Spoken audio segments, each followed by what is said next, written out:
Tuesday morning, good morning. It seems we're in search of a catalyst this morning. European equities don't know where to go. This is the legacy of yesterday, a rally into the close, matching what we saw in the United States. We go out of the highs, US markets then drop, and we now need to price that in to our equity markets this morning, which makes Lizzie's board maybe a little quiet this morning. Well, Guy, I've got for you a great big fat unch on my screen, an exhibition of that wait and see mode as we await more data stateside, perhaps the CPI data, the PPI data, the revisions as well. It's not much more exciting when it comes to FTSE 100 futures. They're doing worse perhaps than CAC futures because of that Anglo deal, the anticipation around the takeover of tech resources, perhaps what's weighing on Anglo or will weigh on Anglo when we get to the open. But look at these CAC futures in Paris. Who would know that there was any political turmoil happening in France? It looks like the international names are going to boost the CAC futures at the open. Anna, what are you watching? Yeah, we'll watch everything French, of course, and maybe we won't see much movement there. Let's talk about where we might see some movement. The mining sector very much in focus. Anglo-American and Teck doing a deal. This is the Canadian mining business, of course. Now, Anglo-American is going to get 62% of this business and Teck only 37%. So we will think about where that leaves them. This is going to be a more copper-focused business. So does that increase the chances of M&A? But it will be bigger. So does that reduce the chance of M&A? We'll talk about that. ABN AMRO in focus, the government reducing its stake. Remember that? That's a post-GFC thing that still hangs with us. And banking consolidation within the Italian banking sector in focus as Monte de Paschi wins control over Mediobanca. Guy. Okay, here we go. Time for the market open this Tuesday morning.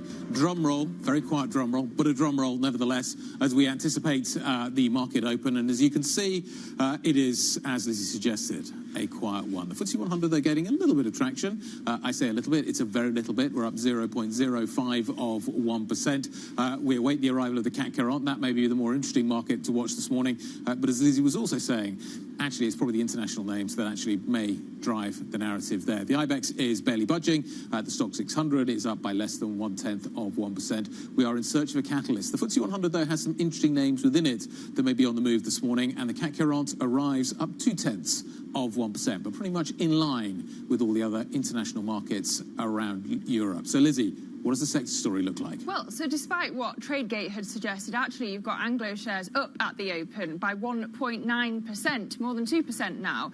So that is one of the gainers this morning after that deal, of course, to buy Canada's tech resources, the biggest mining deal in over a decade. You're looking at basic resources, the second best performing sector across Europe this morning, up 0.6%. Media is the best performer, but all bar consumer products and services in the green as things stand. You mentioned, Anna, the Italian banks. We had this scoop, of course, that Paschi's won over half of Mediobanca's voting rights. You've got Mediobanca up 2.5% and Paschi up more than 3% as things stand. So liking that when it comes to banking. Yeah, I think the big unch that was on your screen earlier on didn't quite do justice to at least everything's green. I mean, almost everything in terms of the sector story. As you say, Lizzie, only one sector in negative territory. Just focusing on the upside here, and media is the best performing sector, and Publicis is up quite strongly. Not really to do with the French election.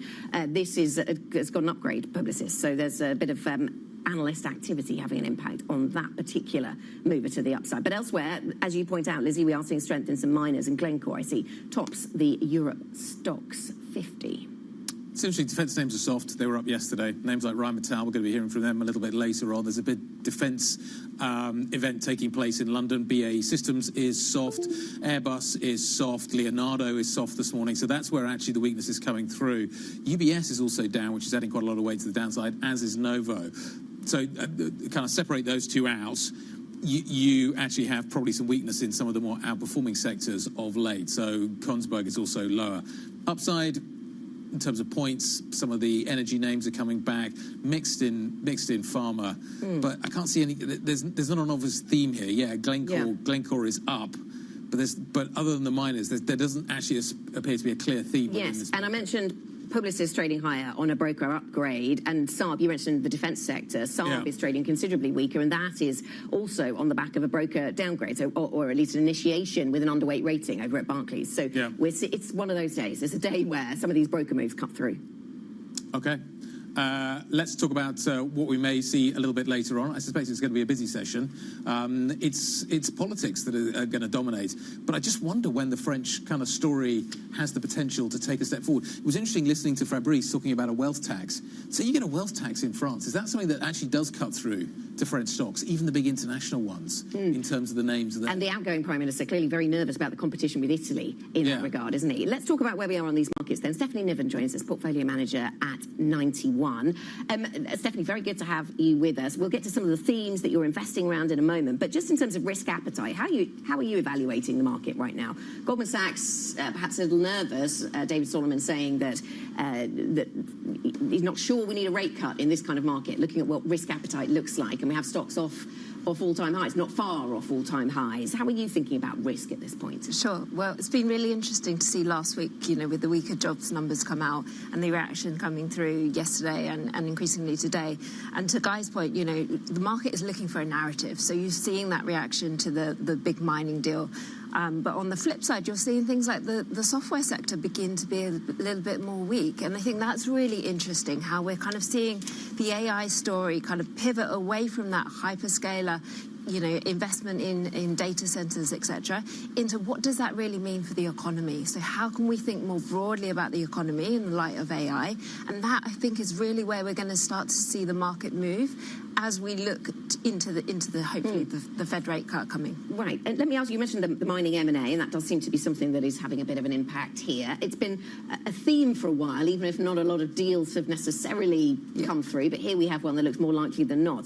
Does this make sense for you that miners are doing this kind of M&A at this time in the cycle? I mean, what do you watch to get a sense of how this is going to go down with investors? So I think more broadly, this is part of the whole economy transitioning and positioning for an energy transition. This is about lining up for what will be the structural growth demand drivers into the future. The battle for and copper.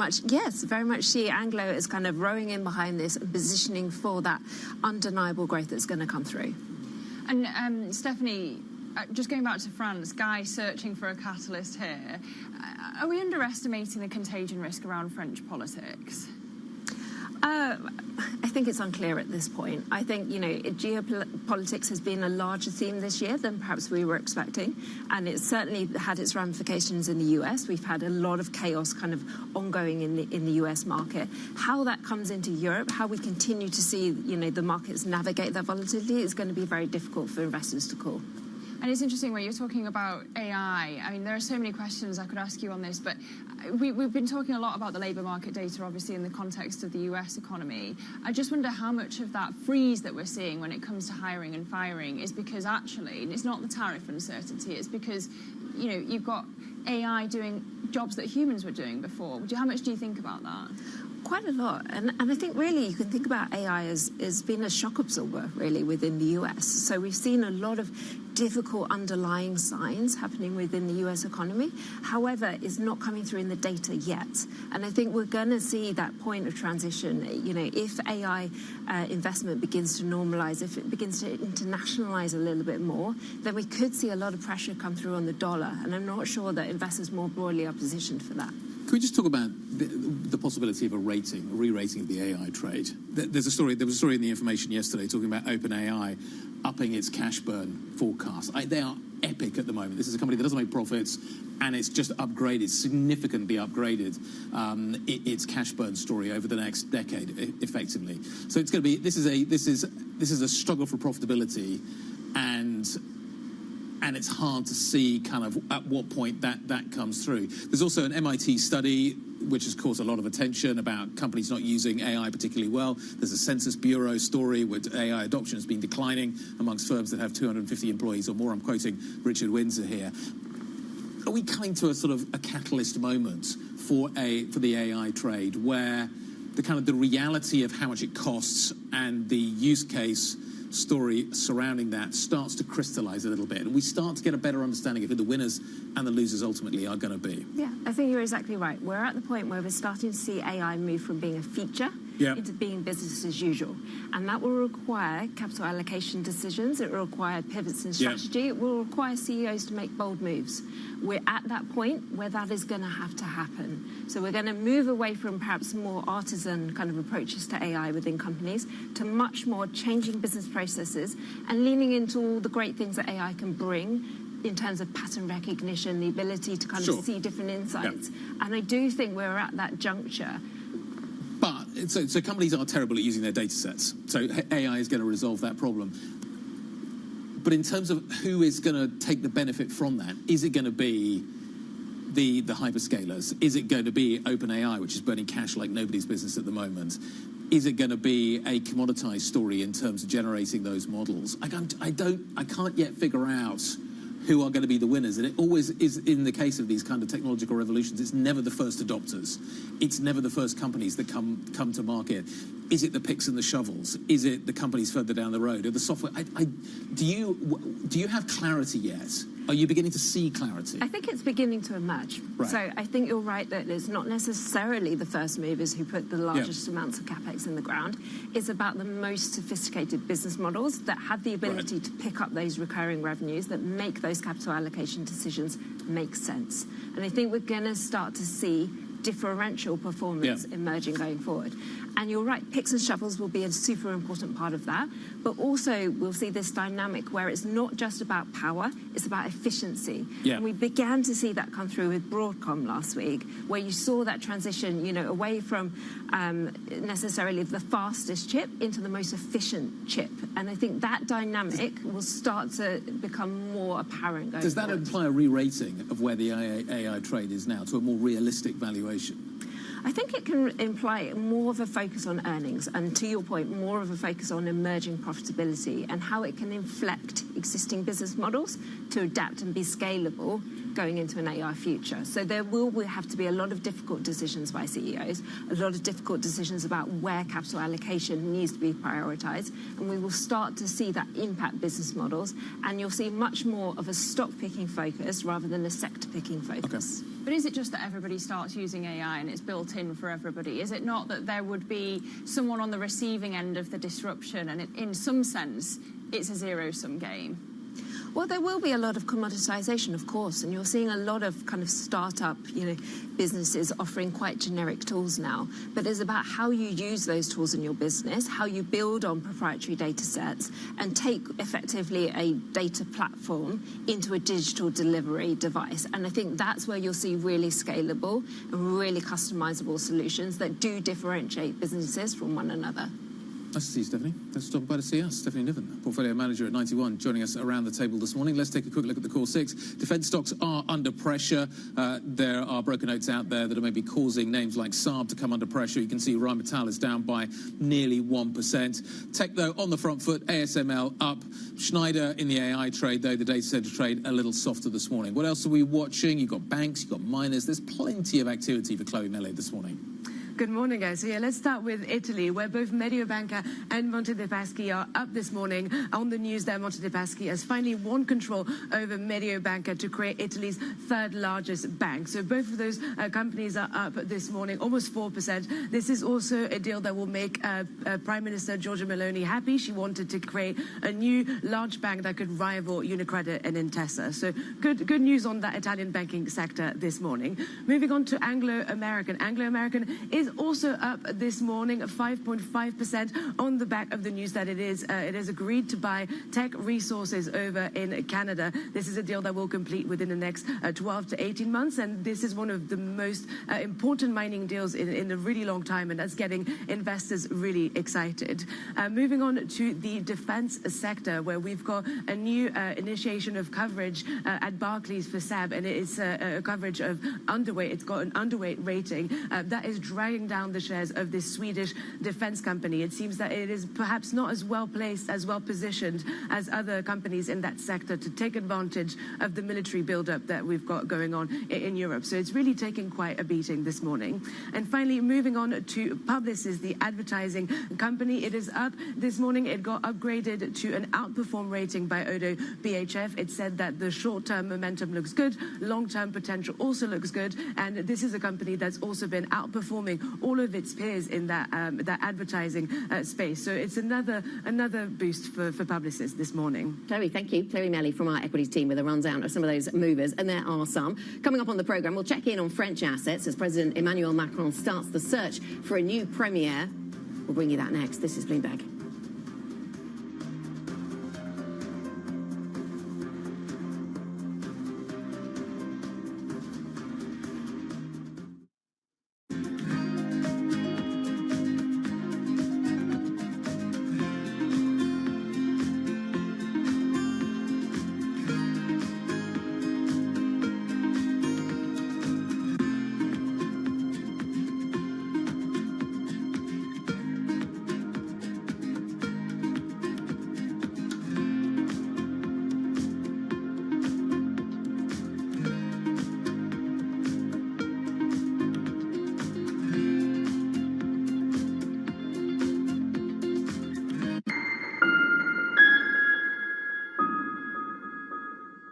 Technology is embedded in every aspect of our lives. And laying the foundation for the future.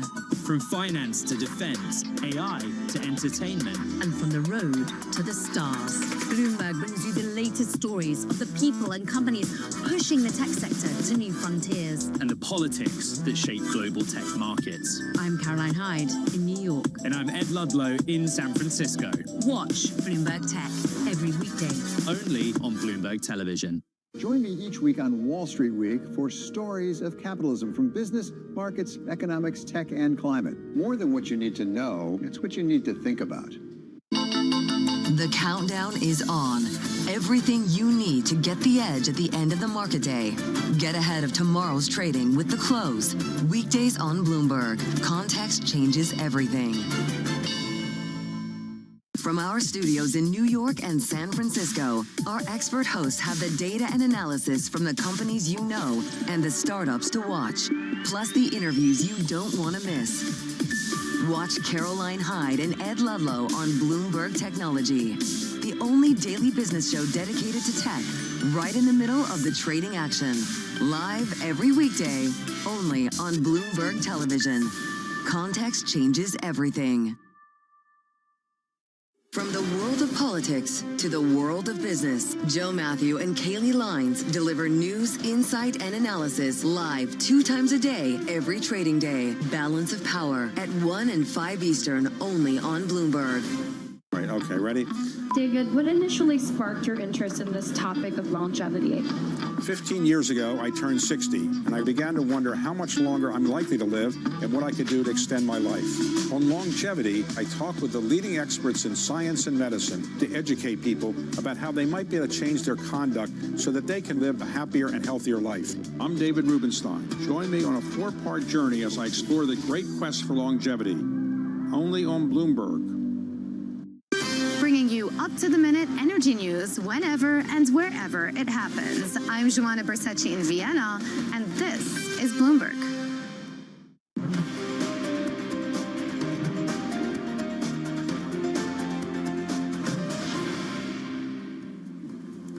Welcome back to the opening trade. We are 16 minutes into today's session, and if you look at these numbers on your screen, you would struggle to conclude that we'd lost a French Prime Minister overnight. But let's talk about where we are on French assets right now. The CAC 40 is up by 0.3%. The rest of the market is up a little, but not by that much. The DAX is pretty flat, actually. Let's bring in Bloomberg senior strategist Michael Masika with thoughts. Should we start with equity markets? I mean, clearly, we've said many times that the CAC 40 is not a reflection of the French economy. There's a lot more in there than just France. But are we surprised by the resilience of French assets to all of this turmoil? Well, it's a strange one. I mean, there's been a big discount applied to French equities since last year's snap election. Obviously, investors have been showing preference for other countries, especially Germany, which has a lot of fiscal stimulus going on. There's the renewed industrial engine of Europe coming back. So you can see that in flows. The German market had a lot more inflows compared to France. Now, having said that, given that discount is already applied to French assets, that they've been underperforming a lot over the past year, of course you can argue that, okay, well, this is nothing new. There's a prime minister lost. Okay, that's fine. Now, having said that, we don't want a political crisis, and that's the risk that you have. Like, is this going to be another snap election? What's going to happen? That's the uncertainty. You kind of be worried This about. isn't a political crisis yet, though. No, it's not. What about a Fitch downgrade? Would that be a political crisis? Oh, yes. So that's another story. The problem of France is obviously the budget, the debt. How are they going to finance that? What's going to happen over the next year? If they have a downgrade, this is going to get very tricky. And obviously, all eyes are on the spread between the bond yields of France and Germany. Like, we are very high. Is this going to explode to the upside? I think a downgrade would probably have a big impact there. Right. And then, I mean, but views even on that vary, don't they? About whether that will actually be, such a decisive moment. Because one of our colleagues also saying yesterday that it trades like a single A anyway. So even if you get a downgrade, maybe it wouldn't. But we're all searching for that next catalyst. Well, 82 basis points is where we're at on that right now. Look, we were talking to Fabrice Lesachet from MEDEF earlier about the impact potentially on consumer and corporate confidence if the uncertainty rolls on. Surely, even if the CAC's dominated by international names, this is going to weigh on the banks and the domestically focused stocks on the CAC. Yeah, it has to. I mean, especially big banks. Those, they own quite a lot of French bonds. So it's, it could get a bit tricky. They have a higher cost of capital than the rest of the banks in Europe. So already, there could be some kind of sell-off on banks if these things go like kind of worse compared to where they are now. You have all the domestic stocks that are in the CAC count as well. The constructions company that depend a lot on government spending. All those have to be watched carefully. But obviously, the big problem here would be for smaller caps, which are much more domestically tilted than the CAC 40. The CAC 40 is only, I think, 15%, generating 15% of revenues in France. So, as a whole, let's say, it's not a huge issue for the CAC 40. Just to change direction, I read your piece this morning, as ever. There is the buy the dip mentality is there. Any dip is going to be shallow. People are going to buy it. The liquidity is still there. That's the kind of the story that we still find ourselves with, despite the data that we're seeing coming out of the United States, despite the risk of a 50 basis point cut coming out of the Fed growing. All of this is still, nothing has changed at this point for equities. Well, we had a good earnings season. The AI story is still there. You still have a lot of capex going in there. There's the labor market is weakening in the US, but it's not weakening, too much, let's say, to think about maybe there's going to be a recession. So we're still like in a kind of a positive Goldilocks environment. Then you have the Fed, which is like ready to cut. It's there, and there's no sense of panic or whatsoever. You have a lot of dry powder on the sidelines. It's a recipe for any dip is going to be bought. Okay. So I guess you don't agree with the view that we got from the JP Morgan trading desk that was saying, look, a rate cut isn't necessarily going to be good for stocks. They were saying maybe this will be a buy the rumor, sell the fact kind of moment. When we get that fact, when we get a rate cut, it won't be good for stocks. But do you see the underpinnings of that argument then, Michael? So, yes and no. Let's say an emergency rate cut is never a good thing for stocks. Is it an emergency rate cut? No, if there is an emergency rate cut, like let's say... What's an emergency rate cut, if it's 50? Isn't that just a rate cut? I think a 50 is an emergency rate. We can call it emergency rate cut. The big picture is, does the economy need today a 50% rate cut? Inflation is still low. Okay, it's creeping up, but it's still low. The economy is growing. Why would you cut rates by 50 basis points? Unless you think things so that are could going be bad. But a 25? Exactly. 25 is what everyone expects. It's priced in, what everyone wants. So yeah, of course you can have like a sell the news kind of thing because everything is priced in. Okay, they cut 25 basis points. We need to reduce our exposure anyway, so we'll reduce it right now. And you can have a little dip. But at the same time, positioning from asset managers is still like neutral.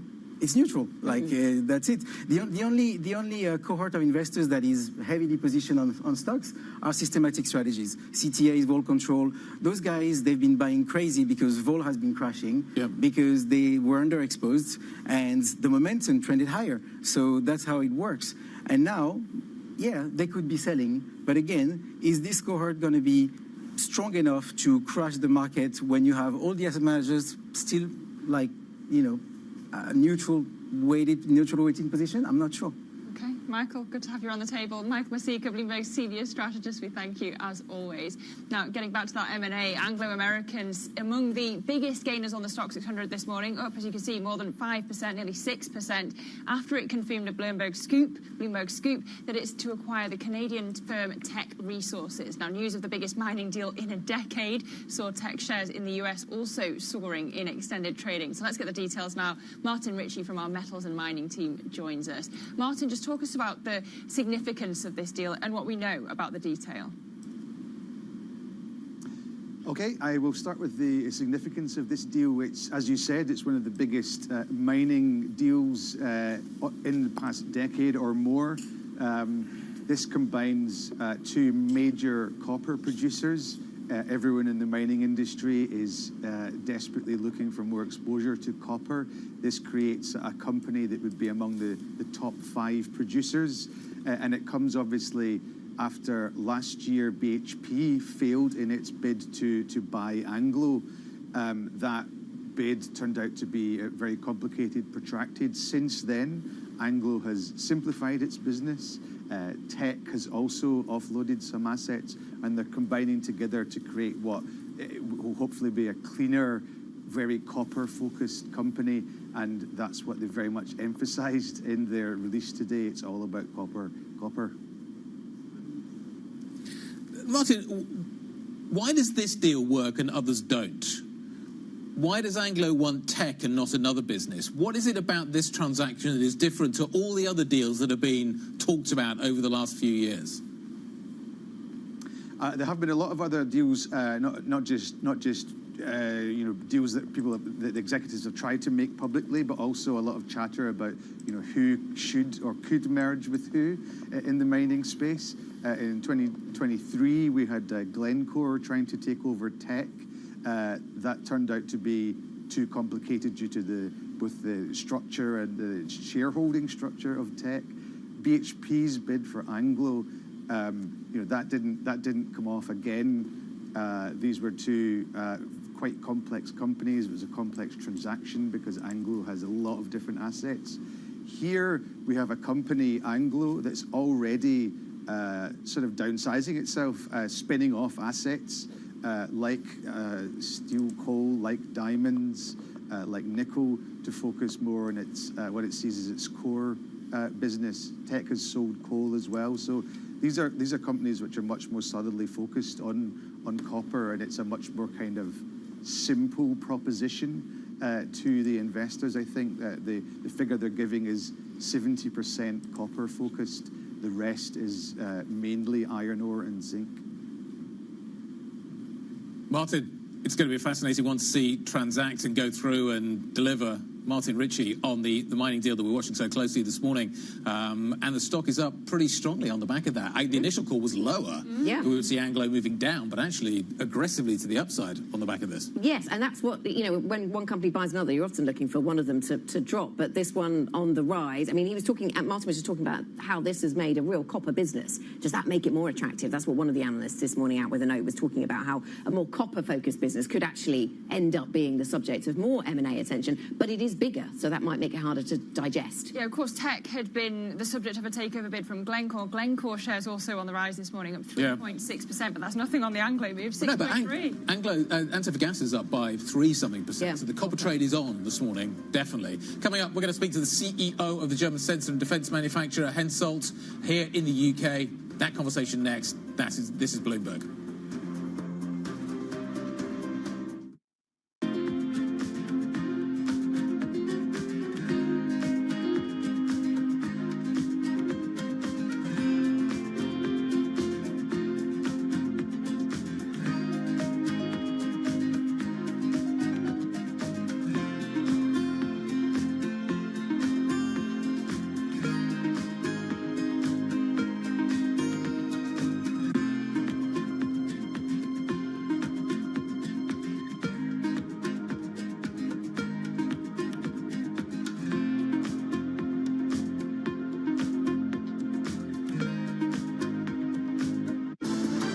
case you missed it on The Close. Sweet Green, which has a kind of a similar business model to Kava, they're having some issues, and it's more about just the foot traffic. Maybe the price points are too high, or people have just moved on to other types of ways to feed themselves. What are you seeing? We're not seeing anything underneath structurally in the business. If anything, we're seeing greater structural strength. In recent years, we've now underpriced CPI by 900 basis points. So again, our value scores continue to improve.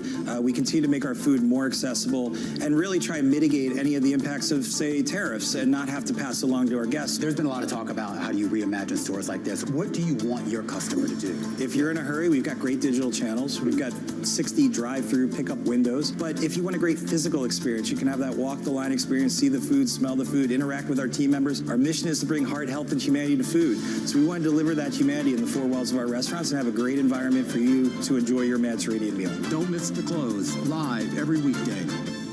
Good morning, this is Bloomberg Daybreak Europe. I'm Tom McKenzie in London. These are the stories that set your agenda. Taking you from the U.S. market's close to the overnight session in Asia, we'll walk you through what you need to know to kickstart Europe's trading day. Live from our European headquarters, we bring you the day's top market-moving stories, unmatched expert analysis, and on-the-ground reporting from across the continent. Tune in to Daybreak Europe, only on Bloomberg Television. Context changes everything. Tune in to Bloomberg Business Week Daily. We got to talk crypto. From the magazine that helps global leaders stay ahead. What's the conversation around your company? Bringing you insight on the people, companies, and trends shaping today's complex economy. Planning very big things. A new level of premium. Plus global business, finance, and tech news as it happens. The floodgates of innovation are going to open up. You can't fake passion. You either are or you aren't. Bloomberg Business Week Daily, only on Bloomberg. What is going to be the consequence for U.S. markets? We are basically deep in the European earnings season. Take a look at how we're faring when it comes to Asian markets.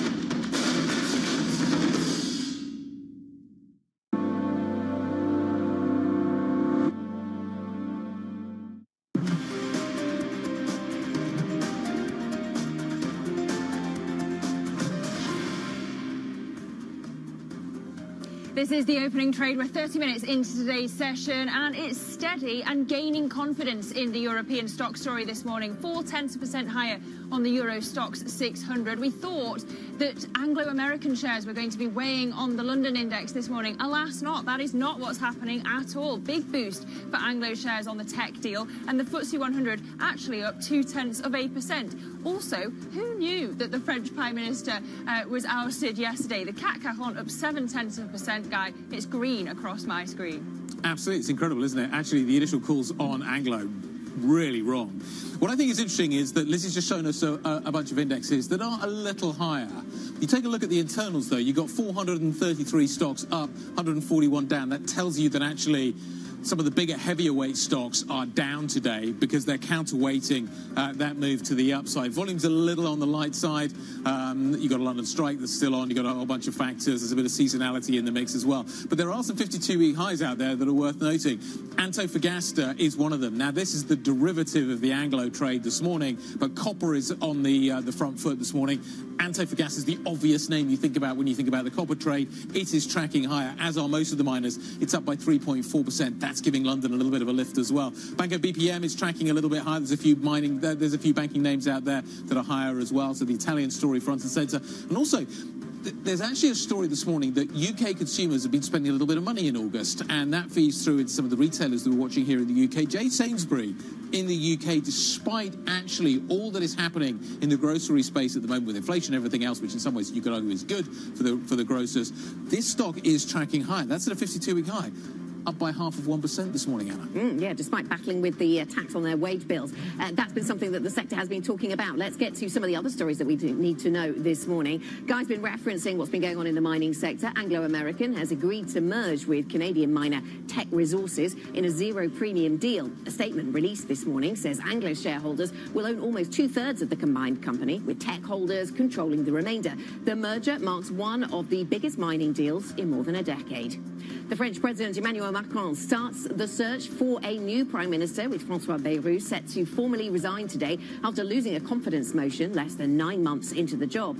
Macron is running out of obvious candidates as he seeks a 5th premier in less than 2 years. And the Norwegian Prime Minister, Jonas Gahr Støre, has declared victory and another 4 years in office after a close election in which taxes on wealth dominated debates. Støre ran as a safe pair of hands at a time when the country's wealth funds returns are seen dwindling, and as the NATO member bordering Russia seeks to boost defence spending, of course. And that takes us nicely on to the defence theme then, Guy, one we've been chanting for some time on this programme. Absolutely, and some of the defence names that we've been watching are a little softer this morning, which I think is interesting as well. There's some broker downgrades hitting names like Saab, so that sector is under the spotlight for that reason. But you've also got another reason why the sector is under the spotlight today. Key players from the global defence industry in London this week. The DSEI UK Defence Fair is underway. It's one of the industry's really big events. It is under a cloud and under a spotlight. The reason it's under a cloud is because of obviously what is happening with Israel right now, and they're expecting significant protests as a result of that. So that's one of the factors that is influencing the defence story at the moment. The other one is kind of just this big push that we are seeing in Europe to spend more, to build defence capability, to build defence infrastructure, and that is one of the key themes that is going to be running through this show. As a result of which, we've got a series of CEOs in town today. We're going to hear, we hope, from some of them throughout the day. But the CEO of the German sensor and defence manufacturer, Hensoldt, Oliver Dürre, joining us around the table right now. Good morning. Good morning. Nice to see you. Thanks for having me. One of the things we're watching for in Europe is simplification. An idea that Europe could produce the infrastructure that it needs, the defence infrastructure that it needs, along simplified lines, along supranational lines, that we have a series of kit that is interoperable, that works together, that everybody can buy and use. Do you think this fair is going to showcase that? Is that what we're going to see at DSEI today? Well, I think still we have a heterogeneous landscape in Europe. Right. I mean, looking at the sensors, we have like 6 major players in the market. So on one hand, I think there will be some standardization through the normative fact of defense spending. I mean, looking in Germany, they put 150 billion just purely designed for defense spending. They're offering framework contracts to other nations to join. That will be one element of standardization of the systems. The other element is, of course, sensor data fusion, where also Hensoldt is doing major efforts.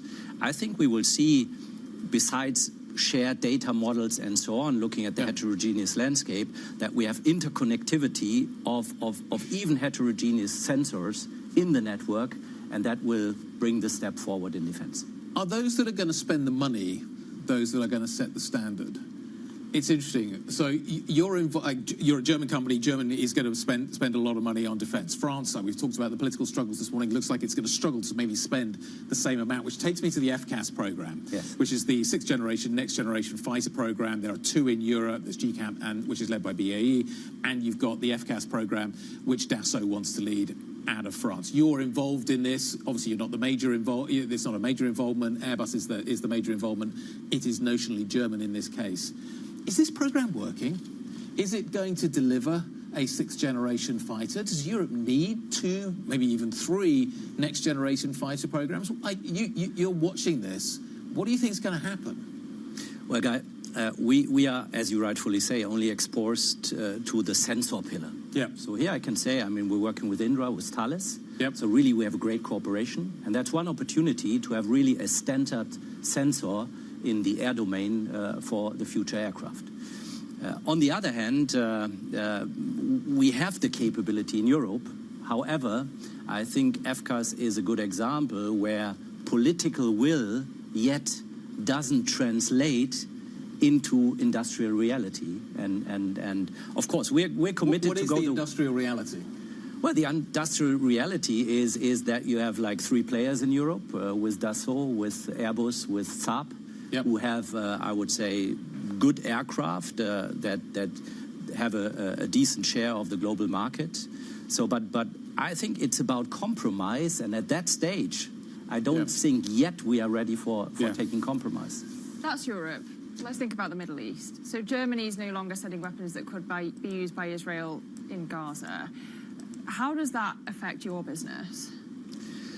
Well, for Hensoldt, the exposure to the global market at that stage is only 30%. So really, the formative customer is the German armed forces.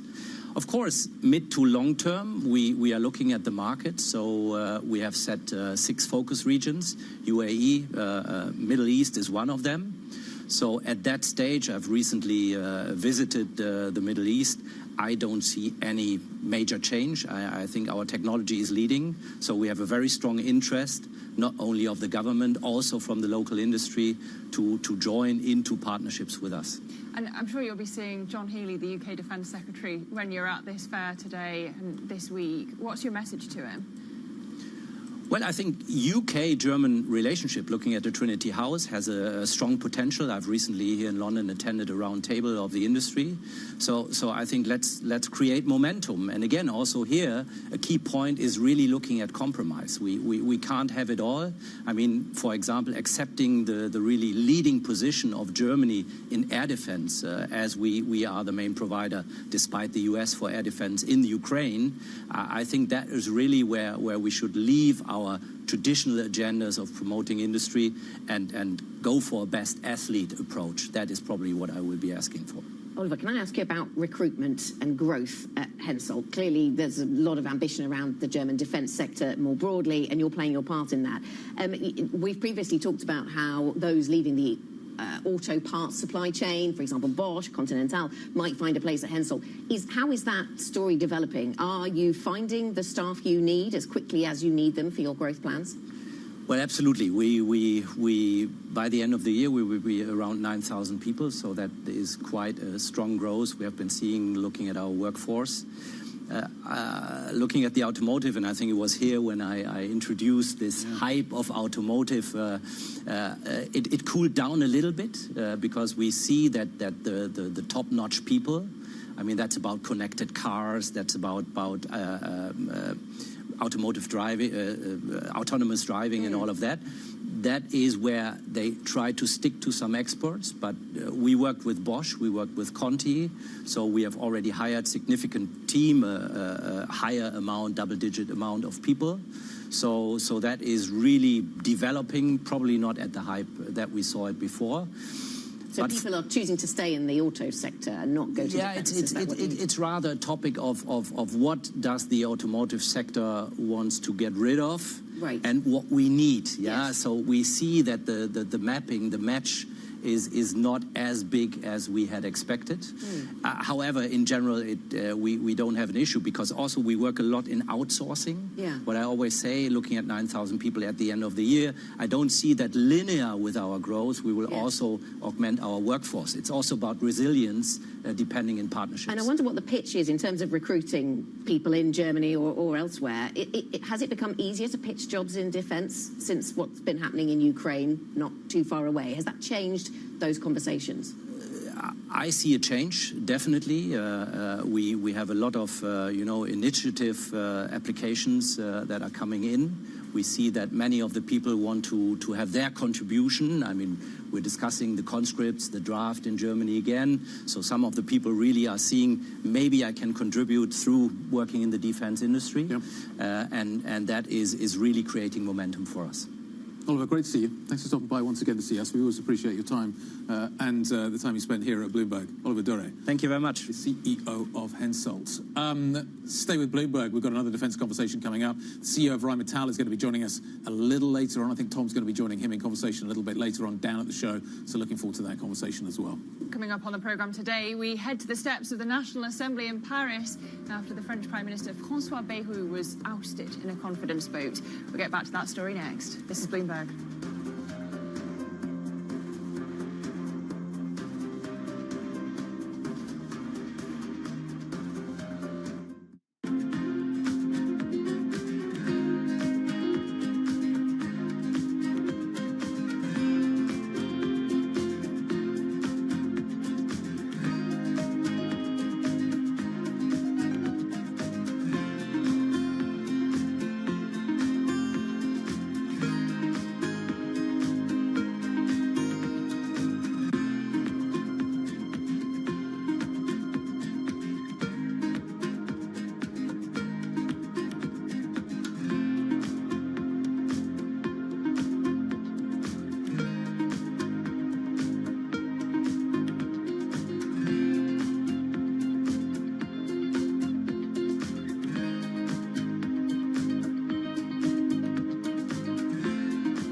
I think people are paying attention now to what we're doing in a way that wasn't happening 5 years ago. I think the convergence, not just of the hardware investments, but the AI investments in particular, have been the real watershed for us in helping people understand why we've always believed having these devices be wearable and having sensors and having context in the world around you has been so important. And it's like, oh yeah, of course, now that you realize there's going to be a potentially super intelligent assistant that's operating there, you want it to have, for free, all the context on what you've heard, what you've seen, what you're doing, so it can help you the most out as you go about your day and try to accomplish what you're trying to accomplish.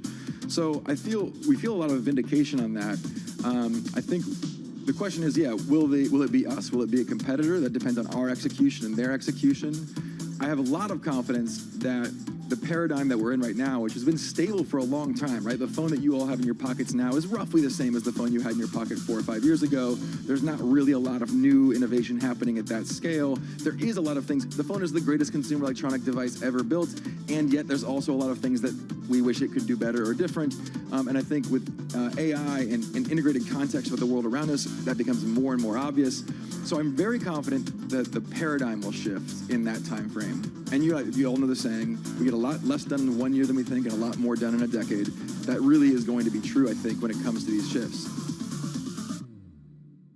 Why do the biggest names in business choose Bloomberg Television? That's a great question. It's a very good question. Interesting question. Good question. Great question. I so appreciate that question. You certainly ask interesting questions. Bloomberg Television. Top experts, great questions. Bringing you up-to-the-minute economic news whenever and wherever it happens. I'm Michael McKee in Jackson Hole, Wyoming, and this is Bloomberg. Did you go back to politics?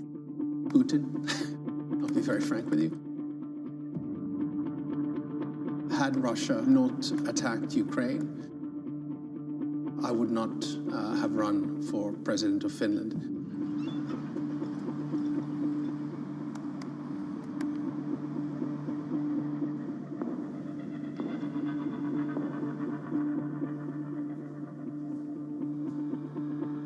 This was built in the 1800s later when the Tsar took over the palace. And this is mirroring the Winter Palace in St. Petersburg, but it's called the Hall of Mirrors, so we have the mirrors on the side. So do you ever get used to it, or do you sometimes just walk in and think, wow, this is... Every morning, wow, this is... Have a seat.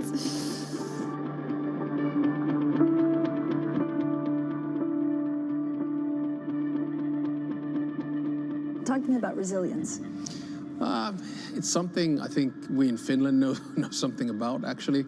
It's one of our key words. It's sisu, which is resilience, perseverance, grit, stamina. So you never give up. You just have to keep on pushing and grinding through the tough stuff. And I think a lot of Finns have that ingrained into the system because remember, we're a poor country. You know, first we were under Sweden for 700 years, then under Russia for a little bit over 100. And when we gained independence in 1917, we were basically a poor developing country.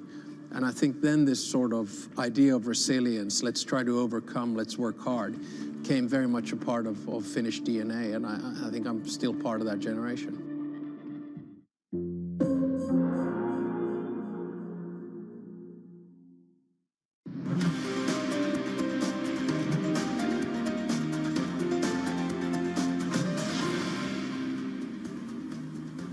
Welcome back to the opening trade. We are 47 minutes into a session that's actually perhaps surprisingly positive for European equity markets, well, by 0.25% on the overall European picture. The French market ahead of the rest. Let's talk France. The French president, Emmanuel Macron, will appoint a new prime minister within days after François Bayrou lost a confidence vote in the lower house of parliament. Whoever is picked will have to navigate a way to pass a budget in a splintered National Assembly, a reality that Bayrou reminded legislators about. Parce que, mesdames et messieurs les députés, ladies and gentlemen of the Assembly, you have the power to overturn the government, but you do not have the power to erase reality. The expenses will continue to increase even more, and the enormity of the debt, which is already unbearable, will get heavier and heavier and more expensive.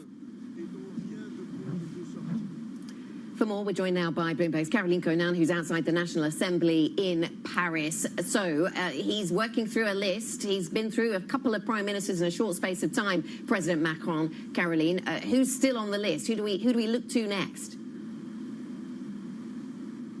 This is like deja vu. He's definitely gone through many lists over the past couple of years, and some of the same names actually come back, some within his own camp, such as the Defense Minister, Sébastien Lecornu, or even the Justice Minister, Gérald Darmanin, who's considered more compatible with the moderate right-wing Republicans. But clearly, what happened yesterday shows that the left-wing, it may be the time for a left-wing Prime Minister. The Socialist First Secretary, Olivier Faure, has said that they are ready, and of course this is something that President Macron hasn't tried yet. He tried Republicans with Michel Barnier, he tried the center with François Bayrou, so perhaps it is time to turn to the moderate left. In fact, that is what Macron asked François Bayrou to do last week during the negotiations that led nowhere and that led to this vote of confidence against him yesterday here at the National Assembly. So perhaps a figure like Olivier Faure, or perhaps a more consensual figure like Bernard Cazeneuve, former Socialist Prime Minister, are also names on the table. Of course, a technocratic figure is not totally impossible, like the Bank of France governor, François Villeroy de Galhau, is still among the names that are circulating. We should know over the next few days. The good news is that everyone says that Macron this time will act quickly within days, so hopefully some stabilities and some visibility for investors. Yeah. The question is anything going to change as a result of that? Caroline, thank you very much indeed. Caroline Conan joining us from Paris. We're going to continue the story throughout the day. We've got some great interviews lined up from the French political establishment. Eleonore Carrot, an MP for Emmanuel Macron's Renaissance Party, joining us from the centre a little bit later on in the Pulse. Well, as we await Emmanuel Macron's pick for the next PM, this is what else you've got to watch out for today. 11 a.m. London time, we get the US NFIB numbers, small business optimism. 11:30 a.m. we hear from the UK Chancellor Rachel Reeves at the House of Commons. 3 p.m. and guys teasing me for this, but my highlight of the day. I thought it would be Reeves. I thought you'd be more excited about Reeves. I guess that was the point I was trying to make earlier. Well, look, important for the Fed and for Donald Trump, we get the BLS yearly payroll revisions. Could they undermine the institution's credibility even more? Then 6 p.m. we get the Apple iPhone 17 launch, and then later on Oracle reporting earnings. But I want to focus now on that Apple iPhone launch. It's really a big day for tech enthusiasts as Apple's really preparing to unveil this next generation of products. The iPhone maker set to debut the iPhone 17 today, along with new Apple Watches and AirPods, as its highly anticipated launch event takes place. So let's get more now with Bloomberg's Vlad Savov. He joins us now. Vlad, which new product are you most excited to see today? Well, it's widely anticipated at this point that there'll be an iPhone 17 Air, which is going to be an extra thin device. It's going to compete with Samsung's Galaxy S25 Edge, which we've already seen this summer.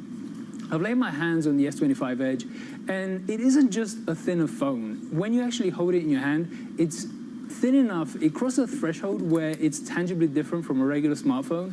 So I feel like that's going to be the thing that gets people really excited when they get to Apple stores after this launch event, when they lay their hands on it. The compromises are going to be in battery life and cameras, and Apple's going to give people a very clear-cut proposition because they're going to give you much better cameras and better battery life with the iPhone Pro models, which are going to launch alongside the thin one. Let's talk electronics inflation then, Vlad. I mean, US tariffs this year forced console makers and arguably other electronics companies to raise prices. Are we going to see the same from Apple? Is that going to be a link that they make? Well, Apple has done its best to make sure that it gets a carve-out from all these tariffs. Tim Cook has spoken with Donald Trump and tried his best. But when you look at the rest of the electronics industry, Sony has raised prices for the PlayStation. Nintendo has had to raise prices for its older Switch models. But notably, Nintendo did not raise prices with the Switch 2 because it wanted to make sure that it gets as many people to buy the new product as possible. Apple is likely to follow suit. The smartphone competition so far, the likes of Google and Samsung have not raised prices. They've sought to get more people to buy the devices rather than secure profit margins. Vlad, thank you very much. Bloomberg's Vlad Savov with the latest on what we look ahead to from Apple. Yeah, it used to be a massive both on event. Product and pricing. Yes, always both. value proposition. Used to be a big event. Actually, it used to move markets. Feels like it isn't at the moment. Maybe in this position, Apple anymore. Is it better to travel than arrive? JP Morgan has warned a widely expected rate cut by the Fed next week could turn into a sell the news event for the stock market. It's interesting that we've also got David Solomon out talking about the fact that policy rates in the United States are not restrictive. He doesn't believe. He thinks that stock markets look quite elevated at this point. Valerie's here to debate this. Well, let's start with what JP Morgan is saying, because I think they do make a point. It's not just about the rate cut on September 17th. It's also about the guidance they give moving forward. Yeah. Remember, we do get their projections, so that includes their GDP forecast, their unemployment rate forecast, the dot plot as well. And I think the market is really, really pinning its hopes on quite a substantial dovish shift in the messaging. And you can see that reflected in the terminal rate that the market is pricing. We're pricing in going below 3% at the end of next year. 3% is what the Fed believes as neutral. So the market is thinking that accommodative policy is something that is going to be needed in the next 12 months. Now, there could be some fuel to the fire on that discussion. We do get those NFP revisions, the payroll revisions that Lizzie was talking about. Remember, last summer, this is kind of a data point that is not normally talked about, but last summer, it could really be argued it was something that tempted Powell to cut 50 basis points at the beginning of the cycle. And I think this time around, it's just going to add to the chorus of views that labor demand is softening. Yes, labor supply is dropping too, but the market is getting more nervous that the drop in labor demand could be something that could cause the unemployment rate to rise. Now, I was going to ask you about these revisions, but Lizzie has been so excited all morning. I'm going Only because of Val. Look, looking at the Nomura numbers, B of A as well, they're saying that it could be 1 million jobs they've got this wrong by. This is significant. Go on, tell it. It's significant, but it also will add to the chorus of whether this data survey is really up to standards in the modern post-COVID environment. The fact that not only do we have the biggest monthly revisions to payrolls ago in 40 years, but we've seen these substantial revisions to prior data. I've been going to beg the question, is that a data set we look at, or do we look at what the market's doing at the moment? Well, precisely. So the market's fine. The economy looks fine. So apparently you've had a weak labour market for ages, and everything else looks pretty good right now. So kind of how useful is this? I mean, it's quite bizarre. Even to me, I'm having a hard time on which one to pin my hat on, because what we're seeing in the labor market is late cycle, turn of the cycle kind of phenomenon. But what we're seeing in the rest of the stock market, the credit market, I mean, even look at home builders. This is the Solomon point. They've rallied more than the NASDAQ since the summer. These are things you don't normally see when the labor market is starting to turn, when the economic cycle is starting to turn either. But there's been so much confusion in the data. Yes, you can talk about NFP. You can also talk about GDP data was so warped by people trying to front run the tariffs. There's still a lot of confusion on what the message we should be reading from the tea leaves here. Valerie, thank you very much. Valerie Titel with the data we need to watch. Now, Guy, you were asking if it was better to travel or arrive. I think it depends where you are, doesn't it? You don't want to be in London. We're not arriving on an underground train, are we, today? No, that is not what's happening. Everybody's taking a really long bus home or a bike. Well, some bikes are the fastest way to get around London. Yeah, we both cycle every day. Believe you me, if you want to get around London at speed, even Valerie has been known to get on a bicycle. It looks like the roads might be busier today, though. That feels risky. Honestly, the bike lanes were a pleasure yesterday. I recommend it. Get on your bike is my message for any viewer today. That's it, though, for the opening trade. Stay with us. The Pulse with Francine Lacroix is coming up next. This is Bloomberg.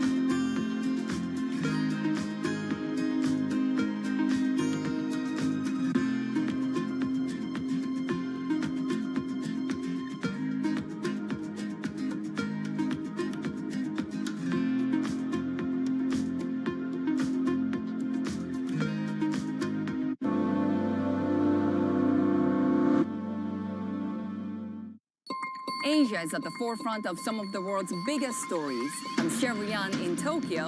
And I'm Heidi Stroud-Watts here in Sydney, where the trading day begins. We're here in the center of all the action to get you set up with the numbers, news, and knowledge you need for the day ahead. The demand is indeed recovering. We've been waiting for this moment. The opportunity of a century. Join us on Bloomberg The Asia Trade. Weekdays only on Bloomberg TV. Context changes everything. Bringing you up-to-the-minute news whenever and wherever it happens. I'm Matt Miller, the Circuit de la Sart in Le Mans, and this is Bloomberg. Key investors, top executives, global innovators. Join me for in-depth conversations with the biggest newsmakers on the day's top stories. Insight with Haslinda Onim, only on Bloomberg. It's the world's second largest economy with a growing influence in global affairs. Bloomberg The China Show brings you the unmatched expertise you need to keep track of breaking news, in-depth market analysis, and the most influential newsmakers in and around China. We need to do more to engage the market more. We're risk on. I think we caught a little sweet spot. Massive savings right now. It's already a different game. Bloomberg The China Show. Weekdays around the world, right here on Bloomberg. Context changes everything. At a time when policy in Washington is driving Wall Street, we draw a distinction between the rhetoric and the action, bringing you market-moving guests and original reporting. This is Bloomberg Surveillance. The Middle East and Africa regions are home to some of the biggest deals and fastest growth in the world. Vibrant resources and high-yield investment opportunities abound. I'm Jumana Versace. Join me on Bloomberg Horizon's Middle East and Africa for the stories, newsmakers, and insights shaping the decisions of traders across this exciting region. You had heightened levels of volatility. There's still room to maneuver. Reduce the opportunities. It allows you to increase significantly your net income. Every trading day, only on Bloomberg.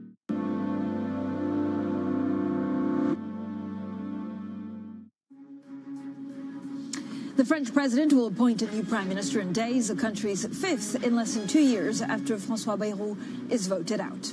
Anglo-American is to merge with Canada's Teck Resources, marking one of the biggest mining deals in more than a decade. Plus, global stocks climb for a fifth day after optimism around U.S. interest rate cuts fuels a tech buying spree, while gold hits another record. So first thing is first, to the markets, and let's start with that record high for gold. You can see spot price 3,644. Again, it's a hedge against many things. We also had Wei Li yesterday from BlackRock talking about some of the ways that she would play gold going forward. S&P futures getting some 1/10%.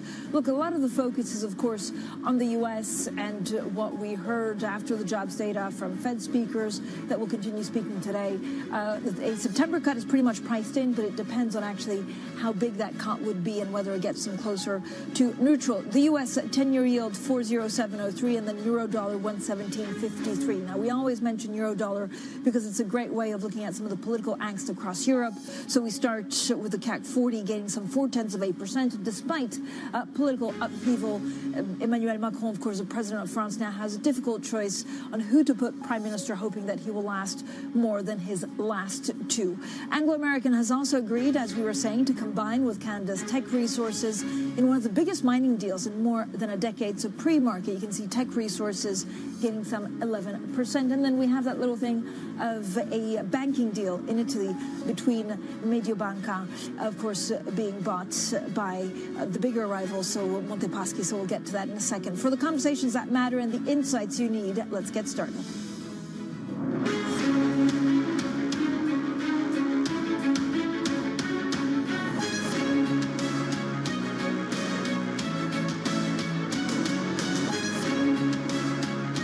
Newsmakers and market movers. This is The Pulse with Francine Lacqua. Well, good morning, everyone, and welcome to The Pulse. I'm Francine Lacqua here in London. Now, French President Emmanuel Macron will appoint a new prime minister within days after François Bayrou lost a confidence vote in the lower house of parliament. Now, whoever is picked will have to navigate a way to pass a budget in a very splintered National Assembly, a reality that Bayrou reminded legislators about. Parce que, mesdames et messieurs les députés, Ladies and gentlemen of the Assembly, you have the power to overturn the government, but you do not have the power to erase reality. The expenses will continue to increase even more, and the enormity of the debt, which is already unbearable, will get heavier and heavier and more expensive. Now, for more, we're joined by Bloomberg's Caroline Conan outside the National Assembly in Paris. Caroline, who can actually Macron choose from now? Well, clearly, what he hasn't tried yet is a left-wing socialist prime minister. And in fact, last week, when he had lunch with François Bayrou, in the middle of all these meetings with the various parties, he actually asked his own camp to try and work out with the socialists to create some kind of alternative budget. So perhaps he's going to go this route this time. At least that's what the first secretary of the Socialist Party, Olivier Faure, was calling for last night. Or perhaps a more consensual technocratic who's compatible with the socialists, such as Pierre Moscovici, for example, the head of the State Court of Audit, or Éric Lombard, the current finance minister. Some say he might also go still the centrist route with someone like the defense minister, Sébastien Lecornu.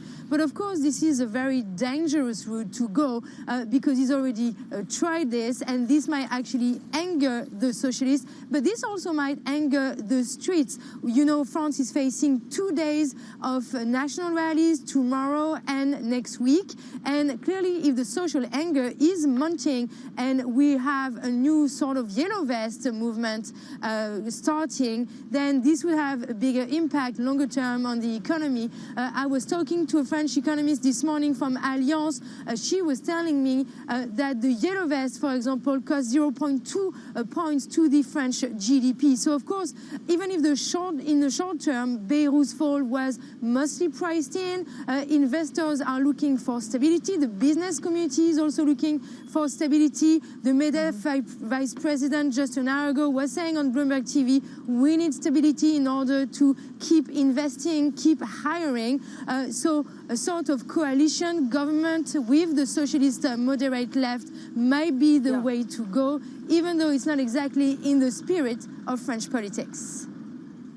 Caroline, thank you so much. I like that. In the spirit of French politics, I mean, many things have been in the past in the spirit of French politics. Caroline Conan there with the very latest impasse in French politics. And then Anglo-American has also confirmed a Bloomberg scoop that it's to acquire the Canadian firm Teck Resources. News of one of the biggest mining deals in a decade saw Teck's shares in the U.S. soar in extended trading. Let's get the details with Martin Ritchie from our metals and mining team. So first of all, why does Anglo want Teck, and what do we know about the deal? Yeah, I'll talk you through the details of this deal. First of all, it's a merger of equals, so-called, so it's a no-premium deal.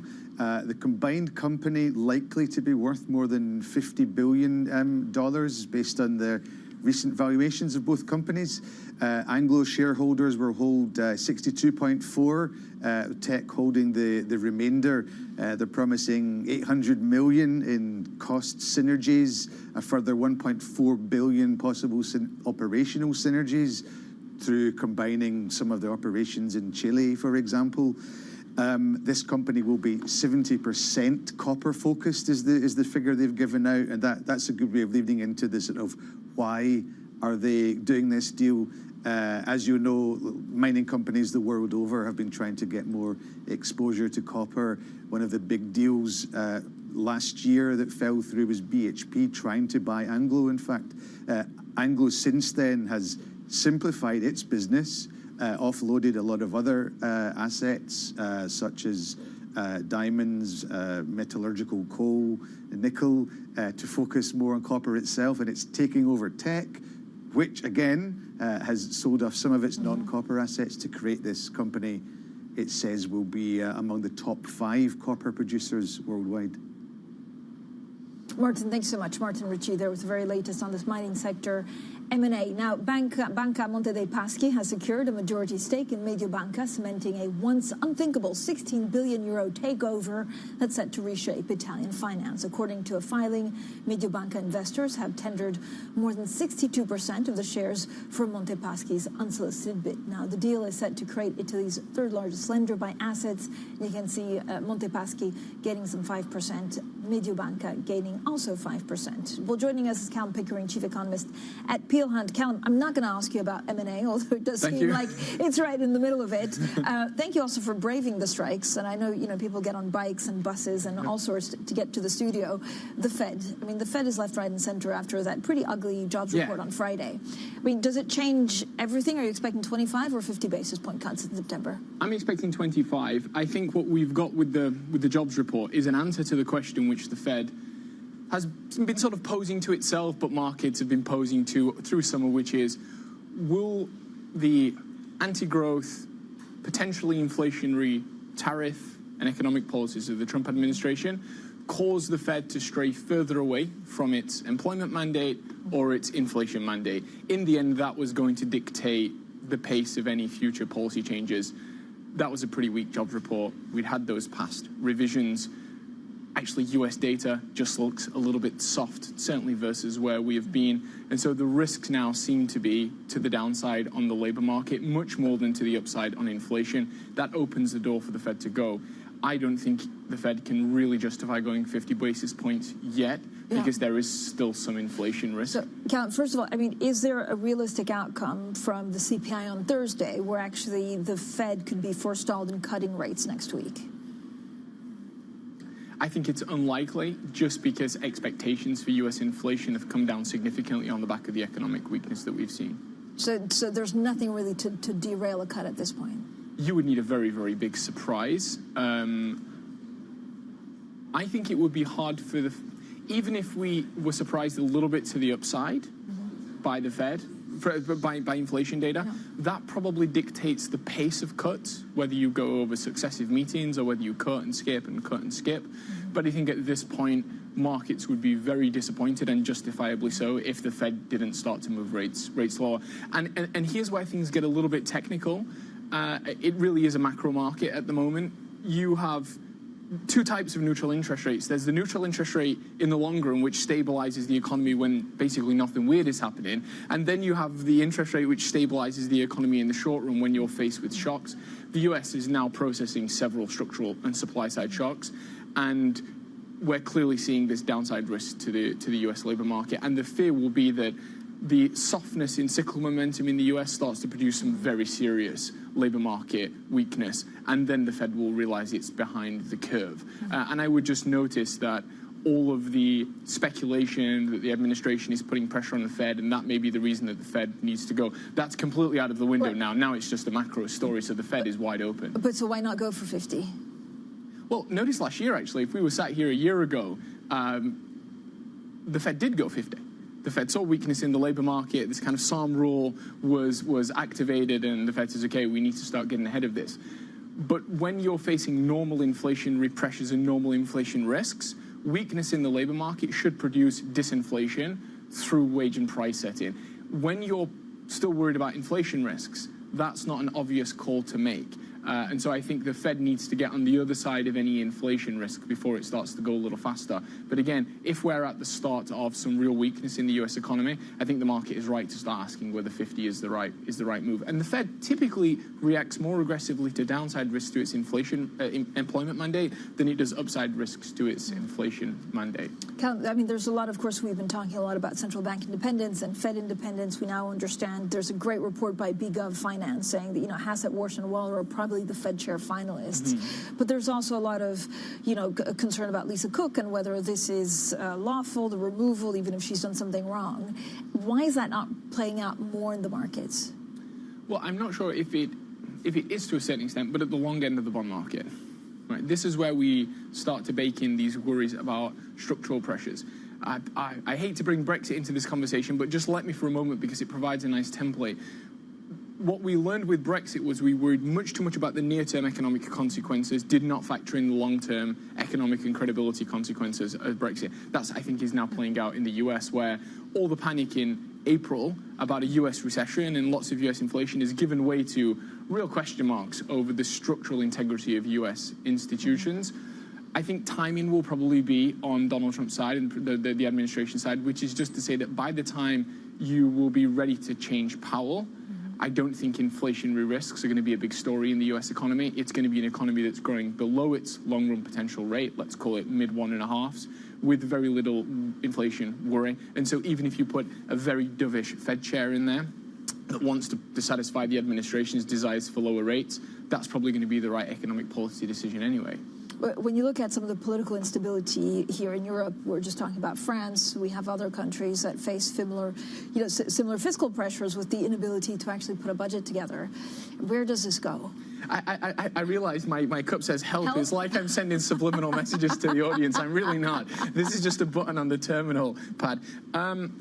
The central problem across the advanced world, and this week we care about France, 2 weeks ago we cared about the UK, in 2 weeks it might be the US, is no one across the political spectrum is seriously contending with the 3 and 4 order magnitude increase in long-term public debt as a result of an aging population. And this is now happening as the bond market and as pension funds have basically swallowed all long-term debt that they need. And so now we don't like the price that we're paying for the debt. What governments need to do is forget about 3 and 5 year budgets. Actually, we don't really care in markets whether the government hits a 20 or 30 billion target, as we're kind of fretting over in the UK. What we need are structural changes at the long end of the issuance to bring pensions under control, welfare under control. That will force the market, that will encourage the market to calm down. What I would like to see is one country just say, actually, we're just going to realize that it makes sense here. We're paying such a penalty because these high interest rates are crowding out business investment. They create uncertainty. They're hurting consumer confidence, entrepreneurship. If we were to get our long-term budget on track, that would probably be stimulative. So long-term austerity generates short-term economic stimulus, but politicians tend to learn the hard way. Eventually, the bond market's going to put a country against the wall and force them to do it. I suspect it won't be France because euro is a hard currency. That's an insurance policy. I think the UK is probably the highest risk country. But I think the big surprise will be it goes wrong, but then the economic outlook will actually turn positive fairly quickly. I mean, there's the budget November 26. How do you, I mean, again, what do you think should be in it? Also, you have help, I have government. So yeah, there we go. Government, there you go. You've got a mini help cup as well over there.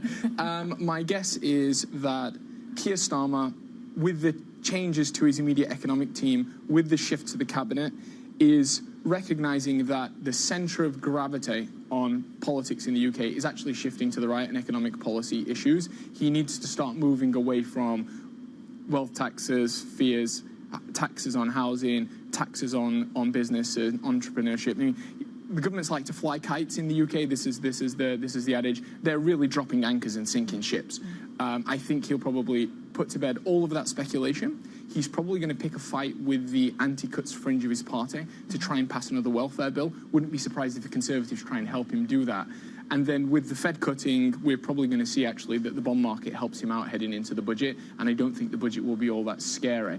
Come back in 6 months, we might be revisiting these problems, but I don't think we'll get any nasty tax increases. I think we'll probably squeeze through. We have some breaking news from the BOJ. BOJ is said to see a chance of a hike this year despite politics. I mean, the parallels actually between some of the countries like France and BOJ, it goes back to fiscal. It goes back to fiscal. We are facing now a classic case of crowding out, where the private sector has the sufficient balance sheet strength to start to take on risk, to build up credit balances and invest, and there's plenty of technology to invest in, and governments are impeding this process by not setting their own fiscal policies on track. Japan is further along the demographic story. It tells us where everyone else is heading. But again, I'm willing to go out on a limb here to say the first country that basically pursues long-term austerity, that's to take off big chunks of debt from the long-term outlook. The bond market will be so pleased with that. They'll bring down interest rates and you'll start to see the private economy will do better. And we'll avoid this 6-month cycle of foreboding over budgets and politics. We just need to get away from this. Again, the bond market will force us to do it unless we do it ourselves. I mean, it's a bold call, as always. I'd expect nothing less. Callum, thank you so much. Callum Pickering there, Chief Economist at Peel Hunt. Now, coming up, U.S. House Democrats release an alleged birthday note from Donald Trump to Jeffrey Epstein. More on that next, and this is Bloomberg.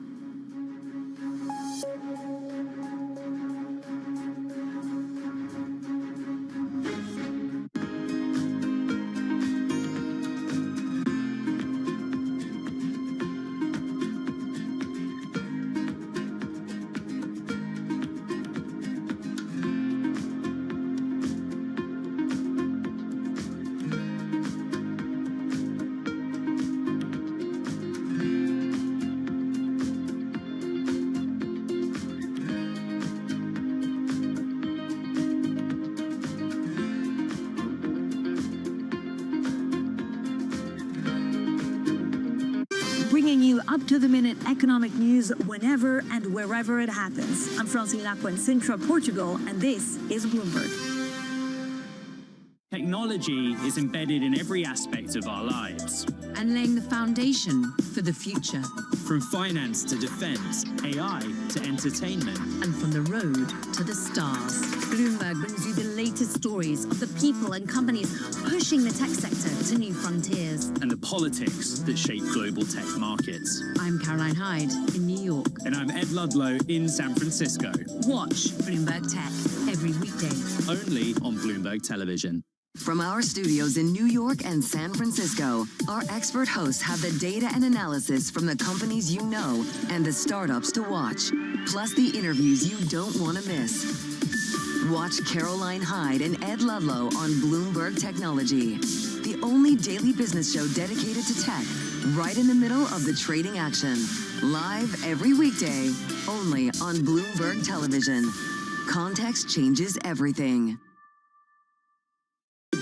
Good morning. This is Bloomberg Surveillance. Welcome back to the opening trade. Watch Bloomberg Tech. This is the Asia Trade. This is Wall Street Week. Welcome to Balance of Power. This is Bloomberg Television. What made you go back to politics? Putin. I'll be very frank with you. Had Russia not attacked Ukraine, I would not have run for president of Finland.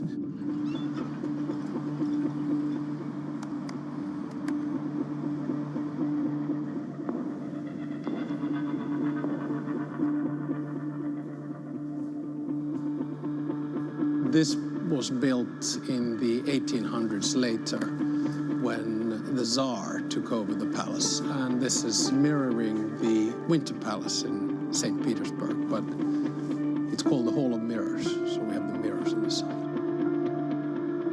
So do you ever get used to it, or do you sometimes just walk in and think, wow, this is... Every morning, wow, this is. Have a seat.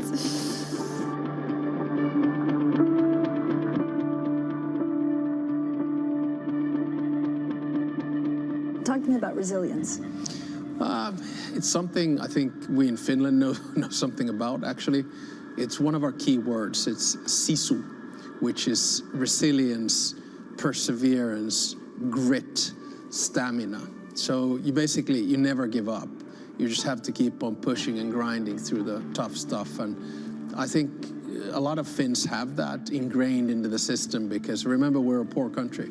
You know, first we were under Sweden for 700 years, then under Russia for a little bit over 100. And when we gained independence in 1917, we were basically a poor developing country. And I think then this sort of idea of resilience, let's try to overcome, let's work hard, came very much a part of Finnish DNA. And I think I'm still part of that generation.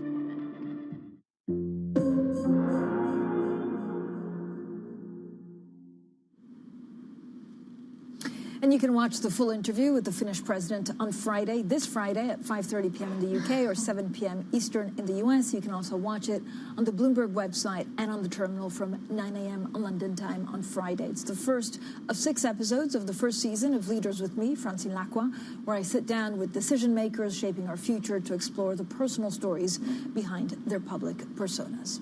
Now, Norway's Prime Minister, Jonas Gahr Støre, has declared victory in a close election where his Labour Party played to voters' fear of uncertainty regarding taxation and welfare policies. Støre is headed for another 4 years in office after Labour emerged as the Nordic country's biggest party, while the opposition bloc saw a shift to the right. And turning to the U.S., and House Democrats have released an alleged birthday note from Donald Trump to Jeffrey Epstein, intensifying scrutiny of the president's past interactions with the late disgraced financier. Now, the release stems from a trove of documents received by the House Oversight Committee, including a birthday book compiled for Epstein's 50th birthday. The White House says the note is fabricated. For more, let's bring in Bloomberg's Jill Deeses. Jill, what was in the image that the Democratic committee members released, and how has Trump actually responded? Well, Francine, you just saw a copy of this image put up on your screen just now. So this comes from the Democratic members of the House Oversight Committee. This is the committee that is investigating more into Jeffrey Epstein's sex trafficking operation. So this is what they're saying is this alleged birthday note from Donald Trump to Jeffrey Epstein. Remember, Donald Trump, while he knew Epstein many, many years ago, he said since he had a falling out with him, and it was long since stopped being friends with him before a lot of the allegations came to light. So this is kind of harkens back to what we actually saw earlier this summer when the Wall Street Journal reported on the existence of a birthday note written by Donald Trump. They said written by Donald Trump to Jeffrey Epstein. In that book, Donald Trump, of course, actually sued the Wall Street Journal over that reporting, including its parent company News Corp and owner Rupert Murdoch. And so we're seeing something very similar along these lines now in this type of denial coming from Trump and the Trump administration now. So Trump has said that this is fabricated, or his assistant chief of staff has said that this is fabricated. They're saying that the signature that you see present on that image was forged, and again, it's ultimately actually pursued legal action when the existence of a birthday letter was reported earlier this year. So you're really seeing that very strong pushback from Trump and the Trump administration. Of course, at this point, many of the documents that the House Oversight Committee is investigating have not been made public. They have said that they would make that public at a later date. So it does seem like there is plenty more to come on this particular story, including, potentially more, including this purported letter that have still yet to be made fully public. Jill, thanks so much. Jill Deese is there with the very latest on these allegations. Now, Rupert Murdoch's family has settled its trust dispute, cementing Lachlan Murdoch's control over Fox and News Corp. Now, the deal ends a years-long legal battle and gives Lachlan sole authority. For more, let's bring in Bloomberg's Rosalind Matheson. Ros, so good morning. Thanks so much for joining us. Does this put the succession drama for Rupert Murdoch to bed once and for all? Well, yes, as you say, this has been a real-life drama, but also a fictionalized, televised drama, and it's been going on for some years through the courts. And it does, to an extent, put this now to bed, because the issue was over the voting rights that some of Rupert Murdoch's children had and the ability to potentially form a bloc to move against Lachlan Murdoch if they wanted to. And they wanted to remove that ability so that Lachlan Murdoch can have a free rein to control the company, drive the company forward without that in the back of mind. And so finally they've come to an agreement whereby they will no longer be part of the trust that has control of Fox and News Corp. Out of that, they get $1 billion plus each and some change for exiting, and that gives him a path forward. So for the company, at least, a sense that these succession dramas will recede from the company. Do they recede from the family? Well, maybe that's another question entirely. But at least for Rupert Murdoch, who's built these companies himself, the sense that there's clarity going forward with his son Lachlan, and also, above all, also the sense that he won't steer these companies away from Rupert Murdoch's fundamental beliefs, which are quite conservative. So with this newfound control, what kind of moves could we expect from him? We can see that Lachlan is trying to steer the company very much through, difficult times for many media companies. Things are changing pretty quickly. So with Fox moving towards streaming as well, paid streaming, free streaming services being launched there, with the newspapers moving towards digital advertising and subscribers, particularly getting people to pay for the content. And they've got quite a good real estate business with listings and moving to monetize that even further, because it's a very sprawling conglomerate. So basically making all of that into the digital space where money seems to be these days. But it is very big, and so there are aspects of it that are quite unwieldy. So do they need to rationalize some of that as time goes on? Ross, thanks so much. Ross Matheson there with the very latest on the Murdoch family. Coming up, we'll be speaking to an MP from Emmanuel Macron's Renaissance Party. We'll also be speaking to Mish Rahman from Eurasia about France's economic uncertainty. That's next, and this is Bloomberg.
AI is definitely in the center of it. And we're looking for how do we spend time and which industries do you invest in? Industries becoming more and more digital or AI enabled that actually adds value to economic growth.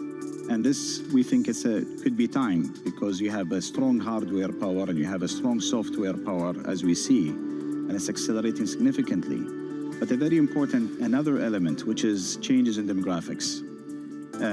More AI-enabled softwares and applications may improve the people's lives and actually increase productivity in times where demographics are decreasing everywhere around the world.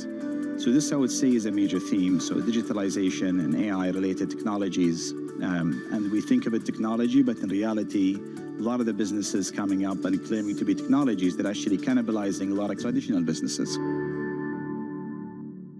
All right, okay, ready? David, what initially sparked your interest in this topic of longevity? 15 years ago, I turned 60, and I began to wonder how much longer I'm likely to live and what I could do to extend my life. On longevity, I talked with the leading experts in science and medicine to educate people about how they might be able to change their conduct so that they can live a happier and healthier life. I'm David Rubenstein. Join me on a 4-part journey as I explore the great quest for longevity, only on Bloomberg. Astonishing day for US technology. It's shaping the region's technology ecosystem. Asia's biggest tech news and innovation. Bringing you up-to-the-minute news whenever and wherever it happens. I'm Haslinda Amin in Bangkok. This is Bloomberg.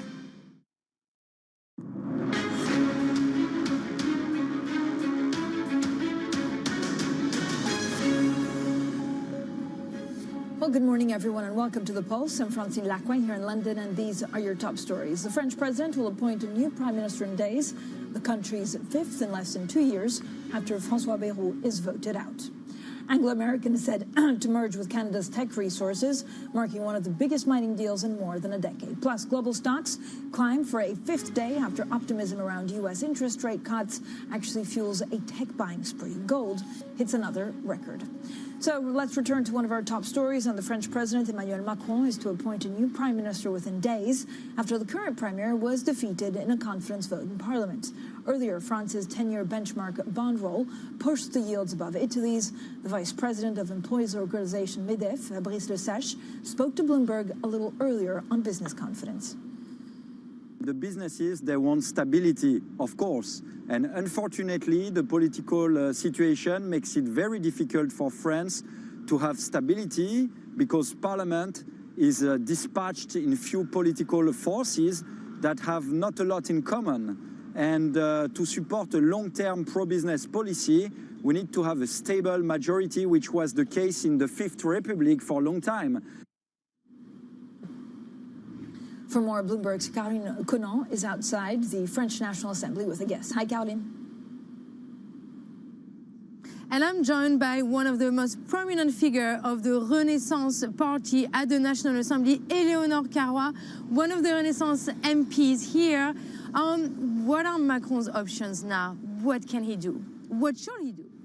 Well, he has constitutionally 2 options. He can either appoint a new prime minister who will then form a new government, or he could call for snap elections again. But I don't think that would be a good idea because I don't think this would lead to a result any different from what we saw just a year ago.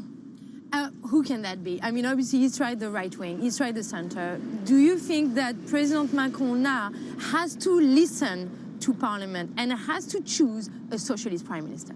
I think the answer is precisely in the question, because it is not because you appoint a prime minister whose past life was in the right or in the center or even in the left that you're going to solve a very difficult equation that has a solution, right? It is that you have a very fragmented National Assembly with groups that do not have the majority and that are only now starting to understand this very obvious situation. Remember just a year ago when the NFP, the left coalition, very eclectic coalition, arrived first, they said, we won. They hadn't it wasn't the case. The situation is different now because they kind of broken with the far left of Jean-Luc Mélenchon. So would this be more acceptable to a centrist government, to the moderate right-wing Republicans? Is it time now to try the socialist route? Exactly, but let's keep to the math. Because they've broken with the LFI, the Insoumis, they're now a little group that needs to be part of a wider coalition, which needs to include the center and also the moderate right. So however you look at it, you need to find a compromise. And finding a compromise means, of course, you could appoint someone from the left, from the right, someone who's also a technical prime minister, you name it. But whoever that is, this person will need to speak to everyone and find ways to, you know, have different groups accept to put aside some of their priorities so that they can have other priorities put in place. And for us, this is nothing new because this is exactly what we've done since day one. We did it with Michel Barnier, who came from the right. We did it with François Bayrou, who came from the Modem. And we're happy to do it with anyone who's willing to be constructive. So your camp is willing to compromise. What kind of compromise are we looking at? Obviously, François Bayrou proposed more than 40 billion euros of savings in his budget. That didn't go well. Now, the socialists proposed only about 20 billion, half of that. Do you think that having just 20 billion euros of savings in this next budget, even if that means delaying possibly the deficit target by a few years, is that a good compromise? Is that acceptable for the center? There's several ways of negotiating, and right now when you look at what people are saying, what different parties are putting, they're all saying, this is my red flag, I'm not going to go there. I don't think you land anywhere if you start that way, so I'm not going to tell you this is an absolutely no-go. Now, my view is that in France, we pay too many taxes and we're not enough workers to actually cover the needs of a state that is very present and that has really good public services. So my view is, of course, that we need to cut more public expenditures, but if it takes, you know, moving from 43.8 billion, which was what was proposed by Michel Bayrou, to another figure, of course we're willing to do so. What so we need 20 to billion is a figure that would potentially be acceptable for your party? I'm not going to give you my bet now or what I would prefer, but what I'm going to tell you is that our attitude has always been and will continue to be a very constructive one. And this is precisely why yesterday we voted for the confidence vote. It's not, you know, we didn't vote for or against François Bayrou. It was not about him. It wasn't even about his government or about his proposal. It was about finding stability, because I think this is the most important thing we need in France. We need predictability, stability, and, you know, to be able to reassure the world that we'll be there and that we'll act responsibly. You're saying that some other parties had some red flags all over. But obviously the socialists have proposed in their alternative budget a Zuckman tax on the wealthy, a 2% tax on those with more than 100 million euros. They've also proposed to go back to a retirement reform, age of 62 years old, or at least pause the current reform. Are these your red flags? As I said, no red flags. But look at our demography. I mean, we're living older and older, and we have fewer young people. In no country in the world, no developed country, you have this idea that you could work just until you're 60 years old and then, you know, live 20 years being paid by the state, because this is the way it works for the pensions in France. It's not what you've saved, but is what the collectivity will pay you. So I don't think this is a good idea. But if it needs to talk about different career path, putting senior people to work in a different manner, why not? Everything is open. On the other hand, I think we can talk about taxing more rich people, but I don't think it's a good idea either. I think we're already taxing way too much. And on the other hand, I don't think you can think of how to save a system, a structural, you know, situation with only one tax that would apply to a very limited number of people. Do you think President Macron can actually avoid new snap elections? Is that kind of like the only way out? Because whoever is named next, it seems like those kinds of compromise are going to be hard to reach. Do you think if by the end of the year there's still a deadlock, we have no way out than new snap elections? I wouldn't be against snap elections if I thought that they would lead to a different result, to a very strong majority. And I don't see this happening, not even for the National Rally, which to me would be the most dreadful situation, because when you look at their project, when you look at the budget that they propose, more than 100 billion spendings in addition to what we're doing, I think that would be a total disaster for a country. But even that is kind of unlikely. So I don't think proposing something that will not lead to a good result is the solution. The solution is really finding this way to compromise. And I know today here at the National Assembly, this might seem a bit unlikely, but there has been some progress since what happened a year ago. And I want to see the glass half full and see that we're actually learning as we walk and learning how to be a more democratic and parliamentarian republic. The glass half full and the need to compromise. That was Éléonore Carrois, a Renaissance MP, live from the National Assembly, giving us a bit of the options that Macron has at the moment. Francine? Caroline, thank you so much. Caroline Conan, they're interesting to hear the MP saying, look, something has changed. If you're in the markets, you kind of look at the political paralysis and you say, maybe France is a new Italy. Now, for more on France's ongoing political turmoil, I'm delighted to be joined by Mij Rahman, Eurasia Group's Managing Director for Europe. Mij, thank you for joining us. I absolutely, read your notes on a daily basis because every time it's like spot on, they're clear. What happens now in France? Because Emmanuel Macron doesn't have many options. He doesn't have many good options for himself, apart from, I guess, finding a replacement for François Bayrou. Yeah, so I think we can say he's not going to call an early election, and that seems to be clear. It would return a divided assembly. The far right will probably come first. It would invite massive pressure on Macron to resign the presidency, which he doesn't want. So his only choice is to appoint a prime minister and then get a deal with the 66 moderate socialist swing bloc in the assembly to try and get a budget through for 2026. The far right, I think, has come to the calculation that constitutional crisis, an early election, is actually to Le Pen's advantage because it will expedite her repeal, potentially clearing the way for her to run in 2027. The hard left is ideologically and substantively opposed to everything Macron and his allies stand for. And so there is no one else to do a deal with other than the socialists. And that's who I think Macron, when appointing the prime minister, will be thinking about to try and get France's fiscal trajectory back on track. Do you have a couple of names in mind? And again, it's not an easy task, right? What if he fails the first time around? I mean, we can't go through prime ministers every 5 months. Correct, but I think there is something of a stability premium now. Now that the opposition has provoked the downfall of Bayrou, or Bayrou provoked his own downfall, I think now, certainly for the socialists, they will be minded to be a bit more constructive because they do want to distance themselves from La France Insoumise, the hard left. They do want to demonstrate their capacity to govern, but the new prime minister is going to obviously have to deliver fiscal concessions that speak to the socialist base. I mean, I think 3 names are doing the running, maybe 4, I think. Sébastien Lecornu, strong Macron ally, defence minister. That would be my pick for whom Macron will likely alight on as prime minister. Eric Lombard, I think, is a potential option, current finance minister. But there are also people like Gérald Darmanin who are in the running. Catherine Varot, current employment minister, her name has been surfacing a lot more frequently in the circles in the know, if there are circles in the know, in Paris. So I think probably one of those 4. I don't think he's going to tack too far to the left because that will then estrange partners within his own minority coalition. I think he's going to choose an ally, someone he can trust to try and then get the budget through. Do you think there's anything that Emmanuel Macron can do now to save his legacy? I mean, I think Macron's legacy question is really interesting, Francine. I mean, my view, I think he wants to come back in 2032, so after 2027. So what does that mean? I think he's trying to avoid a couple of situations. Number one, I don't think he wants a strong centrist candidate to emerge to replace him because a strong boss in the centre will make it harder for Macron to return in 2032.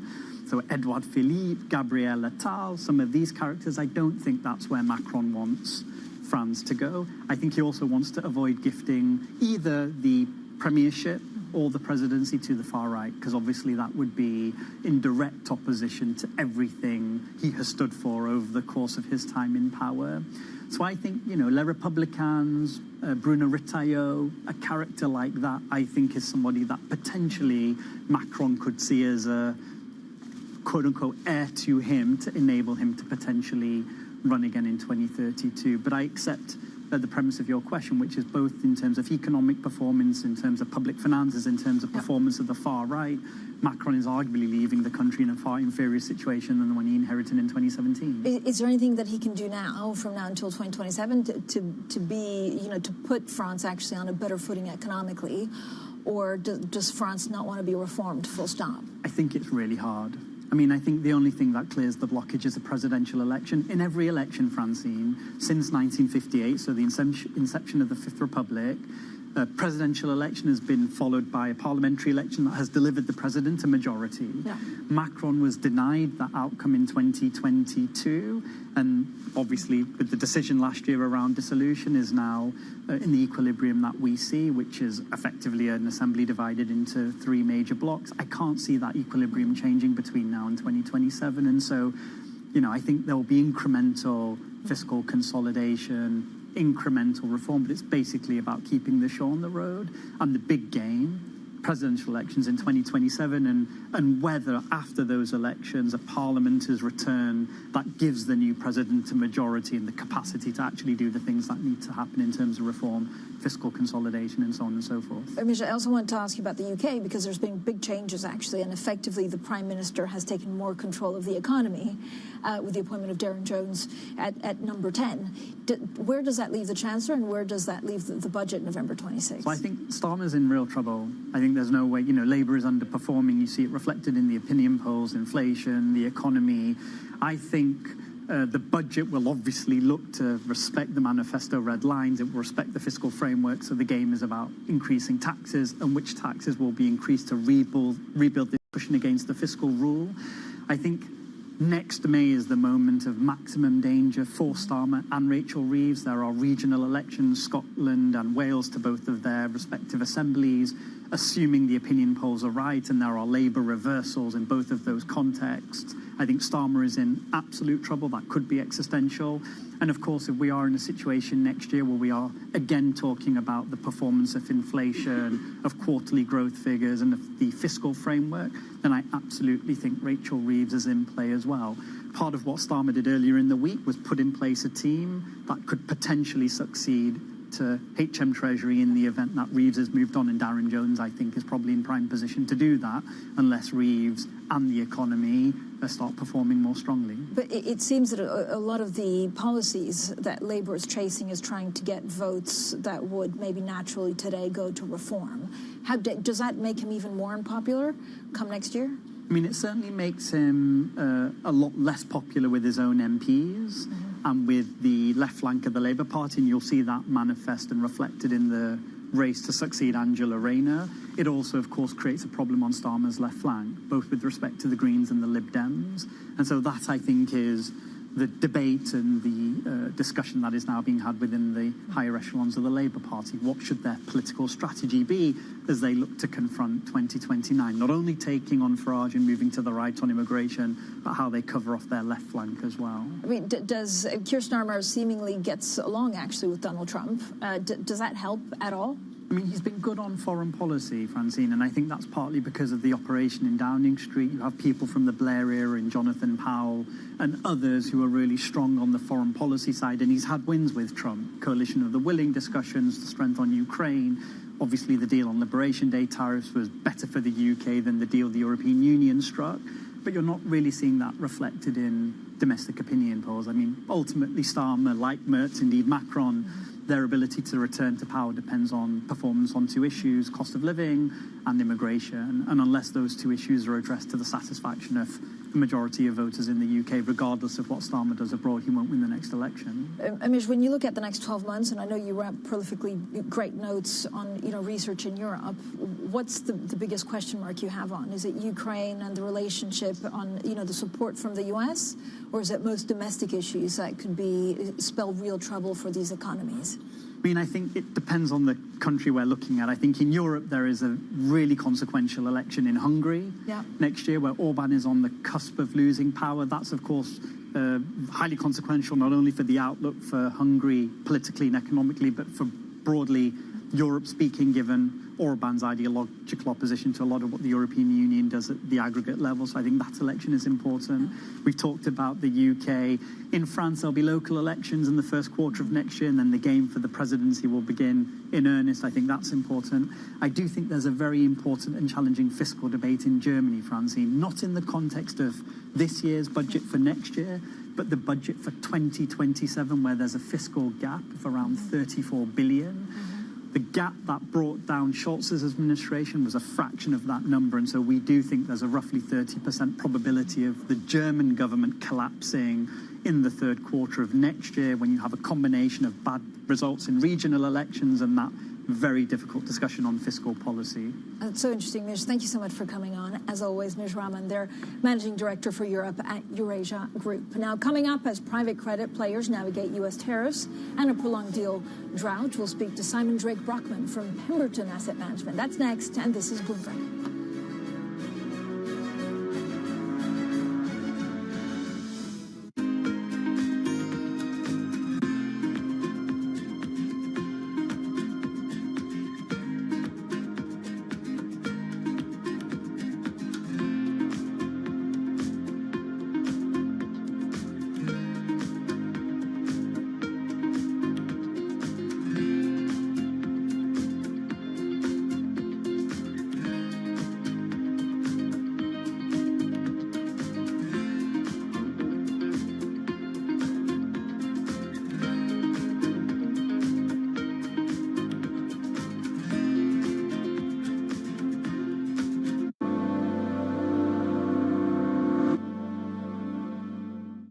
This is Bloomberg Daybreak Europe. I'm Tom Mackenzie in London. These are the stories that set your agenda.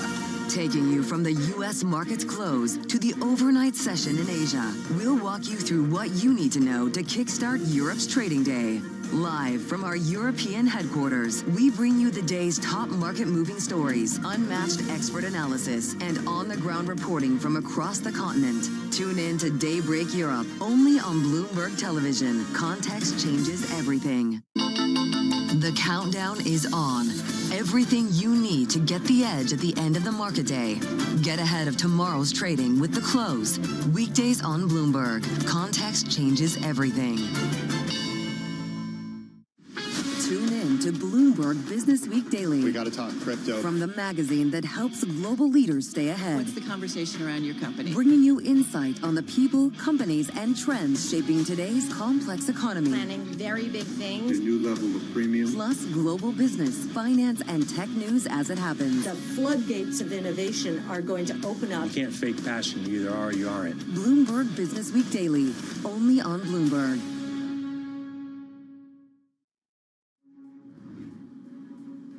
Well, turning to private credit, unexpected rate cuts from the Fed have given lenders hope that deal-making could pick up again after a long dearth of activity. Joining us now is Simon Drake Brockman, co-founder and managing partner at Pemberton Asset Management, a private credit firm with $27 billion of assets under management. Simon, thank you so much for joining us. First of all, do you have any concerns about mounting distress in private credit, full stop? I think you've got to look at Europe in quite a different way to the United States. You know, if you look at U.S. rates at the moment, they're 225, 250 basis points higher than Europe. And so, the ECB rate cuts and all of the actions, the stimulus programs that are starting to come through in Europe on the back of, defense spending, et cetera, has really, I think, set a fairly positive scene in credit inside of Europe today. I think, the concerns in the United States continue to be, how far and when the Fed will cut, because, that extra 250 basis points is expensive for borrowers in the United States. And so therefore, what we're seeing is a lot of interest coming out of U.S. investors and global investors to come to Europe because they kind of feel that Europe has finally kind of awoken again and has moved from austerity into growth on the back of the Trump defense policy, etc. So at the moment, credit is doing well in Europe, and I think the demand for financing in Europe is going to continue to grow dramatically over the next few years. Have you changed, for example, your approach to funding software companies given the threat of AI?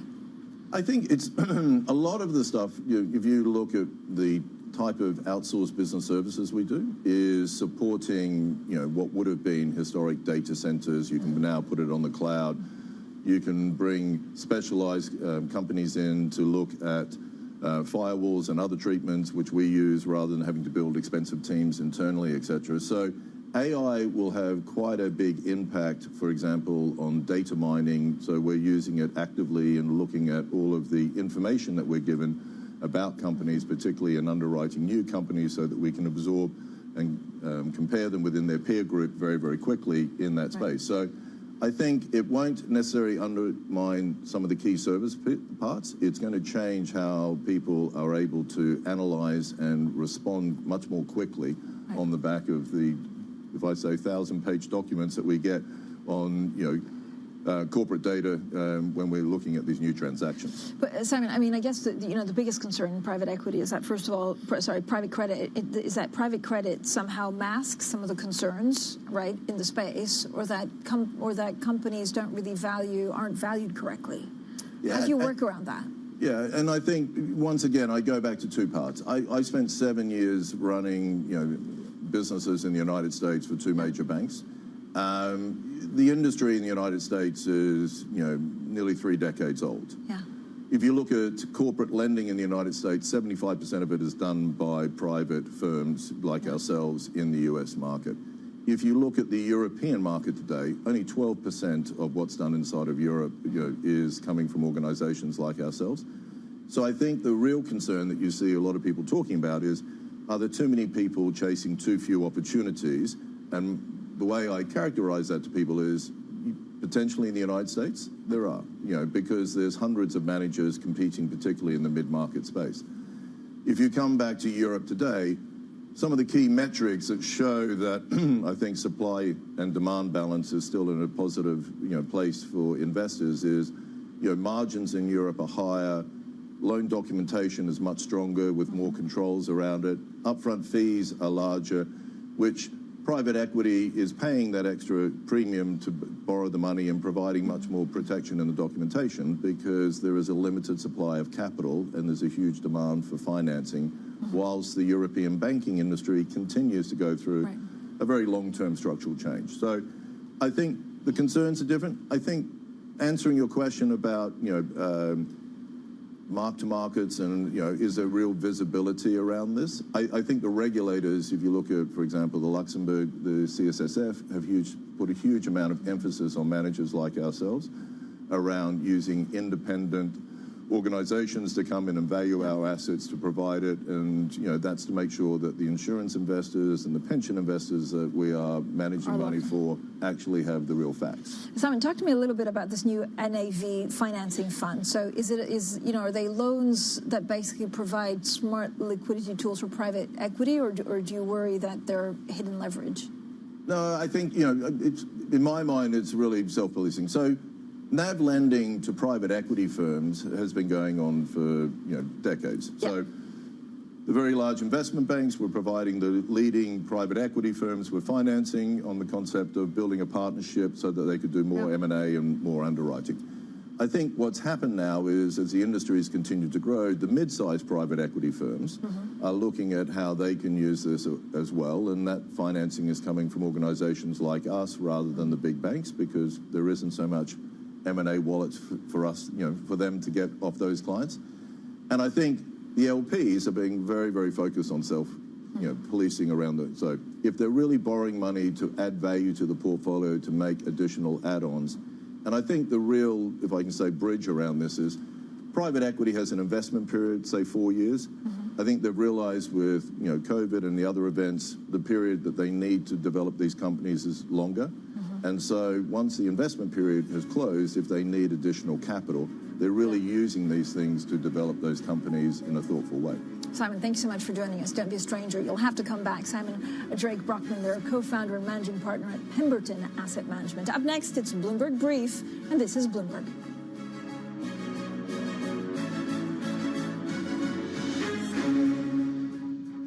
From the world of politics to the world of business, Joe Matthew and Kaylee Lines deliver news, insight, and analysis live 2 times a day, every trading day. Balance of Power at 1 and 5 Eastern, only on Bloomberg.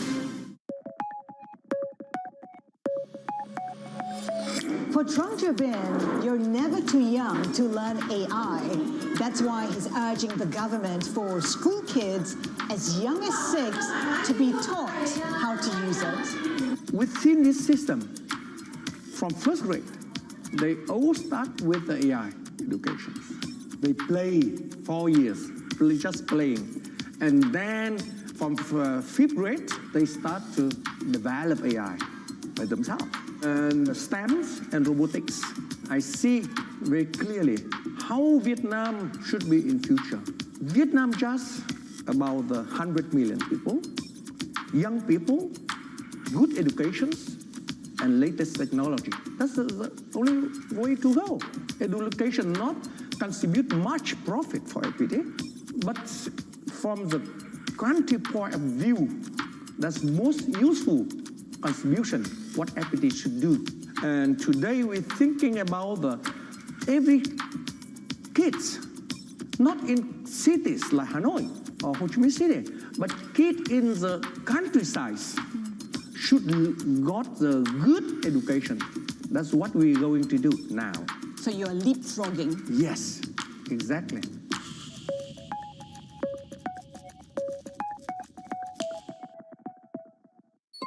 Asia is at the forefront of some of the world's biggest stories. I'm Sherrian in Tokyo. And I'm Heidi Stroud-Watts here in Sydney, where the trading day begins. We're here in the center of all the action to get you set up with the numbers, news, and knowledge you need for the day ahead. The demand is indeed recovering. We've been waiting for this moment. The opportunity of a century. Join us on Bloomberg The Asia Trade. Weekdays only on Bloomberg TV. Context changes everything. What is going to be the consequence for U.S. markets? We are basically deep in the European earnings season. Take a look at how we're faring when it comes to Asian markets.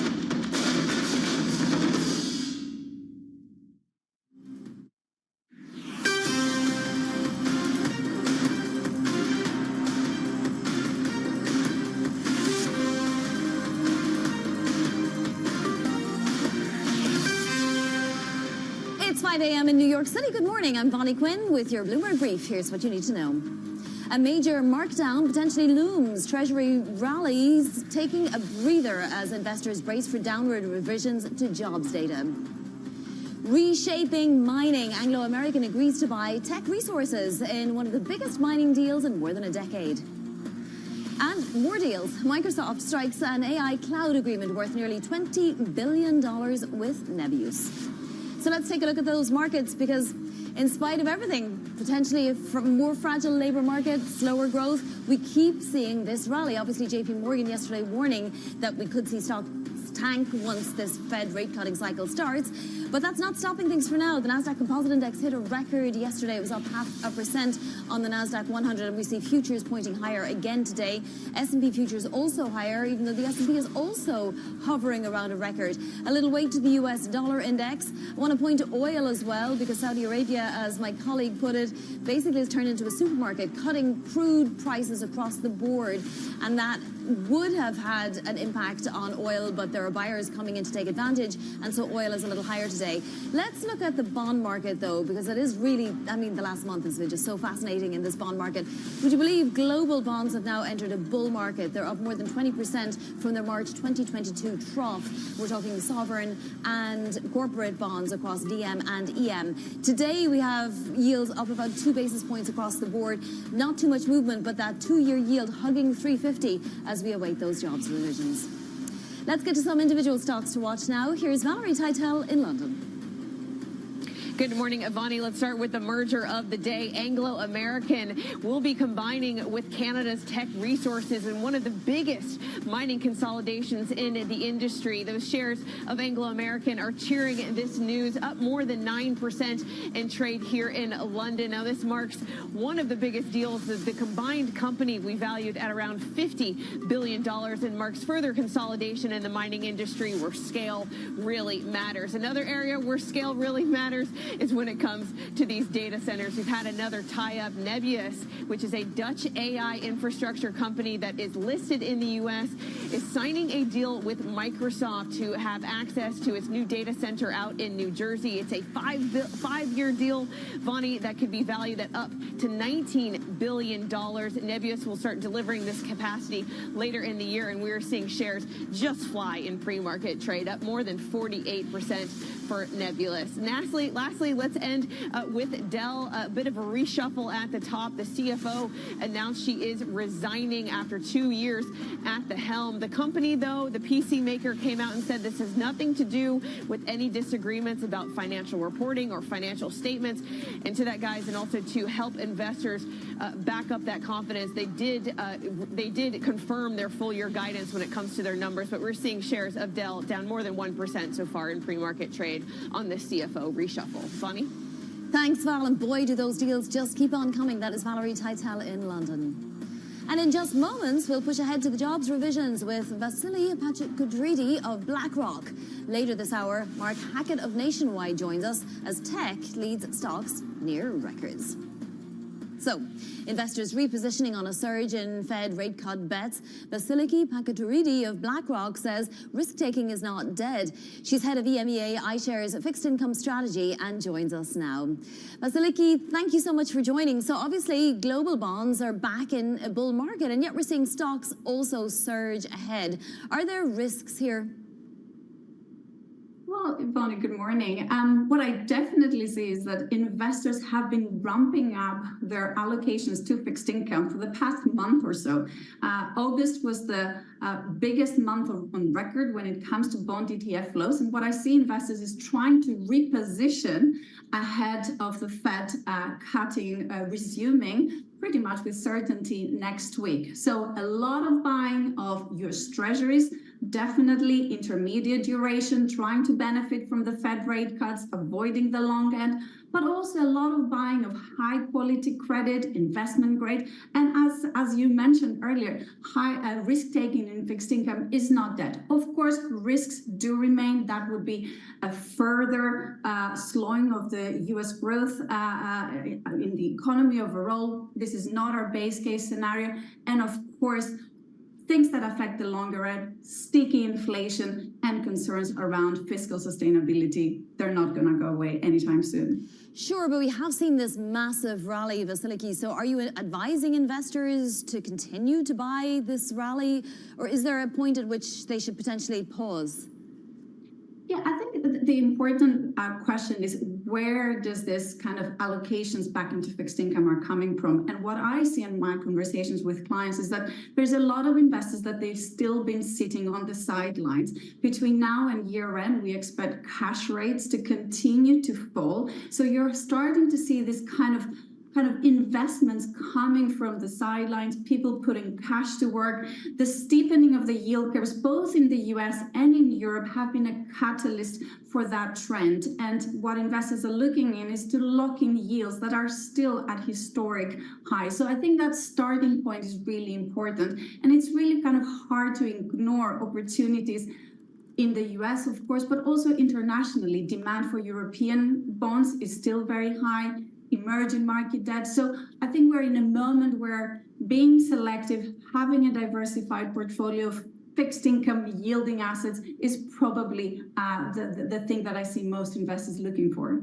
You know, it's interesting. Yesterday, the Goldman Sachs CEO, David Solomon, was speaking at a Barclays Financial Services conference, and he signaled that there's absolutely no need for the Fed to rapidly cut interest rates. Let's just have a quick listen to one of the things that he said. Doesn't feel to me like the policy rate is extraordinarily restrictive at the moment when you look at risk appetite. And so, you know, risk appetite is definitely, you know, out on what I'd say is the more exuberant end of the spectrum. So a little worrying perhaps there, but Vasiliki, is he right if monetary policy is not exceedingly restrictive, or if the head of one of the major banks doesn't feel that way, will the Fed be one and done for the moment? Well, taking a step back, I think that policymakers and central bank and the Fed, they're facing a really tough trade-off right now between kind of growth and inflation.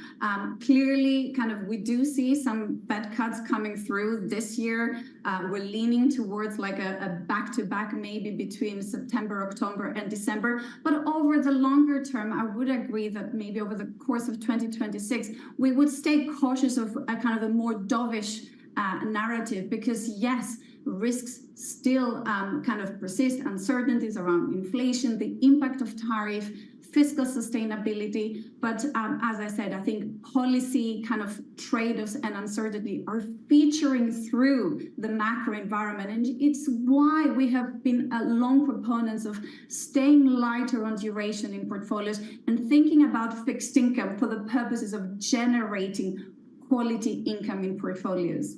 One of the more interesting things you're seeing too is that demand for euro bonds or bonds denominated in euros is actually, increasing quite substantially as well. Why is that? Is it a concern for Europe and several European countries, or is it the opposite, animal spirits?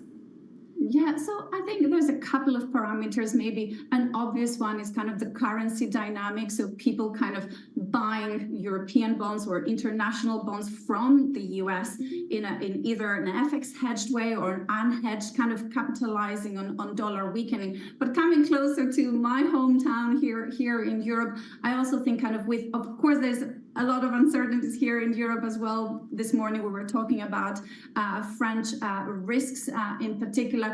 But when it comes to the monetary policy, there is a little bit more of a kind of an expectation that the ECB is on a more certain path in terms of kind of rate cuts and where they stand for now. And again, kind of the yield picture here in Europe has kind of improved significantly from the depths of kind of being in negative yielding territory just a couple of years ago. So a couple of parameters, fundamentally kind of stronger markets, the yield level, but also things like technical buying and the FX story. So Vasiliki, if you are of a mind to take risk, and clearly those investing with you are, where outside the developed market would you be looking right now? So I think emerging market debt has been an asset class that has been so under-owned for many years, and even kind of from the kind of currency dynamic point of view, obviously we've seen significant weakening of the dollar this year, but that has been mainly relative to DM currency pairs. Perhaps if we're positioning for more weakening of the dollar, that could be more towards kind of emerging market pairs.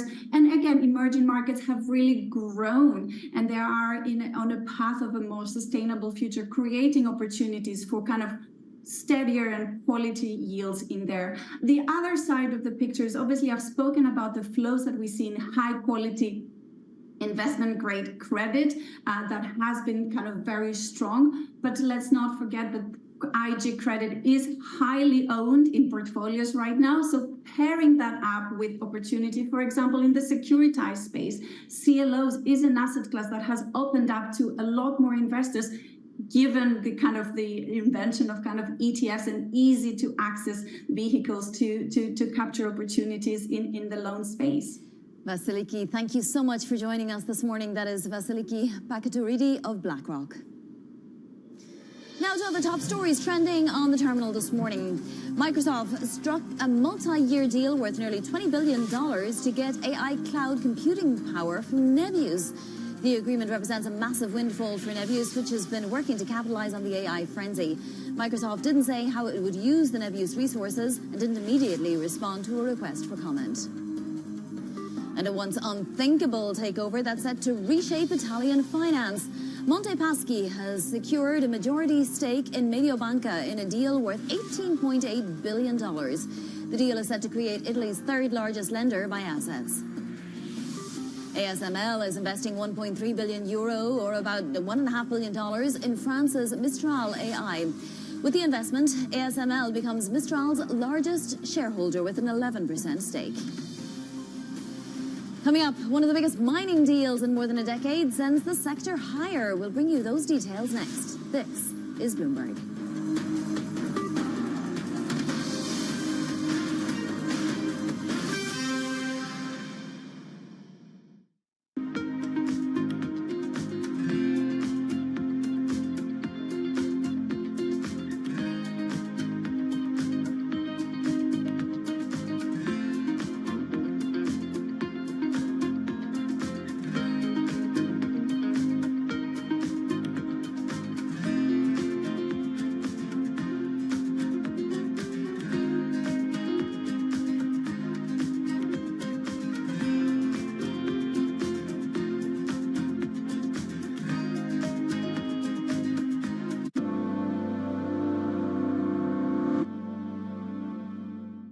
Okay, ready? David, what initially sparked your interest in this topic of longevity? 15 years ago, I turned 60, and I began to wonder how much longer I'm likely to live and what I could do to extend my life. On longevity, I talked with the leading experts in science and medicine to educate people about how they might be able to change their conduct so that they can live a happier and healthier life. I'm David Rubenstein. Join me on a 4-part journey as I explore the great quest for longevity, only on Bloomberg.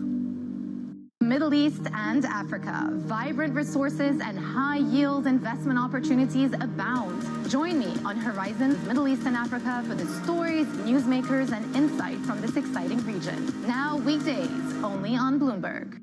Bringing you up-to-the-minute economic news whenever and wherever it happens. I'm Francine Lacqua in Sintra, Portugal, and this is Bloomberg.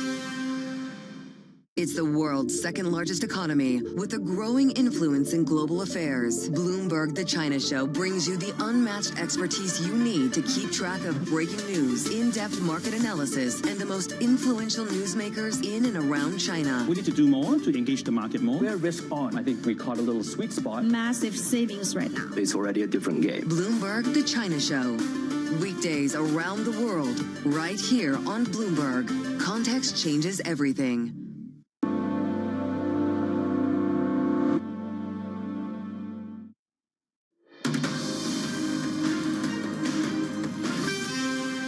This is Bloomberg Brief. I'm Bonnie Quinn in New York. Shares of Anglo American getting a boost after striking one of the biggest mining deals in more than a decade. Anglo confirming this morning that the London-based firm has agreed to buy Teck Resources, creating a more than $50 billion company. Let's get the details now with Bloomberg's Martin Ritchie, who covers metals and mining. So, Martin, what do we know about the deal, and why does Anglo want Teck right now? Yeah, as you said, one of the biggest mining deals that we've seen being put together for a long time. Certainly, if it goes ahead, it will create a company probably worth more than $50 billion, among the top copper producers in the world. And it comes after a few years, really, of attempts to make these big mega deals in the mining space. Back in 2023, Glencore tried to take over Teck. Last year, we had the huge deal with BHP trying to take over Anglo. And all of these kind of in one thing in common. It's about trying to combine copper assets together. It's the one thing that the big mining companies want to get more of. Now, just to talk you through some of the details of this deal, it is a no premium merger. And the Anglo shareholders will get 62.4%, Teck the rest. Talking about synergies, they say $800 million in sort of cost synergies, and then $1.4 billion in potential operational synergies after going into the next decade annually. The company will be based in Canada. They've really stressed that point. I think that speaks to the fact that it will have to be obviously approved by Canada's government, saying there will be no net job cuts in Canada. The senior staff will be in Canada. But just the overarching strategy, as you see in what they've announced, it's all about copper. They mention it so often. Company will have 70% of its business basically copper focused. Well, exactly. So 2 questions really. Does this protect Anglo more? Will it, get more bids because it had to fend off that bid last year from BHP Billiton, and sometimes, companies come for it? And also, what does it mean for copper more broadly?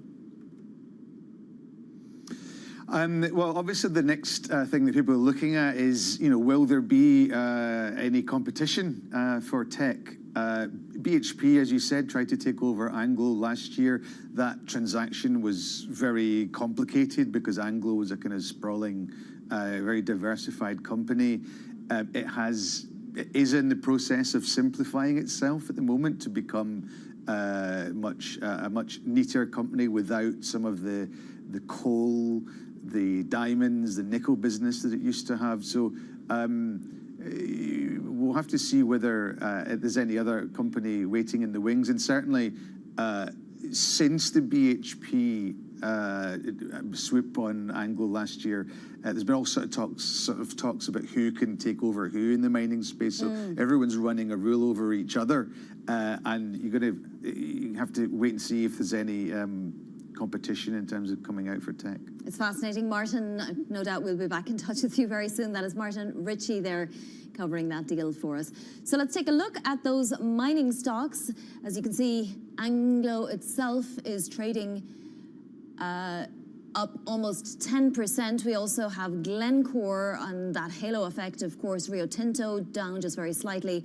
And generally, the mining space expected to do pretty well today. Coming up, a search for a new French Prime Minister. More on President Macron's top contenders next. This is Bloomberg.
Bloomberg Screen Time is back this fall for year 3. We're bringing together the biggest names in business and pop culture, like Netflix co-CEO Greg Peters, Instagram boss Adam Mosseri, and Los Angeles royalty Willow Bay.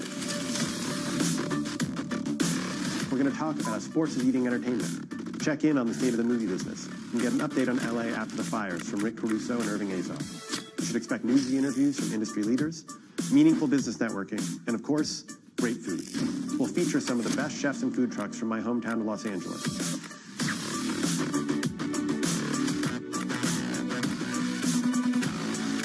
Tickets are available now, and you should head to bloomberglive.com/screentime for details. I'll see you in Los Angeles, October 8th and 9th.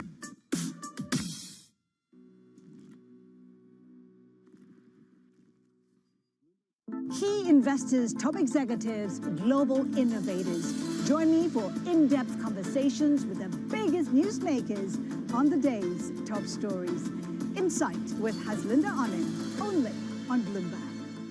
Technology is embedded in every aspect of our lives. And laying the foundation for the future. From finance to defense, AI to entertainment. And from the road to the stars. Bloomberg brings you the latest stories of the people and companies pushing the tech sector to new frontiers. And the politics that shape global tech markets. I'm Caroline Hyde in New York. And I'm Ed Ludlow in San Francisco. Watch Bloomberg Tech every weekday. Only on Bloomberg Television.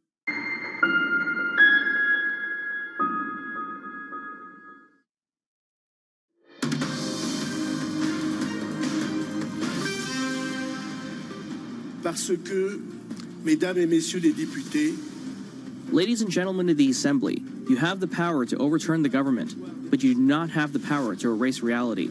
The expenses will continue to increase even more, and the enormity of the debt, which is already unbearable, will get heavier and heavier and more expensive. European stocks muted as French President Macron moves to appoint a new premier within days. Joining us now from Paris is Bloomberg's Caroline Conan. So we saw the outgoing PM obviously try to warn everybody of the risks, but at the moment, the market seems to be pretty sanguine. What risks does all of this pose to the market, Caroline? The reaction on the market has been quite muted because obviously Beirut's collapse was mostly priced in. Now, of course, what investors are looking at right now is who this next prime minister is going to be. And if it's a socialist government, then are we going to see the budget proposals, the budget savings watered down? You know that François Bayrou, the former prime minister now, who's handing his resignation today to President Macron, was proposing more than 40 billion euros of savings. The the alternative socialist budget is proposing 20 billion, so it's basically half. What does that mean for the debt trajectory of France? Of course, that means that delaying the return to a 3% deficit target by 3 years, that may worry investors, or perhaps markets will just be good with some sort of stability if they can find a compromise. A compromise, of course, that will be hard to reach, given the socialists and the center have a very different vision on what it means to tighten public finances. Well, if you look at sovereign debt, Caroline, the spread to Germany, for example, is at the levels that it was at during the crisis. Now, that could all, you know, the air could come out of that pretty quickly, depending on who Macron chooses. Who can he choose from right now? So what he's tried before is obviously the right-wing Republicans with Michel Barnier. Then he tried the center with François Bayrou. A socialist prime minister is something he hasn't tried for. So obviously a lot of people are saying that if he does again choose someone from within his own camp, such as, for example, the defense minister, Sébastien Lecornu, who's been cited as one of the contenders, it's going to again anger the moderate left-wing and perhaps even anger the streets. Because you have to remember, France is also facing 2 days of national rallies. Tomorrow, there is the threat from the far left to block the country. And then next week, a more structured day of strikes coming from the air, from the trains, even from schools all across the country. So if the social anger mounts, if we are facing perhaps the beginning of some sort of yellow vest crisis, like we saw back in 2018 during President Macron's first Monday, perhaps going the socialist route might be a way to calm the social anger in the streets, to give something to these people who are asking that it's not only the president of the rich, which is Macron's nickname, yes, that they are looking at, but also a government who actually cares about their day-to-day struggles. Caroline, we will definitely check in with you again very, very shortly, developing a story there in Paris with Caroline Conan. Time now for your front page news. First up, on the New York Times, the House Oversight Committee released files turned over by Jeffrey Epstein's estate. The files included a copy of a suggestive note apparently signed by President Trump. The president has denied composing the message, and the White House Deputy Chief of Staff said the image is fabricated. Next up, the Wall Street Journal reporting OpenAI executives are getting concerned that mounting political scrutiny could derail efforts to become a for-profit company. According to the Journal, the executives have discussed a last-ditched option of moving out of the state. And on the FT, the world's biggest oil and gas companies are cutting jobs and slashing investments at the biggest rate since the COVID market collapse. Companies including Chevron and BP have tens of billions of additional cost savings promised, with some projects paused or put up for sale. Coming up, signs of exhaustion in tech. We've been saying it for a while. It's still there. That's according to Mark Hackett of Nationwide. He's going to be joining us. Plus, we're going to be keeping an eye on these markets as we await jobs revisions just a little later on this morning. This is Bloomberg.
Let me break down our CapEx into the buckets that we spend. big part of it is to expand our reach of fiber. You cannot wait until there is certainty to build that. These have long lead times that require you to have conviction about where demand is going. Another bucket is, as more people are on our network, we also have to add more coverage and capacity. It's almost like a variable expense. Third, we are modernizing our wireless network right now. Through the investments we're making, we are driving down our unit costs over time and providing more capacity to serve the demand that we think is coming. Do you have less confidence in that 3-year plan now than when you first came out with it, given that some people are having trouble deciding how things are going to look in the next 3 days? No, I really don't. I look at the nature of our business. It doesn't matter the economic cycle. This is a critical goods or service, and we have every confidence demand for it will remain. Will it be harder in a more challenged economic environment if that ends up being the case? Of course, but remember, we are investing at record levels. Slight moderations of that would allow us to deliver a lot more incremental cash to the bottom line. So I have every confidence we're going to be able to deliver our guidance. At a time when policy in Washington is driving Wall Street, we draw a distinction between the rhetoric and the action, bringing you market-moving guests and original reporting. This is Bloomberg Surveillance. It's a multi-trillion-dollar industry. We'll show you what's happening in ETFs like no one else. ETF IQ, only on Bloomberg.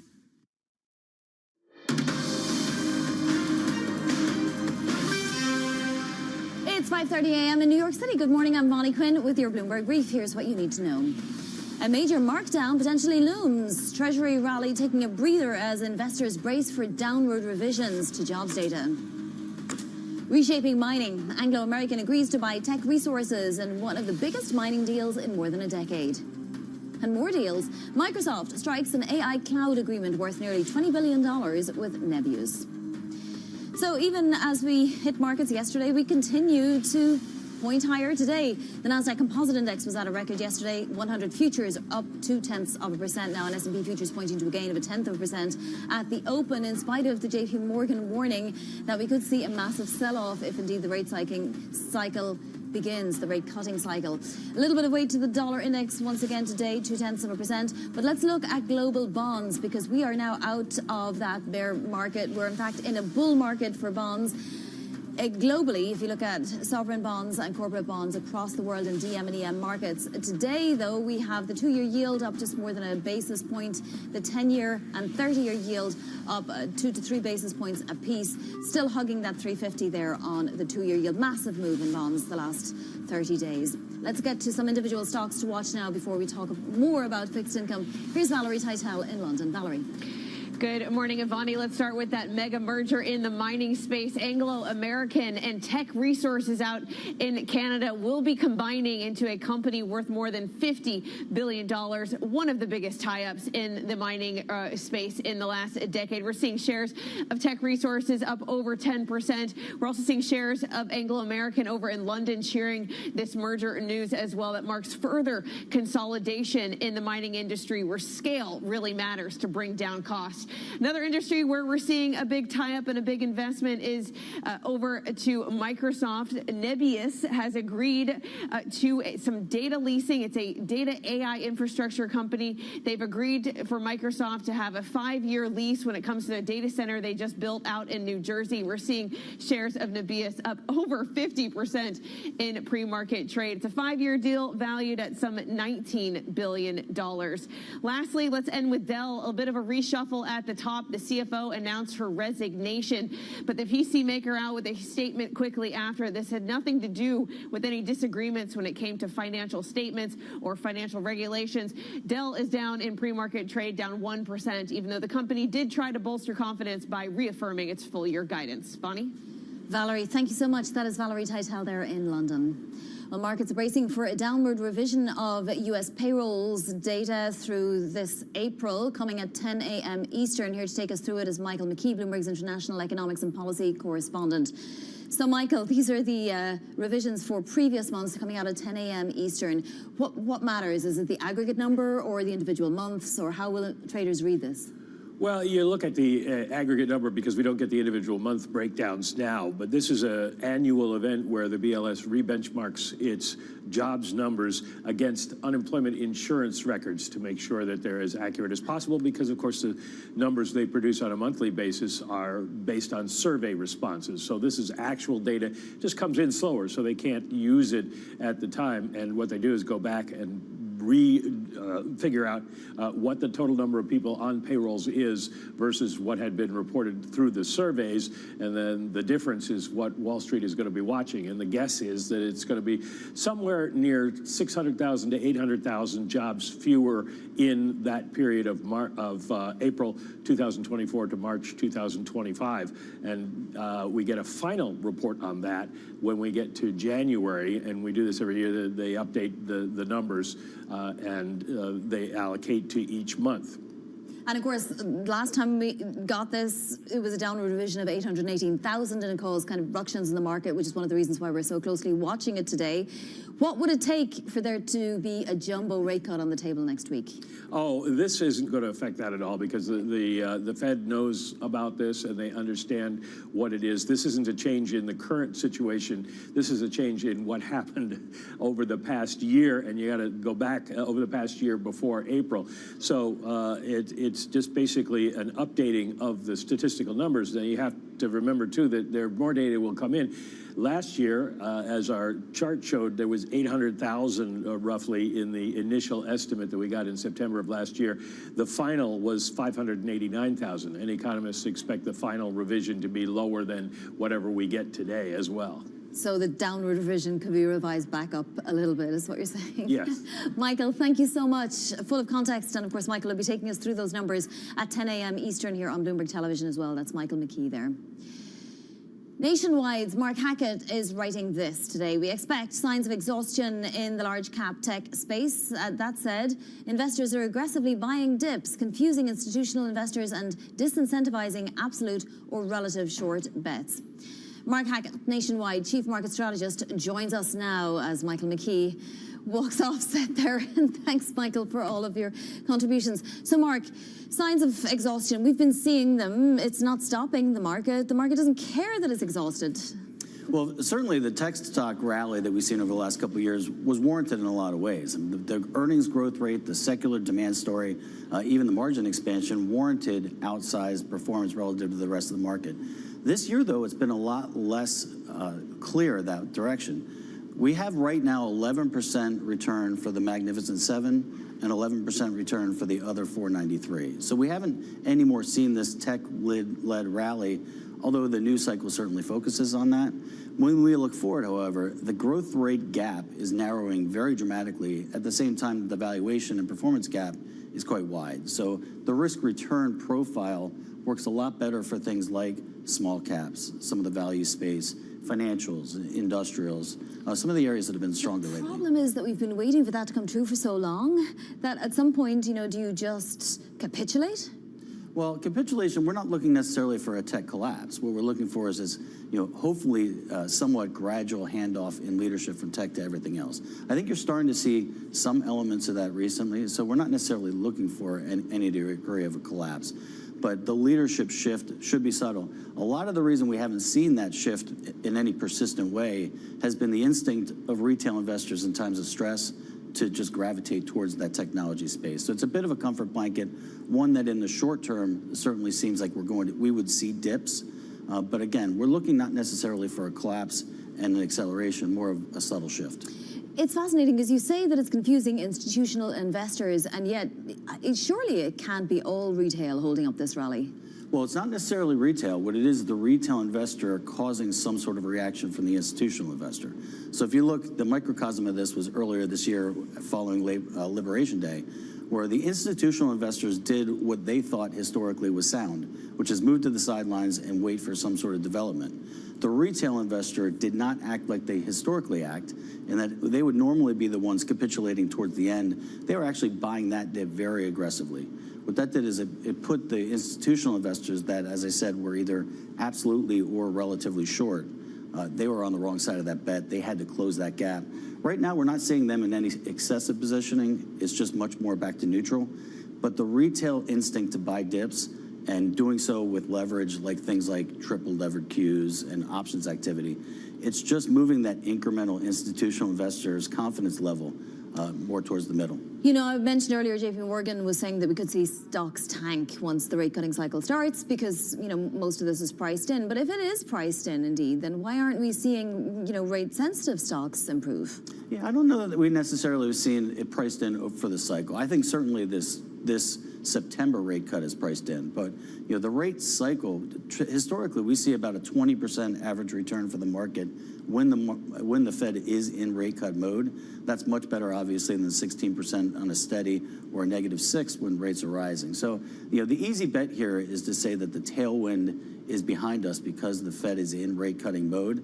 That caveat, though, you know, the JP Morgan piece kind of addresses this a bit, which is this cycle really hasn't followed historical patterns. So having direct confidence that this will happen because it's happened in the past really hasn't worked very well, frankly. So what would you be advising at this point to, you know, dip your toe into some of those other stocks that haven't really performed as well, or to sort of go full on, just go raw into all of those stocks? Yeah, our recommendation would never necessarily be to switch on dimes. This is a little bit of a subtle shift. So we're not, like I said, we're not looking for a collapse in technology. We're not looking for some sort of, you know, crazy rally in the small cap space.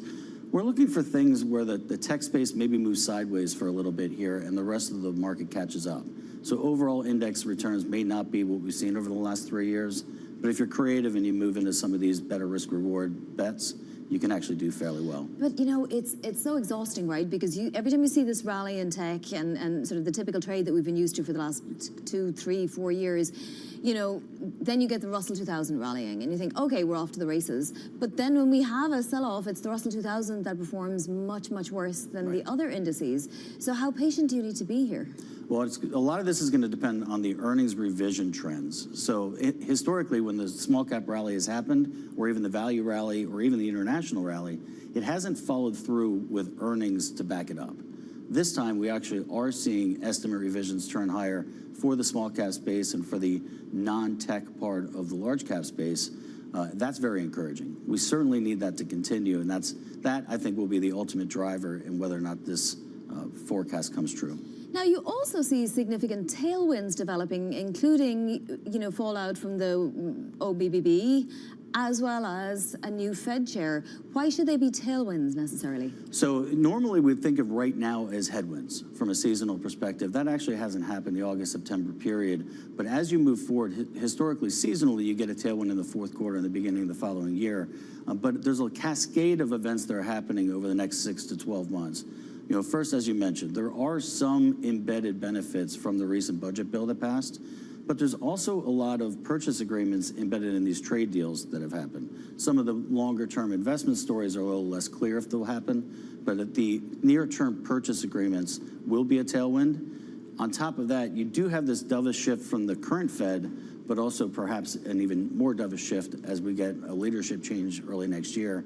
And then finally, the weakening dollar is a tailwind for their earnings, but also our exports as well. So there's a lot of tailwinds that we are currently seeing that we frankly haven't seen for a while.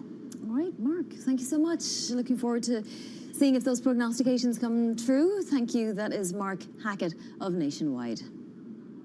Now, 2 other top stories trending on the terminal this morning. Goldman Sachs wins a $40 billion mandate from Shell to oversee its pension assets. This is one of the biggest outsourced deals of its kind. Goldman will oversee pension money in Europe and provide advice on North American pension plans.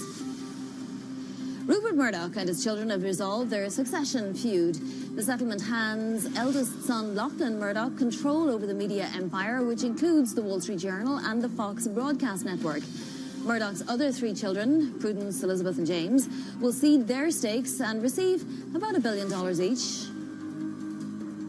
Bloomberg sources say BOJ officials are of the view that it may be possible to raise the benchmark interest rate again this year. The US-Japan trade deal has removed a key source of uncertainty, but the BOJ is likely to keep its rate unchanged at 0.5%.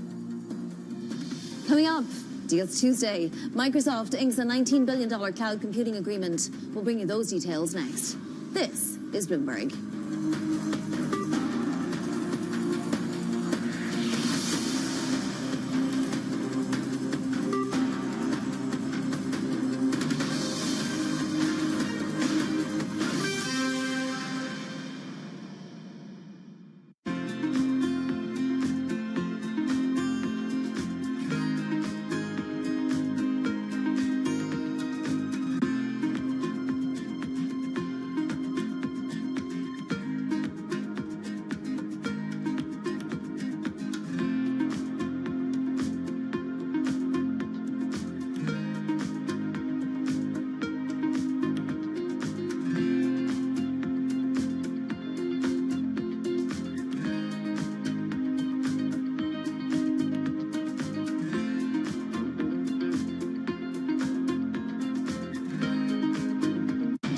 case you missed it on Bloomberg Open Interest. When we look at our portfolio, we see an IPO pipeline that's the biggest since it's been in 2021. In M&A and IPOs, we've actually had close to record performances in that space. We're going to have an interesting year. We're having a lot more conversations around putting dates on calendars. I think we could see a very active second half of the year. Don't miss Open Interest live weekdays. We published a story recently about the explosion of robotic companies and innovation in China. I think we said there's something like 50 or 60 robotic startups in China. Are we behind, and should we be concerned about that? I think as far as the state of innovation, no. Most of those robots aren't built for work, for the things that, which is the entry point for these robots today. They can do some interesting things. A lot of times it's backflips or making coffee or something, but not really useful work. These robots can pick up to 50 pounds on our next generation. So they're great for the education of robotics, getting people interested. But as far as humanoids, they've got to check that safety box before they can come into any of the facilities here. And that's a big bar that we haven't seen much of out of the Chinese robots.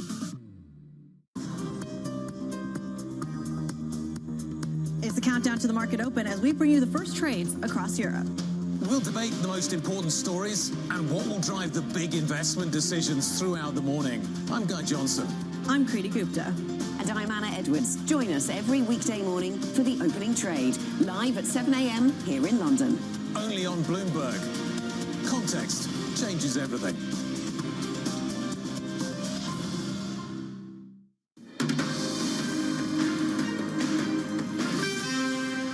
This is Bloomberg Brief. I'm Bonnie Quinn in New York. Shares of Nebius soaring pre-market as Microsoft strikes the deal worth up to around $19 billion to get AI cloud computing from the firm. Joining us for more is Bloomberg's Subrat Patnaik. Subrat, what do we know about Nebius and why Microsoft might have chosen Nebius for this deal? Morning, and thanks for having me. Nebius is not a household name for us, but it's got a rather interesting background. So it's spun out of Yandex, which is a Russian internet giant, and now it has backers that it counts like an NVIDIA. So it's a company that's known in the industry, and the deal's a pretty big one for the company. But more importantly, it's quite big for the industry as a whole because it shows that AI demand is not relenting, and we've seen Nebius rally 50% pre-market, but we're also seeing rivals like CoreWeave rally like 5.6% this morning. So analysts are pretty bullish on the deal, and Microsoft has said recently that it is still constrained when it comes to like AI supply chain and AI infrastructure. So as hyperscalers kind of build this out, we might see many more such deals, multi-billion-dollar long-term deals with AI companies. It really is fascinating, given the valuation as well. What does it mean for Nebius's competitors, given that Microsoft maybe now doesn't need to go to them anymore? So I don't think that's the case because demand has, for now, not showed any signs of peaking. So there will be a lot more deals being struck. That's why we're seeing rivals rally as well. And analysts are saying that this is a very positive sign for the industry on the whole. But we'll see many more companies like Amazon, Meta, who is funneling like billions of dollars to like build out their AI infrastructure, striking similar deals. Subrat, a quick word on Apple's annual product launch today. What will we be watching for? I don't want to sound like an Apple events Grinch, but the stock might be a dud this morning. It's been happening over the past few years just because we are reporting every single detail of the run-up to the event, and this year's been no different. We have a very detailed report of how many phones, how many watches, the prices, everything is out there and priced into the stock, and we've seen the stock rally around 400 billion since July end. So I won't be surprised if the shares are a dud on Tuesday, like today. But yes, it is the single biggest day for Apple in terms of hardware updates and some very exciting products coming out today. today. All right, well, go read our coverage. I think that's what you're telling us, Subrat. Thank you so much for joining. Subrat Patnaik in London there. And more deals this morning. Anglo American confirming this morning an earlier Bloomberg scoop that the London-based firm has agreed to buy Canada's Teck Resources, one of the biggest mining deals in more than a decade, and it's sending both companies' shares higher. Joining me now is Neil Campling, Bloomberg Senior Equities Strategist. So what do we know about why Anglo wants Teck? Well, it's interesting, actually, that you've just been talking about demand for AI, and I think, actually, there's a link here to AI here, because the most important base metal requirement for AI data centers is copper, and this deal is really all about copper, because it can take between 15 to 20 years to bring a new copper mine to fruition. So this is combining primarily around copper assets, I think. So that's the primary attraction for this deal, bringing Anglo to acquire Teck. Now, we were chatting about this earlier, and curious as to whether, there are other people that could come in and maybe make a counter offer. Well, it's interesting, actually, because both companies here have been the subject of bids before. Obviously, BHP have gone after Anglo's last year, and the prior year to that, Glencore went for Teck. So the two companies have been the focus of bids before, and I think we're discussing with analysts this morning that maybe even someone like a BHP may well be interested in coming over the top. I think one conclusion to draw on this over the long-term environment is because of the strategic asset that copper is, that we'll expect to see more, I think, in-market consolidation of the miners over the long term. And let's not forget that Anglo has been kind of right-sizing its portfolio since the failed bid from BHP to sell other assets, so it becomes actually sort of more attractive itself as a bid target in time. Neil, let's just assume for a moment that it all goes through and that we have one big combined company. What does it mean for copper, the copper industry? As I say, because it takes such a long time to bring new copper mines to sort of full capacity, I think the strategic assets are very clear, but we need more copper capacity. We haven't really got enough to meet demand, given the explosion in AI data centers. So I think that this deal, assuming it gets completed, will take 12 to 18 months. And then I think it becomes a very, very valuable sort of strategic commodity and asset, and we'll see more deals in this space as a result of that demand that I mentioned. Who would be next, Neil? Who should we be watching for? So I think that if we think of some of the other combinations in this space, then I think BHP will likely get out the checkbook, as it were. Glencore could certainly be in throes of a potential asset that could be acquired. And I suppose if we look out to a wider play, then other considerations into the other metals may also be present. But we definitely think that by speaking to some of the analysts out there on the street, that mining M&A is coming back to the fore again, as evidenced by this being the largest deal, as you mentioned at the top, in over a decade. Yeah, and those stocks rallying, Anglo American up almost 10% now. That is Neil Campling there. Thank you so much for joining. Coming up, payrolls, revisions, and Apple's product event. We'll get you set up for your trading day. This is Bloomberg.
I'm David Weston. Join me each week on Wall Street Week for stories of capitalism from business, markets, economics, tech, and climate.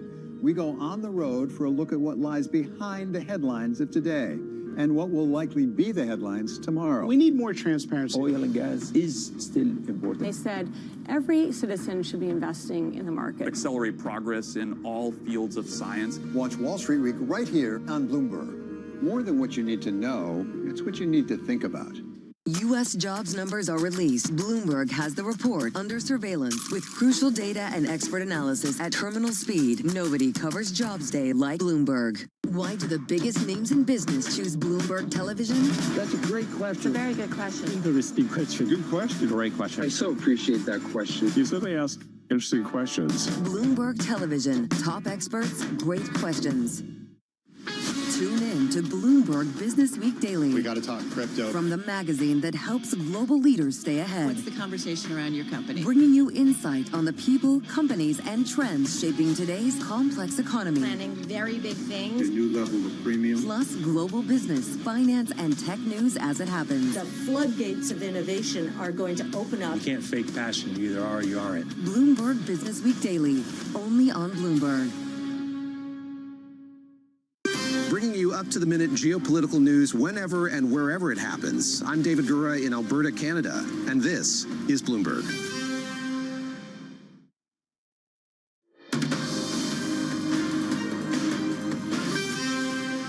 This is Bloomberg Brief. I'm Bonnie Quinn in New York. Now, a look at what's ahead today. Preliminary revisions to the non-farm payrolls data for all the year through March of this year coming in at 10 a.m. Eastern.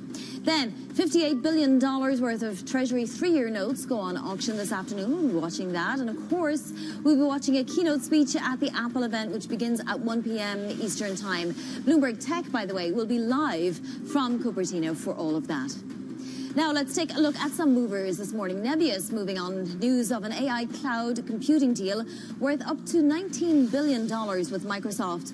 On the move, it's up 51%. Tech Resources is moving higher on news that Anglo American is set to buy the Canadian miner. It's up 11, Anglo up nearly 10. And Dell, the CFO there, stepping down after nearly 30 years at the company, 2 years on the job. That stock down about 1%. It's the macro we're watching today, though, ahead of the revisions. And, of course, before the CPI on Thursday as well, which will be all important. We are seeing just Treasury slipping a tiny bit, couple of basis points apiece for the 30-year and the 10-year. Let's take a look at futures, though, because we continue to rally. The Nasdaq Composite hit a record yesterday. Don't forget. That's it for Bloomberg Brief.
I think people are paying attention now to what we're doing in a way that wasn't happening 5 years ago. I think the convergence, not just of the hardware investments, but the AI investments in particular, have been the real watershed for us in helping people understand why we've always believed having these devices be wearable and having sensors and having context in the world around you has been so important. And it's like, oh yeah, of course, now that you realize there's going to be a potentially super intelligent assistant that's operating there, you want it to have, for free, all the context on what you've heard, what you've seen, what you're doing, so it can help you the most out as you go about your day and try to accomplish what you're trying to accomplish.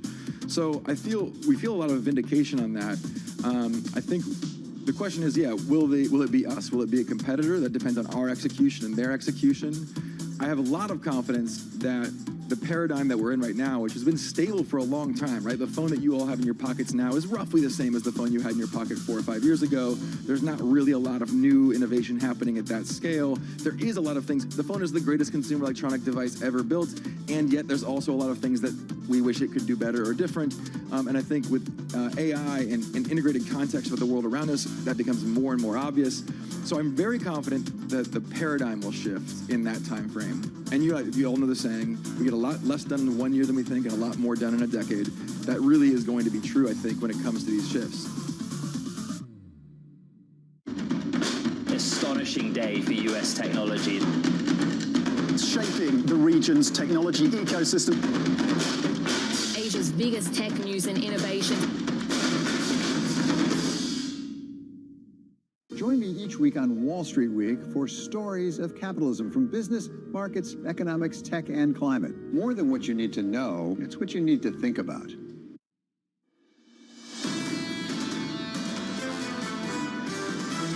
The bond market has this confidence that the Fed is going to stick to its 2% inflation target. If you get a really bad print on inflation this week, then I think the long end could easily go up. We are expecting the Fed to cut rates. If the Fed wants to cut rates to stimulate an economy with no excess capacity, they're just going to create more inflation. We think inflation, lingers a little higher. This is Bloomberg Surveillance with Jonathan Farrow, Lisa Abramowitz, and Anne-Marie Hordern.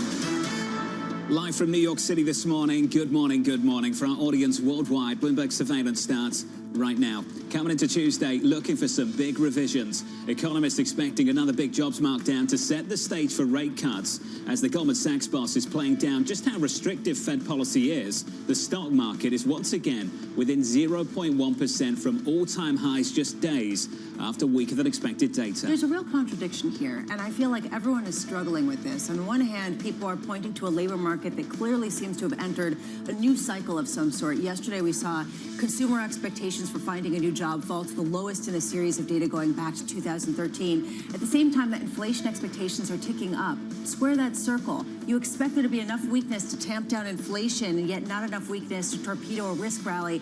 This is what people are struggling with. Well, let's struggle with the weakness we might see in the labor market once again later on this morning at 10 a.m. Eastern time. We could see a major benchmark revision, 800K, maybe even $1 million. And that means that for this White House, it is going to be incredibly challenging to try to explain what is going on as they are trying to say that there is strength right now in this economy.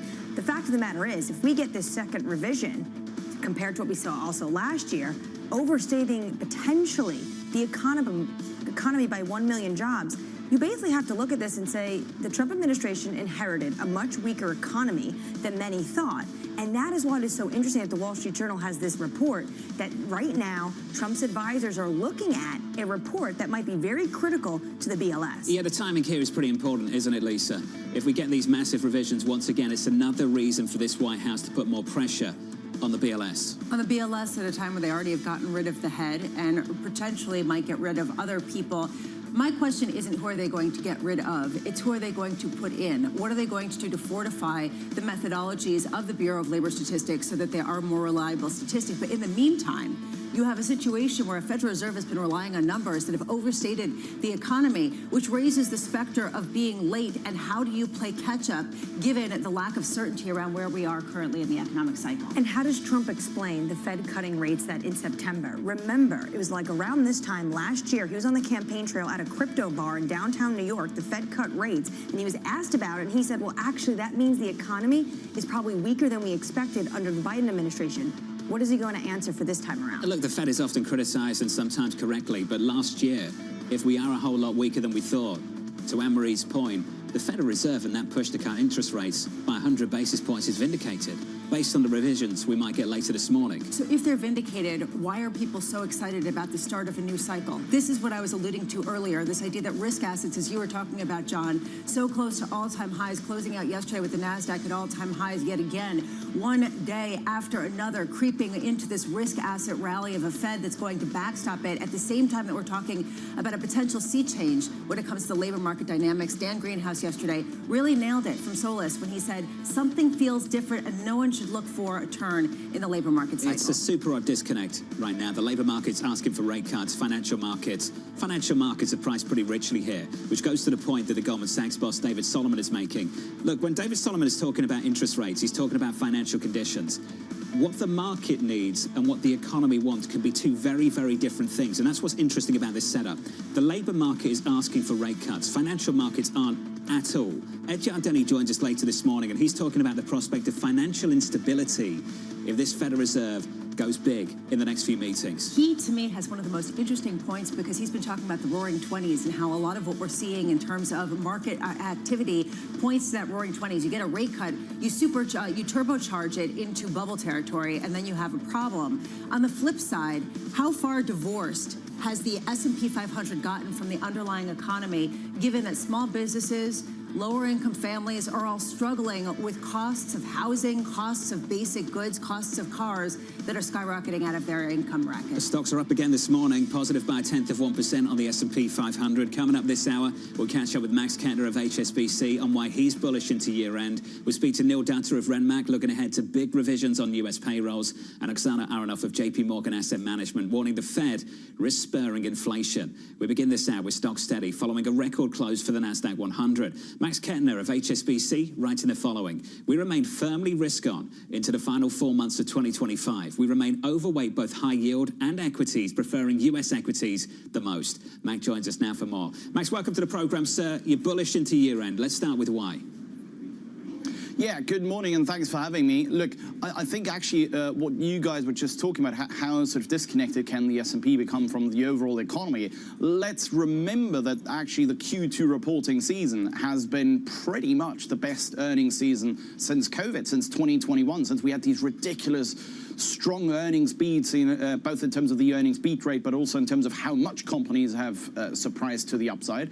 So we're just exiting Q2 with really the biggest corporate strength in about 4 years. So I would say there isn't really much of a disconnect. There might be a disconnect on the weakest part of the economy, but that's not what the S&P, of course, is representing, particularly not the mega caps. And of course, the weaker dollar effects, they really, really do help, particularly the largest companies within the S&P 500. And that's still going to be the case in Q3 and Q4. Bear in mind that not only is it the Q2 reporting season, not only the beats that we just have seen, it's not just about Q2, but it's also about going forward. When we look at our own data, we run something called guidance sentiment indicators, where we look at really the forward-looking statements of CEOs and CFOs in earnings calls, and they're telling us both in Europe and particularly in the US, things are getting better. It's not just about tariffs, it's not just about the day-to-day noise on politics, but really the underlying corporate strength is improving. And on top of that, when we look at the number of companies within the S&P upgrading their guidance relative to the ones that are downgrading their guidance, that clearly is going up as well, in particular also since the reporting season. So all of that is telling us underlying corporate fundamentals have in fact improved very much, and particularly in the last 2-3 months around, since the end of Liberation Day, really. So, Max, perhaps we should be even more specific. The disconnect we're talking about directly is the disconnect between the labor market and corporate profits. And, Max, given everything you've just said, is that a disconnect that needs to reconcile anytime soon? Can we carry on minting fantastic corporate profits even with this weaker labor market? I do think we can, because let's remember that what's happening on the labor market is really a weaker labor market and much lower payrolls, in large parts because of the reversal of immigration, right? It's not because, you know, it's just about demand. I'm sure there is also some demand effects going on there as well, but let's remember a large part of that is because we had this massive reversal in immigration flows really since the start of the year, and that of course is really prompting payrolls and break-even payrolls in particular, so that the number of payrolls in order to keep the unemployment rate steady and unchanged, it makes it much lower, and probably in the next couple of months even converge towards zero. And that of course means that, you know, even like 100K number on payrolls is pretty much unthinkable, I think, for the time being, given again that reversal of immigration flows. That is not yet really affecting economic activity. Can that do so maybe in 2026 down the line? Sure, but in the next 6 months, let's remember, we've got fiscal stimulus, we've got even more fiscal stimulus. Next year we'll probably have some positive effects from even higher tax rebates. We've got a positive wealth effect from real estate prices, plus obviously from higher equities. We've still got positive real wage growth.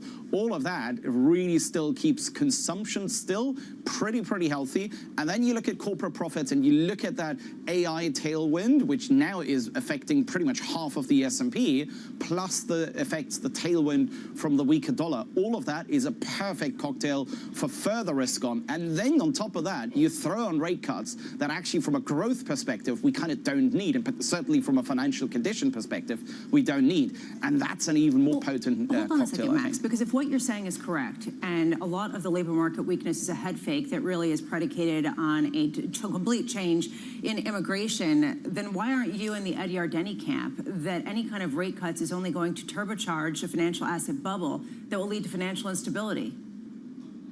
Yeah, but look, even if that was the case, Lisa, let's remember, if this was to prompt a financial asset bubble, or if this was to end up in sort of a financial asset melt-up, what do you do? Well, you risk on. You really invest in those assets the most that benefit from a continued higher nominal growth world. What's the best liquid nominal asset class? It's equities. And you know, you continue shunning particularly long-end bonds, particularly the 30. I think the rally that we've seen in the last couple of days, you know, from 5% down to almost 465 in the 30 in treasuries, that really doesn't look justified in that regard. So even if it was to lead to a bubble down the line, fine, it's down the line. Is that already the case now? No, that still means I need to get exposure to that nominally most growing asset class, which of course is equities. So Max, there are a number of people who are throwing things at the TV this morning as they listen to you. Neil Dutta, who's going to be on in just a bit, is one of them, who says that he rejects these arguments and actually sees no case for reacceleration next year. Other people might be people who just recently graduated college and cannot find a job, as well as anyone else who is out of a job and is having the hardest time in data going back to at least 2013 finding new employment. How do you sort of discount that in your scenario of a reacceleration? Is that just noise, or is there something else going on here that potentially clouds some of this story? No, I do think on the labor market is probably somewhat really different from the broader activity perspective right now, right? From the broader backdrop right now. Simply because when you just looked at the labor market and said, look, probably firing is still pretty low. Yes, job cuts have gone up, fine, but they're not yet at levels that really are kind of telling us we should be overly concerned yet. But of course, in order to get a job, it's pretty tricky. So the labor market is probably somewhat disconnected from the broader activity standpoint. Can that go on for 3, 4, 5 years? No. Can that go on for another 3 to 6 months? Absolutely. And then again, down the line, maybe at some point in 2026, that needs to reconnect. Absolutely. But for the next quarter, next 2 quarters, I think that disconnect can continue, in particular if we do get the rate cuts, and that then spurs a bit of extra activity. We get the positive lagged impulse from those rate cuts coming through, because you also said in terms of reacceleration, you mentioned that reacceleration. Let's be honest, we look at all the high frequency data, that's all pulling up. We look at, you know, even on the labor market side, the temporary staffing index has been going up in the last 2 months.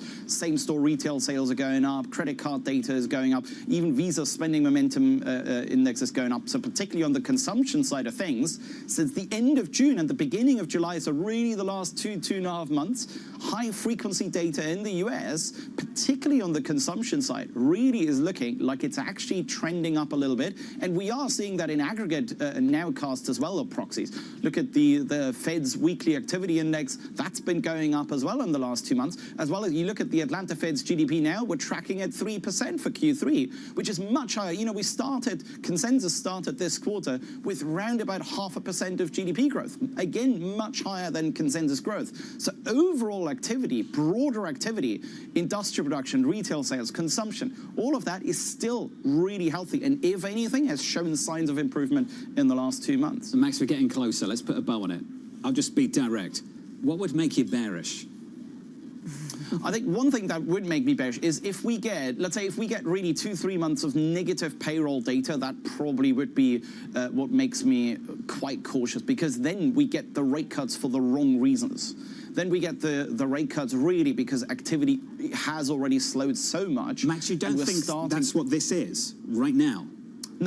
No, because what this is really, I think a lot of this, what this is really due to immigration reversal, right? So I do think, look at what we had over the last 4 or 5 months. Yes, the unemployment rate has gone up, but it's really edged up very, very slowly, even though effectively, you know, we've seen payrolls almost go to a standstill. And that, of course, is a lot of that has to be due to that immigration reversal. So it's very hard to really disentangle the immigration flows or the demand and the supply effects there, really. So I don't think we're quite at that point yet, and particularly financial conditions don't tell us that, right? Financial conditions, when we look at credit spreads, we look at equities, all of that, again, tells us that actually we continue to have a positive wealth effect, we have positive real wage growth, and let's be honest, the first 10% in terms of income percentiles, they account for half of consumption. So as long as that is ticking along nicely, that actually tells us that consumption overall is still continuing to be on a very strong footing, I think. Max Kettner of HSBC. Max, enjoyed this. Thank you, sir. The bullish case. Standing up the bullish case this morning. Yeah, talking about how a lot of this is a technical ramification from immigration. Other people would argue that there's a positive spin. If there was slower momentum heading into this year, well, it hasn't slowed that much more materially if we did come off a low base. Other people would argue, can you really discount college graduates? Can you really discount people who lose their jobs and can't find a new one? Can you really discount sentiment that's really been deteriorating? Also, what about last year? The fact that we had 800,000 jobs lost, those revisions last year, before Trump came into office, before there was new immigration policy. So this would be the second time in a row that you have a massive downward revision. Only one time of that, partially, immigration policy is impacting the labor market. This debate is going to continue. Neil Datter, you said, is going to join us later on in the programme. Neil's going to have some things to say about the argument that was just presented. So we'll get a range of views this hour. Before we get there, let's get you an update on News Worldwide with your Bloomberg Brief. Here's Yahara Anand. Hey, Yahara. Hi, John. French President Emmanuel Macron is searching for a new prime minister for the 5th time in less than 2 years after Francois Bayrou lost a confidence vote in Parliament. Bayrou will present his government's resignation to the president this morning after failing to win support for his plans to cut the deficit.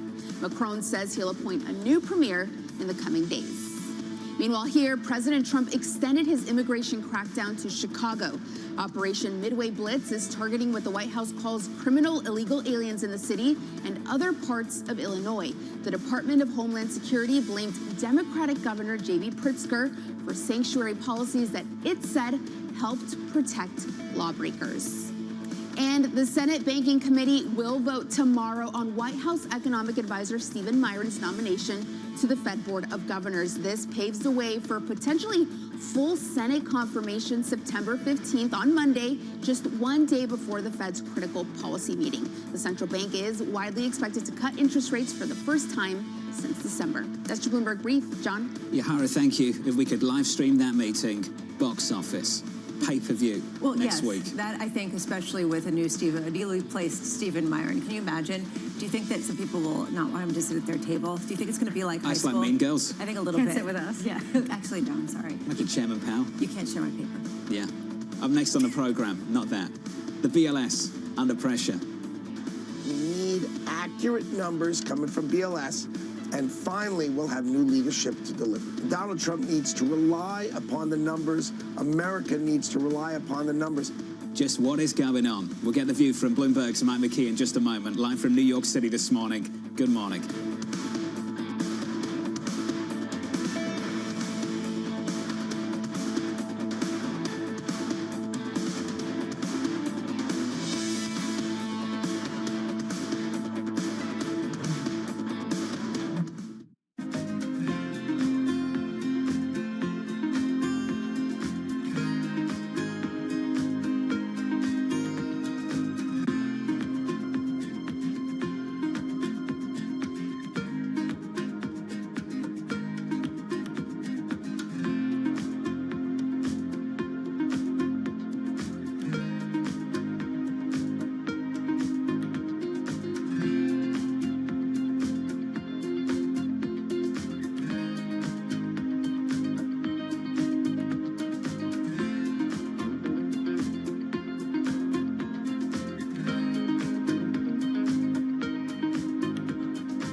of politics to the world of business, Joe Matthew and Kaylee Lines deliver news, insight, and analysis live 2 times a day, every trading day. Balance of Power at 1 and 5 Eastern, only on Bloomberg. Morning, this is Bloomberg Daybreak Europe. I'm Tom McKenzie in London. These are the stories that set your agenda. Taking you from the U.S. market's close to the overnight session in Asia, we'll walk you through what you need to know to kickstart Europe's trading day.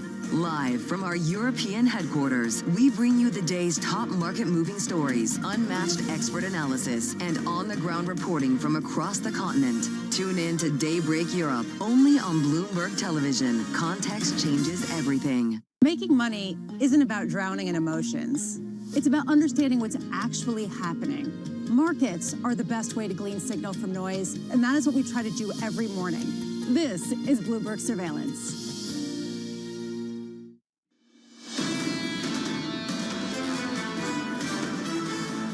Record high at the close on the Nasdaq 100 in yesterday's session. On the S&P, within just 0.1% of all-time highs on the S&P 500. Just the day after, the trading day after a weaker than expected payrolls report last Friday. This morning on the Russell, small caps just about unchanged. Under surveillance this morning, jobs in focus once again. The BLS under pressure. So they need new leadership in BLS, that's for sure. They need new tech in BLS, that's for sure. And Donald Trump needs to rely upon the numbers. America needs to rely upon the numbers. You can't have these bent former administration people who have a view and who want to harm the president. We need accurate numbers coming from BLS, and finally we'll have new leadership to deliver.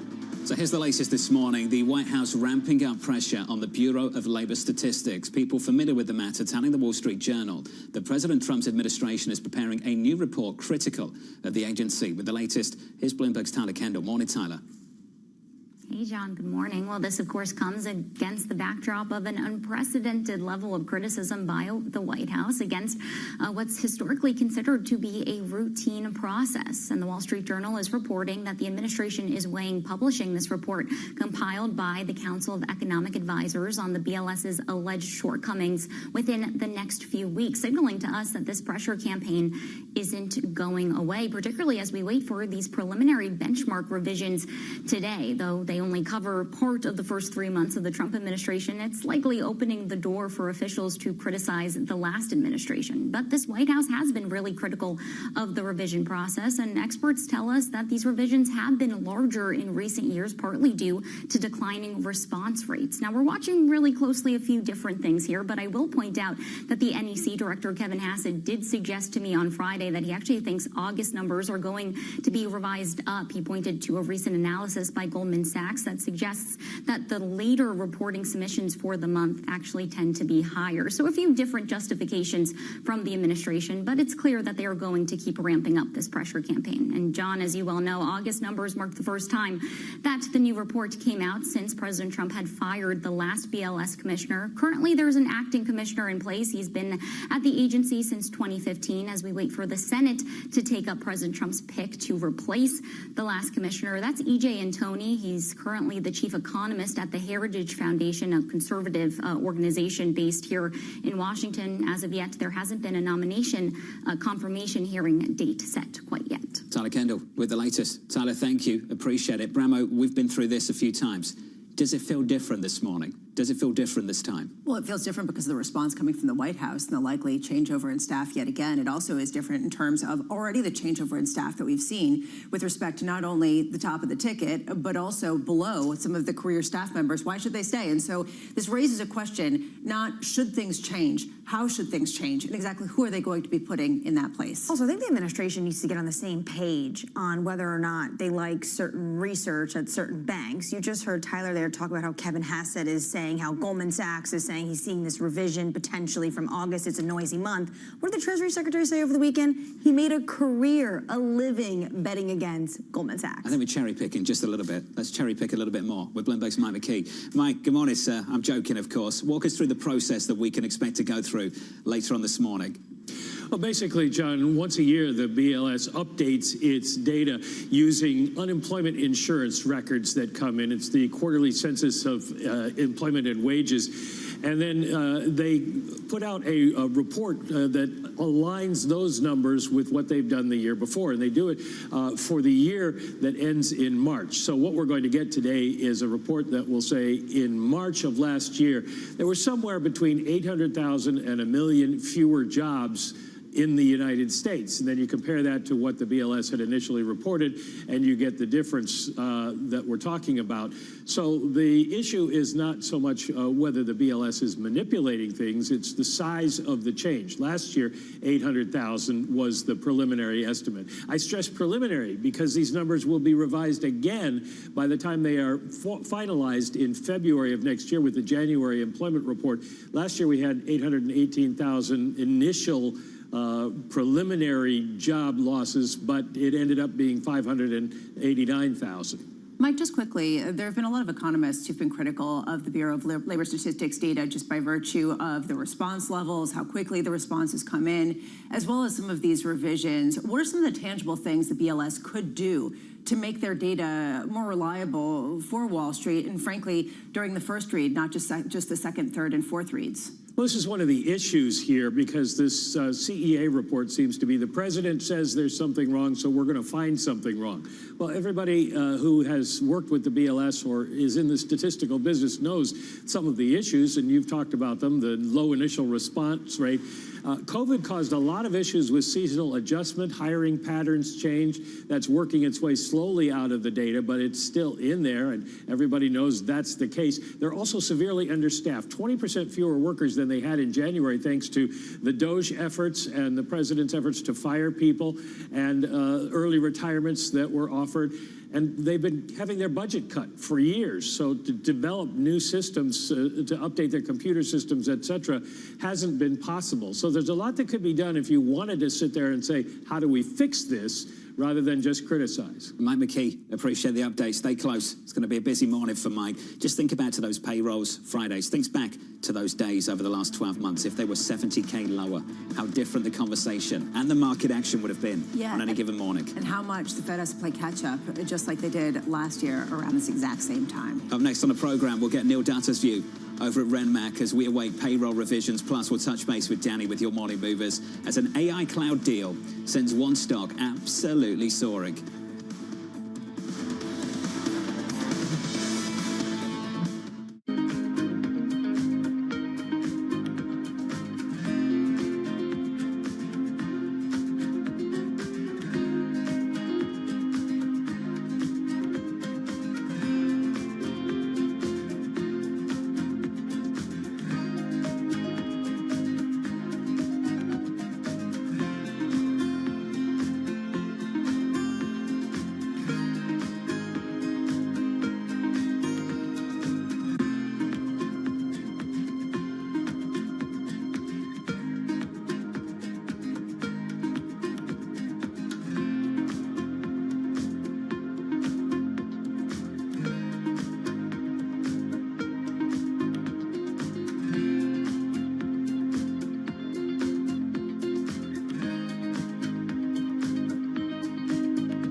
AI should be for everybody, from leaders to the working on floor. And we can save 90% of time, 50% of workforce. AI is core in centers of change. And therefore, we invest heavily to AI. Actually, we started more than 10 years ago because we think the machine in the past helped our hand and legs. Now the machine helps us in brain. Are you betting all your money in this right now? When the OpenAI appeared, immediately I asked whole corporations study how will you bring generative AI to their job.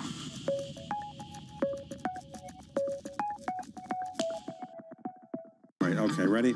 David, what initially sparked your interest in this topic of longevity? 15 years ago, I turned 60, and I began to wonder how much longer I'm likely to live and what I could do to extend my life.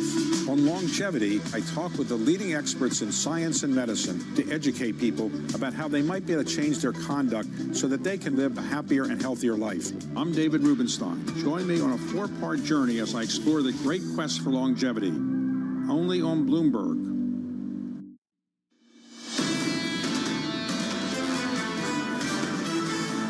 Pretty muted price action to kick off the trading week. Equities just about positive in the last 24 hours, up again this morning by 0.1%, within a tenth of the close yesterday of all-time highs. Record highs on the Nasdaq 100, 4-day winning streak coming into Tuesday. Speaking of a 4-day winning streak, check out the front end of the yield curve. For 4 consecutive days, yields lower. Yields a bit higher this morning by a basis point, but lower over the previous 4 sessions to 349.85 on 2s, on 10s. The last time the Fed met, the yield on a 10-year was around about 423. 2-week payrolls later, and we're testing breaking down to the 3s. It's a big change in this bond market. We haven't just seen a change in when the Fed could cut rates. It's a matter of how far they could go in this near term. We're now talking about the possibility of a 50 basis point rate cut next week, but more importantly, a neutral rate that is far below where we thought maybe just a couple of months ago. The Federal Reserve gearing up to cut rates. The Bank of Japan might be hiking. Check this out. Dollar yen with this move, negative by 0.75% on that currency pair. That's a stronger Japanese currency so far this morning. The team here at Bloomberg over in Tokyo reporting that the BOJ and officials are of the view that it might be possible to raise benchmark interest rates again at some point this year. Despite some of the political pressure that they could face, given that Prime Minister Shiba is stepping down, this is just coming days after the yen sold off, this weakening that we saw on the heels of that announcement. Now people saying, wait a second, maybe the Bank of Japan is independent? Possibly.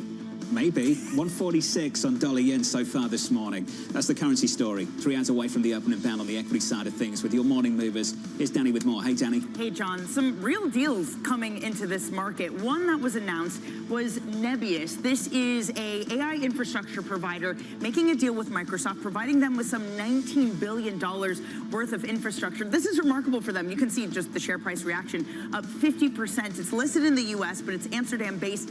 It used to be Russia-based, and it was initially sanctioned in 2022. The company since has sold off its Russia assets, so what a turnaround for this company. The other big deal to work through for this morning is Anglo-American buying tech. That company up nearly 12%. It will create a $50 billion behemoth in mining. What does Anglo want out of this? They want their copper resources, high quality, that have been very sought after. So again, a big rally in tech share prices this morning.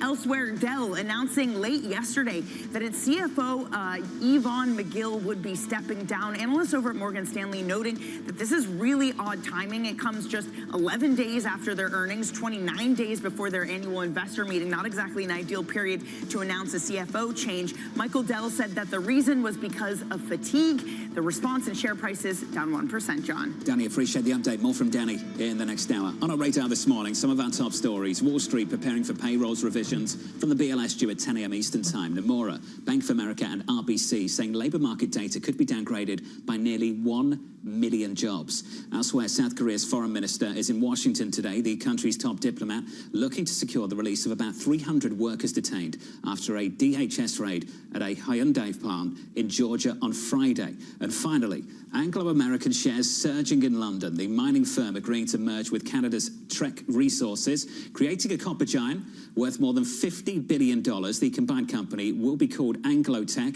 and headquartered in Vancouver. This is fascinating on so many levels. On one hand, both of these companies have been fending off offers, pitches by the likes of BHP, Peloton, and others who want to acquire them. They would be smaller than BHP, but they would be at least somewhat of a rival. Do they get the approval of their respective governments? Because this has been a crucial area, how much to preserve some of the key mineral rights in order to have a national security. Do they get the Canadian and the London and the UK approvals that they need to get this through? And does someone else step in? Because I'm pleased you talked about what they've been fending off. Anglo, of course, they were pursued by BHP. Glencore went after Tech Resources, I believe. These are going to be copper pure plays.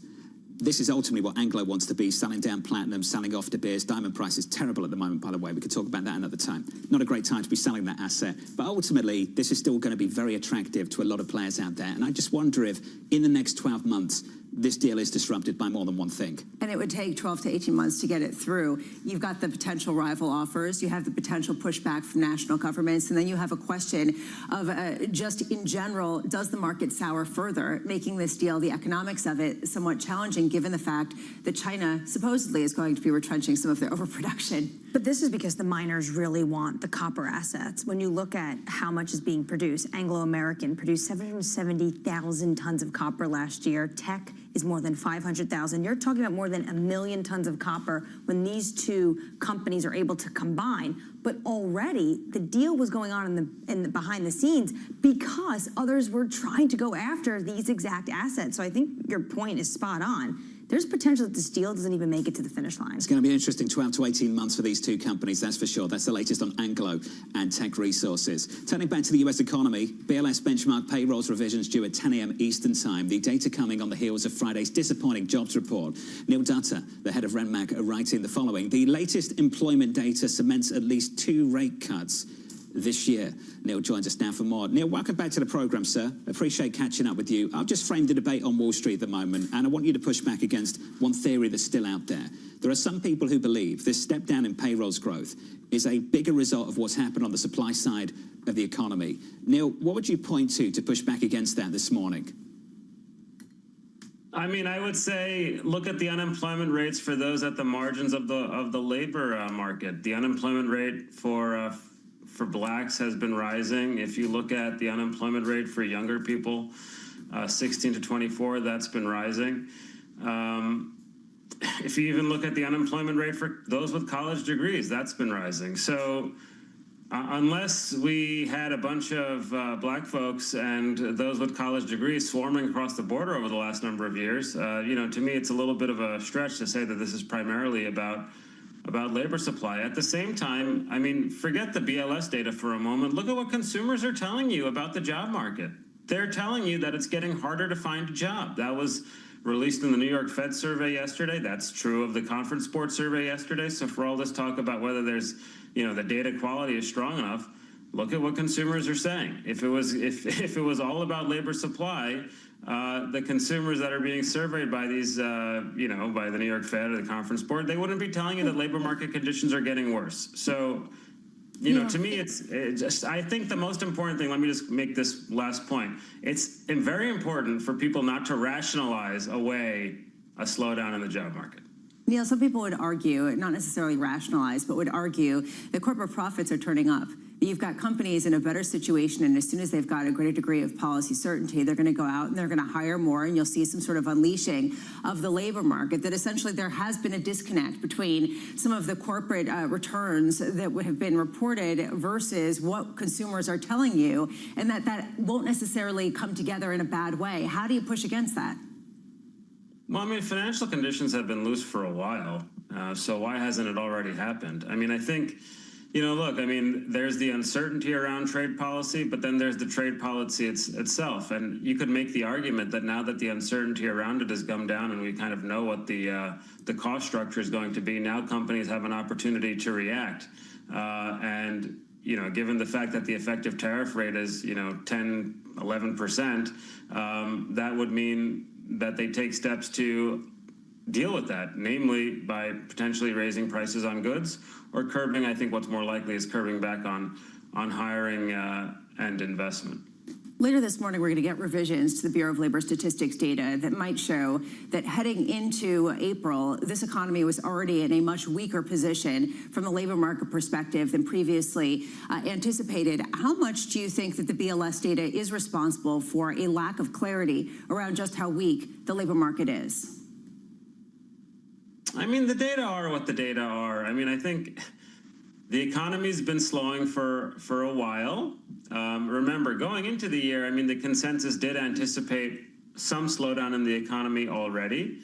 But the data have been consistent with, low rates of firing, low rates of quits, low rates of hiring. It's a very, very sort of sclerotic labor market. That's the labor market that the Trump administration inherited. And it's also important to remember that revisions tend to be, they kind of amplify the trends that were already in place, right? So the fact that the economy's generally been slowing, it's not surprising to see the revisions, skewing to the downside. To me, revisions are more a sign of, things actually being done on the up and up, right? I mean, that's a feature of getting the data right, not necessarily a bug, right? I mean, where the data is hardly ever revised? China.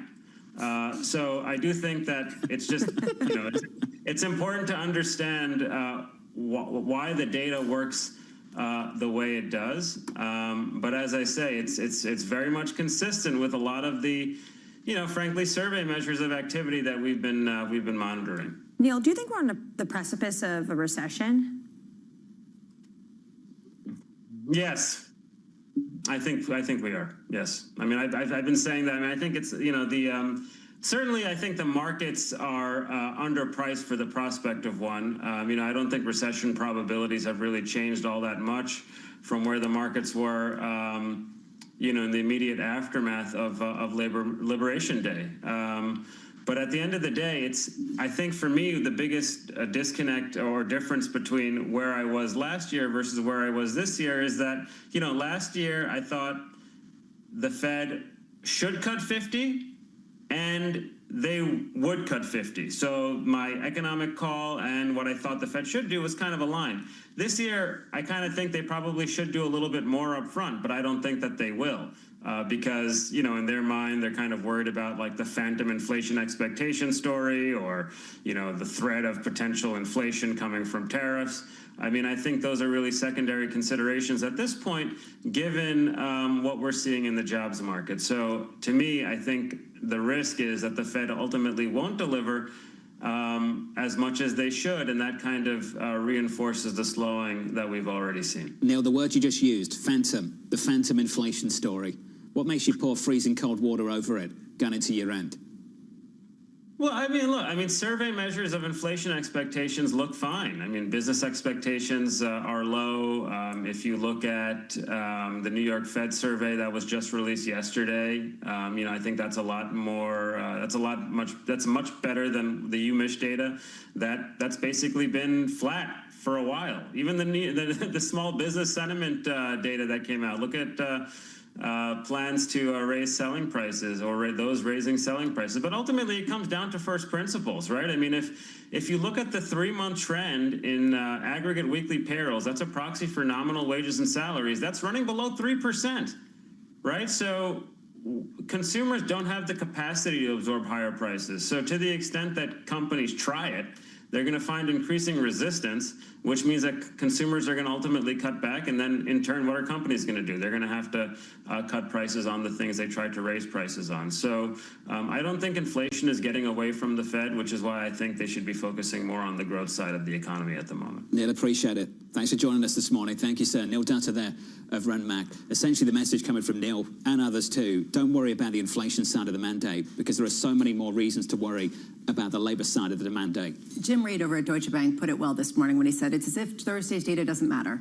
It's as if CPI really, even if it comes in hot, can just get shrugged off and discounted. Even that New York Fed data that Neil was talking about crept a little bit higher from 3.1% in terms of consumer expectations for inflation over the next 1 year to 3.2%. People saying it's not going to really be persistent. This really is, though, an anxiety for some people because some of it hinges on things that are out of their control, like oil prices, like commodity prices. Otherwise, I mean, if you take a look at the North Face backpacks, they're going up. I'm just saying, if you go back to school. This is the back to school stuff again. I'm telling you, the bills were higher. Expensive was it this year? It was. I mean, feels personal. I mean, look, a box of pencils for $3.50. You're not letting the pencils go, are you? It wasn't that much. I know you're rolling your eyes. No, the president would say you could just have one pencil. Why do you need pencils? Because they lose them all the time. It's ridiculous. It's horrible. More stories from Bremo later on this morning about the cost of going back to school. I'm sure a lot of you have shared that pain over the last few weeks. Let's give you an update on stories elsewhere this morning with your Bloomberg Brief. Here's Yahara with more. Hey, Yahara. Hi, John. France and Germany are leading a push for increased sanctions on Russia. According to a proposal seen by Bloomberg, the European nations have urged the EU to target major Russian oil companies in its next package of sanctions. A delegation of EU officials are in Washington this week to meet U.S. counterparts and discuss potential joint action. Meanwhile, Rupert Murdoch and his children have settled their long-running family feud. Under the new agreement, Lachlan Murdoch becomes the sole beneficiary of the trust overseeing Fox Corp and News Corp, while his siblings walk away with more than $1 billion each. The move ensures Fox News and the wider empire remain conservative and under Lachlan's control for possibly decades to come. And Lisa should be shopping at Temu. Temu is trying to win back U.S. shoppers after the tariff chaos by slashing prices. At least 24 of Temu's best-selling products have seen prices drop by 18% on average this month, with some items seeing cuts as deep as 60%. Temu has stopped charging buyers import fees and has urged merchants to cut prices to improve traffic on its app. That's your Bloomberg Brief. John? Yahara, thank you. Appreciate it. More from Yahara in about 30 minutes' time. Up next on the program, the risk of reinflation. If the Fed wants to cut rates to stimulate an economy with no excess capacity, they're just going to create more inflation. They're going to err on the side of easing. That conversation up next with Oksana Aronoff of JP Morgan.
I'm Alex Rodriguez. And I'm Jason Kelly. And we're back with more episodes of our show, The Deal. The theme of this season, On the Road.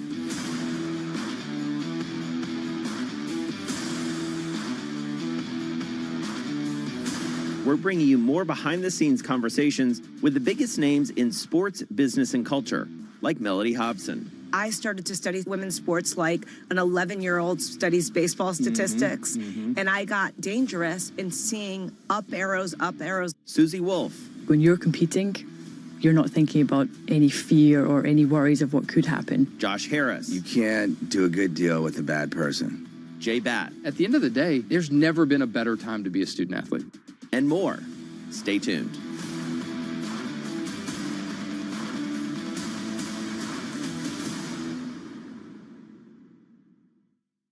It's the world world's second largest economy with a growing influence in global affairs. Bloomberg The China Show brings you the unmatched expertise you need to keep track of breaking news, in-depth market analysis, and the most influential newsmakers in and around China. We need to do more to engage the market more. We're risk on. I think we caught a little sweet spot. Massive savings right now. It's already a different game. Bloomberg The China Show.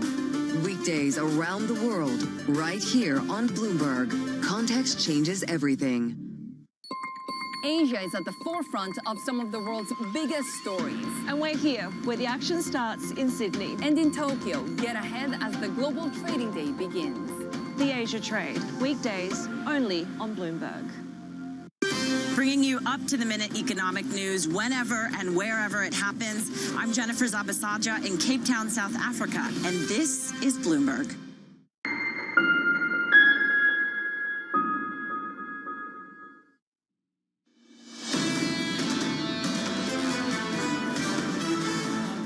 Let's check out stocks and bonds. Close to all-time highs at a close in yesterday's session. Futures up by about 1/10% on the S&P. In the bond market, the Fed meets a week tomorrow. Decision is just around the corner, and yields are like this: 349.85 on twos, and we were close to 4% at the last meeting. That's a massive change for this Federal Reserve. Especially because you have not seen any kind of increase in the long end of the yield curve. This appears to be a repricing of the risk of a labor market slowdown. Has that fully been appreciated by the rest of the market? Maybe, maybe not. It's a sinkhole of a debate. There we go, to put it that way. It's one way of putting it. We'll explain why a little bit later. 2-year bond yields, it's brutal. Down for 4 consecutive days coming into Tuesday. That's the bond market set up under surveillance this morning. The risk of reinflation. If the Fed wants to cut rates to stimulate an economy with no excess capacity, they're just going to create more inflation. They're going to err on the side of easing. The real question is, are they erring by easing?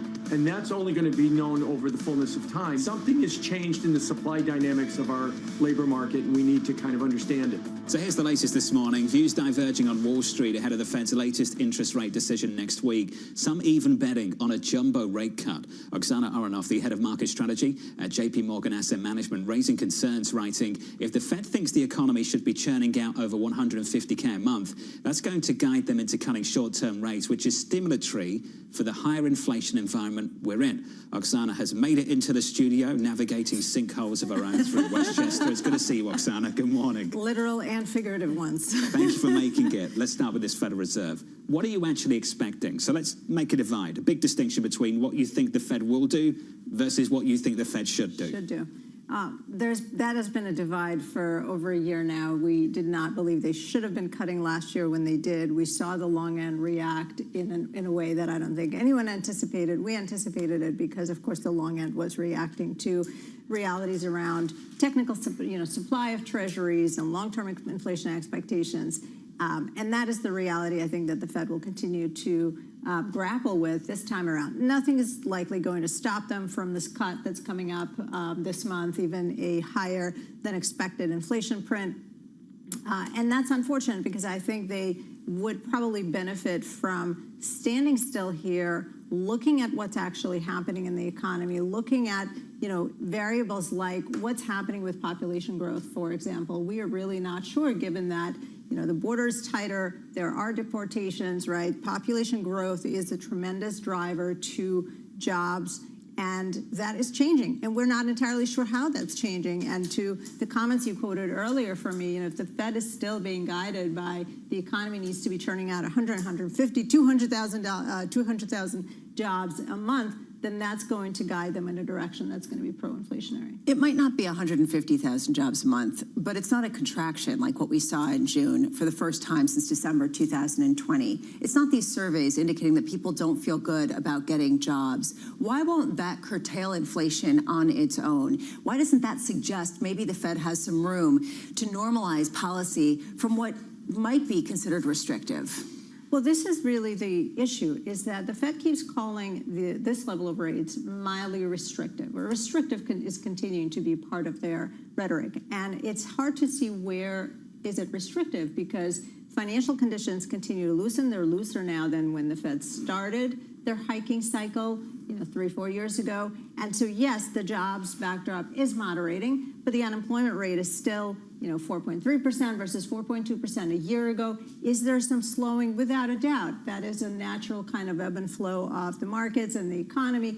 I don't think this calls for the kind of sort of fever pitch around let's cut. And I'm not sure what cutting is going to ultimately do, because when we cut rates, what are we trying to do? We're trying to improve borrowing costs for small businesses. We're trying to improve borrowing costs for mortgage borrowers. And that's just not really been the case. I mean, mortgages are still kind of stuck in that mid-6, high-6 level, which is not really unlocking tremendous amount of activity. And frankly, even if we give the benefit of the doubt to this policy and say, you know what, it's going to improve the mortgage rate, is that really going to yield better home affordability? What is your average homeowner going to do if they know money's cheaper? They're going to raise their home price further. We saw some of the lowest mortgage rates over the last decade, rock bottom low mortgage rates, and all we saw was tremendous price appreciation. Are you saying that rate cuts here, even if there is some degree of weakness in the labor market, would only inflate asset prices, create long-term inflation, and do nothing essentially for any of those underlying issues? Unfortunately, I think there's a very significant risk of that happening. It is going to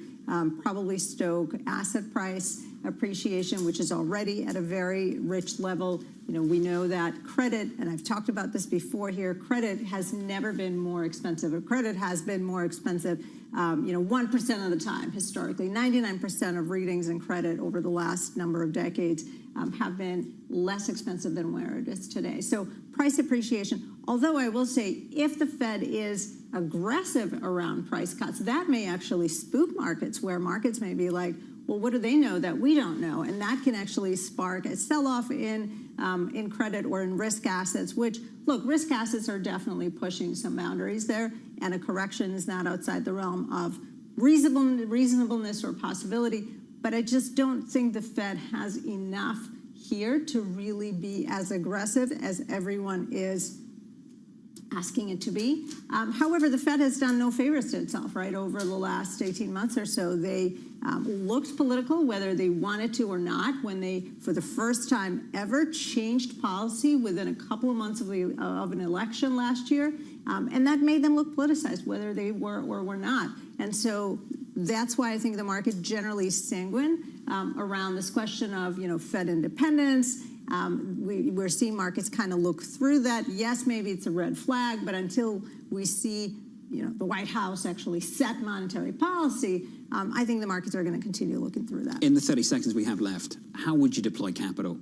Where would you like to put it in fixed income at the moment? So this is the most important question, because everyone kind of sits here and talks about what's going to happen in with the economy, what's going to happen with Fed policy. But at the end of the day, fixed income specifically, which is the world I live in, is meant to be a ballast in your portfolio. And the problem that investors continue to have, whether they realize it or not, is that bonds and stocks have become highly positively correlated. Yep. And so what I think investors need to do is look at their fixed income portfolio and think about, okay, well, rates fell, maybe I did well, but when rates rose, did I do just as well, or was my portfolio positive? And I think they need to really think about that kind of diversification with investors that can generate returns, regardless of whether the environment is a good one for bonds or not. Oksana, perfect timing. It's good to see you. Thank you. Thank you. Oksana Aronoff there of JP Morgan Asset Management. Up next on the program, Ed Yardeni of Yardeni Research, Henrietta Trey's of Veda Partners, Amy Wu Silverman of RBC, and Amanda Lynham of BlackRock. The second hour of Bloomberg Surveillance,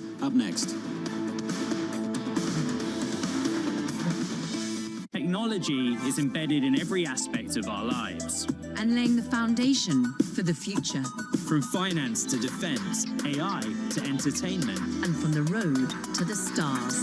Bloomberg brings you the latest stories of the people and companies pushing the tech sector to new frontiers. And the politics that shape global tech markets. I'm Caroline Hyde in New York. And I'm Ed Ludlow in San Francisco. Watch Bloomberg Tech every weekday. Only on Bloomberg Television.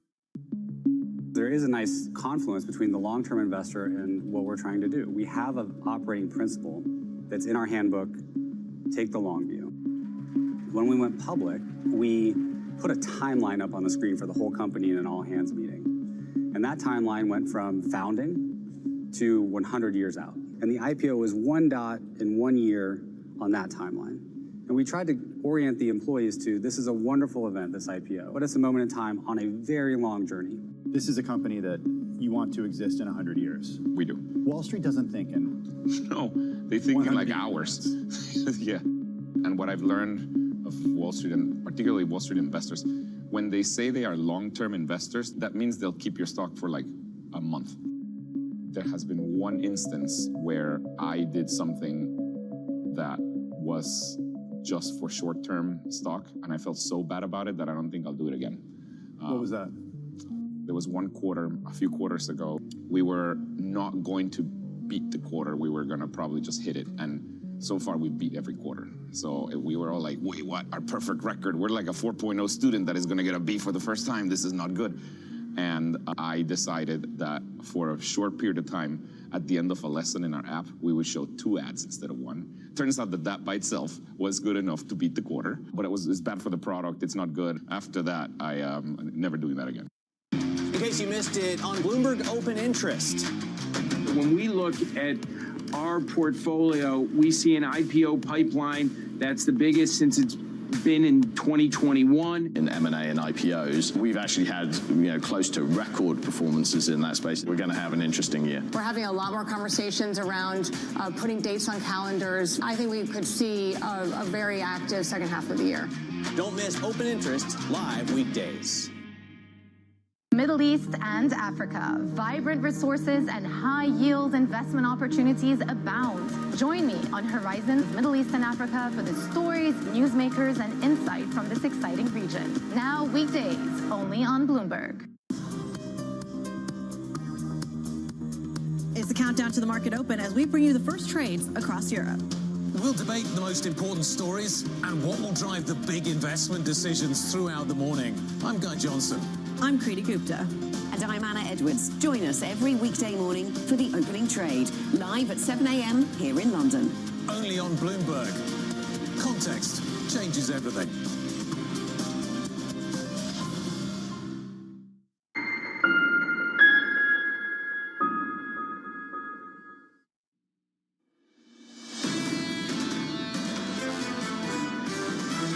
Since the equity market retook its pre-liberation day high, I've been a little more concerned. The stock market valuation maybe are topping out here. As long as forward earnings estimates continue to climb, we think the market is well supported. You stick with secular growth, add some cyclical exposure. Valuation alone is something that doesn't end bull markets. This is Bloomberg Surveillance with Jonathan Farrow, Lisa Abramowitz, and Anne-Marie Hordern. At or near record highs coming into Tuesday, live from New York City this morning. Good morning, good morning. For our audience worldwide, the second hour of Bloomberg Surveillance starts right now, and your scores look like this on the S&P 500. Higher by about 0.1%. Likewise on the NASDAQ, up by 0.2%. In the bond market, the setup, a week out from a Federal Reserve meeting, a 2-year sub 350, 349.85. Yields lower over the previous 4 sessions, higher this morning by just a basis point. As for this morning, the main event, 10 a.m. Eastern time. Benchmark revisions from the BLS, just how much lower were payrolls over the previous 12 months? Is the Fed behind the curve? And just how behind the curve are they, given the fact that we might have seen a lot slower momentum heading into April from this data that is backwardly revised? You take a look at some of those yields and some of the rate cut bets. Are they cutting for the right reason? Or are they cutting for the wrong reason? And we've heard that debate viciously hashed out on this show so far this morning, and that is the reason why I find this moment so fascinating. Behind the curve, or as the White House would say, too late. And this is where it's going to get very complicated for them. How do they message that actually the economy is doing well if the Fed is cutting because the labor market is so weak? Think about the last 60 minutes on this program. We've had Neil Datta of Renmac tell you that we're on the precipice of recession. Oksana Aronoff of JP Morgan Asset Management really alluding to the idea, the argument that maybe this Fed's about to juice this market too much. These are rate cuts that perhaps we don't need. To your point, Bramo, that's the setup going into this meeting a week out. Yeah, and Max Kettner is saying you got to lean into the bull market because if there is asset price inflation, I'm going to be there. So this is essentially where we're at a time where people cannot understand a highly complicated economy and a market that is increasingly removed from said economy. You just wonder, Do the profitability outlooks for some of these companies really improve their hiring plans? Or are they looking to have a business model that just includes fewer people? Is this a secular shift that is getting represented in the numbers and in the sentiment of consumers? To Oksana's point, though, something that this administration wants to see is lower rates. They want to see lower mortgage rates. But what did we see last year? The Fed cut, and it didn't change mortgage rates. Actually, they went up. There is a disconnect at the moment between the labour market data weaker and corporate profits and the outlook for those profits a whole lot better. Does that disconnect need to reconcile to explain the price action at the moment? Now, some people are making the case that maybe it doesn't. Now, you mentioned Max. Max is basically saying it's not a big deal, that you shouldn't anchor your view on the stock market around developments in the labour market. That's uncomfortable for a lot of people, but that's the view that ultimately is proved correct over the last month based on the price action alone. I'll give you an example. Big tech. They've cut hundreds of thousands of jobs over the past couple of years. Remember the year of efficiency for Meta, and the stock rallied tremendously? The more they cut, the better their stock does, because essentially they're saying we can do more with less. At what point is that representative of the profitability that comes in the heels of technology that at the moment is superseding the need for quite as many people? I understand this is just one piece of the story and there could be weakness elsewhere. It is a complicated moment, and putting it together into a coherent story, as you can see everyone's struggling with, not so easy. All-time highs on the S&P. There you go. Apparently it's that simple. Yeah, there you go. Equity futures positive again this morning by close to 1/10%. If you are just joining us, welcome to the programme. Here's your next 60 minutes. Ed Yardeni of Yardeni Research joins us with rate cut bets rising. Henrietta Trays of Vader Partners as South Korean officials look to secure the release of detained Hyundai workers. And Amanda Lynham of BlackRock with Treasury yields falling ahead of key inflation reports. We begin this hour with stocks nearing a new record as investors weigh the Fed's next move. Ed Yardeni of Yardeni Research writing this: our concern is that lowering interest rates will lead to financial instability. Solid productivity-led growth in real GDP implies that current interest rates are just fine where they are. Ed joins us now for more. Ed, good morning, sir. Is this a market then that you want to lean into?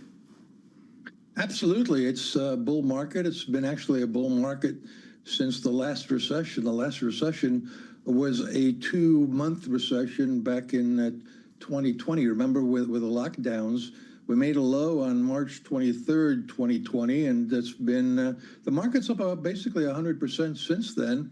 And almost all of that can be accounted for by earnings. I mean, once the market recovered from the pandemic sell-off, and we went back to where we were in February of 2020, we're up 100% since then, and forward earnings are up 100% since then. So it's been actually an earnings-led market with a multiple of around 22. Ed, your line, our concern is that lowering interest rates will lead to financial instability. What might that instability look like then? Well, we're just talking about a plain old vanilla melt-up.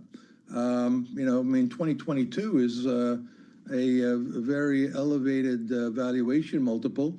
It can be justified by the fact that the economy is growing. It can be justified by the fact that the Magnificent Seven account for 30% of the S&P 500, and they have a multiple of, what, about 30 right now. And the rest of the market's got a valuation multiple of 19. Not cheap, but, you know, it's the impressive 493. They're doing pretty well. Just by comparison to the Magnificent Seven, they look a little punky. But all in all, I think we're still looking at a bull market that continues to maybe 6,600, 6,800 by the end of the year, and 7,700 or higher by the end of next year. Ed, a melt-up doesn't sound so scary. In fact, Max Kettner would absolutely embrace it and say, let's go. Just like you said, you actually see bigger returns. Where is the pain then? Where is the negative consequence if the Fed doesn't need to cut? Does it come with higher long-end yields that we just aren't seeing yet? Well, I think as I said in the quote you picked up, we don't really need a rate cut here. And if we get a rate cut, that increases the odds of a melt-up. So whatever targets I gave you, we'd surpass them sooner rather than later. And then the valuation multiple is suddenly at 25. 25 is where the tech bubble burst back in the late 1990s, early 2000. We don't want to go there. And I think what really is important to understand here is that cutting interest rates isn't necessarily, all that liquidity is not necessarily going to go and create more jobs. I think we've lost 1.5 million people in the labor force who are foreign-born since since March of this year. So obviously the shutting off of the border and the elevated deportations have reduced the supply of labor, and that's not going to change if the Fed cuts interest rates. And by the way, the job openings have been declining in areas that benefited from the inflow of migrants, and that was state and local government job openings really have declined sharply because we don't need as many teachers, we don't need as many social workers, and that's where some of the job losses have been, and that's not going to change just because the Fed lowers interest rates. But we could get more inflation out of it in terms of consumer prices, and we could get higher asset prices, which is fine unless it's a melt-up. So, Ed, what do you think when you take a look at some of these consumer surveys that show that individuals in the United States think that it's the hardest time to get a new job going back to at least 2013? This idea that you do see a real sense of deterioration in consumer confidence about the labor market. Does that raise alarm bells, or are you saying that this is a structural sea change that cannot be affected by monetary policy? Well, if we kind of drill down and look at the labor market report that came out recently, what we know is that where it is very hard getting harder and harder to get a job is for teenagers and would-be workers who are 20 to 24, mostly people who are coming out of college. So entry-level jobs have become more difficult to obtain. Some of that may be related to productivity. Some of those younger people, you have, a lot of people cross the border, and they weren't old people; they were mostly young people, and they're going back. So I think that's an issue. But for anybody above 25, not anybody, but for people in that category above 25, the unemployment rates are below 4%. They've been there for a while. That hasn't really changed. So it's a very bifurcated labor market. Ed, when it comes to what's going on in the stock market, though, you have all these tech companies spending a ton on CapEx. That doesn't mean when it comes to these data centers that it's actually creating new jobs. So can we see a melt-up in the stock market, but a recession in the real economy? Well, I think the economy is evolving very rapidly into something different than we're used to. I think we're still kind of looking at the old-fashioned business cycle model where manufacturing of goods is important. That's less the case, and everybody recognizes that services have become bigger. But I think people still haven't wrapped their arms around the fact that we've been in a digital revolution that actually started in the mid-1960s with the IBM mainframes, and here we are now with artificial intelligence. And this revolution is all about processing more and more data faster and faster, more cheaply, and that's what AI is doing. That's what the cloud is doing, and that's a whole new economy, and it has tremendous implications for the future. I've called this the roaring 2020s, and I think it could go into the roaring 2030s because of this digital revolution that we're in. That seems to be actually accelerating. So Ed, you went there. I'm worried about the 30s, so you help me. This is the situation at the moment. A lot of the gains are concentrated in asset price appreciation. The labor market's weakening. You've got the far left waiting in the wings, making a pitch to this country that they should be running things. And if we see gains in the stock market, but not gains in the real economy, I think capital gains is going to be a big story in the next 10 years. Ed, why should we be optimistic and constructive for capital markets in the 2030s, given the dynamics that are starting to build already? In a word, productivity.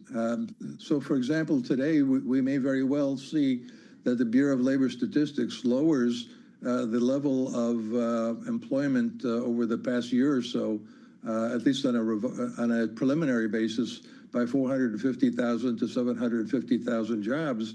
And everybody's going to interpret that as being a sign that the labor market was actually weaker than we thought.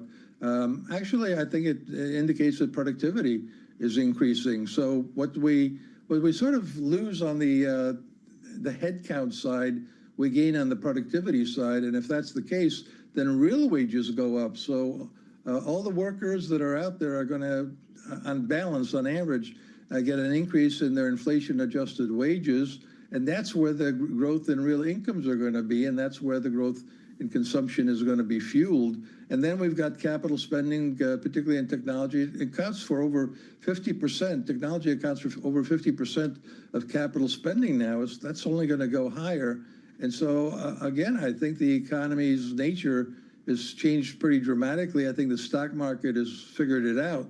And I think it's all good if I'm right about the productivity story. Ed, I hope you're right. Only you could get us talking about the 2030s. Ed Yardeni, if you had any research. Ed, thank you, sir.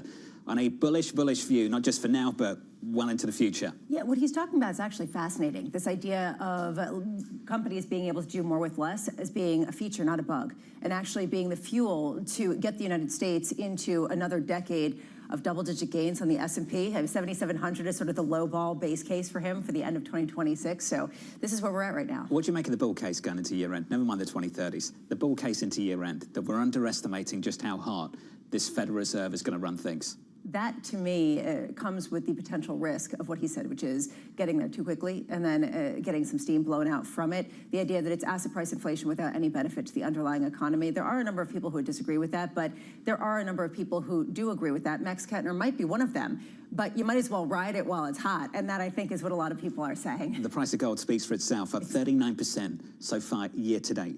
Up 39%. Let's get you an update on stories elsewhere this morning with your Bloomberg Brief. Here's Yahira. Hey, Yahira. Hi, John. The Bureau of Labor Statistics will release revised job figures at 10 a.m. Eastern. The data is expected to show U.S. companies hired far fewer workers than initially reported. The estimate in Bloomberg's survey calls for a downward revision of 700,000 jobs, as many economists expect the labor market to show further weakness. Meanwhile, House Democrats released an alleged birthday note from President Donald Trump to convicted sex offender, the late Jeffrey Epstein. The note includes the sign-off, "May every day be another wonderful secret," complete with the sketched outline of a woman's body, which you can see behind me. Trump has denied composing the message or that the note existed. And in M&A news, Anglo American has agreed to acquire Canada's tech resources in a zero-premium transaction, marking one of the biggest ever mining deals. The deal gives Anglo access to Teck's much-coveted portfolio of copper mines, and if approved by regulators, the acquisition is expected to be completed in 12 to 18 months. That's your Bloomberg Brief. John? Yahira, thank you. More from Yahira in about 30 minutes' time. Up next on the program, rising tensions with South Korea. Many of those individuals that were detained through that operation in Georgia, we are following the law. They are going to be deported. A few of those had criminal activity beyond just being here past final removal orders, and they will face the consequences for that. That conversation up next with Henrietta Trays of Vader Partners, live from New York City this morning. Good morning.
Investors, top executives, global innovators. Join me for in-depth conversations with the biggest newsmakers on the day's top stories. Insight with Haslinda Onen, only on Bloomberg. I'm David Weston. Join me each week on Wall Street Week for stories of capitalism from business, markets, economics, tech, and climate. We go on the road for a look at what lies behind the headlines of today. and what will likely be the headlines tomorrow. We need more transparency. Oil and gas is still important. They said every citizen should be investing in the market. Accelerate progress in all fields of science. Watch Wall Street Week right here on Bloomberg. More than what you need to know, it's what you need to think about. At a time when policy in Washington is driving Wall Street, we draw a distinction between the rhetoric and the action, bringing you market-moving guests and original reporting. This is Bloomberg Surveillance.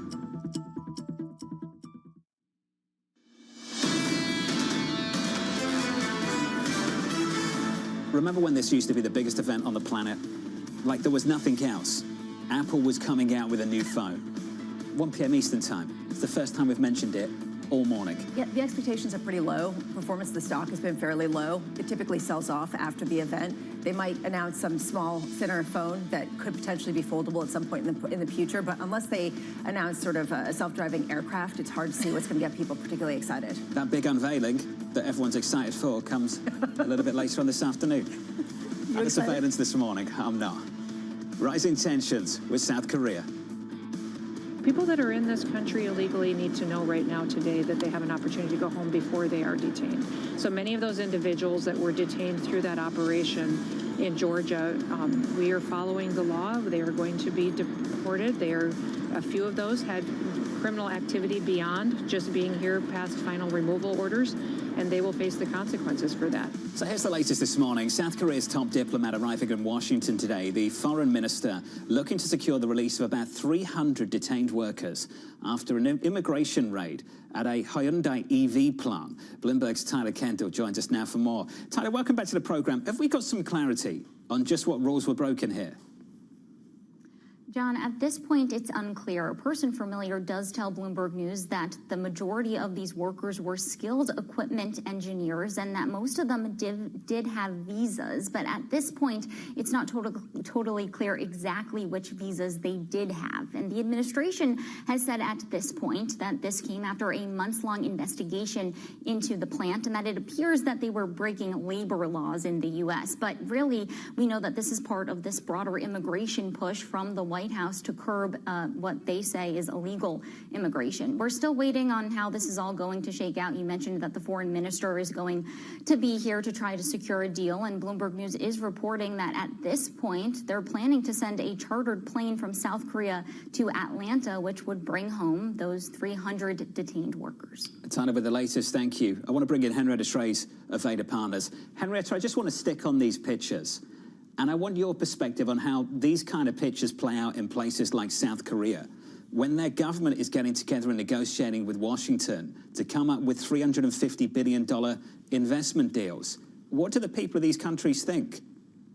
Well, I think the first question that it always needs to be is what are the political ramifications of continuing to side with the United States when they're, trying to forcefully kick out 300 skilled laborers, and that's what it is. So South Korea is doing exactly what President Trump has asked for, investing $350 billion in the United States across these Hyundai plants, electric vehicle plants, et cetera, and then you're simultaneously kicking out the very employees that they need to run said plant. So it's a thumb in the eye across the board. I think it really gets to the heart of the matter that these trade deals the president has announced with various nations, including the EU, Japan, South Korea, none of them have legal text. None of them are finalized, and pending the Supreme Court ruling on IEPA, I anticipate that most of them are going to get upended in the next couple of weeks anyway.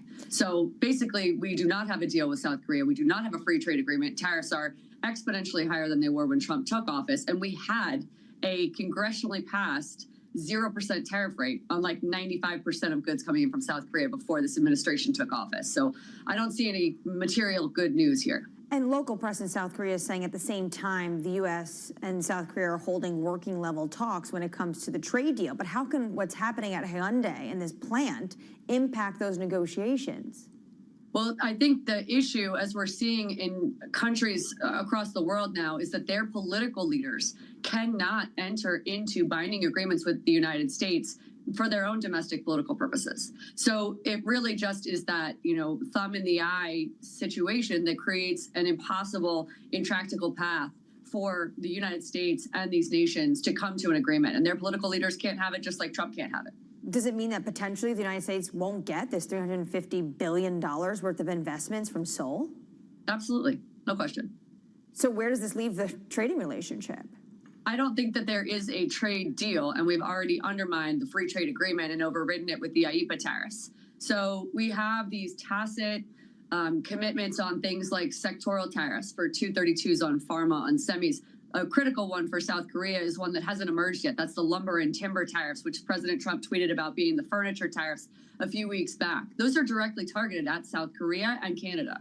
So I don't see an opportunity for this trade deal that they have that allows South Korea to commit to this IEEPA rate holding water. And certainly that $350 billion in investment materializing when South Korea can't put its own skilled laborers that the United States does not have in plants in purple states like Georgia. It's unsustainable. Henrietta, does this Georgia situation tell us anything about what a bigger priority is for Trump domestically, whether it's limiting immigration or whether it's getting these trade deals done? Yeah, I think that's fair. Immigration is one where we can say, objectively, the president has succeeded beyond all of his measures, even so much to say that he did it too fast. And now they're targeting these areas where it's job creation and hitting the trade agenda and the investment that he said he wants to see in the United States. But as I mentioned at the outset, these trade deals that we have reached with the EU, with Japan, with South Korea, Vietnam, the Philippines, Indonesia, they do not exist in legal text. And the fundamental underpinning is the 15 to 60% IEEPA tariffs that are in effect across these deals that the president indicates he got these nations to agree with. When the Supreme Court rules that they're unconstitutional, which is something that is entirely possible, we'll get an announcement about when they're going to take up the case as early as today or tomorrow, then you really have the question of what matters more, the immigration stuff that we've delivered on or the trade deals that don't exist. And one thing that we were talking about yesterday is it seems like these goals are in conflict, the idea of limiting immigration while also getting certain investments and getting certain trade deals across. I'm wondering if this really speaks to how this is being perceived politically, whether trade deals are complicated politically, but limiting immigration caters to a certain base of President Trump that he will continue to double down on and will come at the behest of whatever trade deals might get through. I'm just speculating. I'm wondering if that's a message or if this is a little bit messier than being stated. I would say let's go straight to the numbers. Because I totally agree with you. Where is the American public on this? The stock market is reacting in one way to all these tariffs. But the American public, and I've said this to y'all for a while, and the polling continues to support it, this is a 60-40 issue, a 70-30 issue that the president is on the wrong side of. 77% of Americans believe inflation is the #1 problem. As an overall scale of what their most important issue is, all voters, Democrats, Republicans, and independents, predominantly independents, believe that inflation and high prices are the problem, and they think the president has gone too far. That's the exact Economist YouGov wording of their polling on tariffs. And that's a 54% number as of the latest data. So American voters are incredibly aware of the fact that tariffs are taxes, prices are higher at grocery stores and at big box retailers, and they do not like it. And that's why you're seeing the president's approval rating so far underwater. So you can get distracted with some of the other components. And of course, there's a healthy population of Americans who very much support the president's immigration agenda. But the economy wins all day, every day. And inflation and prices continue to be their #1 issue, and they don't like the tariffs. Henrietta, appreciate your take as always. Henrietta Trace there of Vader Partners. Speaking of inflation, tomorrow PPI, the day after CPI. Inflation, a big focus for us this week. Up next on the programme, Amy Wu-Silverman of RBC and why the VIX may not be following the seasonal playbook.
to Bloomberg Business Week Daily. We got to talk crypto. From the magazine that helps global leaders stay ahead. What's the conversation around your company? Bringing you insight on the people, companies, and trends shaping today's complex economy. Planning very big things. A new level of premium. Plus global business, finance, and tech news as it happens. The floodgates of innovation are going to open up. You can't fake passion. You either are or you aren't. Bloomberg Business Week Daily, only on Bloomberg.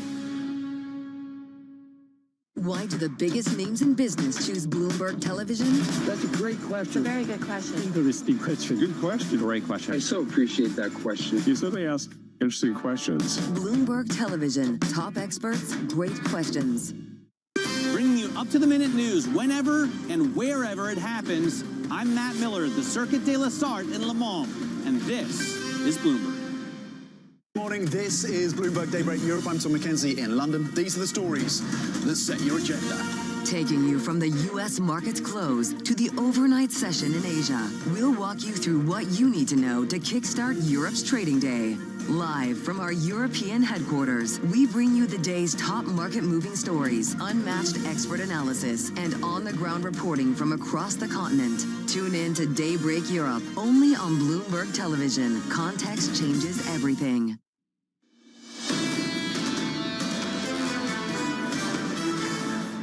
Waking up Tuesday morning, looking at record highs on the Nasdaq 100 once again. Very, very close to them at the close yesterday, and the S&P 500 within just 0.1% from another record. This morning, just about unchanged on the S&P, just about positive on the Nasdaq 100. What a change in this bond market. When the Fed last met, the two-year yield was pushing 4%. On the day of that meeting, in the mid-390s. This morning, 350. 350.88, yields up by, let's call it 2 basis points. But a week out from a Federal Reserve meeting, and we've seen a major move lower in bond yields. Investors are pricing in a Fed that has to cut, will cut, and might be able to cut even more next year as a result of a labor market that's weakening. The big debate is this an indictment of the risk asset rally that we've seen, or does this just support it? Because ultimately, any rate cuts, whether they're warranted or not, will only continue to fuel some of the positive sentiment around risk assets. Said a few times, the good news coming from the long end of the curve, the fact that the 30-year yield has actually moved lower. Last week, threatening 5%, all the fear about that this morning. Let's say 470 on a 30-year bond yield. I think the lowest since late April, early May. This is BLS revisions week. It is not CPI week. And that tells you everything you need to know. People are not focused on inflation that's going to be coming out on Thursday and what that does to any kind of Fed rate decision. They are focused on just how weak the labor market is and how much more that could justify later. And that tells you where the pulse has gone. Also makes you wonder just how balanced the risks are going into Thursday. We can get to that in a moment. 2 hours away from the opening bell. The opening bell at 9:30 Eastern Time. It's 7:30 here in New York. Let's get you some morning movers with Danny Berger. Hey, Danny. Hey, John. It's the big deal of the morning. It is Anglo-American buying Tech Resources, the Canadian company listed here in the U.S. Shares rallying 17%. That's exactly bang on the premium that Anglo will be paying for. And they're paying, let's not get it mixed up, they're paying for their copper assets, assets which have been very sought after by other mining companies. This creates a behemoth, one of the biggest mining deals, about $50 billion between the two. Elsewhere, we are looking at CoreWeave shares moving higher in the pre-market, just under 6%. They have announced they're launching something called CoreWeave Ventures. It's essentially a platform for entrepreneurs trying to build AI platforms and AI businesses. They'll provide some of the resources. I guess the thinking and the benefit for CoreWeave is they get access to some of that AI technology. You talk about that, and share prices go higher. Moving lower this morning are shares of Fox Corp. It is the succession drama finally settled. It is a Fox that will now be under the control of Lachlan. That has been decided with the Murdoch empire. Meanwhile, the other Murdoch kids will be selling their shares. So it's a dilutive event, the three of them, and maybe that's why you're seeing shares move lower off the back of that, down 4.7%, John. Danny, thanks for the update. Appreciate it. More from Danny in the next hour. On our radar this morning, we're looking for some big revisions to BLS employment data at 10 a.m. Eastern Time. The estimate in Bloomberg survey calling for a downward revision of about 700,000 jobs. Elsewhere, the Senate Banking Committee voting tomorrow on the confirmation of President Trump's Fed pick, Stephen Miron. The move likely setting up Myron to be confirmed on the Board of Governors before next week's FOMC meeting. Does this matter from any kind of tangible Fed policy perspective, or does this just matter on a visuals perspective? What everyone wants to see, Stephen Myron walking in and the reaction of coolness from everybody else. Is there some kind of, Mean Girls drama? Is this just ultimately optics, or is this actually substantively going to change any kind of perception or policy making on the Federal Reserve? Well, he gets a vote, right? So he's going to get a vote when he steps in, and he's going to clearly get through the Senate Banking Committee. And then he didn't lose a single Republican vote in March when he was ascended to the CEA, so he's likely going to get all the votes he needs when it comes to the Senate. The question I have is, what are members of the FOMC, maybe these mean girls who can't sit with us, think about him basically keeping one foot in the White House, taking this leap of absence at his current position, at his job under President Trump? Is he going to push for 50 basis points if he sat around that table? And will he have some company in people like Governor Waller? Governor Waller open-minded about that going into the recent employment report, and the recent employment report wasn't good at all. Yeah, if you end up with Mickey Bowman and Chris Waller actually supporting the idea of a 50 basis point rate cut, remember they dissented at the last meeting, how much does that change the conversation in a material way? I want to just set the record straight. I actually don't think the Fed is full of mean girls. I think it's going to be kill them with niceness. They might talk about it behind people's backs, but I don't get the sense that it really is that kind of vibe. They're a nice bunch of people. I think that there isn't. Well, breakfast.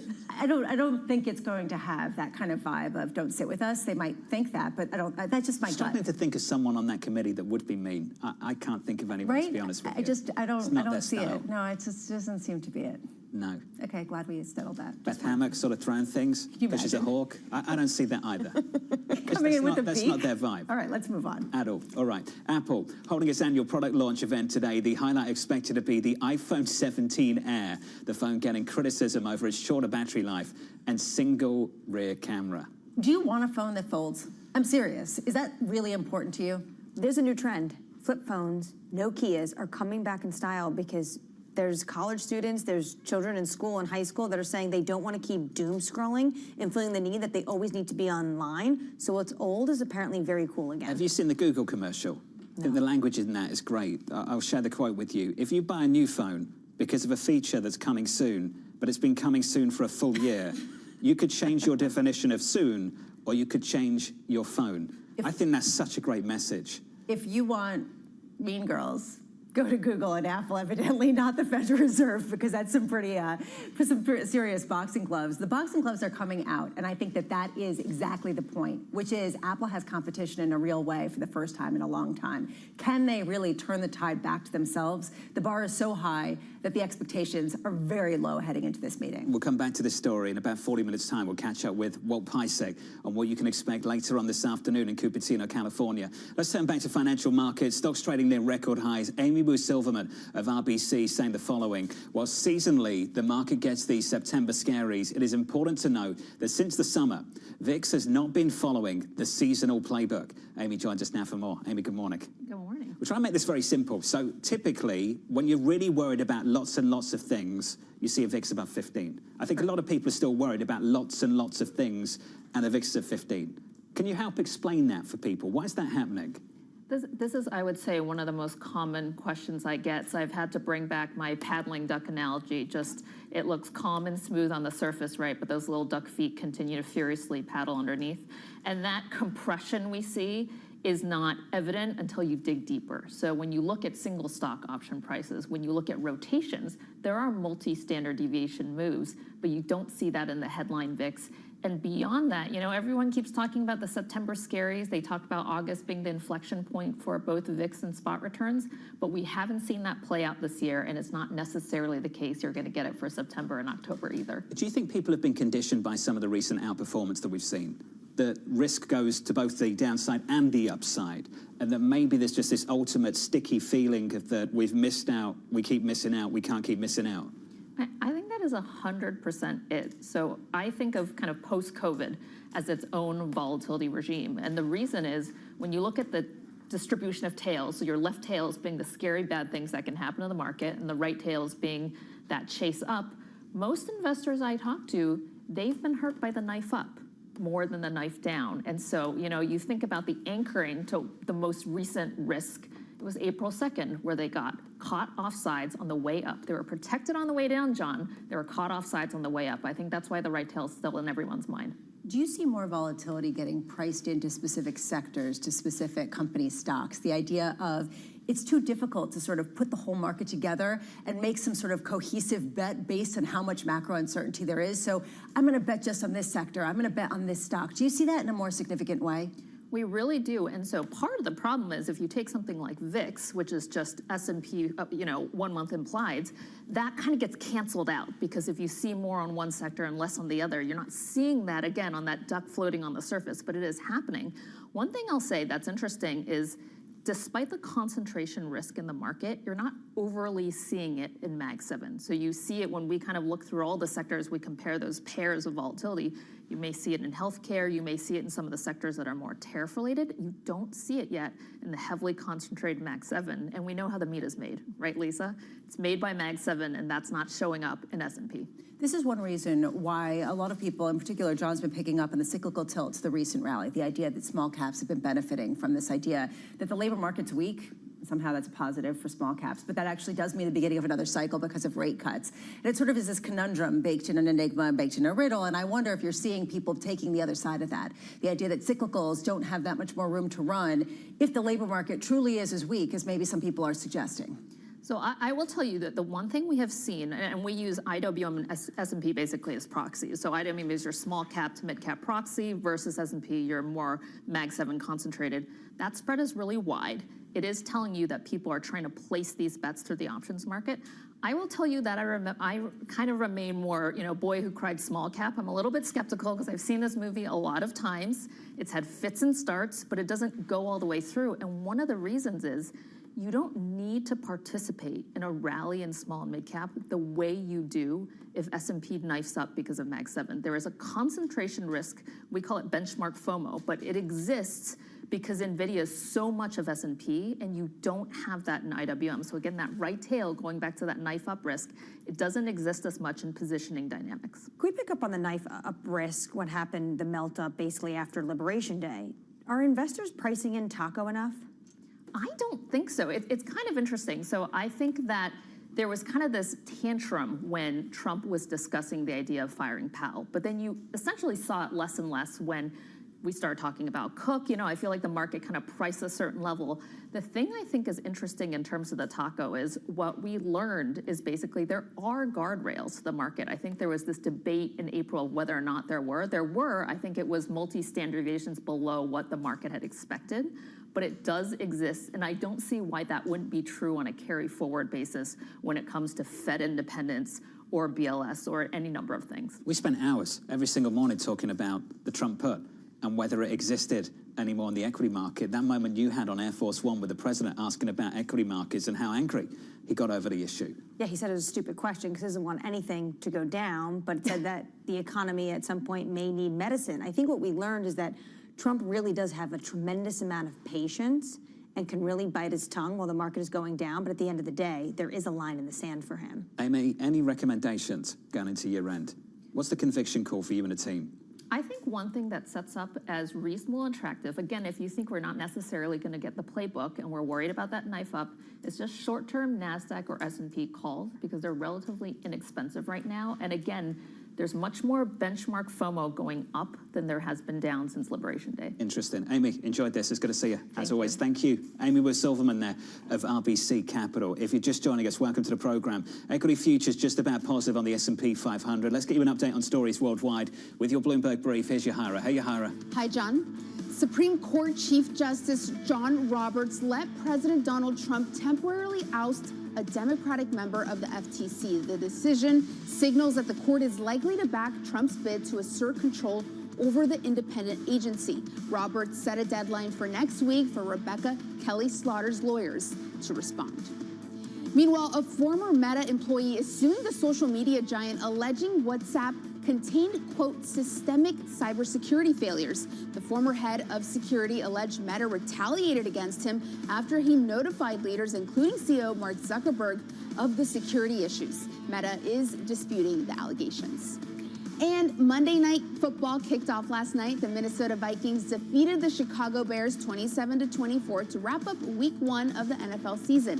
Vikings quarterback J.J. McCarthy accounted for 3 touchdowns in his long-awaited debut and helped lead his team to a fourth-quarter comeback victory. That's your Bloomberg Brief. John? Yahara, thank you. Appreciate it. Up next on the program, inflation in focus. If you get a really bad print on inflation this week, then I think the long end could easily go up. And if the labor market continues to weaken and inflation isn't quite as bad, the entire curve could fall, just the long end less than the front end. That conversation up next with Amanda Liner of BlackRock, live from New York City. You're watching Bloomberg TV.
Bloomberg Screen Time is back this fall for year 3. We're bringing together the biggest names in business and pop culture, like Netflix co-CEO Greg Peters, Instagram boss Adam Mosseri, and Los Angeles royalty Will Obey. We're going to talk about how sports is eating entertainment, check in on the state of the movie business, and get an update on LA after the fires from Rick Caruso and Irving Azoff. You should expect newsy interviews from industry leaders, meaningful business networking, and of course, great food. We'll feature some of the best chefs and food trucks from my hometown of Los Angeles.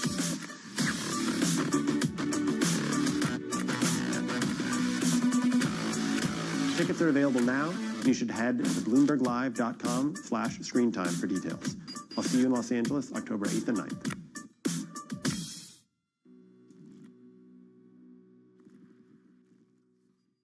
Right, okay, ready?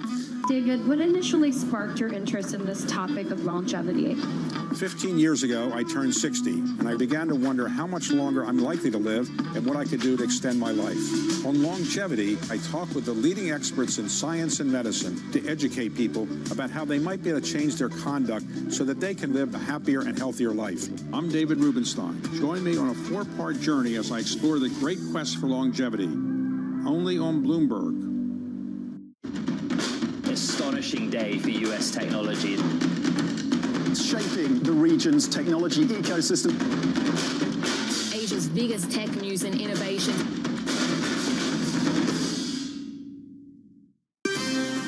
Bringing you up-to-the-minute economic news whenever and wherever it happens. I'm Michael McKee in Jackson Hole, Wyoming, and this is Bloomberg.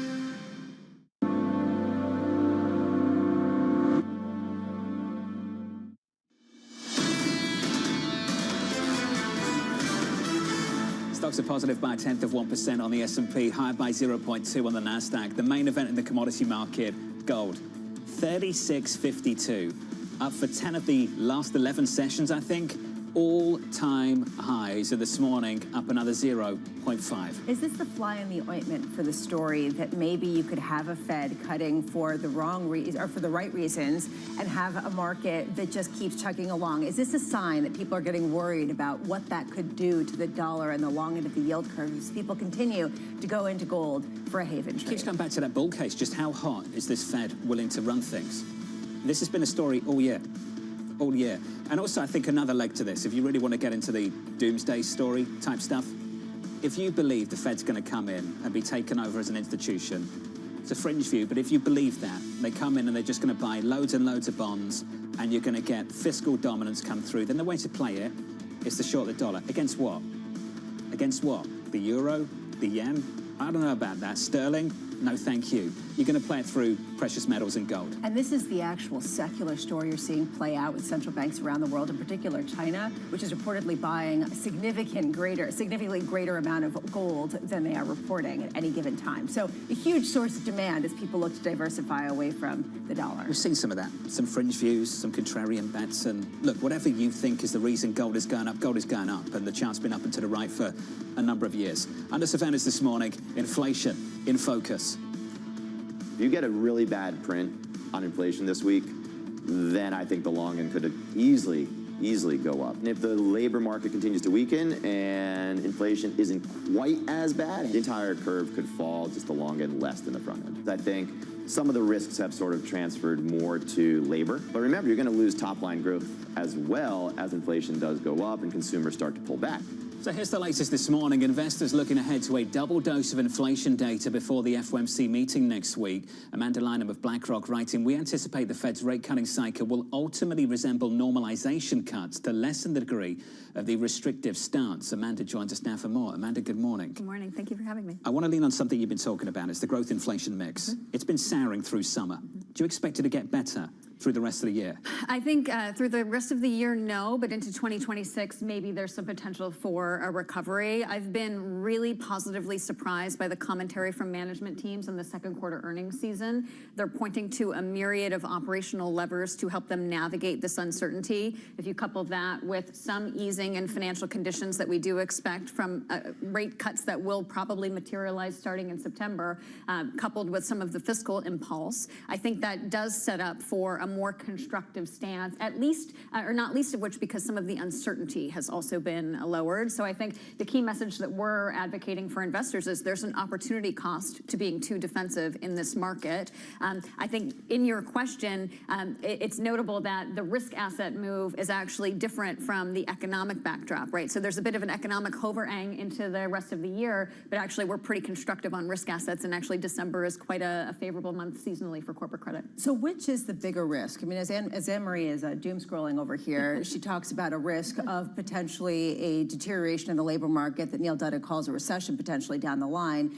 And then on the flip side, you have a Fed that's cutting when they don't have to, and you see runaway inflation and everyone buying gold like John. So at which point, which fear is the most overstated? So I would say we're very respectful of the softening in the labor market that has been materializing. The Fed views its current stance as modestly restrictive. There's not as much cushion for them to cut, for example, by 50 basis points in our view, like they did in September of last year, because they're just starting from a lower point.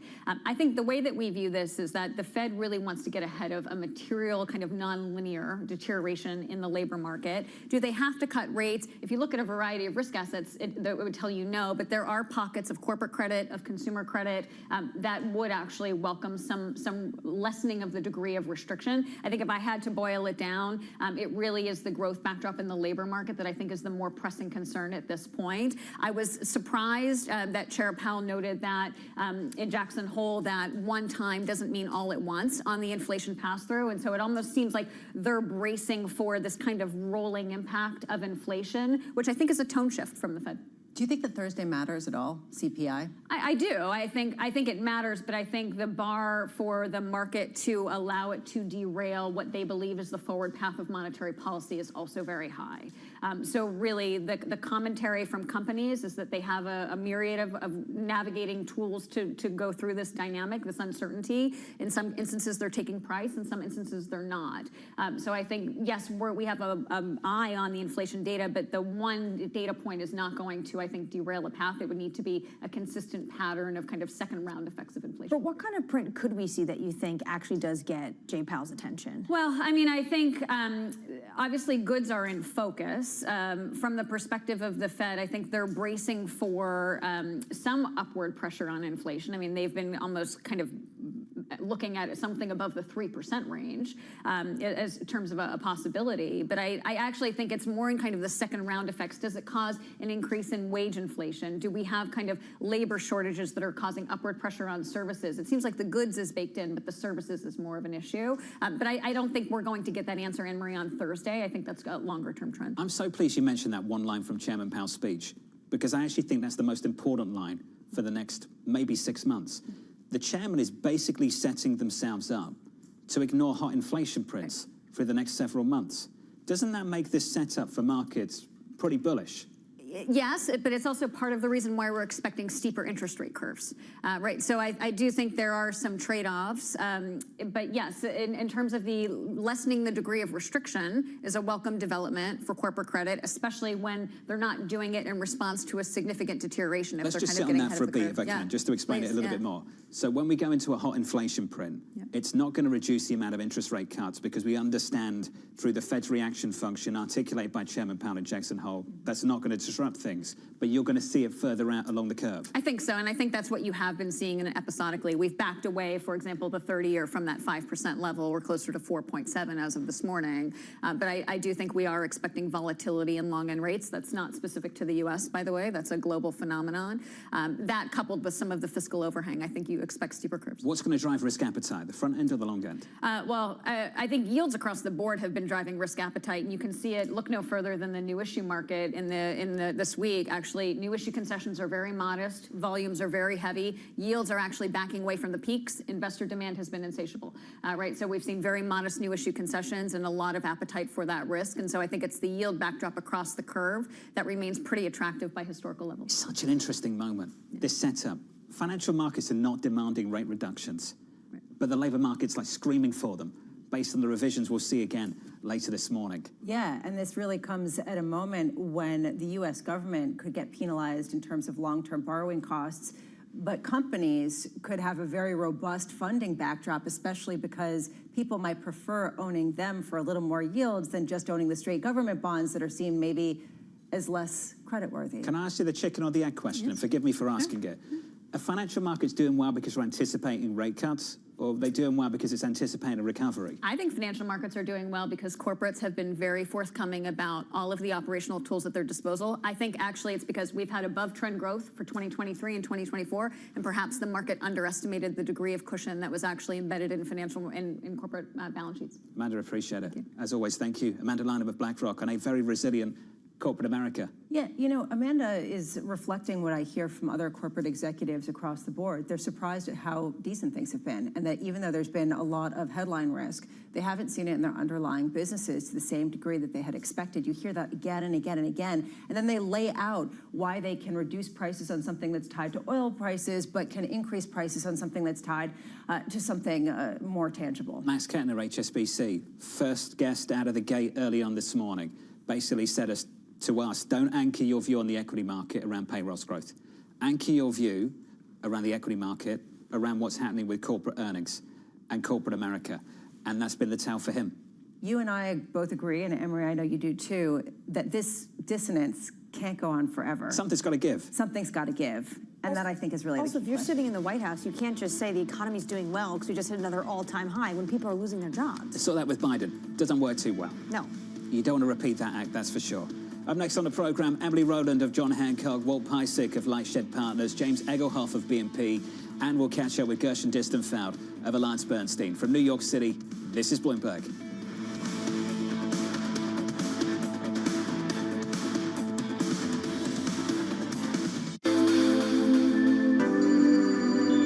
The single best investment opportunity you see in the world, regardless of industry or geography.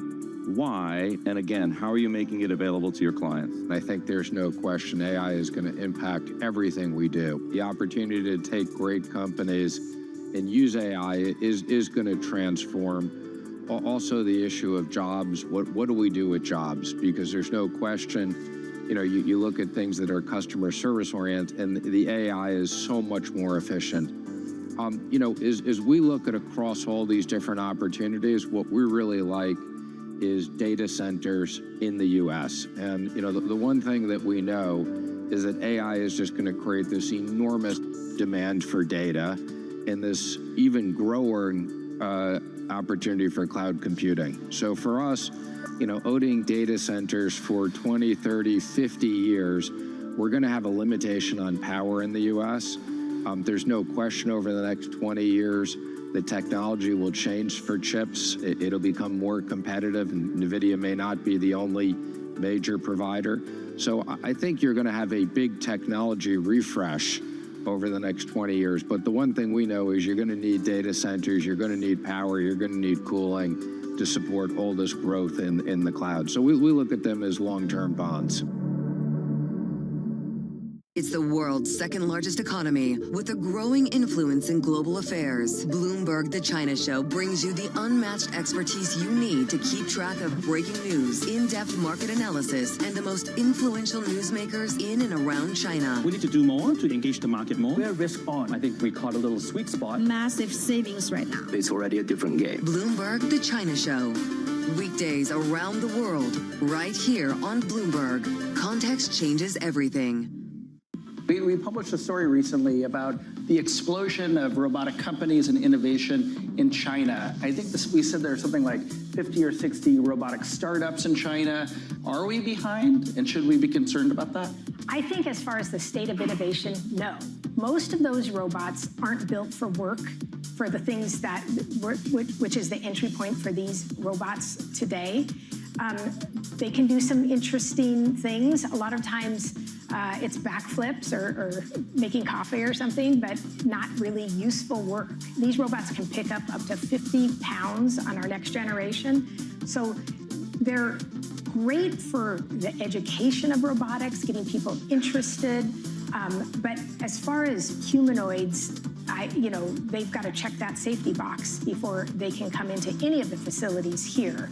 And that's a big bar that we haven't seen much of out of the Chinese robots. Technology is embedded in every aspect of our lives. And laying the foundation for the future.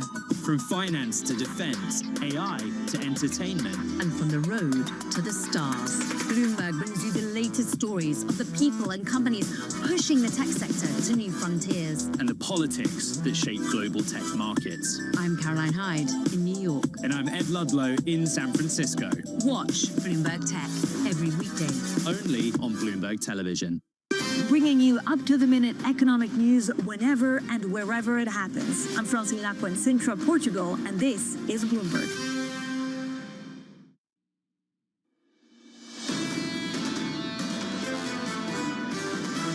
The bond market has this confidence that the Fed is going to stick to its 2% inflation target. If you get a really bad print on inflation this week, then I think the long end could easily go up. We are expecting the Fed to cut rates. If the Fed wants to cut rates to stimulate an economy with no excess capacity, they're just going to create more inflation. We think inflation, lingers a little higher. This is Bloomberg Surveillance with Jonathan Farrow, Lisa Abramowitz, and Anne-Marie Hordern.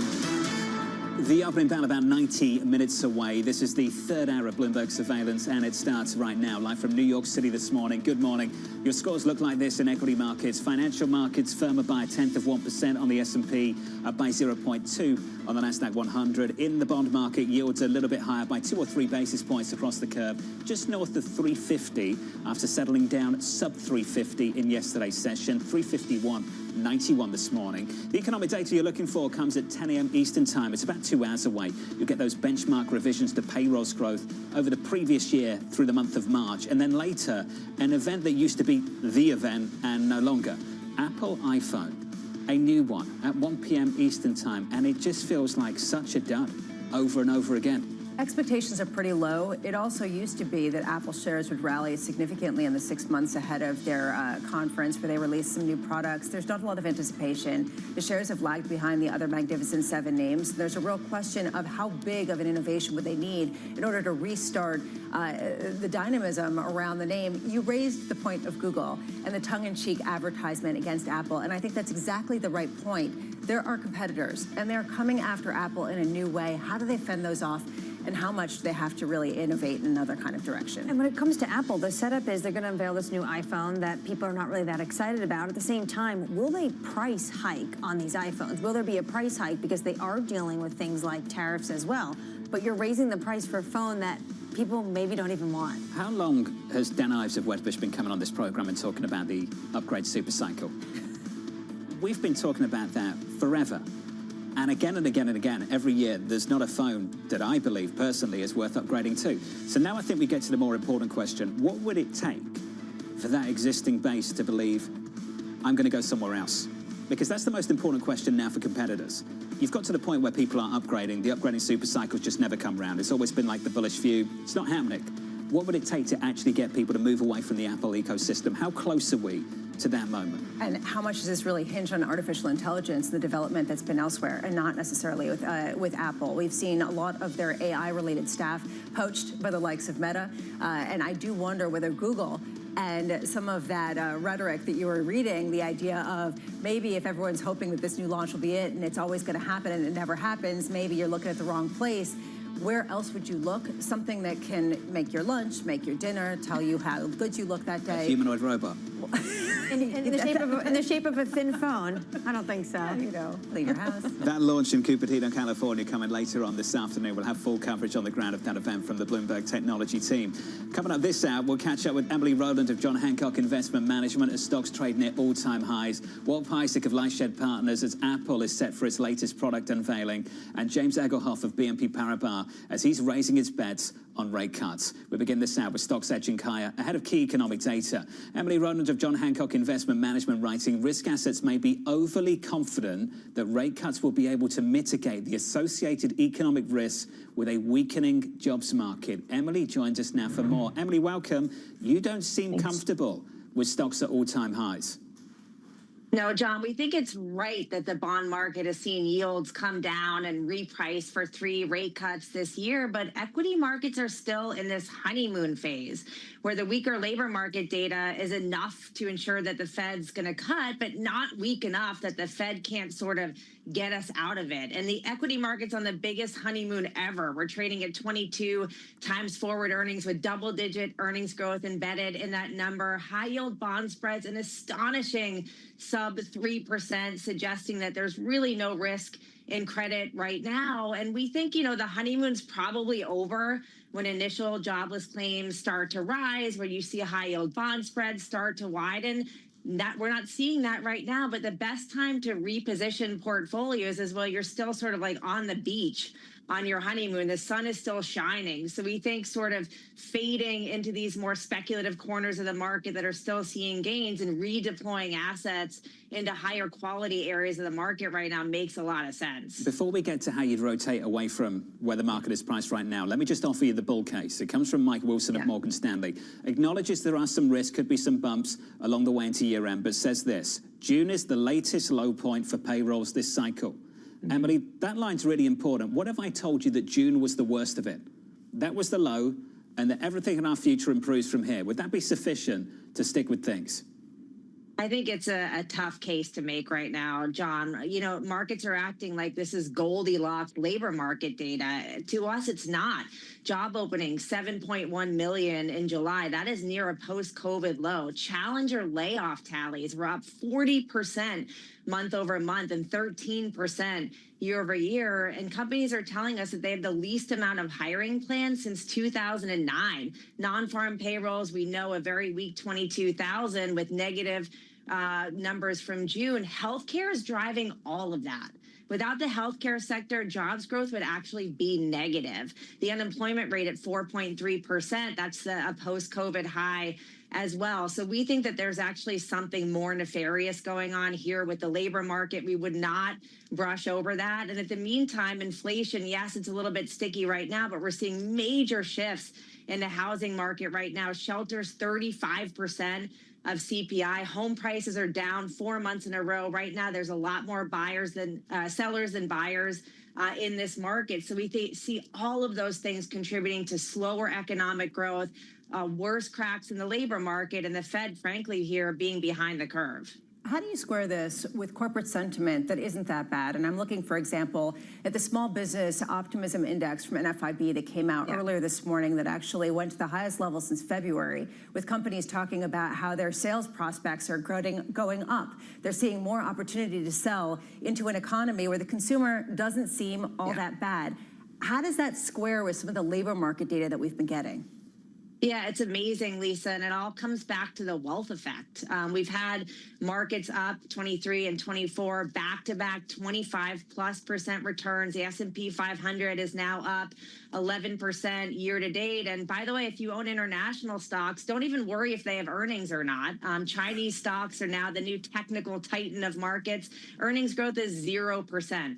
Over the past year. European financials up 50%. So portfolios are contributing to this better sentiment. There's more confidence, and consumers are continuing to spend. Until that stops, the consumer can continue to trudge along here.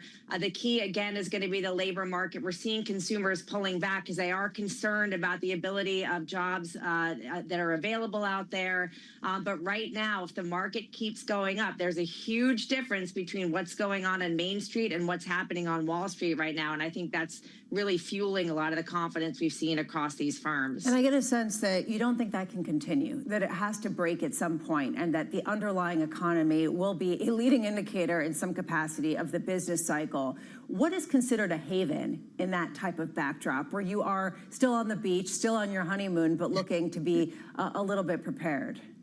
So we're still looking for higher quality parts of the market. And Lisa, the worst performing factors this year have been high quality and low volatility. What's been rewarded is the opposite, low quality and high volatility. In fact, we've seen multiple expansion, just absolutely remarkable across areas like the MSCI EFA Value Index, areas that were once considered cheap. Emerging market equities have seen remarkable multiple expansion as well. There are areas in the United States that are actually still trading at a discount to their 20-year average, small and mid-cap equities in particular. We have a preference for mid over small, given elevated earnings expectations, 17% expected for next year, and they are higher quality. So we're still looking at challenges in small caps, as almost 40% of the Russell 2000 index is comprised of unprofitable companies. So we like companies that make money. We're finding that in large caps. The challenge there, of course, is the valuation risk. We're looking to mitigate that valuation risk with higher quality mid-cap stocks. And then, of course, as you know, we're still embracing high quality bonds. Investors are sitting in $7 trillion of cash right now. We think redeploying that cash into a mix of high quality bonds in the intermediate part of the curve still makes a lot of sense here. We don't want investors to miss out on the potential for pretty elevated total return over the remainder of this year and into 2026. I mean, a lot of people are excited potentially about this rotation when it comes to small caps and mid caps, but how can you have small mid caps do well if the labor market, to your point, is really weakening? Yeah, to us, it's not as much of a small cap story. We do like higher quality stocks within small cap indices, but they have higher levels of debt. I think you could see a rally in small cap stocks if rates start to fall pretty precipitously. Maybe we get some, more nefarious employment data and inflation actually misses on the downside. You see yields come down, small caps rally temporarily on that. But mid caps is really where we're finding the quality and the ability to, deal with the fact that the top 10 stocks in the S&P 500 now comprise 40% of the index. We still like U.S. large cap stocks, but that is a serious challenge here. We just think that the U.S. in a way has been sort of left behind as investors have allocated towards international. It's like, the international stocks get like a participation prize right now where the U.S. really needs to earn it. And that's where we think the value is today. You sound a lot like Neil Dutta when he talks about what's happening and the risk to the economy in terms of the labor market. I'm going to ask you a question I asked Tim. Do you think we're on the edge of a recession? Shoot, I missed that interview earlier, but we think it's certainly possible. I think, again, right now the idea is that growth is slowly decelerating. We think it's probably decelerating quicker than investors expect.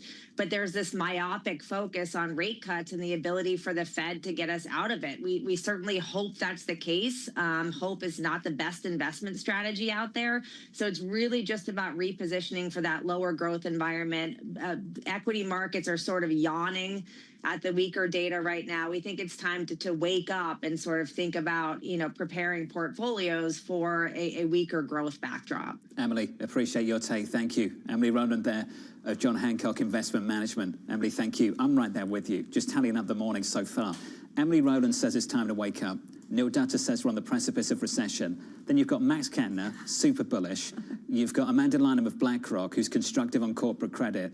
And the two that are bullish are pointing to corporate earnings. And the two that are super bearish right now are pointing to the labor market. And that's the disconnect of the very moment. How long can the disconnect continue? Is this disconnect something that's secular or cyclical, and this is something we keep talking about? Or is there a breaking point, and one has to break to the other, and either corporate profits will precede some sort of hiring boom, or we see the other way around, corporate profits come down to some of the labor market woes. We did see small business plans for CapEx fall pretty significantly in this latest survey. So again, contradictory signals. Try to get anything consistent. Good luck. Stocks are up again this morning. Been pretty consistent about that. That's true. Up by 0.1% on the S&P 500. With an update on stories worldwide with your Bloomberg brief, let's cross over to Yahara Anand for more. Hey, Yahara. Hi, John.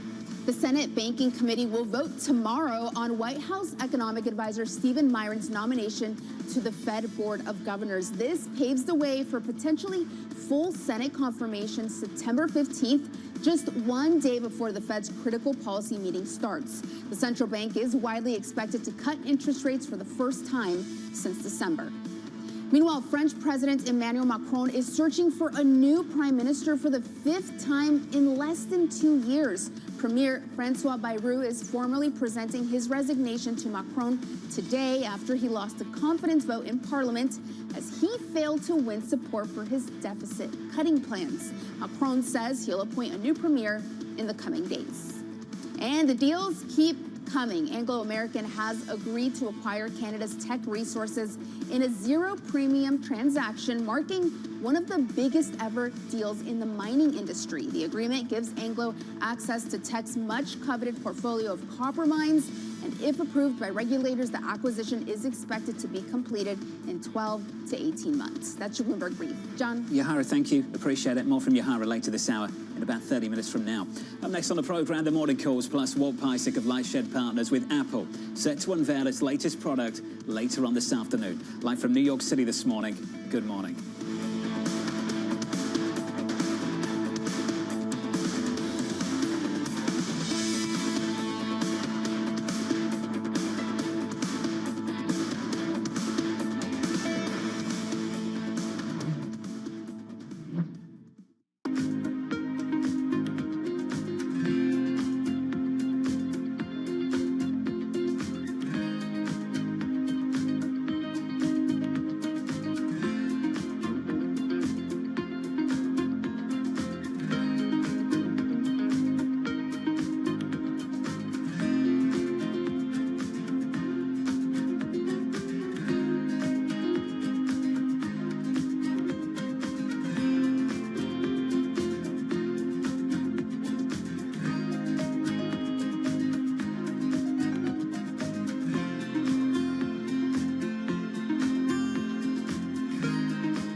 Politics to the world of business. Joe Matthew and Kaylee Lines deliver news, insight, and analysis live 2 times a day, every trading day. Balance of Power at 1 and 5 Eastern, only on Bloomberg. In case you missed it, on Bloomberg Open Interest.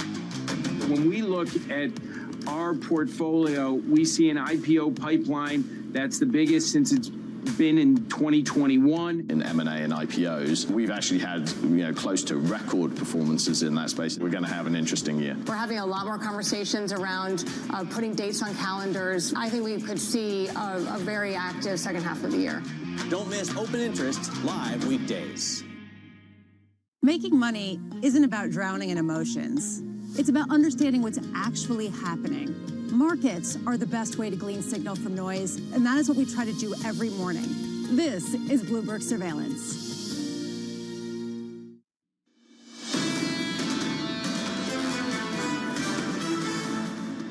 We're still looking at a bull market that continues to maybe 6,600, 6,800 by the end of the year and 7,700 or higher by the end of next year. We don't really need a rate cut here, and if we get a rate cut, that increases the odds of a melt-up, and then the valuation multiple is suddenly at 25.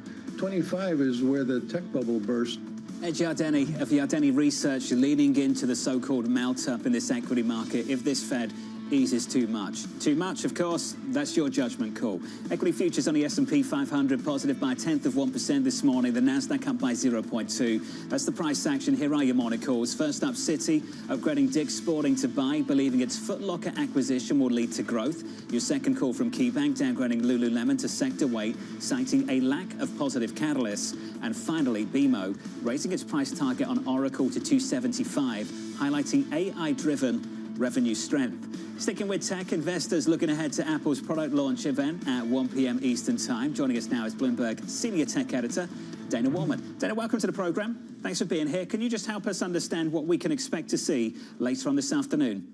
Yes, so this should be one of Apple's more significant hardware launches over the past few years. The iPhone has not seen a major aesthetic makeover in quite a few years, about 5, I would say.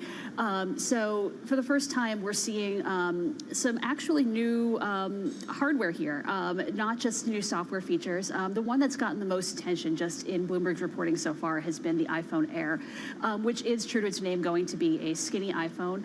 But don't skimp on the other phones that are coming. I think those might be a little more consumer friendly in that they're supposed to have both battery life improvements and pretty significantly revamped camera setups. So that might offer more to more consumers than just the idea of a skinny phone for the sake of a skinny phone. That's what I was going to ask, Dana. Is this what consumers are ultimately asking for? I mentioned the Google commercial that's been airing in this country recently, and I'll read the quote out for you. If you buy a new phone because of a feature that's coming soon, but it's been coming soon for a full year, you could change your definition of soon, or you could change your phone. Just how great has competition become? I think your question is a great one. It's one I've been asking all year, basically. To what extent are consumers really asking for skinny phones? We've certainly seen a variety of them, not just from Apple, presumably today, but also from brands like Samsung. And this really does feel cyclical in a big way. There was a moment a few years ago when all of the phone makers were experimenting with these really sleek, very, very thin handsets. But they do come with compromises, both on the battery life front, of course, but also the camera capabilities. Some of the most advanced camera features do require more literal space inside the enclosure of the phone. Dana Wollman of Bloomberg. Dana, appreciate your take. Thank you. Setting us up for the big unveil later on this afternoon. Joining us now to discuss is Walt Piecyk of Lightshed Partners. Well, welcome to the program, sir. In the bond market for a long, long time, they used to call a certain trade the widowmaker. It was shorting JGBs. And ultimately, at some point, things do change. Well, it was the same story for technology. For a long, long time, people betting against Apple were wrong. Are they right to bet against this company now? I mean, I also heard in your earlier segment talking about these top 10 stocks being dominant. And I remember people telling me that, like, you can't bet against Apple because the money flows into the top 10 stocks. We're always going to keep it up. And that obviously didn't work. And to your point, you know, there are leaders, historical leaders like GE that for a variety of reasons are no longer leaders. Obviously not putting Apple in the same camp there, but the bottom line is they're trading at an above market multiple 30 times. Not the highest they've ever traded at, but above market, and growth has slowed down, and there has been obviously a lack of innovation. You know, you were just talking about thinner phones and longer batteries. Is that really innovation in 2025 when Google obviously is pushing forward with AI and agentic AI in a lot of their products? Yeah, so heroin chic phones don't get it done for you. I just wonder going forward, what could get it done for you for them to announce? I mean, this is not really an event that matters as much for Apple anymore, as crazy as that sounds. And frankly, if you look at the stock performance around product announcements, the day after, the month, it's the day of, day after, month after, it doesn't really move. When it moves is WWDC. Remember the last time the stock really moved was when they promised all these AI features a year or two ago. Obviously, none of those AI features actually materialize, but that's what people care about, the services side of the business and what the progress is on AI. Because in the meantime, unless they announce an autonomous car or some new product category that can give them 10, 20, $30 billion of revenue opportunity, giving us a thinner phone or something with longer battery probably is not enough to have an impact in the market in the near term. Well, you've come on the show before and said you think that there needs to be a change in leadership, something that is significant to really show some sort of different pathway ahead. What's your outlook? How do you see this developing, since they are losing some of their AI personnel to the likes of Meta? They have been lagging behind the likes of Google when it comes to some of these agentic features. What do you think the evolution is going to be for the likes of Apple? I mean, and this, by the way, this is not a new topic, and this is certainly not, I've covered the stock for a long time, and it's not something that I've been harping on from the beginning. I've been a Tim Cook fan over the years. I think there's a Wall Street Journal reporter that wrote a book about the pressure that the company even felt internally about the lack of, excuse me, innovation. So what the problem is now is you have this massive transition to AI. So the ability for others to disrupt, whether it's in this product category of phones or a product category that disrupts phones altogether in terms of how we interact with our data, there's obviously real risk. And at the same time, there is not just innovation coming out of the company in terms of new products. And there's no one can suggest evidence otherwise in recent years. The last great products, obviously Watch, and even the car project were with Johnny Ives, who's ironically now working on what possibly could be a competing product with OpenAI. So what do you think they need to do, Walt? I mean, they're in a tough spot, probably not allowing or enabling their AI engineers to be poached by Facebook and others would be a good start. Acquisitions can obviously be a way to jumpstart yourself into the area. But again, you started this segment or this portion asking about management change. Sometimes you just need a senior leader that is more product focused, that can drive you to new products, that might be less focused on, maximizing taxes, right? Keeping cash in Ireland, or maximizing gross margin by, all the manufacturing stuff that they've done in China, and someone that can take those chances and push forward and invest the money to get yourself into new products. This is a mega company. I mentioned autonomous cars as an opportunity. There's plenty of other product categories out there that a company with Apple's brand, staff of expertise, right? Great people within the company of Apple, and the balance sheet that they can, I think, get into some new markets. Well, appreciate your take, as always, sir. Looking forward to the big reveal later on. Thank you, Walter Piecyk there of Lightshed Partners. Use the balance sheet, but not for buybacks, for acquisitions and investing in the much-needed upgrades that the people like Walter and others want to see. Be bold, be nimble, and how much has their size and some of their past really kind of hampered their ability to look outside the iPhone? You wonder, is it going to be a robot? I mean, that's something that people are looking at to replace the iPhone. I'm serious. People are sick of doom scrolling. You're correct. And so they want a robot to tell them what to do and be their little agent. And that's what I think people are looking for. When it comes to, what is going on, Gary? Right. No, I think you've got a meeting here. Please go. Can I just say, based on working with you for a long, long time, taking instructions? I don't know, Bramo. We're up against the clock, from a robot?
countdown to the market open as we bring you the first trades across Europe.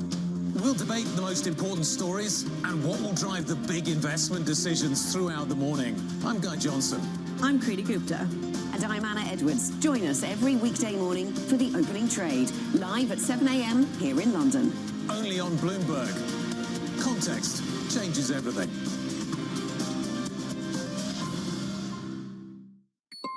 Asia is at the forefront of some of the world's biggest stories. And we're here where the action starts in Sydney. And in Tokyo, get ahead as the global trading day begins. The Asia Trade, weekdays only on Bloomberg. It's a multi-trillion-dollar industry. We'll show you what's happening in ETFs like no one else. ETF IQ, only on Bloomberg. I'm David Weston. Join me each week on Wall Street Week for stories of capitalism from business, markets, economics, tech, and climate. We go on the road for a look at what lies behind the headlines of today and what will likely be the headlines tomorrow. We need more transparency. Oil and gas is still important. They said every citizen should be investing in the market. Accelerate progress in all fields of science. Watch Wall Street Week right here on Bloomberg. More than what you need to know, it's what you need to think about.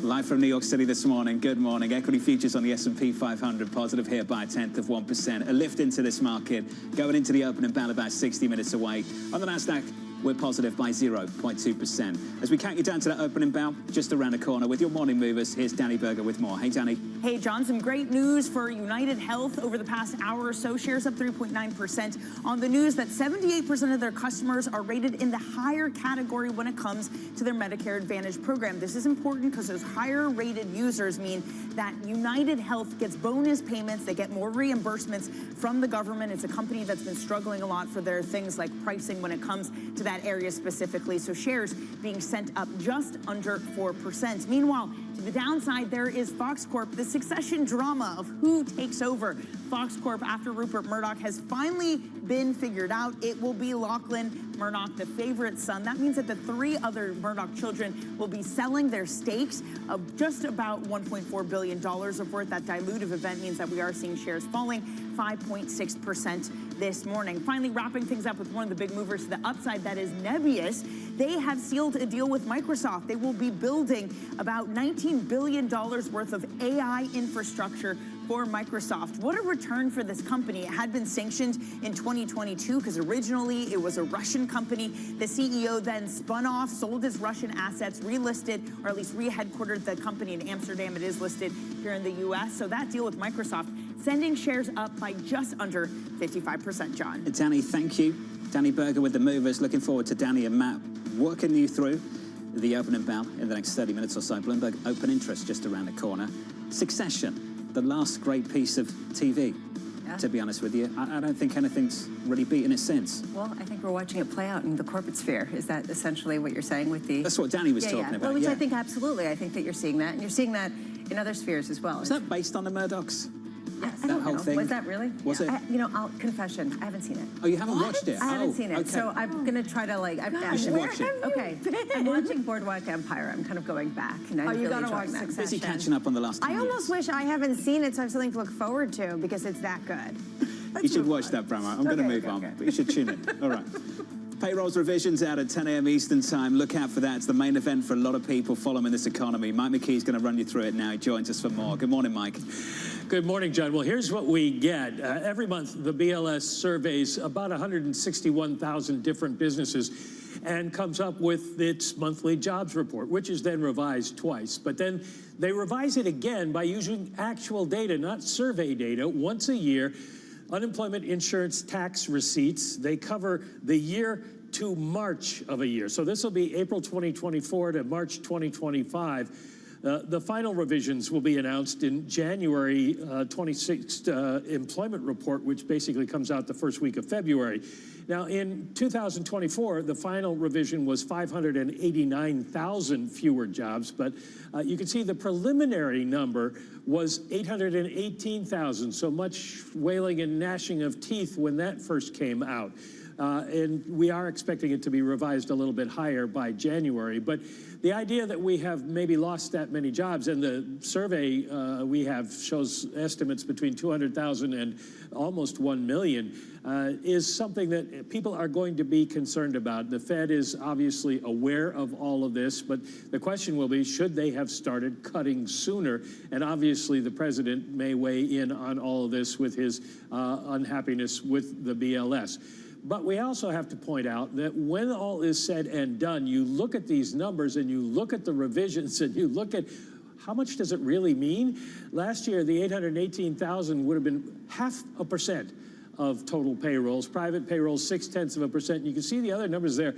They don't even represent 1% of the overall jobs in the country. They're very small errors, but they are errors because it's a survey rather than actual data.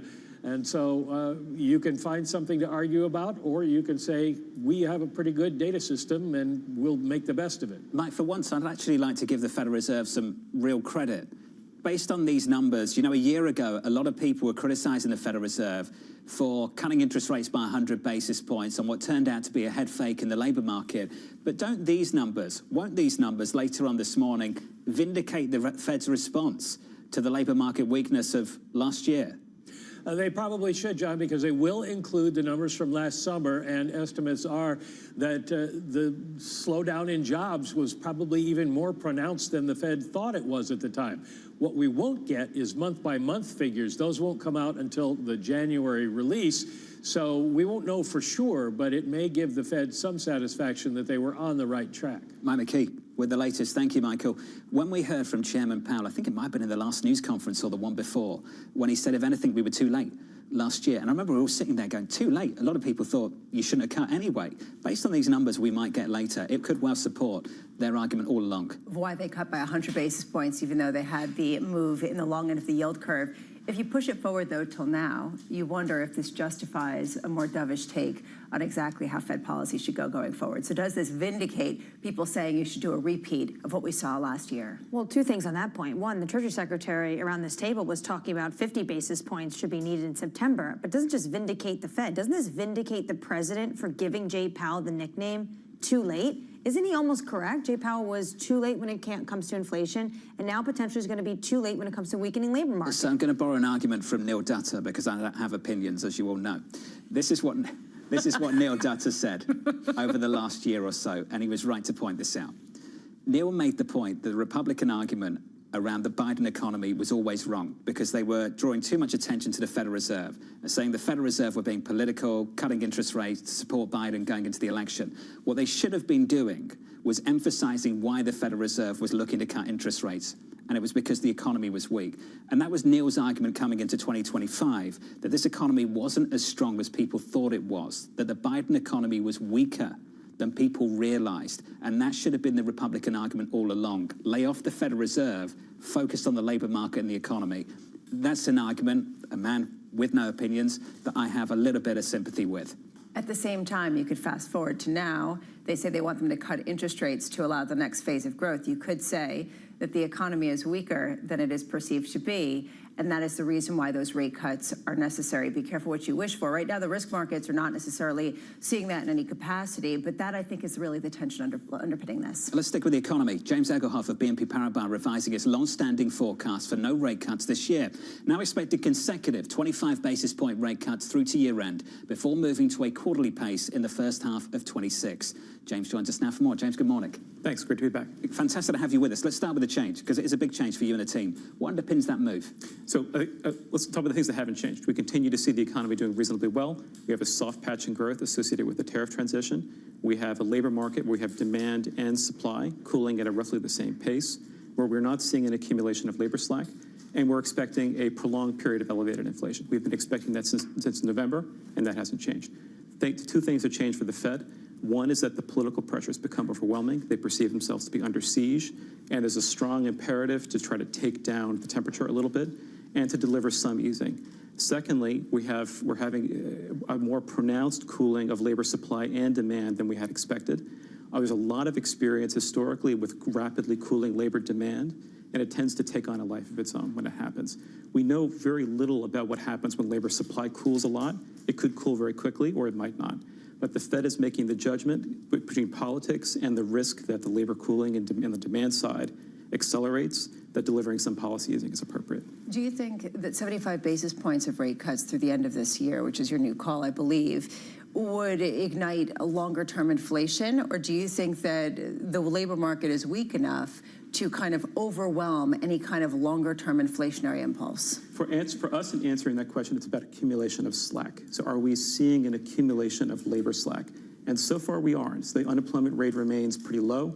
It's well within or close to the range it's been in over the past year. And so for us, we wouldn't ordinarily have been expecting a whole lot of policy easing. It's not so much about what we've seen so far, it's about the politics and also about the risks going forward.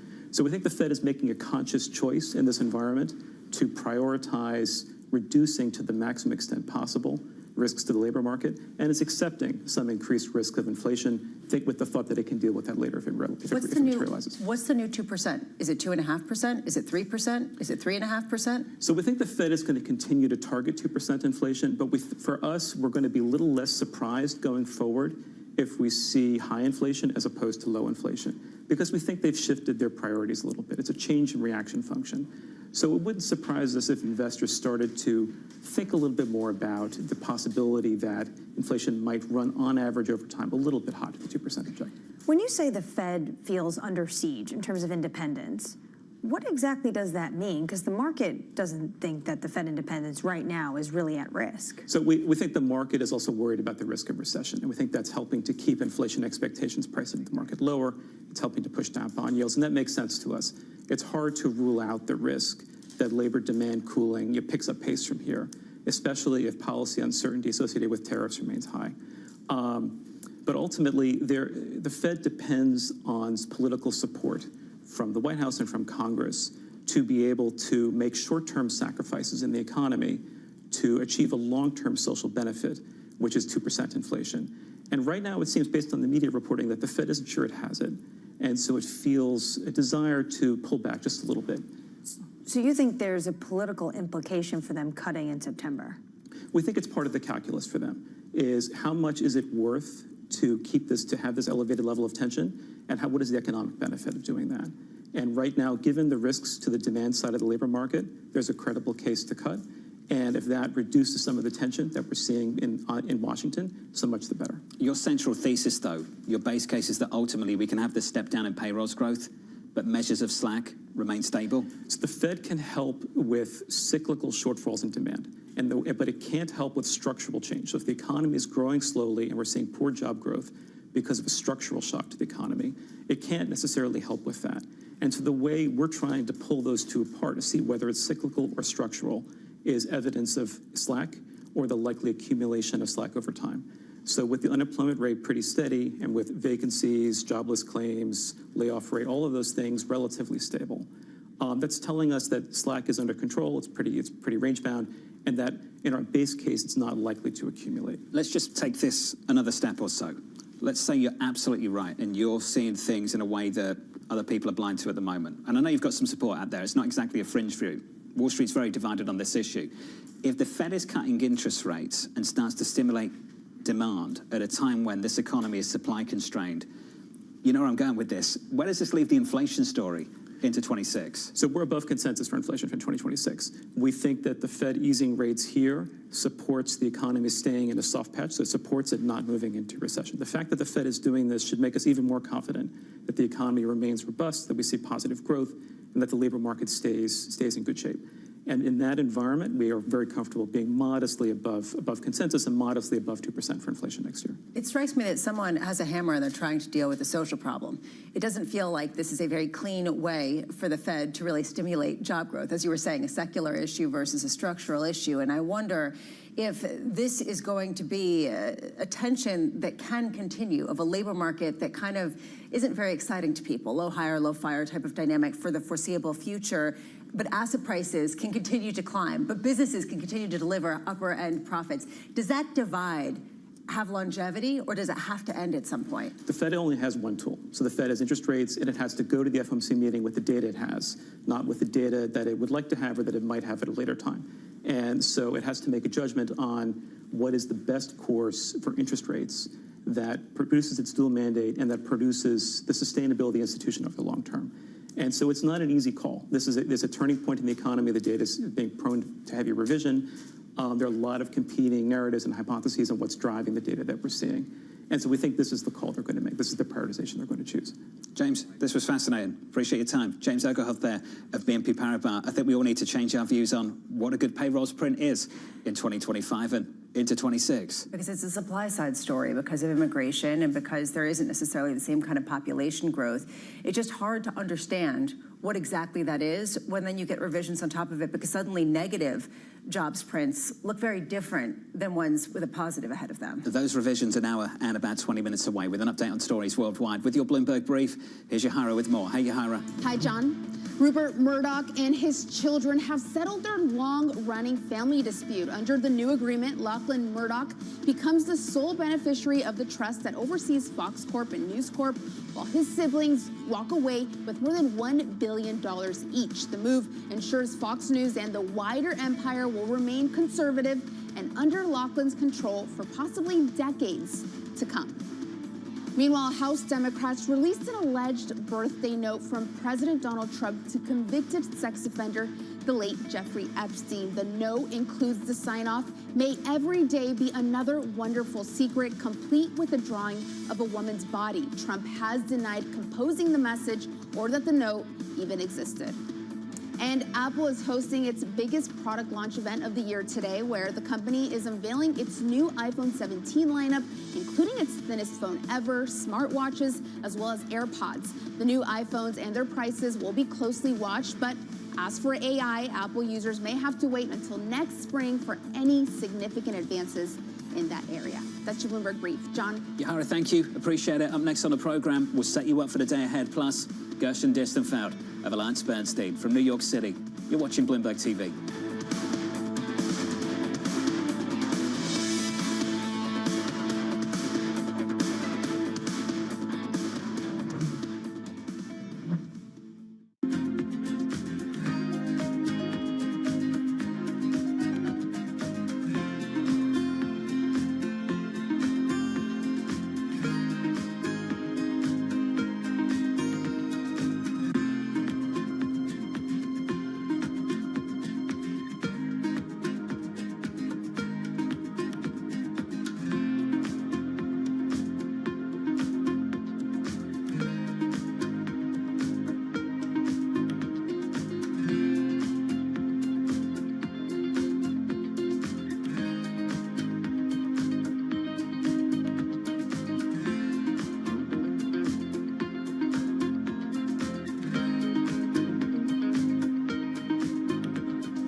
AI should be for everybody, from leaders to the working on floor.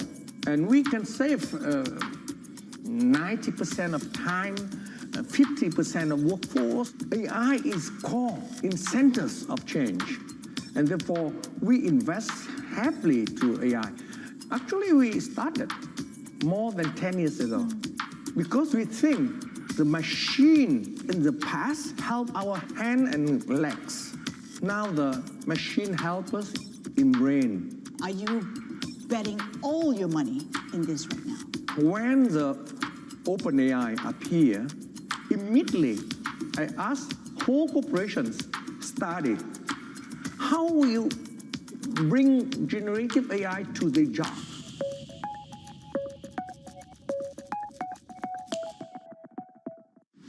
Tune in to Bloomberg Business Week Daily. We got to talk crypto. From the magazine that helps global leaders stay ahead. What's the conversation around your company? Bringing you insight on the people, companies, and trends shaping today's complex economy. Planning very big things. A new level of premium. Plus global business, finance, and tech news as it happens. The floodgates of innovation are going to open up. You can't fake passion. You either are or you aren't. Bloomberg Business Week Daily, only on Bloomberg.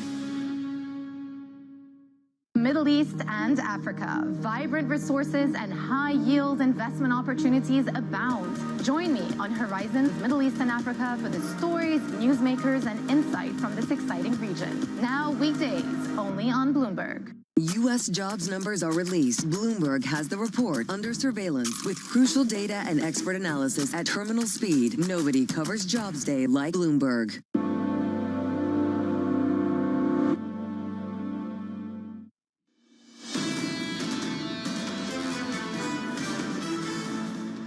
I kind of think they probably should do a little bit more up front, but I don't think that they will. Because, you know, in their mind, they're kind of worried about like the phantom inflation expectation story or, you know, the threat of potential inflation coming from tariffs. I mean, I think those are really secondary considerations at this point, given what we're seeing in the jobs market. Neil Dutta of Ranmac thinks we're on the precipice of recession. Live from New York, welcome to the program. Your scores look like this. About 42 minutes away from the opening bell. Futures are positive by 0.1% on the Nasdaq 100, up by 0.2. As we count you down to the opening bell, here's the trading diary for the week ahead. At 10 a.m. Eastern Time, payroll revisions. Later on this afternoon, Apple's iPhone event. Through to tomorrow, PPI data and the Senate banking panel voting on Fed nominee Stephen Myron. Thursday, CPI plus another round of jobless claims and an ECB rate decision. On Friday, going into the weekend, UMich consumer sentiment. Then a week tomorrow, the Fed decision is just around the corner. Let's stay on that. Gershon Distenfeld of AllianceBernstein writing, we still expect the Fed to deliver a 25 basis point rate cut in September, with a larger cut more likely than no cut at all. In truth, we think a 50 basis point cut could be easily justified. Gershon's with us here in New York. Gershon, good morning, my friend. It's good to see you. Good morning, John. Good to be here. Thanks for coming in. 50 basis points, easily justified. How justified this morning? Well, let's be clear. I don't think they're going to do 50. I think it is justified. Look, we've gotten some clarity. You know, the Fed has been in a difficult position over the past few months, trying to balance the inflation and the labor data. And we got a clear sign. What it told us about the payroll number this time, it wasn't just a one-month thing. It was that we've kind of transitioned from the past few years where we were creating somewhere of an average of 125, 150,000 jobs a month to more like 25,000. That's a big change. Now, as Chair Powell has pointed out, you got to look more closely at the unemployment rate, which has been ticking up, right? As we know, there's a change in the supply also. But it's really not, it's not a huge number in terms of history. And if you believe the neutral rate is 3 or somewhat below 3, we're still very restrictive. So I expect the Fed to kind of frame it in that way. They're going to frame it as, you know, the labor market is starting to weaken. Things are still pretty good, assuming we don't get a big surprise in inflation later in the week. And they're going to say we're going to move more towards neutral. If the Fed could justify a 50 basis point rate cut, why are people so excited about risk assets? Well, you know, risk assets, I heard you talking about it a little bit earlier. They've kind of become a little bit disconnected from what's really going on. Look, the thought is, and I'm not smart enough to know if this is true, that AI is going to be this big game changer. We're going to have a productivity change. You know, I will tell you that when stocks have been this, I don't want to say overvalued, they've been at these levels, kind of 23 times and stuff, I think the average return over the next decade has been like 2%. So you're betting against a lot of history to say that, you know, again, I'm not talking about the short term. You know, stocks could rise another 20% tomorrow. They can go down to 20%. But I think that, you know, we've kind of borrowed from future returns with the past returns we've seen over the past couple of years to get to these valuations. Is that true with credit as well? And I'm wondering this, given the fact that spreads are pretty tight, they're the tightest levels going back a number of years, at a time when there are two schools of thought. On one hand, don't fight the Fed. When the Fed's in an easing cycle, that tends to be really good for risk assets. On the other hand, if they can justify significant rate cuts because of weakness, not so great for risk assets. So which side of that are you on? So I think credit, there's no question credit is also pretty fully valued, maybe even overvalued, but there's a big difference between credit and equities. You know, you and I, we could sit here and talk about where should the S&P trade, or where should a share of Apple trade. The reality is there's nothing pulling it to any price. It's worth whatever the market says it's worth. Bonds are different. right? Yes, in the short term, bond prices can move around, but unlike equities, they're actually contracts. They're legal obligations. So there's only two options. Either the company pays me back or they don't pay me back. So the question really is, if you have this magic model that tells you your bond's trading at 6%, but you say that it should really trade fair value at 7%, however you come to that. That just means if you hold the bond and it doesn't default, you'll earn 6%, not 7%, not a disaster. I actually think spreads are going to widen from here. And I say this as someone who's primarily focused on high yield, but the way spreads are going to widen is that we're going to see the short end, as the Fed starts to cut more than people expect, we think, the short end of the curve, right, high yield's pretty short, 3-4 years, right, is going to come down. High yield yields will come down as well, but probably not as much. So the spreads will widen, but you'll still get above coupon returns in high yield. So you said that you think the Fed is going to cut more than just once. What kind of cycle do you think we're actually going to see? Well, again, every meeting after September? I think based on what we know now, I say this humbly as someone who recognizes that almost everyone has gotten what the Fed's going to do wrong over the past couple of years, and I don't think I have any insight. And by the way, it should be hard to say what the Fed is going to do. They should be data dependent. They should see the picture. We don't know what the next couple of inflation prints are going to be. We don't know if the unemployment rate's going to go closer to 5, right? But as it stands right now, we think that they're going to err on the side of caution of worrying about the labor market, and they're going to cut 3 or 4 times in the next few meetings. Hasn't the chairman basically told us that we can ignore hot inflation readings over the next few months? When he comes out in a speech and says you're going to get a one-off inflation hit, but maybe not all at once, doesn't that set us up for the next 6 months? Well, it sets us up for what the economists were telling us originally with the tariffs. It was going to be a one-time hit. Look, I think there's a lot of evidence that, if you look at the difference between goods and services inflation, right, and also what we're seeing in the labor markets, we're seeing kind of manufacturing jobs cut, we're seeing service jobs such as healthcare increase, and that's hard to say. That's probably the aging population more so than it is anything cyclical. But look, at the end of the day, I think we got to be honest also. The Fed, and I don't mean to knock the Fed here, but the Fed, well, but I am. The Fed didn't see... The stage is yours. It didn't see inflation coming. I didn't see it either. You didn't see it either, right? And it's very, very hard, even when you're getting data in real time, because data is by definition backwards looking. So part of the job of the Fed, and look, it's hard to say, the Fed has, I think, done a pretty good job from everything we could see now. The worry has been for 2 years now that they're going to be too slow to go the other way, and we're going to go into recession. That obviously hasn't happened yet. We'll see what goes on going forward. I think Secretary Bessent joked here in New York. You were in the room about getting team tangency and getting the band back together again. Yeah, but also speaking of the Treasury Secretary, he talked about the fact that they want to see more of an Alan Greenspan forward-looking Fed, not a data-dependent Fed, which means that then Jay Powell was basically too late both times. Inflation and now potentially the labor market weakening. It feels like team transitory is getting the band back together again, based on recent comments from Chairman Powell. They got the band back together when he came out with that one line and said that we can look through any kind of hot readings. So that's why nobody cares about Thursday's data until they do, until it comes out and it's a 10% level. I'm not saying that that's what it is, but if it is, then we have a different conversation. But you know what no one cares about? What? No one cares about the budget deficit anymore. Well, it's gone. It's gone. Problem solved. And the reality, we focus so much time on the Fed, and the reality is that the correlation between what they do and the longer end of the curve, which one could argue is more important to the general health of the economy, it's broken down, and I think it's going to continue to be that way until there's a real problem. Gershon, it's good to see you, as always, sir. We're out of time, but ultimately I'd love to talk to you for another 30 minutes on the same issue. I think we all would. Gershon Distenfeld of AllianceBernstein. Coming up tomorrow, Peter Chi of Academy, Jim Zelter of Apollo, Seth Carpenter of Morgan Stanley, Lisa Hornby of Schroeder.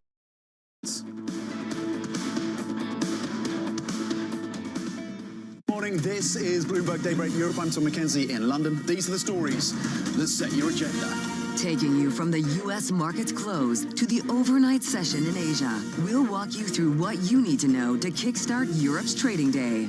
Live from our European headquarters, we bring you the day's top market-moving stories, unmatched expert analysis, and on-the-ground reporting from across the continent. Tune in to Daybreak Europe, only on Bloomberg Television. Context changes everything. Let me break down our CapEx into the buckets that we spend. Big part of it is to expand our reach of fiber. You cannot wait until there is certainty to build that. These have long lead times that require you to have conviction about where demand is going. Another bucket is, as more people are on our network, we also have to add more coverage and capacity, it's almost like a variable expense.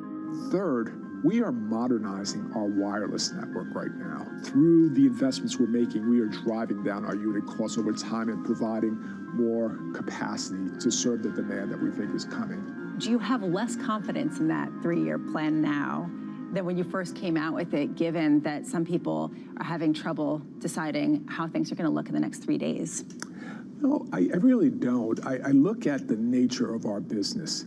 It doesn't matter the economic cycle. This is a critical goods or service, and we have every confidence demand for it will remain. Will it be harder in a more challenged economic environment if that ends up being the case? Of course, but remember, we are investing at record levels. Slight moderations of that would allow us to deliver a lot more incremental cash to the bottom line. So I have every confidence we're going to be able to deliver our guidance. I'm Alex Rodriguez. And I'm Jason Kelly. And we're back with more episodes of our show, The Deal. The theme of this season, On the Road.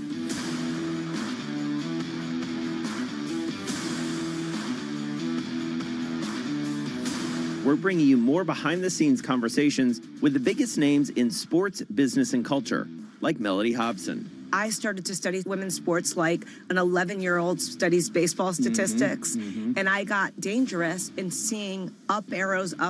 Susie Wolf. When you're competing, you're not thinking about any fear or any worries of what could happen. Josh Harris. You can't do a good deal with a bad person. Jay Batt. At the end of the day, there's never been a better time to be a student athlete. And more. Stay tuned.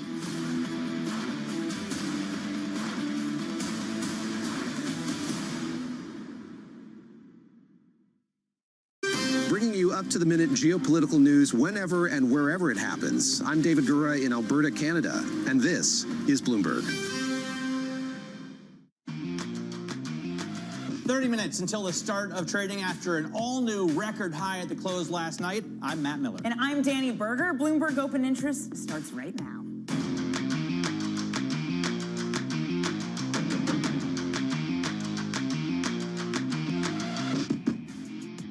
Coming up at Takeover Tuesday, Anglo American buys Canada's tech, creating a more than $50 billion company in one of the biggest mining deals in over a decade. Meanwhile, over in Cupertino, Apple is set to unveil its first major new iPhone design in several years. Ed Ludlow is there for us. And BLS data due out in the next hour may show another big jobs markdown, setting the stage for a Fed rate cut that we frankly already expect. And is, let's be honest, already priced in. I'm looking at some other moves that are not priced in, because you might look at a stock like Nebius and say, what even is that? Well, Microsoft tapped them to help power their AI compete through 2031 from a data center in New Jersey. That deal could net Nebius $19 billion. Matt, at one point, this company was actually a Russian company and got sanctioned. So what a comeback for Nebius. Yeah, and an amazing climb. Obviously, in today's session, shares of tech resources are soaring as well.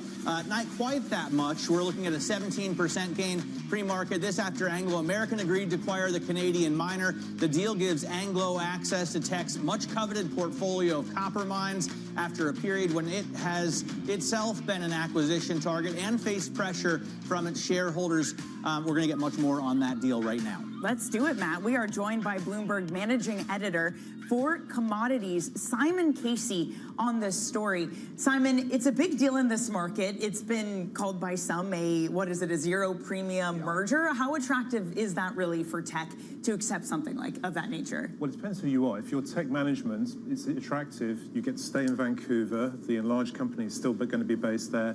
It's essentially a Canadian-based mining champion. I think if you're a minority tech investor, it's questionable. As you say, it's a complicated structure. I won't go into it too much here, but it's not much of a premium for minority investors. Yeah, that is weird, and it took me a second to read through the structure and figure out what's happening. It is kind of a 17% premium, but it looks like Anglo is also kind of paying their own shareholders to accept the deal. That's right. I mean, very unusual. So let's see how that goes down with investors. We're still trying to reach out to a lot of those investors. I think they're still digesting it this morning. Look, We've seen nil premium mergers in other natural resources over the years, especially in oil and gas. Whether this one will go through, I don't know, because there have been other interests as well in tech, as we know, and in Anglo too. Both companies have attracted interest in the last couple of years. And there are fascinating clauses as well that leave both open to a higher, either one open to a higher bid if it comes. Simon, great to have you with us this morning. Simon Casey runs a commodities coverage for us here at Bloomberg. Now, let's get to tech. Microsoft struck a deal with cloud computing company Nebius to help power its AI efforts through 2031. Nebius will get up to $19 billion from the agreement. It was formerly known as Yandex, a Russian tech giant that broke up following the start of the war in Ukraine. Bloomberg tech co-host Caroline Hyde joins us now here on set. So this is another story about a target that has been in question, right? What do we know about Yandex? Well, Yandex still exists in Russia and is owned by Russian investors now, and it's still the #1 place to go on the internet, whether it's e-commerce, whether it's search, whether it's buying ride-hailing.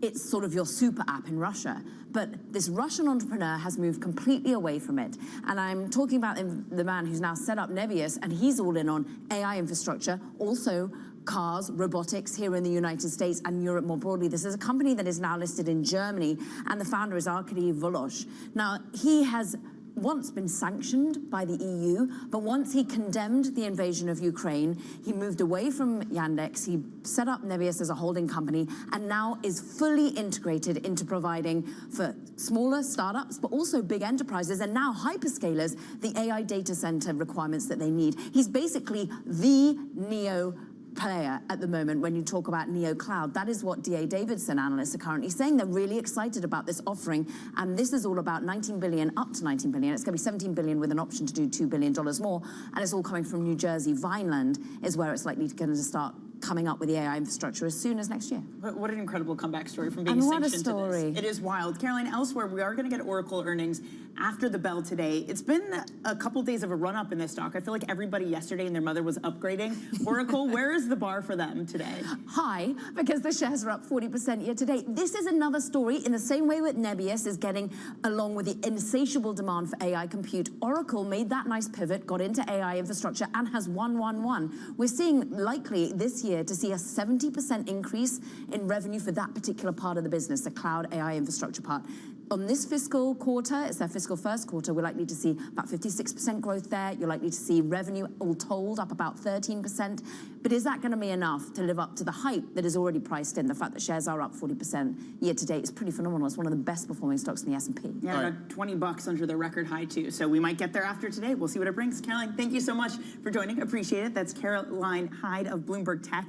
Now this afternoon, speaking of tech, Apple is set to hold its biggest product event of the year. It will unveil the new iPhone 17 lineup and other devices. Joining us live from that event in Cupertino, California, is Bloomberg Tech co-host Ed Ludlow. Ed, what are you expecting for today?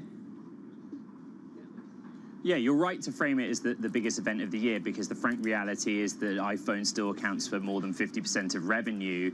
And as Matt alluded to earlier in the program, in this generation of iPhone 17, according to Bloomberg's reporting, we're likely to get something major in terms of a refresh or development, and that is the iPhone 17 Air, an ultra-thin phone, 5.5 millimeters of thickness, according to our reporting.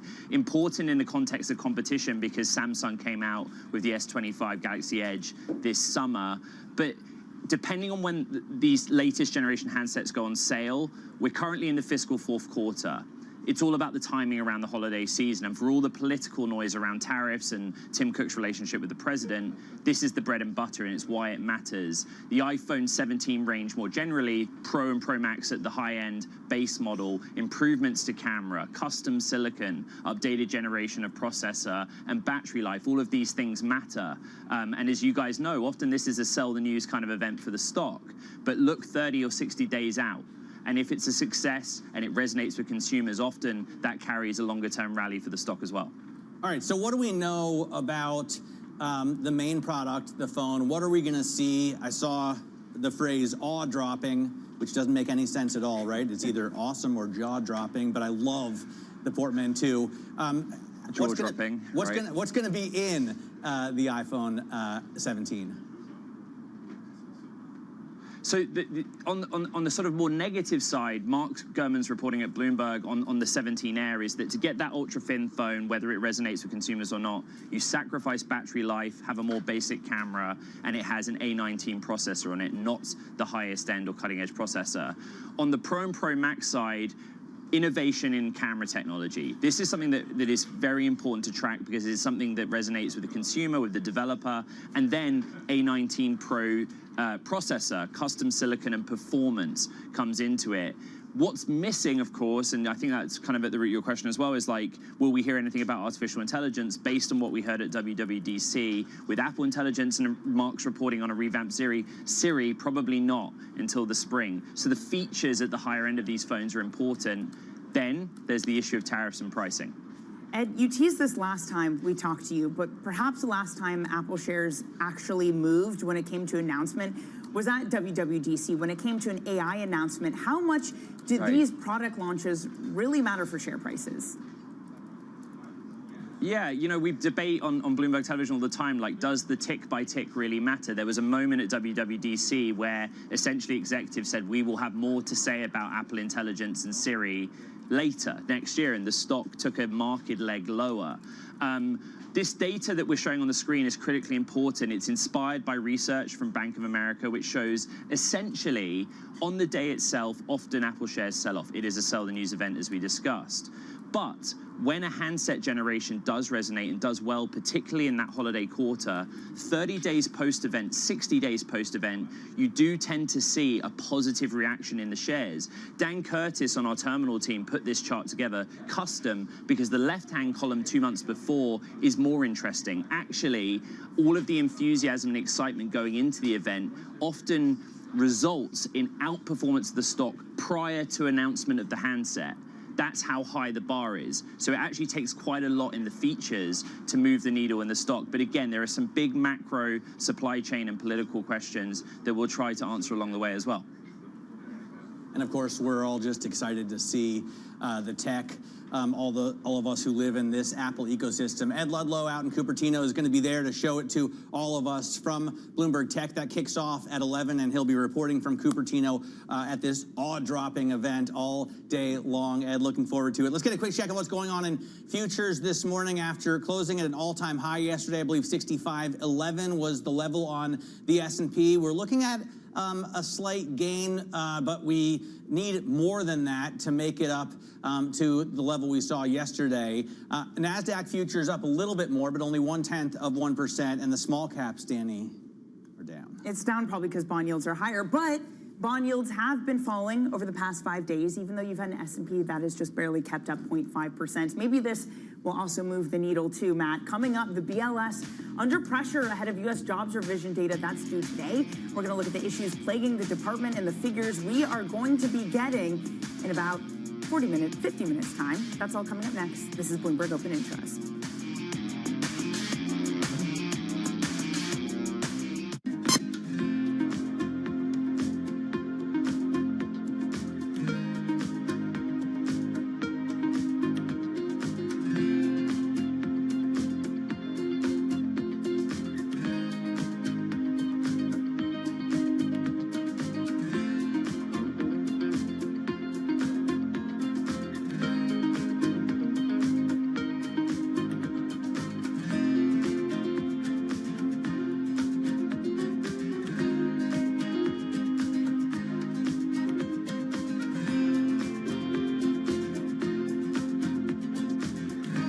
The Middle East and Africa regions are home to some of the biggest deals and fastest growth in the world. Vibrant resources and high-yield investment opportunities abound. I'm Jumana Versace. Join me on Bloomberg Horizon's Middle East and Africa for the stories, newsmakers, and insights shaping the decisions of traders across this exciting region. You had heightened levels of volatility. There's still room to maneuver. We do see opportunities. It allows you to increase significantly your net income. Every trading day, only on Bloomberg. In case you missed it, on the close. Sweet Green, which has a kind of a similar business model to Kava, they're having some issues, and it's more about just the foot traffic. Maybe the price points are too high, or people have just moved on to other types of ways to feed themselves. What do you see? We're not seeing anything underneath structurally in the business. If anything, we're seeing greater structural strength. In recent years, we've now underpriced CPI by 900 basis points. So again, our value scores continue to improve. We continue to make our food more accessible and really try and mitigate any of the impacts of, say, tariffs and not have to pass along to our guests. There's been a lot of talk about how do you reimagine stores like this. What do you want your customer to do? If you're in a hurry, we've got great digital channels. We've got 60 drive-through pickup windows. But if you want a great physical experience, you can have that walk-the-line experience, see the food, smell the food, interact with our team members. Our mission is to bring heart, health, and humanity to food. So we want to deliver that humanity in the four walls of our restaurants and have a great environment for you to enjoy your Mediterranean meal. Don't miss The Close, live every weekday. It's a multi-trillion-dollar industry. We'll show you what's happening in ETFs like no one else. ETF IQ, only on Bloomberg. Why do the biggest names in business choose Bloomberg Television? That's a great question. It's a very good question. Interesting question. Good question. Great question. I so appreciate that question. You certainly ask interesting questions. Bloomberg Television. Top experts, great questions.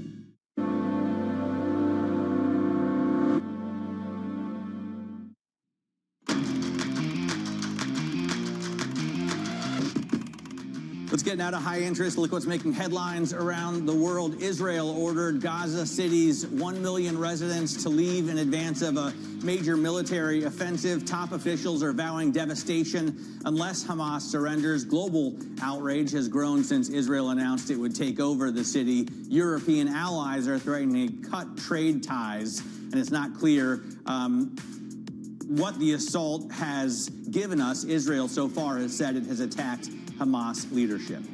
Goldman Sachs won a $40 billion mandate from Shell to oversee pension assets for the energy company. This is one of the biggest outsourced deals of its kind. Goldman will oversee pension money in Europe and provide advice on North American pension plans. Corporate pensions, nonprofits, and foundations have been increasingly tapping big money managers to oversee their investments. And House Democrats have released an alleged birthday note that they said Donald Trump sent to Jeffrey Epstein. The move raises pressure on the president over questions about his past interactions with the late disgraced financier. The note contained a figure of a naked woman with Donald written below the waist, and the White House says this is not Trump's signature. The New York Times has done a study of previous first name only signatures and found that they do in fact match that of the letter in the Epstein book. Trump, of course, has said that the letter is fake, it doesn't exist. The White House Deputy Chief of Staff also says that the image is fabricated. Danny, it's an interesting story. We're going to continue to follow it. I think that people concerned about the Epstein files are not going to let this one go. No, they're not going to let this one go. There's certainly a bipartisan effort to try to get them released. But there's a lot of drama unfolding in Washington, D.C., Matt, and it might get another dose on the economic front today, when the BLS revisions data will be released in the next hour. Just as it comes to this economy, it may reinforce the view of a U.S. job slowdown. On the political front, it might be used as more ammo to say something is broken with the BLS. Joining us now is Michael McKee, Bloomberg's international economics and policy correspondent. Let's just start with the data first, Mike. What might we expect today? Well, this may be the most consequential, inconsequential data for the labor market and the markets that we have seen in a long time because of the politics you're talking about. BLS every month surveys about 34% of all jobs. Once a year, they re-benchmark that using tax data, actual data, as opposed to survey data. In March of 2025, the BLS estimated that we had 159,275,000 jobs in the U.S. The benchmark estimate median is that will be reduced by about 700,000 jobs. The range is 200,000 to 900,000. In 2024, the preliminary estimate at this time last year, 818,000, but the final estimate, it was revised down by 589,000. So this is only a preliminary guess at a preliminary estimate. It's sort of like if you'd surveyed the Chicago Bears game last night and asked people what the score was going to be at halftime. Did it really matter at the end? Well, they're all just depressed they're getting moved out of Chicago, right? Aren't the Bears going to they are. Yeah, they are. Yeah, sorry, completely separate. But well, also, because that game wasn't finished at halftime, right? This is data that's backward looking, right? It's backward looking. And by the way, they continue to revise down drastically. Yeah. What's either wrong with the models or the personnel at the BLS, that they always overestimate, like analysts at earnings season? Well, they don't always overestimate. There are some years in these revisions where they're revised higher. The problem is it's a survey, and over the years it's gotten a little bit less reliable in its initial estimates, low initial response rates, although by the time you get to the second revision, they're up to about 95%. The pandemic caused data-related issues in terms of seasonal adjustment. Companies changed their hiring patterns. There's severe understaffing at the BLS. They have 20% fewer employees than they had in January, thanks to DOGE. 12 of 25 top leadership positions are vacant at the BLS, but they can't hire anybody because there's a federal hiring freeze. And then for years, they've suffered significant ongoing budget cuts. So it's hard for them to put in some new systems. Now, this all looks really terrible, guys, but I want to show you a chart here. It looks bad. 818,000, as I said, total payrolls was the initial report last year at this time, which would have been half a percentage point of total jobs in the U.S. And you can see down the list there in the various categories how small these revisions are in the context of the overall labor market. So it's going to sound terrible, and it's going to provide some people with political fodder, but it isn't really going to be significant, and the Fed already knows what's going on with this, and they're not going to be changing their views about what to do on next Wednesday based on this data today. They're looking, as Matt said, this is back data, from March of last year backwards. They're looking at what's happening right now. Well, to that point, Trump has been posting on Truth Social this morning talking about the data, saying that the Fed, the entire organization is broken. It needs to be fixed. They need to use modern sources of information. We strongly disagree with Ken Griffin, who, by the way, had penned an op-ed saying that independence is important. Trump goes on to say, we think incompetence is more important than to defend theoretical independence. If we do get a confirmation of Trump's pick for the BLS, and they are pushing them to make changes, to have different data that the Fed should instead be analyzing, what could they actually do, Mike? What differences could we actually see at the BLS? Probably not a whole lot, unless the president and the Congress are willing to go along with increasing budgets and giving them the resources they need to make changes. They are already adopting alternative data sources. That's been going on for several years. The Fed has a number of alternative data sources, and it may be that if Stephen Myron goes in there to argue with the Fed, he might learn something about what they're doing. But if Stephen Myron goes in there on Tuesday for the first time, he's not going to have much of an impact because it's a short-term appointment. Only if he were there longer could he raise a stink in public. But again, he might learn something. It's so amazing how many names the president checked in this tweet, right? Yeah. You mentioned Ken Griffin, which is, I guess, the third biggest name in the tweet, because he also mentions the Pope and Jesus Christ. But he says he was watching, I guess, Jay Hatfield, Infrastructure Capital Advisors CEO, who is a frequent guest on this program. Maria Bartiromo, he mentions a couple of times. Greg Farinello. So it's a jam-packed tweet. It kind of reminds me of the list of Fed chair candidates, that there were so many names that they were looking at, and the kind of qualification for all of them was, do they think the Fed should be cutting rates, and do they think Fed should be cutting rates in a big way? So they have plenty of economists to pull from. Yeah, a lot of interesting stuff. Mike, thanks so much for joining us. Bloomberg's Michael McKee is our international economics and policy correspondent. Coming up, Allsprings and Maletti says equity valuation is a poor timing tool for investors. We'll talk about her strategy next. This is Bloomberg Open Interest.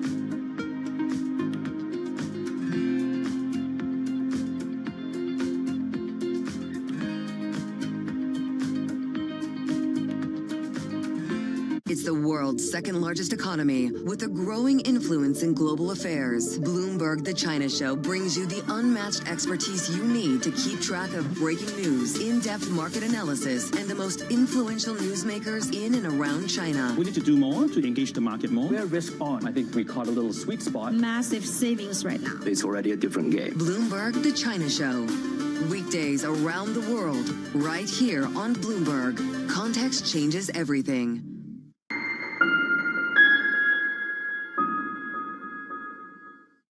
Bringing you up-to-the-minute economic news whenever and wherever it happens. I'm Francina in Sintra, Portugal, and this is Bloomberg.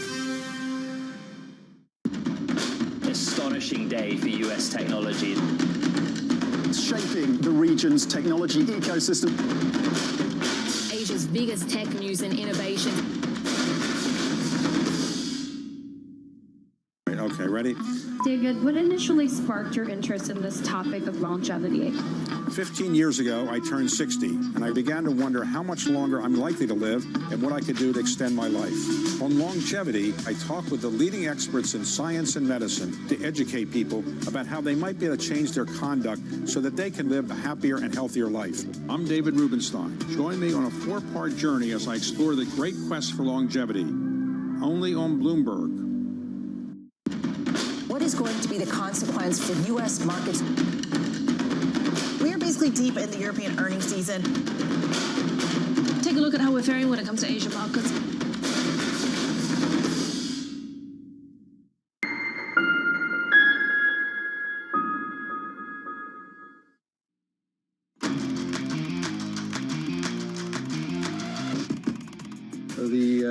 The Magnificent Seven account for 30% of the S&P 500, and they have a multiple of, about 30 right now.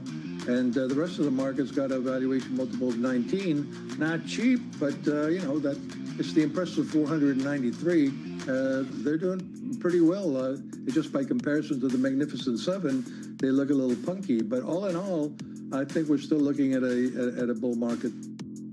Ed Yardeni on Bloomberg Surveillance this morning. Joining us now is Allspring's Global Head of Equity Investments, Anne Maletti. Anne, great to see you this morning. So you have Ed Yardeni that's still bullish, but if you wanted to make a bearish case, you could kind of easily do it. You could say valuations are really high, credit spreads are really tight. As the labor market slows, as the economy looks iffy, as the fiscal picture looks iffy, can you still be bullish at this point on the equity market? I think you can be, as long as you're willing to be a little uncomfortable. And more importantly, for me, it's important to think about relative risk versus reward and where you can get that in the market. And I think Ed Yardeni made some interesting points there. When you look at the market averages, for certain, we're kind of at historic highs by almost any measure. But when you look underneath those averages, there still are some attractive areas to invest. So basically at the index level, you'd be a little bit more cautious. Where do you like in terms of maybe industry groups or factors to invest? Yeah, when I look at it, certainly down cap looks more appealing to me than some of those larger cap areas. And so whether that's the mid cap or small cap, so like this mid cap area is kind of the most attractive to me.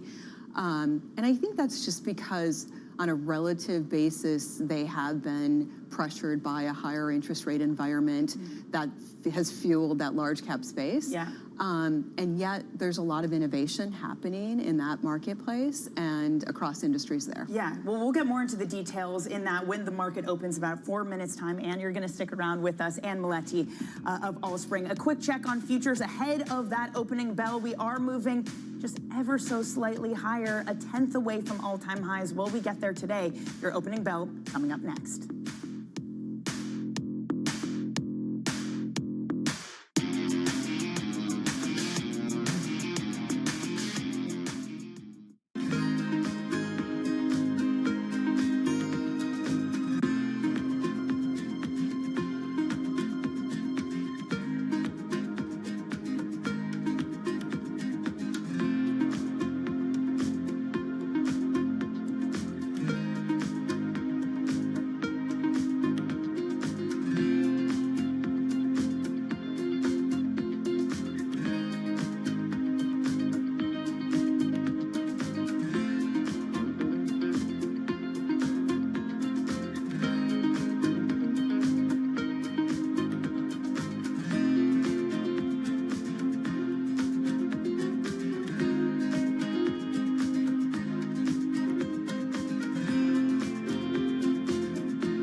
there is a nice confluence between the long-term investor and what we're trying to do. We have an operating principle that's in our handbook, take the long view.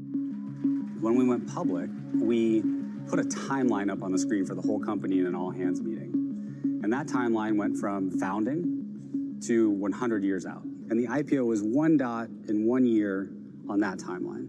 And we tried to orient the employees to, this is a wonderful event, this IPO, but it's a moment in time on a very long journey. This is a company that you want to exist in 100 years. We do. Wall Street doesn't think in... No, they think in like hours. Yeah. And what I've learned of Wall Street, and particularly Wall Street investors, when they say they are long-term investors, that means they'll keep your stock for like a month. There has been one instance where I did something that was just for short-term stock, and I felt so bad about it that I don't think I'll do it again. What was that?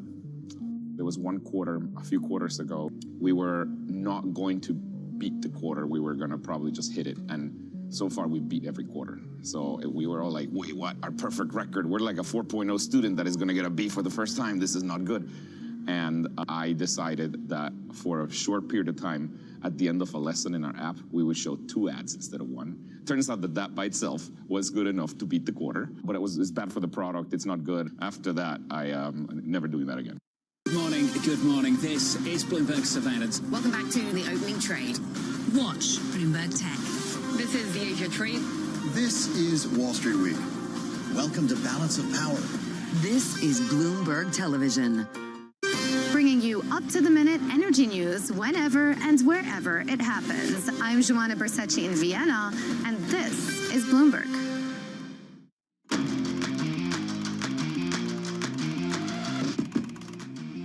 We are moments away from the start of trading. This is Bloomberg Open Interest. I'm Matt Miller. I mistakenly said we closed at an all-time high yesterday because I was looking at Danny's futures. Oh, it's all my fault, eh? Well, no, I'm just saying. So at that time, futures were at 65.11. We actually closed below 6,500 yesterday just. You can see right now futures are back up only 0.03% to 65.07. So we'll see what the cash trade settles out at. We need to get over 65.02 for an all-time high. You hear the New York Stock Exchange closing bell. You see, I guess, members of the board or management at Train Technologies. This company is absolutely crushing it. They're only up like 12 or 13% this year, but they're up like 278% over the past 5 years. So very happy faces there. Down at the down at the NASDAQ market site, you do see CNBC, members of the Squawk Box team. There's Andrew Ross Sorkin, there's Becky Quick, there's Joe Kernan in the back. They do a pretty good job also. Sometimes I watch. They had a really good interview with President Trump, I thought. They did. I feel very uncomfortable with how meta this whole thing has got. Like, you're watching Bloomberg, watching CNBC on our screen. So I'm going to move on swiftly from that. Yes, let's do that. All right, some stocks to watch for you this morning. Microsoft has tapped Nebius to help power its AI compute through 2031 from a new data center in New Jersey. That deal, a coup for Nebius, could net them $19 billion. The reaction has been huge, Matt. Up 50%. What are you looking at? Yeah, I'm looking at Anglo American. It's going to buy Canada's Tech Resources, which is, you know, a target that a few other companies had been after as well. This will create a more than $50 billion company. That's the tagline we're using because it's hard to quantify, I guess, exactly how much Anglo is paying or what the premium is. It's like 17%, but Anglo is also paying its own shareholders kind of to approve the deal, and that zeroes out the premium. It's pretty complicated. I highly recommend you check out the story, but it is essentially still one of the biggest deals in mining in over a decade. So that's one that's in focus for us. We are back with Allspring's global head of equity investments, Ann Maletti, on a day when we could again hit a record high. And you did tell us earlier that you think caution is maybe warranted on the index level. It does look like the economy may slow down, like even earnings growth may slow down, right? The jobs picture isn't fantastic, and because of that, we're going to get a cut from the Fed in September. Is that a good thing? And do you think when we get Fed cuts, is that a reason to buy or be bullish, or is that a reason to worry? It depends on the underlying issues, and I think you hit on it with the job market, and that's what we're paying close attention to. There are signs of some cracks there, and we need to watch that closely. And so I think it is how far will the Fed cut, and will it be quick enough before the job market really does show signs of rolling over or something worse? And so I'm relatively optimistic on the overall economy here. As you said, there are a lot of positives. And more importantly, from the bottom up, as we analyze company fundamentals, what I hear from our portfolio managers is company managements tend to be pretty optimistic about the future and their ability to manage some of these things that have kind of popped up. Tariffs and other things have been pretty good. And so with a lower interest rate... better than expected. Better than accepted. I mean, when you say there are a lot of positives, yeah. Are there really a lot of positives? It seems like there's so many negatives. And I don't know if that's because I worry as a skeptical journalist, right? But there's so many issues here. We have tariffs that are, 8 times higher than they've been in 100 years? Yeah. We have uncertainty that seems to be also off the charts right now. We have a jobs market that's really slowing down and a labor pool that's shrunken drastically. I mean, it seems like there's so many more negatives than positives. Look, Matt, I don't disagree with any of those things. And you and I, Danny, we all have to live by these headlines every single day. But the rest of the world around us is kind of coming in, and they're seeing some things that are interesting. We're headed into likely what is to be a lower interest rate environment. Less regulation also has been a tailwind. Ken Griffin also says that's the most important aspect of this administration. And so when company managements are looking through at these things, they're kind of weighing the negatives and the positives and how they're able to manage into the future. And I mean, it sounds really active what you're doing right now, looking at what company management is saying. And to that point, I just wanted to bring up something Torsten Slok of Apollo said today, and I say this with full knowledge that he works for a private capital fund, not an active manager, but he wrote today, combined with the domination of passive investing, failure of active managers, and high correlation in public markets and high concentration in a few stocks, the reality is that there is no alpha left in public markets. What would you make of that? The one thing I do agree on is there has been a structural shift happening in the market, and that is more concentration in the indexes. That has made it more difficult for active managers. However, at this point in the cycle, when you have so much concentration, what I think the benefit of being an active manager is that we're able to diversify the risk and really think about risk versus reward every single day for our investors. And I'm a big believer that when this current cycle, shows signs of deteriorating and you have that breakdown in concentration, active managers are really going to shine. Well, one of the things you can do really well as an active manager is find where the AI winners are that aren't priced in. And you look at a deal like today, Nebius. Honestly, Matt, when I saw the deal, I was like, who? Yeah. Who is Nebius? What is this company?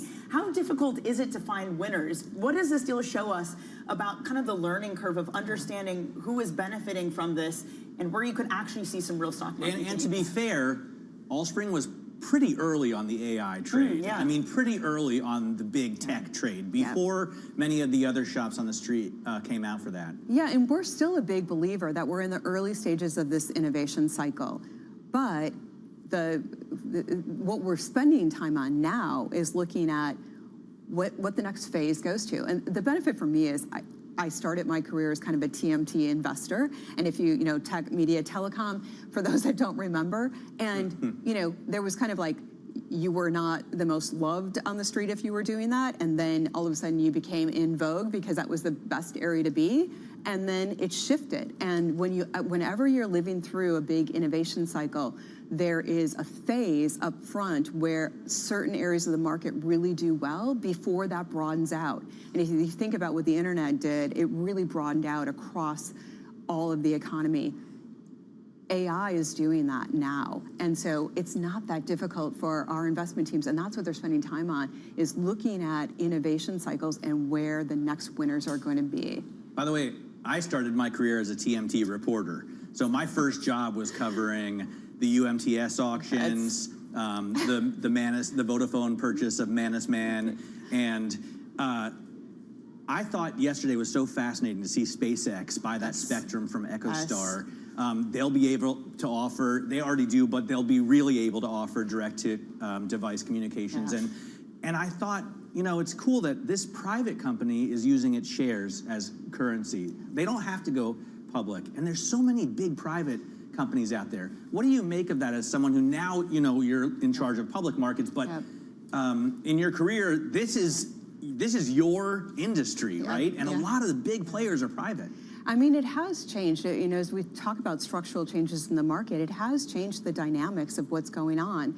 And not only are they involved in some of the companies that are really strong, like a SpaceX, but they have changed the market dynamics on the weaker side of the market as well. I mean, I was just talking to somebody earlier about the lack of bankruptcies we see.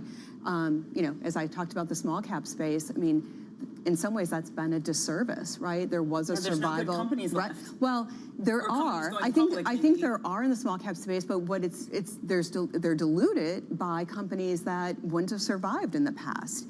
And that's a challenge, I think, for small cap managers today. Again, not so much on the active side, but if you're passively investing in an index, you're exposed to some of those lower quality companies as well.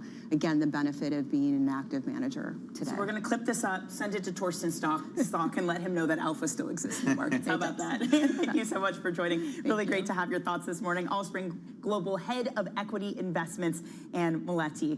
Let's get you a check on that equity market right now, because you are looking at a gain. I do not believe this quite puts us at a new record high. It does. It does. If we close at this level. I stand corrected. Here we go. If we close at this level, we will indeed be at a record high at 6503.33. What's going to lead us there? It is the big tech players, Microsoft and NVIDIA. They're leading us just because they're such big weights.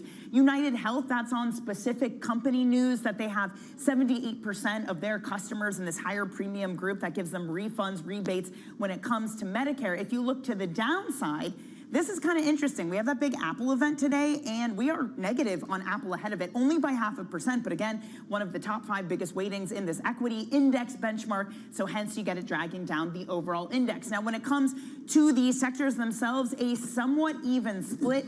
Energy, the best performer, up 1.3%.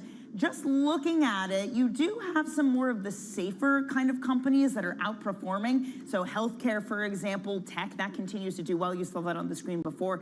Dragging us down is materials. By the way, I'm guessing part of the reason you see energy doing well, maybe tech is included in the energy benchmark. It might be too small, but some of these big deal news flows may be moving things around as well, Matt.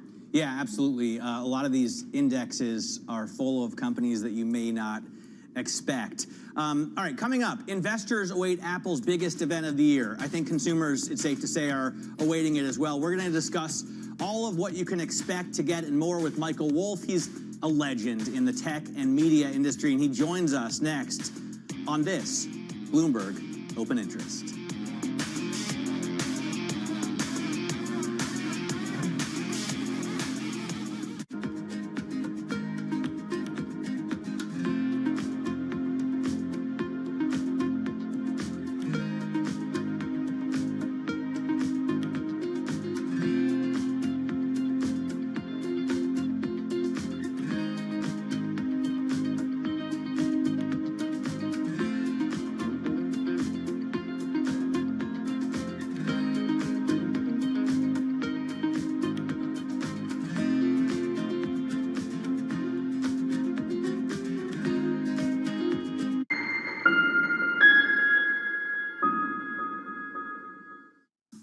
Do you think the dollar will remain the only reserve currency in the world, and are you as comfortable with the dollar as it used to be? The dollar has been, as you say, a reserve currency for about 80 years. Actually, if you wanted to go further back, you could say it's almost after World War I, when the US had lent money to Europe and the UK for ammunition and so on, and then they had to get paid back in dollars, and that's when the strength of the dollar really began. So it's 100 years, 80 years, 100 years of dollar strength, so much so that important commodities, gold, oil, are denominated in dollars. Dollars are part of the payment system. When countries talk to each other, they represent their GDP and various figures in dollars. I think undoing that will take a long, long time. And, 3% in foreign exchange terms is not that much. Okay, so you think the dollar will stay as the reserve currency of the Absolutely. Tune in Welcome to Bloomberg Business Week Daily. We got to talk crypto. From the magazine that helps global leaders stay ahead. What's the conversation around your company? Bringing you insight on the people, companies, and trends shaping today's complex economy. Planning very big things. The new level of premium. Plus global business, finance, and tech news as it happens. The floodgates of innovation are going to open up. You can't fake passion. You either are or you aren't. Bloomberg Business Week Daily, only on Bloomberg. Join me each week on Wall Street Week for stories of capitalism from business, markets, economics, tech, and climate. More than what you need to know, it's what you need to think about. We're at the epicenter of a global realignment on a scale not seen for decades. At the intersection between markets, economics, and geopolitics, a forum for sophisticated conversation. This is Bloomberg Surveillance. Morning, this is Bloomberg Daybreak Europe. I'm Tom McKenzie in London. These are the stories that set your agenda. Taking you from the U.S. market's close to the overnight session in Asia, we'll walk you through what you need to know to kickstart Europe's trading day. Live from our European headquarters, we bring you the day's top market-moving stories, unmatched expert analysis, and on-the-ground reporting from across the continent. Tune in to Daybreak Europe, only on Bloomberg Television. Context changes everything.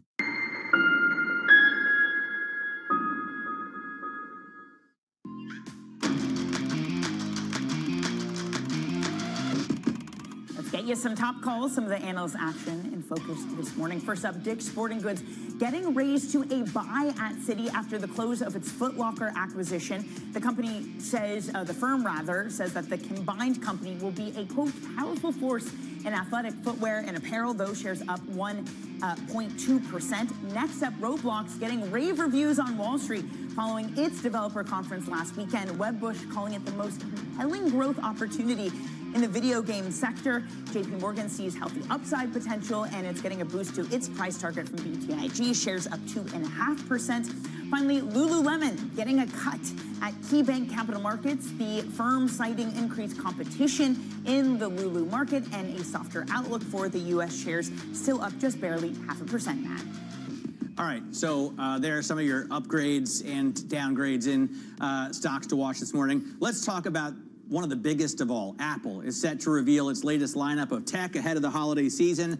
The Mag 7 staple using the tagline awe-dropping for the event, which is kind of a fun play on words. The phrase doesn't necessarily make a lot of sense, but I get what they're saying. Joining us now to talk about this is Michael Wolff, Activate co-founder and CEO. Michael essentially invented media entertainment consulting. He ran MTV, a legend in the industry, and we're really glad to have you on. Michael, what do you think, first of all, about the products Apple is releasing? We've all grown sort of addicted to this ecosystem, but everyone there's has not in a their lot pockets. of innovation coming out, right?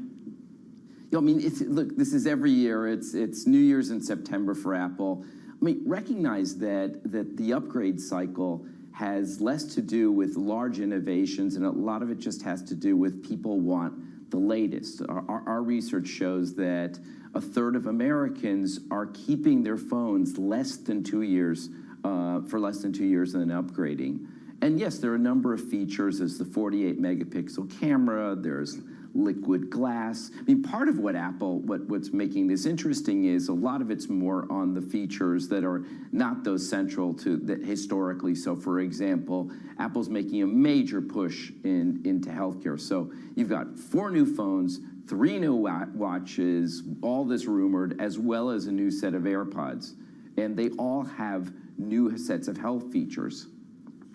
So if you have an Apple customer that is sticky, Michael, and they're upgrading within less than 2 years, and they just want the latest and greatest, it doesn't matter how big the innovation is, does that change as Google zooms ahead, as other phone providers zoom ahead with their AI offerings? It really doesn't change, and really we have a contrarian view about what's happening with Apple and Apple Intelligence. I mean, if you look, there's a lot of negative voices about Apple saying Apple's been left behind. In reality, when you look at the things that Apple can do with Apple Intelligence today and what they're rumored to be able to do, it's everything from image generation, document help, organize my life, live translation, most of those things you can do. And not only that, Amazon, and yes, their Amazon may be left behind, but Apple isn't. And so if you consider Samsung and Google's phones, there are a number of things that they can do. For example, circle to search on Google. But in reality, most of what Apple can do with Apple Intelligence is what people need. The difference between them isn't really going to shift share. Right now, Apple has about 16% global share, Samsung 19%. It's going to be pretty steady. And the numbers in the US, over 50% of American phone subscribers have an Apple phone, and Samsung's about 30%. So Apple has historically been a late follower. They've let other people be the pioneers who get arrows in their backs.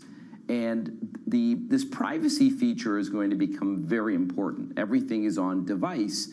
They don't need you to go off somewhere else to Perplexity or ChatGPT. So that's going to be a big issue for consumers. Apple has a lot going for it. This though, Michael, is what I wonder if they're just leaving something on the table. Obviously, I'm doing everything on an Apple device. I have the MacBook, I have the iPad, I have the iPhone, but I'm using ChatGPT to speak with instead of Siri, right? I'm using ChatGPT instead of Safari or Google, frankly. And it would be better if Siri would answer even the most elementary questions, and she's still not capable. Why is that? No, she's not capable, but she will be. And once again, Apple has never been the leader in the latest cutting edge functionality.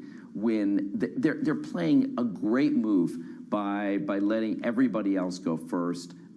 It's not going to change how which phone that they choose, and then it's all tied to their ecosystem. I think we're going to be surprised by how much farther Apple's going to go and really leapfrog the others. All right, great to get your take. Hope we can get you here on set when you're in New York. Michael Wolf there of Activate coming to us on Apple, the big launch in Cupertino. Ed Ludlow there. He'll be covering it for us all day long. Now, coming up, Israel said it carried out an attack against Hamas leadership. We'll have more on this developing story as the IDF moves into Gaza as well. This is Bloomberg Open Interest.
up-to-the-minute news whenever and wherever it happens. I'm Haslinda Amin in Bangkok. This is Bloomberg. From the world of politics to the world of business, Joe Matthew and Kaylee Lines deliver news, insight, and analysis live 2 times a day, every trading day. Balance of Power at 1 and 5 Eastern, only on Bloomberg. Listen carefully. Can you hear the rhythm in the markets? Not just in the syncopations triggered by inflation, but in the preludes leading to global elections, in the dissonance that moves the Nikkei, and the rising course conducted by AI. There's music in the markets, and if you want to learn to listen for it, we'll show you how. Bringing you up-to-the-minute news whenever and wherever it happens, I'm Matt Miller, the Circuit de la Sarte in Le Mans, and this is Bloomberg.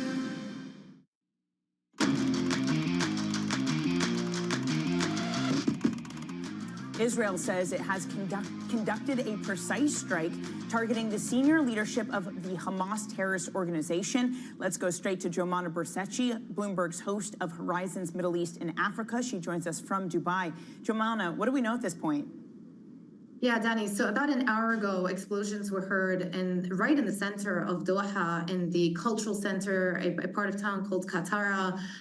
Initially, it was not clear what exactly had happened, but about 20 minutes after footage showed quite clearly that smoke was coming out of some of these buildings, the IDF put out a statement saying that they had specifically targeted senior members of Hamas leadership, members of the negotiating team, still not confirmed yet who exactly was targeted in that blast, but they also accompanied it with a statement saying, for years, these members of the Hamas leadership have led the, quote, terrorist organization's operations and are directly responsible for October 7. Now, the Qatari Foreign Ministry were very quick to respond. Dr. Majid Al-Ansari, he is the spokesperson for the Ministry of Foreign Affairs, put out a statement very strongly condemning this attack, saying that this criminal assault constitutes a blatant violation of all international laws and norms. And a couple of minutes ago, we also just got a post put up on X by the UAE Minister of Foreign Affairs, as well, an advisor to the president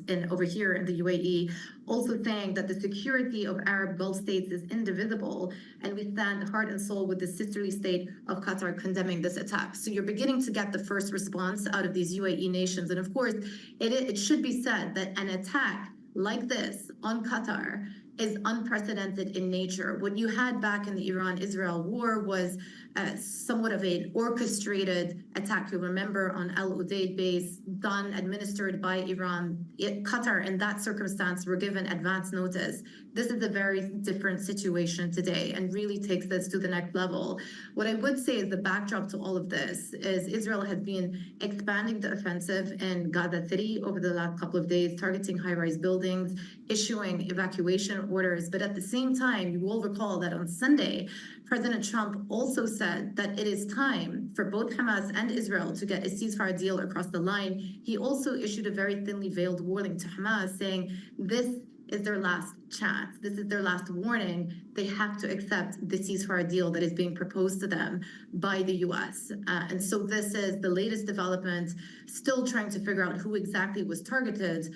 But the response from Qatar and from Gulf states has been quite unequivocally condemning the actions that Israel took today in Doha. And it is really fascinating that they move into Doha, that they take this there. But I wonder what we know about Gaza. As you mentioned, they have evacuated or told about 1 million Palestinians to leave Gaza City. What do we know about that IDF operation?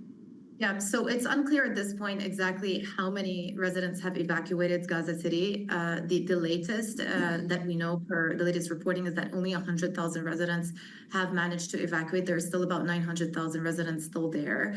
In terms of the ceasefire proposal that was put forward by the U.S., reporting does suggest that some of the terms of the deal would include the release of the 48 remaining hostages, both deceased and alive, in exchange for 3,000 Palestinian prisoners. But then also one of the other terms of the proposal would be for Israel not to go in fully and to conduct a full operation in Gaza City. But of course, it is unclear at this point whether Israel have actually signed on to the terms of the agreement, and we do know that the offensive continues. All right, Jumana, thanks very much. Bloomberg's Jumana Bersetchi there, reporting live on the attacks in Doha. You can follow all of those developments on real time with your Bloomberg terminal. Just type TLIV, go.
break down our CapEx into the buckets that we spend. Big part of it is to expand our reach of fiber. You cannot wait until there is certainty to build that. These have long lead times that require you to have conviction about where demand is going. Another bucket is, as more people are on our network, we also have to add more coverage and capacity. It's almost like a variable expense. Third, we are modernizing our wireless network right now. Through the investments we're making, we are driving down our unit costs over time and providing more capacity to serve the demand that we think is coming. Do you have less confidence in that 3-year plan now than when you first came out with it, given that some people are having trouble deciding how things are going to look in the next 3 days? No, I really don't. I look at the nature of our business. It doesn't matter the economic cycle. This is a critical goods or service, and we have every confidence demand for it will remain. Will it be harder in a more challenged economic environment if that ends up being the case? Of course, but remember, we are investing at record levels. Slight moderations of that would allow us to deliver a lot more incremental cash to the bottom line. So I have every confidence we're going to be able to deliver our guidance. Key investors, top executives, global innovators. Join me for in-depth conversations with the biggest newsmakers on the day's top stories. Insight with Haslinda Onen, only on Bloomberg. U.S. jobs numbers are released. Bloomberg has the report under surveillance with crucial data and expert analysis at terminal speed. Nobody covers Jobs Day like Bloomberg.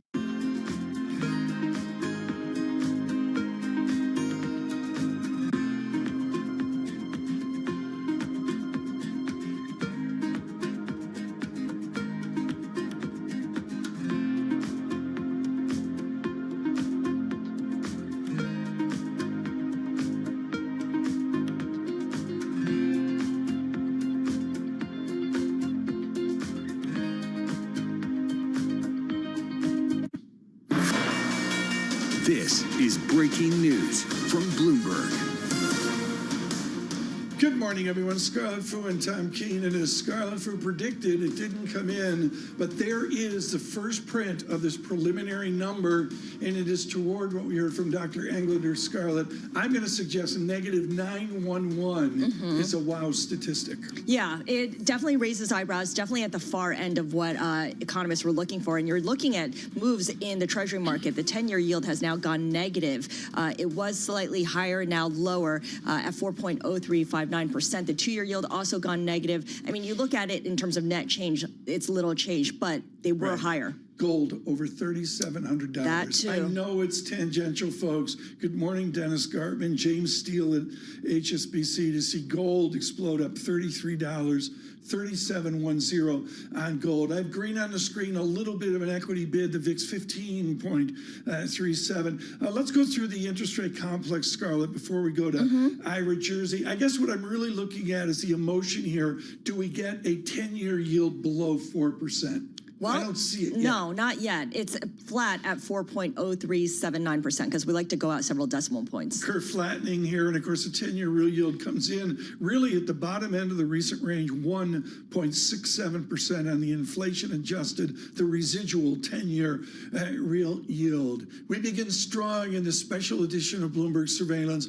with Ira Jersey of Bloomberg Intelligence. Ira, I guess we see an economic statistic, 300,000 or so off the mark. What does it mean for a bond market to see our labor so beleaguered? Well, I think these revisions are very hard to forecast. I mean, by definition, because they cover such a long period of time, but the fact that we had even slower employment growth than we thought. And had forecasted, clearly the market took that as bad for the economy, and that's the reason why you saw bond yields go from up a little bit in the front end to flat to maybe a little bit lower in the front end. Importantly, I think here it just shows that the Federal Reserve has to take this into consideration when they deliberate next week what to do with interest rates, and it just solidifies even more that that they're going to cut next week. And I suspect that it might actually give some of the people who are on the fence about the timing of cuts to not only cut in September, but also do a string of cuts and cut again in October, December, and January as well.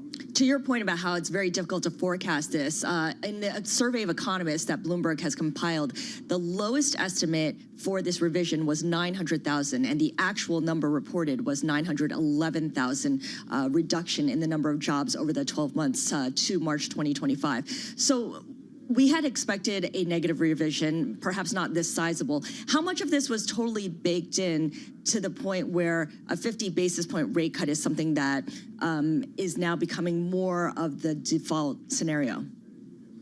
Yeah, well, I don't think that the Fed's going to go 50, and the market's not fully priced for that, not even 50% priced for a 50 basis point rate cut.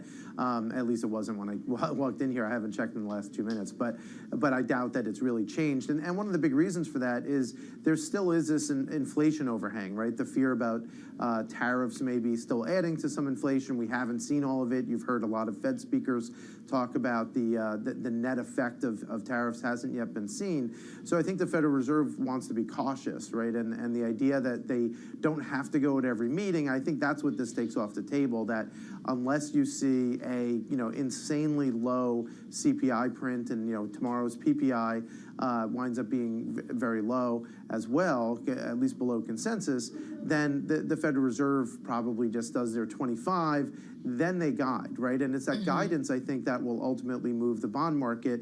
And does that guidance say, hey, we're going to cut 150, 125, 50 basis points maybe? That's where the updated dot plot's going to matter, as well as their general summary of economic projections. In terms of the reaction in markets, I mentioned how the 2-year yield, the 10-year yield went negative briefly, but they're back up again, and we're now seeing the 2-year yield higher by 1.8 basis points, 10-year yield 4.06% up higher by 2.2 basis points. What do you see in terms of the direction of yields? Because a lot of people were saying that this revision would unlock the trajectory for yields for the rest of the year. Was that placing too much importance on it? Yeah, I think so. I don't see that. Ultimately, the market's trying to be forward-looking, right? And these are revisions to past data, don't necessarily reflect how the economy is going to do over the next 3 to 12 months, right? And that's, but it does show the trend, and I think that that's important. And that trend maybe is a little bit more severe than we thought. So that's where I think a 25 basis point move is kind of your base case, and then what's the follow-on from that that base case for the long end of the curve. And I think that we are a little bit overbought. We have rallied very far very quickly, so it wouldn't surprise me if we consolidated a little bit here. I think, Tom, you asked if we were going to see sub 4%. Yeah. We've had since February, we've had our forecast for year end has been 3.95% or thereabouts on the 10-year yield. So we're effectively there. Special edition and extended edition, I should say, of Bloomberg Surveillance. Scarlett Fu and Paul Sweeney with Bloomberg Intelligence will pick that up at near a quarter after the hour. Right now, Scarlett Fu and Tom Keene for you, without commercial interruption across the nation. Efforting a number of voices here. We'll stay with Ira Jersey and move on to other conversations in a moment. Ira, I'm going to ask you and all our guests this question. Is a simplistic way to look at this is to take 9/11 and divide it by 12, and we take 76,000 jobs off non-farm payrolls looking back 12 months? Yeah, that's basically what you do. I mean, obviously, it's not going to be as linear as that, but that, effectively what you're saying is $75,000 less jobs per month were created, and that doesn't paint a rosy picture for the economy at the moment. So, now some people are suggesting that perhaps this is the low and that we'll wind up seeing some hiring. I'm not as convinced of that. When you look at, the NFIB survey and a lot of the other sentiment surveys around the corporate world, it does seem that people are kind of pausing their hiring plans. So if if no one's being hired and you still have layoffs, then the hurdle to get positive payroll growth is even that much higher. Ira, thank you so much. Ira Jersey with Bloomberg Intelligence. He will publish this afternoon with his team on the bond market folding in to our economic data, our economic policy. Scarlett Fu and Tom Keene with you. We have Stephanie Roth coming up in a bit. We're efforting a number of other voices on this key economic data. I stopped by Michael McKee's desk this morning. I had to fight through his people, got through, and I said to him, is there a whisper number on preliminary benchmark payroll revision? Joining us now, Michael McKee. You said there was no whisper number. There's no whisper number. Are you surprised by negative 911? That's a lot of jobs. I think we're surprised by the amount, but the fact that it was going to be a big number wasn't a surprise to most people. The range in the Bloomberg survey was from 200,000 to 900,000, and there were people who were even suggesting 1 million.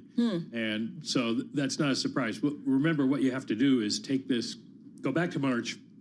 159,250,000 jobs were what the BLS had counted on payrolls as of March of this year.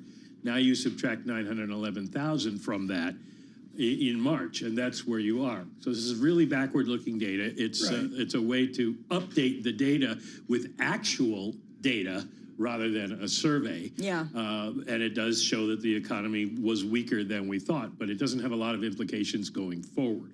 Okay, I'm going to ask a really obvious question for people who don't watch or listen. That's what I do. I'm competing with you on that. But for folks who don't monitor every single jobs report or every weekly jobless claims number. There are no people like that. Well, maybe those who don't listen to Bloomberg radio, but for my mother who might tune in, how come the government can't get it right the first time around? Why would there be such a large revision, negative 911,000 jobs over a 12-month period?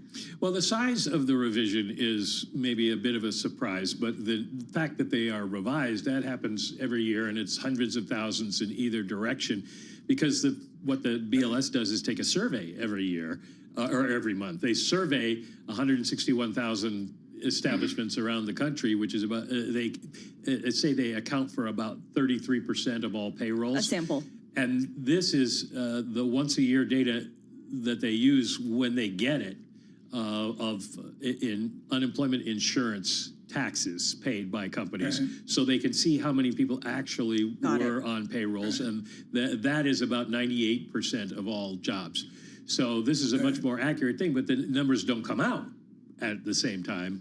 The survey's the best they can do in the meantime. Nerdfest, an extended edition of Bloomberg Surveillance. Scarlett Fu and Tom Keene with you. Bloomberg Intelligence coming up here in 8 or 9 minutes. Stephanie Roth on deck. We'll get to her in a moment. I'm not going to ask Stephanie this question because that would be rude, so I'll ask you the rude question. The president is going to respond to this. Does he say these were Biden jobs that were lost? Well, one would assume that politically that would be the move for him, but there has been some sort of feeling that out there that what he's going to do is use this to attack BLS, because he's already started that, and say, how could you be that wrong? And we need to basically fire y'all and start over again or something like that. So we're waiting to see how he responds, but don't know yet.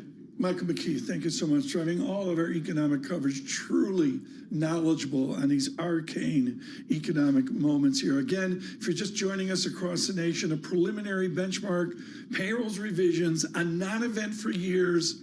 Suddenly it's important. The survey, negative 682,000. Surprised, as Mr. McKee said, negative 911,000. Equities lift here, the NASDAQ up 0.2%. From the Interactive Broker Studios, the Bloomberg Business Flash, John Tucker. All right, in this Bloomberg Business Flash, Tom, brought to you by Oracle. Attention growing businesses. Oracle offering to cut your current cloud bill in half if you move to Oracle Cloud Infrastructure. This is for new U.S. customers with minimum financial commitment. See if your company qualifies at oracle.com/Bloomberg. Kind of a muted reaction in equities. S&P 500 up 10. That's up 0.2%. 6505 on the index. So we are hovering near a record. The Dow up 49 points. The NASDAQ 149 points higher. That is up 0.2%. The more policy reactive 2-year yield 2 basis points higher, 350 right now. The 10-year up 2 basis points, 4.06%. So this does solidify the idea of a rate cut for the Fed next week. Job growth less robust. Number of workers on payrolls likely going to be revised down by 911,000 for the 12 months through March. according to these government preliminary benchmark revisions. Neil Dutta at Renaissance Macro, he was on the air earlier with us, says the anecdotal evidence alone is clearly pointing to a weak labor market. Forget the BLS data for a moment. Look at what consumers are telling you about the job market. They're telling you that it's getting harder to find a job. That was released in the New York Fed survey yesterday. That's true of the Conference Board survey yesterday. So for all this talk about whether there's, the data quality is strong enough, look at what consumers are saying. And we'll wrap up with one of the biggest deals ever in the mining industry. Anglo American and Teck Resources agreeing to a merger. They're going to have a combined market value of more than $53 billion. Teck shares right now up close to 14%. We check the markets for you all day long right here on Bloomberg Radio. I'm John Tucker. That's your Bloomberg Business Flash. Scarlett and Tom. John Tucker, thanks so much. Scarlett Fu and Tom Keenan, extended Bloomberg surveillance here. We're going to get to Stephanie Roth in a moment. Green on the screen right now, looking at the yield space. Yields were lower off the news of the revision, and now yields are higher as well. Joining us now, Stephanie Roth, kind enough to be with us in the last 48 hours, chief economist at Wolfe Research. Stephanie, I guess it's a surprise to a worser number from this preliminary statistic to the actual statistic. Can there be more mystery? Yeah, I mean, the thing is, last year there was a bigger initial preliminary than the actual, so 818 versus the actual of 589. So I think markets are just recognizing that we knew that there was going to be a large revision, and it might not be ultimately as large when we get the actual in early 2026. Stephanie, what would you be listening for, watching for when the president does eventually respond? As we've been noting, the period covers the end of the Biden administration and the very beginning of the Trump administration, and the president will be quick to say that it is all Joe Biden's fault.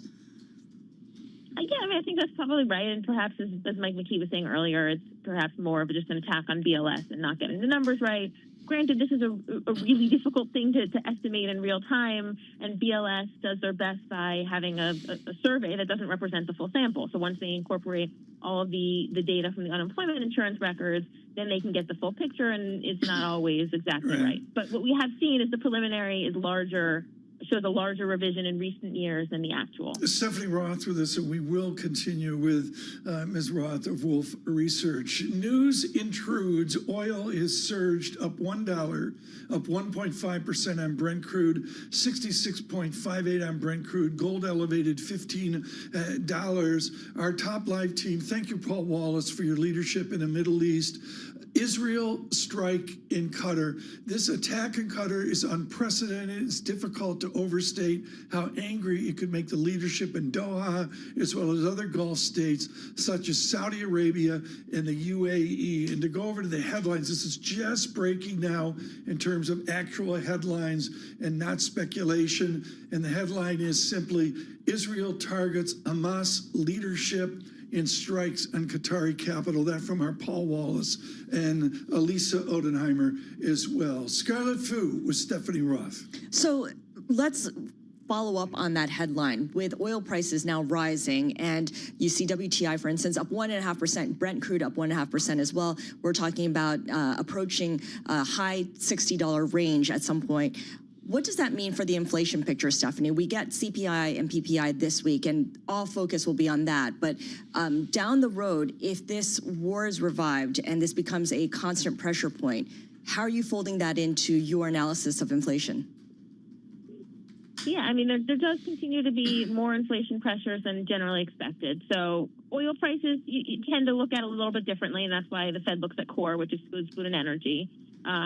But when we're thinking about the broad-based inflation picture, we are worried that inflation pressures are going to pick up in the next couple of months, because by our estimates, we see about 35 to 40% of the tariff pass-through has already happened, in which case a lot of it is ahead of us. And it might just look like a number of prints where core inflation is running in the 0.3 to 0.35% range, which just poses a challenge. So the energy prices in and of itself maybe a little bit less important, but the broad inflation picture is a bit challenged in the next couple months. Stephanie, thank you so much. Too short a visit. Stephanie Roth helping us with this revision. Again, the number coming in more dire, more grim is, well, we got oil lifting up 91 cents off of an Israel attack on Hamas in Doha, I believe it is. Right now, the Dow up 36 points. Scarlett, we can migrate over to Bloomberg Intelligence, where you will be closer to Ed Ludlow's soiree in Cupertino this morning. Yeah, that's right. Apple launching a new slate of iPhones. They're going to look pretty much similar. Be enjoying No. some The new Fu iPhones? household already bought iPhones last year. We spent thousands of dollars, and I think we're done for a while. Well, I don't know. There's an offspring on the West Coast. He always has to have the hippest and newest phone. I don't need to get new accessories because that also adds up very quickly. Are you going to be buying the new iPhone? Already 2 are lined up. I hate you. Scarlett wow. Fu, thank you. This has been fun. Let's do this more often, Control Room. Thank you so much. Coming up on Bloomberg Intelligence, a busy day for you in New York.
Markets, headlines, and breaking news 24 hours a day at Bloomberg.com, Bloomberg Television, and the Bloomberg Business app. This is a Bloomberg Business Flash. And I'm John Tucker in the Bloomberg Newsroom with this Bloomberg Business Flash. We're being brought to you by IBKR Financial Advisors. Switch to Interactive Brokers for lowest cost, global trading and turnkey custody solutions. No ticket charges and no conflicts of your interest. Learn more at ibkr.com/RIA.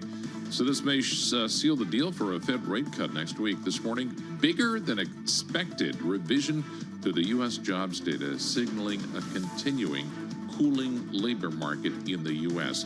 Right now, the reaction from equities kind of muted. S&P 500 near record, up 5 points. That's up 0.1%. We're at 6,500.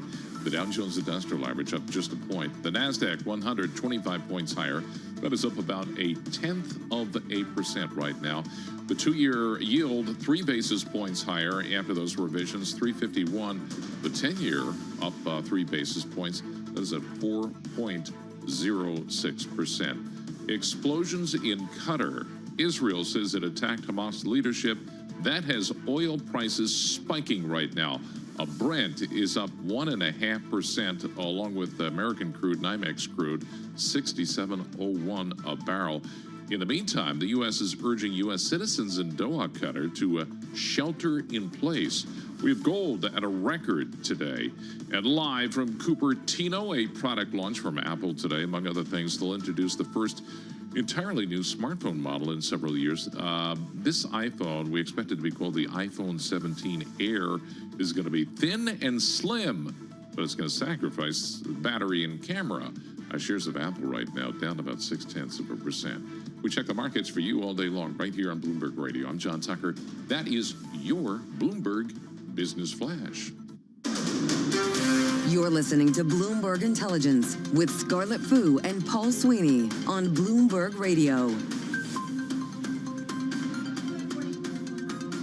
Good morning from the Bloomberg Interactive Broker Studio here in our headquarters in New York City. I'm Scarlett Fu here with Alexis Christoforous. Paul Sweeney is off for the week. Coming up on Bloomberg Intelligence, Anurag Rana will tell us what we can expect from Oracle earnings. This is a stock that's jumped 43% so far this year on AI optimism. And Richard Burke of Bloomberg Intelligence on one of the biggest deals in the mining sector. We'll break it all down. But first, let's bring in Bloomberg Tech co-host Ed Ludlow to talk a little bit more about the new iPhone launch that's coming up today. And Ed, I don't know if this is enough to get people to go out and upgrade their phones if we're talking about thinner and slimmer phones that don't bring in better battery quality. That's the question. Does it resonate with consumers that Apple cares about in markets around the world?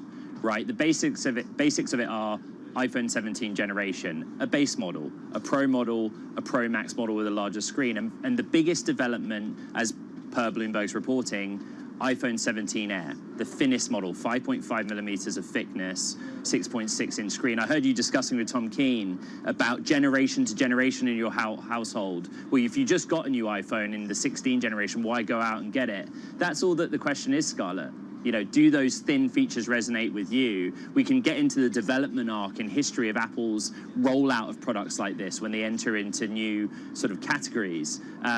But from a stock perspective, given the show, it's also often a sell the news event, and it takes a lot of time to work out how much the success each launch is. And Ed, I guess the one thing we know we're not going to get today is any major announcement on AI. You know, Apple has really been behind the curve when it comes to AI. It looks like we're going to have to wait a few more months, perhaps even a year, for a major announcement to come out regarding Siri.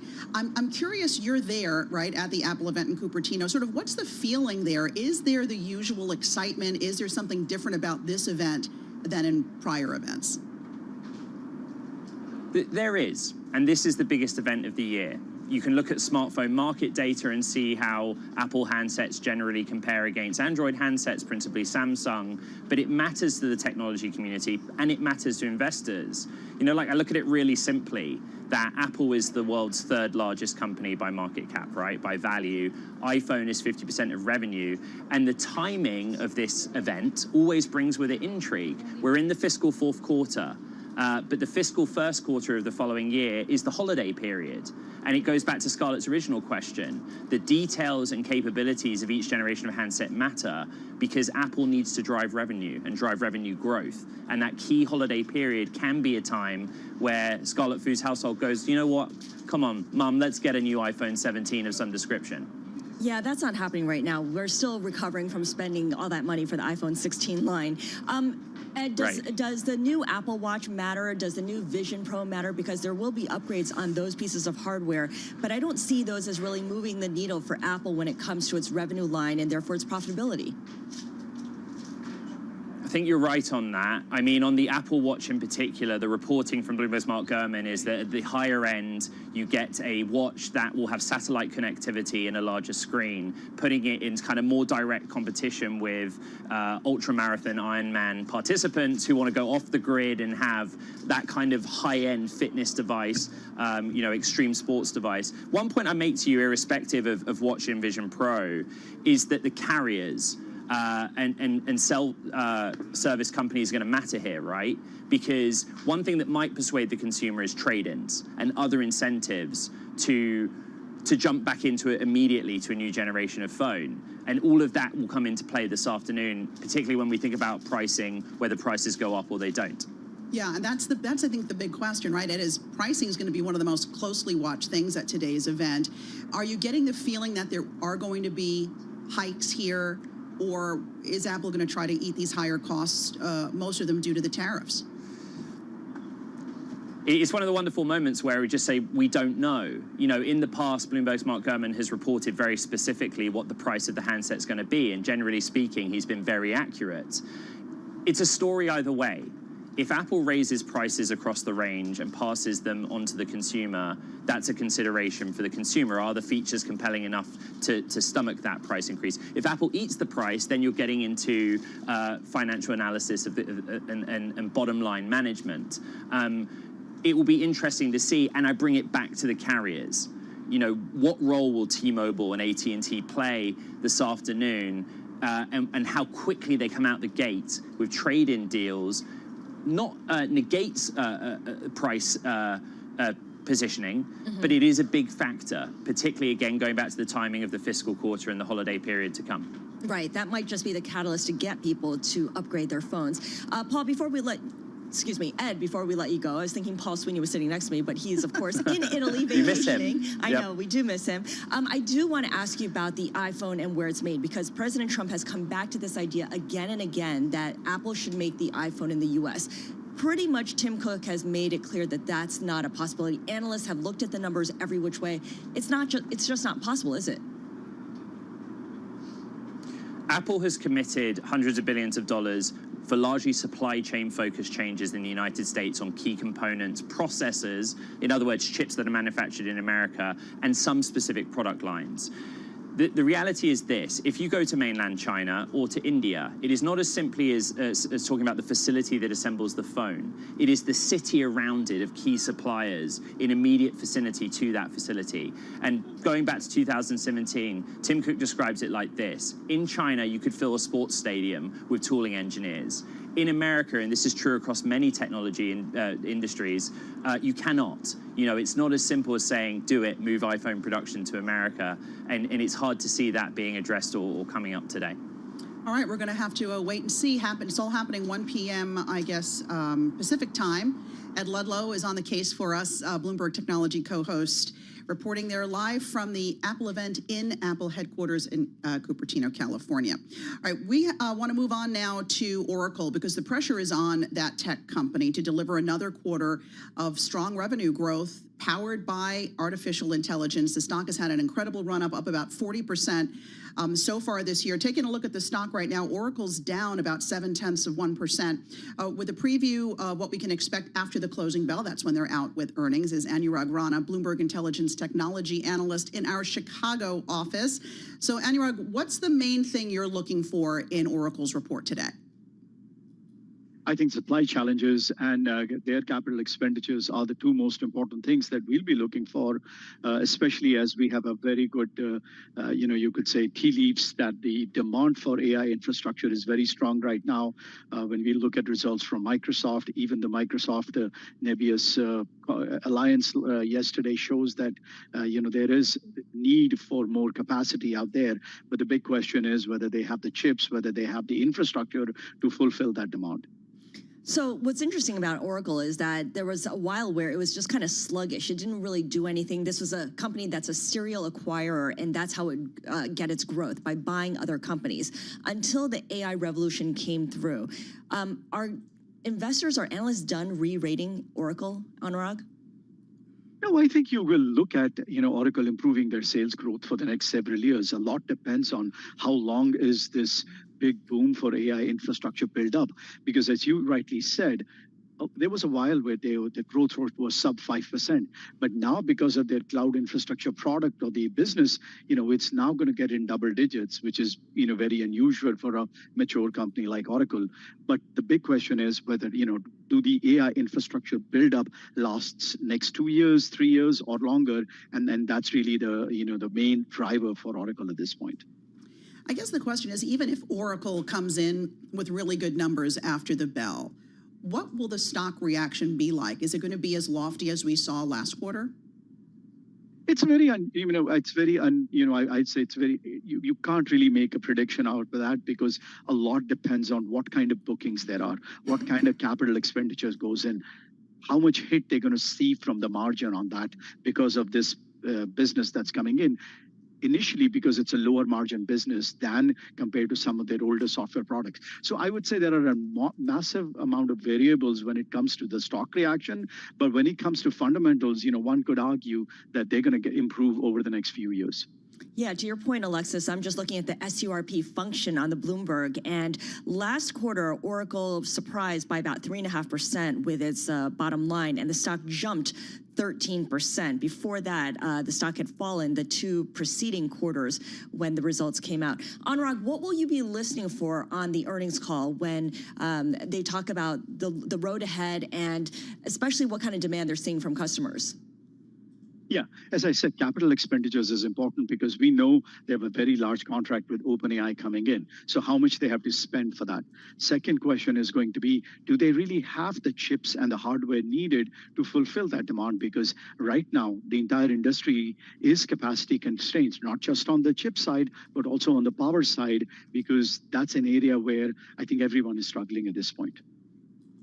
And what about Microsoft? I mean, a big competitor of Oracle in the cloud computing space. We saw Salesforce stock get hit just a few days ago afterwards, or this week actually, after its results didn't meet Wall Street's expectations. So where is Oracle in relation to some of its largest competitors? Yeah, so they do compete with Microsoft on the cloud infrastructure part of it, but Salesforce is a completely different business. That's on applications. That's not where we are seeing the big growth at this point. When you look at Microsoft Azure, which is what the primary cloud provider is for OpenAI, they are seeing a lot of good demand at this point, and that's a lot of the workloads that are flowing from you and I using ChatGPT, which basically runs on Microsoft Cloud. Anurag Rana, thank you so much. Anurag Rana is our technology analyst here at Bloomberg Intelligence, giving us a preview to Oracle's results after the bell. This is Bloomberg.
markets, headlines, and breaking news 24 hours a day at Bloomberg.com, Bloomberg Television, and the Bloomberg Business app. This is a Bloomberg Business Flash.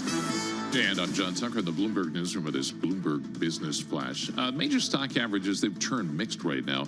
United Health Group, best performing stock in the S&P 500.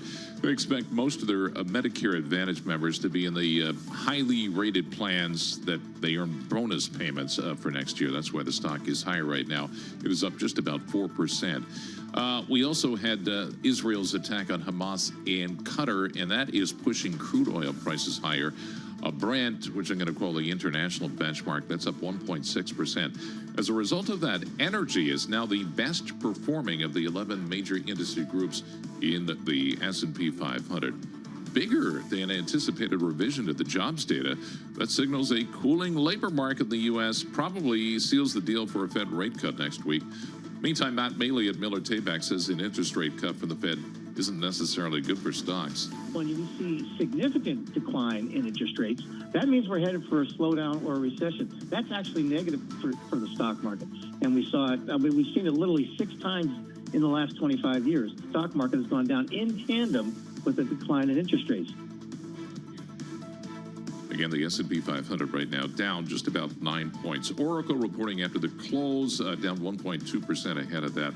Fox, among the worst performing stocks in the S&P 500, could be the next scene from HBO's Succession. But there's not enough drama in this one. That show ended. Well, maybe they'll have another season. They need to revive it at some point.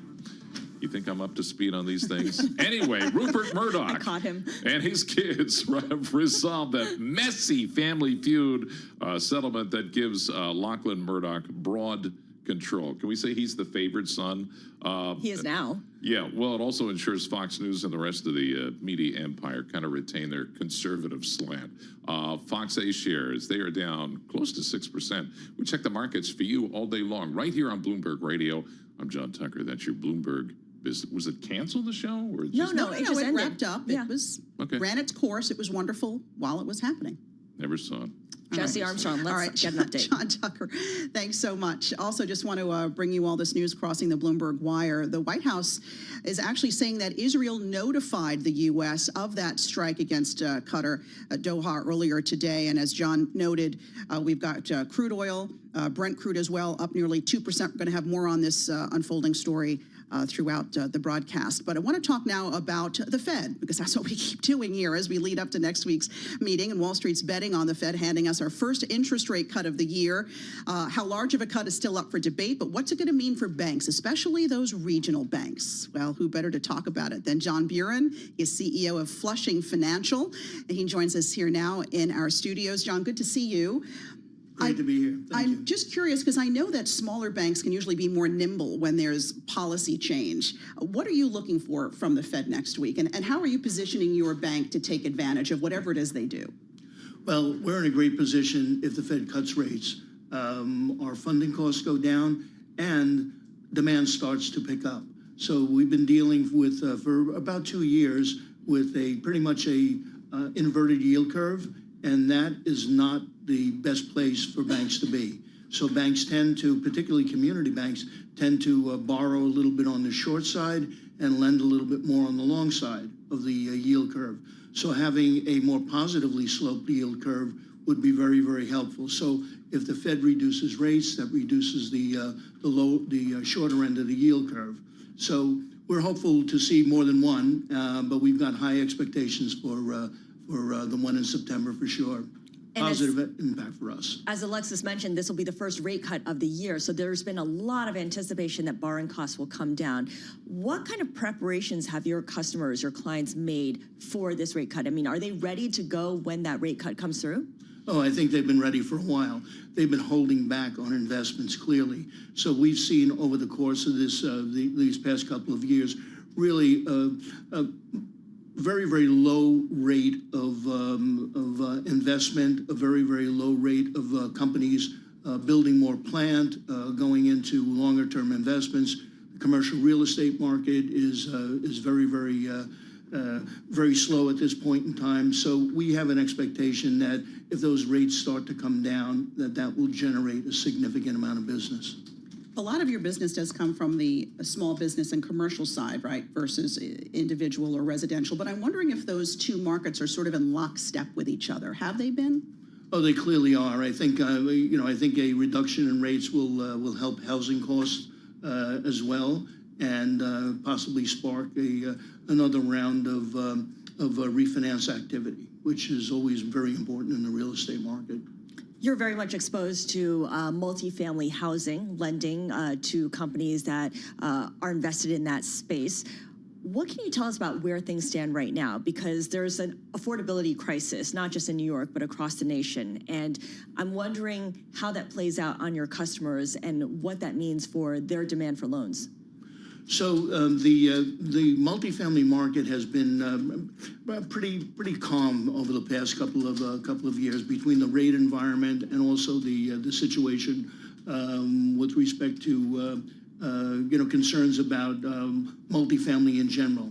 So where we're at right now is that the market is such that a reduction in rates will clearly spark some refi activity, clearly spark some more investment in the market. Now we're dealing also with certain concerns about the environment with respect to the mayoral election, possible freeze on rates. Yep. But when you look at it from a banking perspective, most of the difficulties in this market have been non-banks. And banks that have done well in terms of their stress testing their loans initially, watching their capitalization rates, are really, really in good shape. We have not seen that predicted disaster that was going to take place in commercial real estate.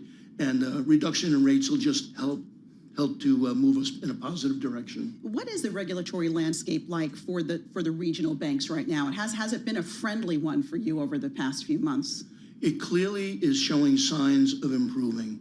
For example, M&A activity is moving along very, very quickly, much more quickly than under the prior administration. Clearly there's been a lot of discussion about even increasing the cap on FDIC coverage is certainly out there as a discussion item. So we're starting to see a much more business-friendly environment. Not all of it is in place yet, but those pieces, when they come together, and particularly when the interest rate piece comes together, if we see more than one, and we're here in December with 3 interest rate cuts, I think that's a real impetus for major economic activity. Yeah. John, such a pleasure to have you here with us in studio. John Buren is the CEO of Flushing Financial Community Bank in Flushing, New York, giving us some firsthand insight on what he's anticipating from the Federal Reserve next week when they are expected to cut interest rates. Alexis, you brought us the headline a little bit earlier about how Israel notified the U.S. shortly before its hit on Hamas and Qatar.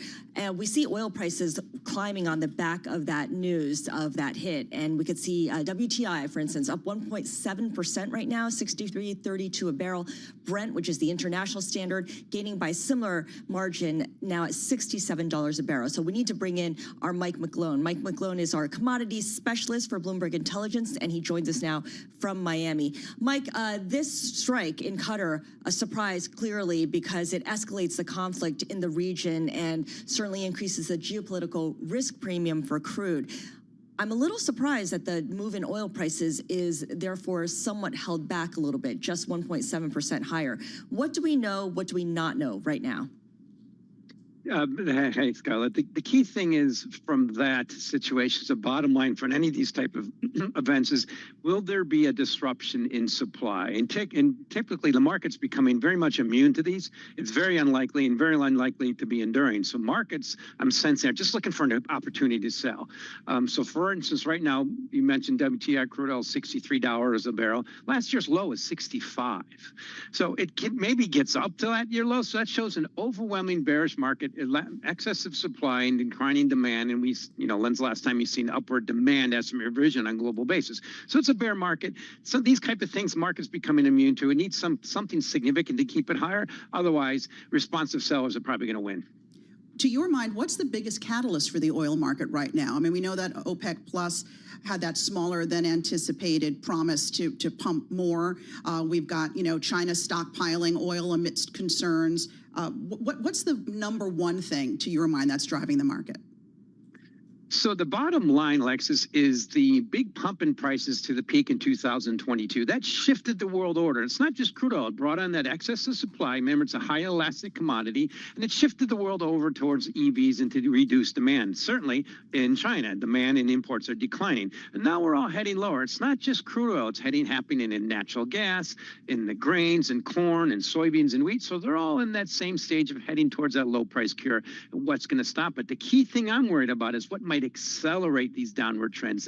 It's the time of year you get volatility in the stock market. The VIX is at 15. That's very low. The average this year is 20. If it just pops up a little bit, we get a little decline in the stock market.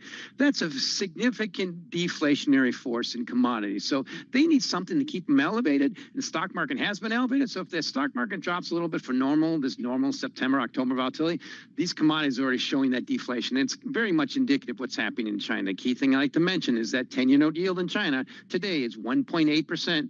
In the U.S., it's around 4%. So, Mike, clearly the strike here by Israel is going to have a negative impact on whatever ceasefire conversations were taking place between Israel and Hamas. What bearing might that have on how OPEC Plus moves forward? Alexis mentioned that OPEC Plus agreed to modestly increase production. Is this something that they will fold in the geopolitical situation that is now rapidly changing before our eyes? They can, but we see what's happened with OPEC. They really curtailed production a couple of years ago, and they're just starting to bring that back on. They still have excess supply, and they're bringing that back on amid the global economic demand pull situation declining as they faced, more and more imports from the U.S. And they seem to have a bit of an agreement with Mr. Trump that we want lower oil prices. So there could be a shift there. I think it's very unlikely. Even if they shifted to cutting back supply, the market will just wait and say, thank you very much, and give me a rally to sell so I can bring on more of that supply from the U.S. and Brazil and Guyana. You see the trend there? It's just they don't have as much power anymore, and they're in that stage right now of adding to supply after taking it out. So the trend is downward in prices, increasing supply, and this event today, it'd have to be something very significant, I think, to shift their mantra of adding supply to the market. All right, well, we're going to be keeping an eye on oil, as I know you will. Mike McGlone, Bloomberg Intelligence Senior Commodity Strategist, thanks so much for jumping on with us. We appreciate it. There is a mega deal in the mining industry today. The UK's Anglo American has agreed to buy Canada's Teck Resources. This is going to create a more than $50 billion company, and it is one of the biggest mining deals we've seen in about 10 years. And here to break it down for us is Richard Burke, Bloomberg Intelligence Senior Analyst, Basic Materials. You've got a busy day here, Richard. Thanks so much for coming in. We appreciate it. The company is presenting this as a zero premium transaction. Just tell us what that is. Okay, so what they've done is it's a merger of equals. And it's kind of interesting, even though it's labeled a merger of equal, that American Anglo shareholders are going to end up owning about 2/3 of the company roughly, and Teck shareholders going to end up owning 1/3 of the company. But it's going to be headquartered in Canada. The board is going to be 50-50, and the management's going to be 50-50. So even though it's kind of no premium merger of equals, kind of the governance issues kind of point to a merger of equals, and that's really probably structured in order to get approval by the Investment Act, Canada Investment Act, and also the Kevel family that owns Teck has two classes of shareholders, Class A and Class B. Class A is super voting rights. He owns a majority of those shares, so he has to approve this deal. In the past, Glencore, when Glencore tried to buy them about 2 years ago, he kind of vetoed the deal, so the deal didn't go through. So there's kind of a unique structure of this deal to kind of, fit it through final approval. Makes sense. Okay, so there was also language in the statement of this so-called merger of equals that would allow both firms to consider unsolicited proposals and for the deal to end if there's a better offer. Does that mean they're angling for some counteroffer from someone else? Well, I think it would be a hard press. I doubt, in order to get it through the Canadian Investment Act, which copper is now being considered a critical critical mineral. Canada has said they don't want to see any of their mining companies go away. So would somebody come in who can pay that much, be willing, or a BHP or Rio Tinto, be willing to move their headquarters from where they're at to Canada? I highly doubt it.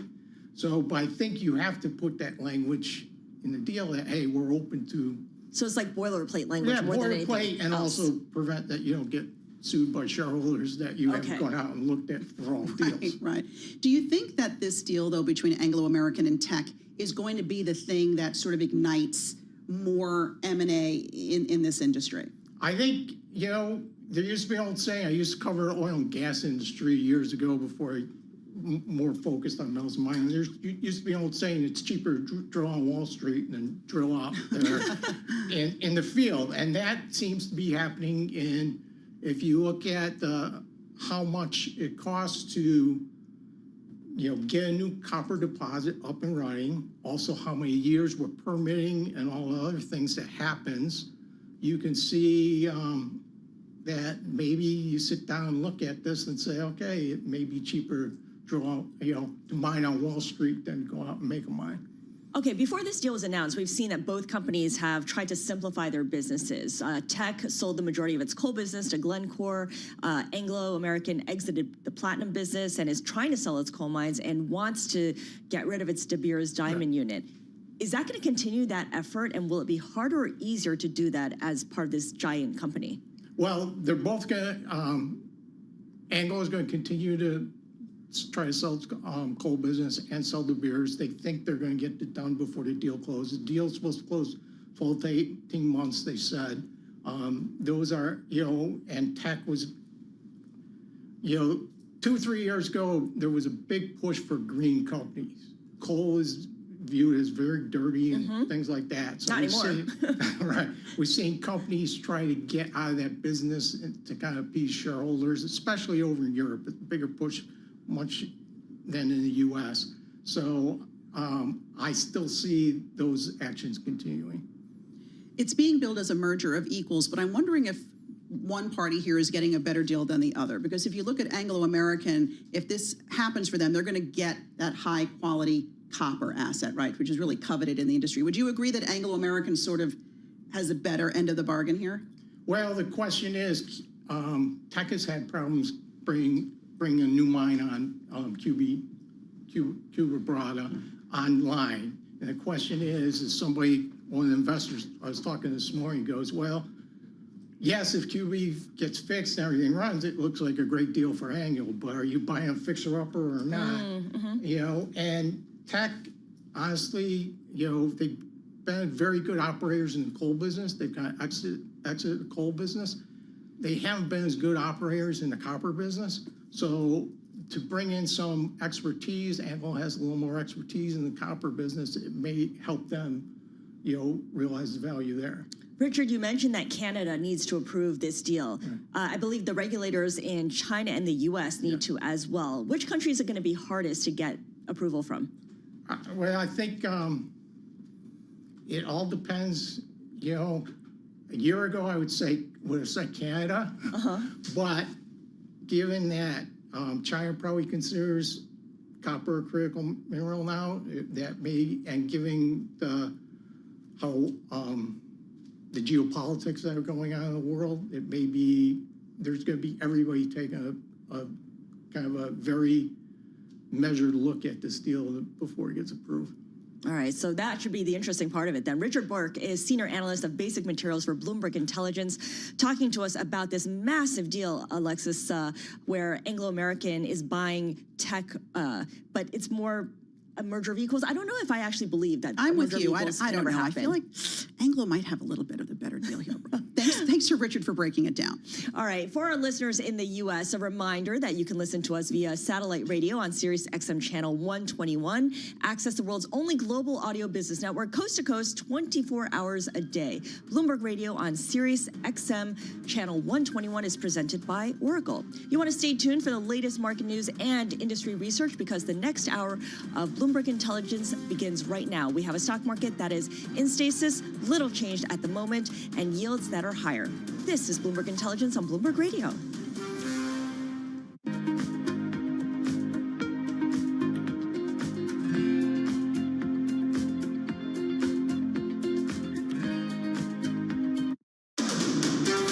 This is Bloomberg Intelligence with Scarlett Fu and Paul Sweeney. How do you think the Fed is looking at tariffs, the uncertainty of tariffs? Let's take a look at the sectors and how they performed. A lot of investors getting whipsawed every day by news events. Breaking market headlines and corporate news from across the globe. Could we see a market disruption, a market event? Are people just too exuberant out there? You see some so-called low-quality stocks driving this short-term rally. Bloomberg Intelligence with Scarlett Fu and Paul Sweeney on Bloomberg Radio, YouTube, and Bloomberg Originals. Good morning from the Bloomberg Interactive Broker Studio in our headquarters in New York City. I'm Scarlett Fu here with Alexis Christoforous. Coming up on Bloomberg Intelligence, Michael McKee, our international economics and policy correspondent, will talk to us about the massive revision in jobs in the 12 months to March 2025. Following that, we have Woo-Jin Ho of Bloomberg Intelligence to give us the latest on Dell because its CFO is departing, and that timing is a little bit awkward.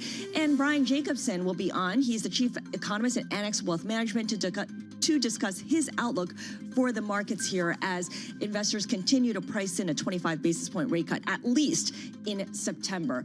Following that, we've got Eric Roston. He's a Bloomberg climate reporter on how President Trump is unwinding climate science at a dangerous pace. And finally, we end things with Gene Munster, who's going to give us an outlook on the Apple event taking place in Silicon Valley. Slimmer, thinner iPhones. I don't know if it's enough to convince anyone, maybe John Tucker, to buy the latest device. John? The two things I depend on are the camera and the battery in my phone. And you don't think that's going to get better? Those are the two things they're slimming down. Whatever. All right, give us our business flash. The major stock average lower. It's a little change. You have 5 of the 11 major industry groups in the S&P 500 up. Energy stocks in the lead as the oil prices spike following Israel's attack in Qatar. Brent, the international benchmark, it is now about 2% higher. United Health, best performing individual stock in the S&P 500. Christine's going to break that down in just a minute. Meantime, Max Kettner of HSBC Bank remains bullish of stocks. Let's remember that actually the Q2 reporting season has been pretty much the best earnings season since COVID, since 2021, since we had these ridiculous strong earnings beats, both in terms of the earnings beat rate, but also in terms of how much companies have surprised to the upside. And you were talking about the big merger in the mining industry. Tech shares, they are up over 13% right now. The big economic news, job growth far less robust in the year through March than previously reported, with the number of workers on payrolls likely to be revised down by a record 911,000, and this could actually seal the deal for a rate cut from the Fed next week. S&P 500 right now 2 points lower, 64.92. The NASDAQ 100 19 points lower. The Dow's up 53. That's up 0.1%. Now, if you're too lame to go to the hardware store, you can get delivery. Ace Hardware and DoorDash announced a partnership to offer on-demand delivery of home improvement essentials. I'd argue a big part of going to the hardware store is like stopping the guy and like, do I need a exploration part of it. Yeah, left-handed monkey wrench to fix this drain. You go to the hardware store to get some advice. Okay? Yes, advice cannot be delivered. And you bring the thing with you, like, I don't know what this is. Why tell Gen Z that? I'm going to screw this size. Looks like this. Do you have that? I'm with you, John. That's it. We check the markets for you all day long right here on Bloomberg Radio. I'm John Tucker, and that's your Bloomberg Business Flash. Alexis and Scarlett. Indeed, it is. John Tucker, thank you very much. Time now for market drivers when we look at the companies that are moving on Wall Street today with Bloomberg Equities reporter Christine Aquino. So, Christine, United Health, we were talking about it yesterday, too, having a pretty good week. It's up now 4% today. What's behind this jump? Yeah, absolutely, Alexis. What a difference a day makes for United Health. So, ticker UNH, those shares are up more than 4% now, and it is on a 4-day winning streak. So, not too shabby. And that is because we did get some new data saying that United Health expects most of its Medicare Advantage members to be in highly rated plans that earn bonus payments next year. And so this rating is related to the Medicare's star rating system, right? So if most of your customers are in highly rated plans, that means that they can get financial rewards. They are eligible for higher reimbursement from the government for those customers. So you want to be in those highly rated plans. And we also know that United Health is, of course, the biggest seller of Medicare plans. They have more than 8 million members. And And over the summer, we remember part of their issues was the fact that Congress was debating changes to healthcare legislation that would be less beneficial in terms of Medicare payouts. So United Health was really getting battered by those developments. But this is very much a welcome turnaround for the stock that has been really challenged all year. You've been very generous in saying part of their issues. They had many issues and continue to have a lot of issues, one of them. Yes, exactly. Succession IRL, we have Fox down about 5.8%. This is after Rupert Murdoch figured out his succession deal. Lachlan is going to be the guy who controls everything. May help us make sense of it. Yeah, that's absolutely right, Scarlett. So interesting that the shares are down. So ticker FOX shares down more than 5% now. You'd think that the resolution would be positive for investors, right? But I suppose there's a lot more to it. So as you mentioned, Scarlett, yes, the Lachlan Murdoch will be will have broad control over Fox News and News Corp. And at the heart of this, succession feud is really how much the empire is going to retain its conservative slant, right? And that's why the elder Murdoch was preferring Lachlan, because that was the expectation that he was going to keep that, and the argument was that that is part of their selling point, right? That has what has made them most successful. But I suppose, now that this has kind of come down, investors aren't necessarily taking it as positive. Maybe they're anticipating more pushback from the other siblings, right? This is gone on for so long. Or is it buy on the rumor, sell on the news? It's just potentially, they knew this was coming. Yeah. It's potentially already priced in, and also maybe just a recognition that, okay, this feud is one thing, but the broader media business is so challenging. That's a good point. Does it really help? Structural headwinds don't go away. Exactly. Right. How true. Also, Dell, before we let you go, Christine, under pressure today, unexpected departure there. Their CFO leaving after 2 years. Yeah, absolutely. So CFO Yvonne McGill stepping down after 2 years, really hurting Dell shares, which are down 2.8% at the moment. So that's ticker DELL. So, Bloomberg Intelligence analysts weighing in, saying that, it's not really going to affect their go-to-market strategy. There's also a deep bench for leadership. The only thing is timing, what's tricky, right? So JP Morgan is pointing out that it comes a few weeks ahead of their analyst meeting. So that's likely to trigger concerns around the financial strategy. Is it going to affect the outlook? How is it going to change that, if it does change that?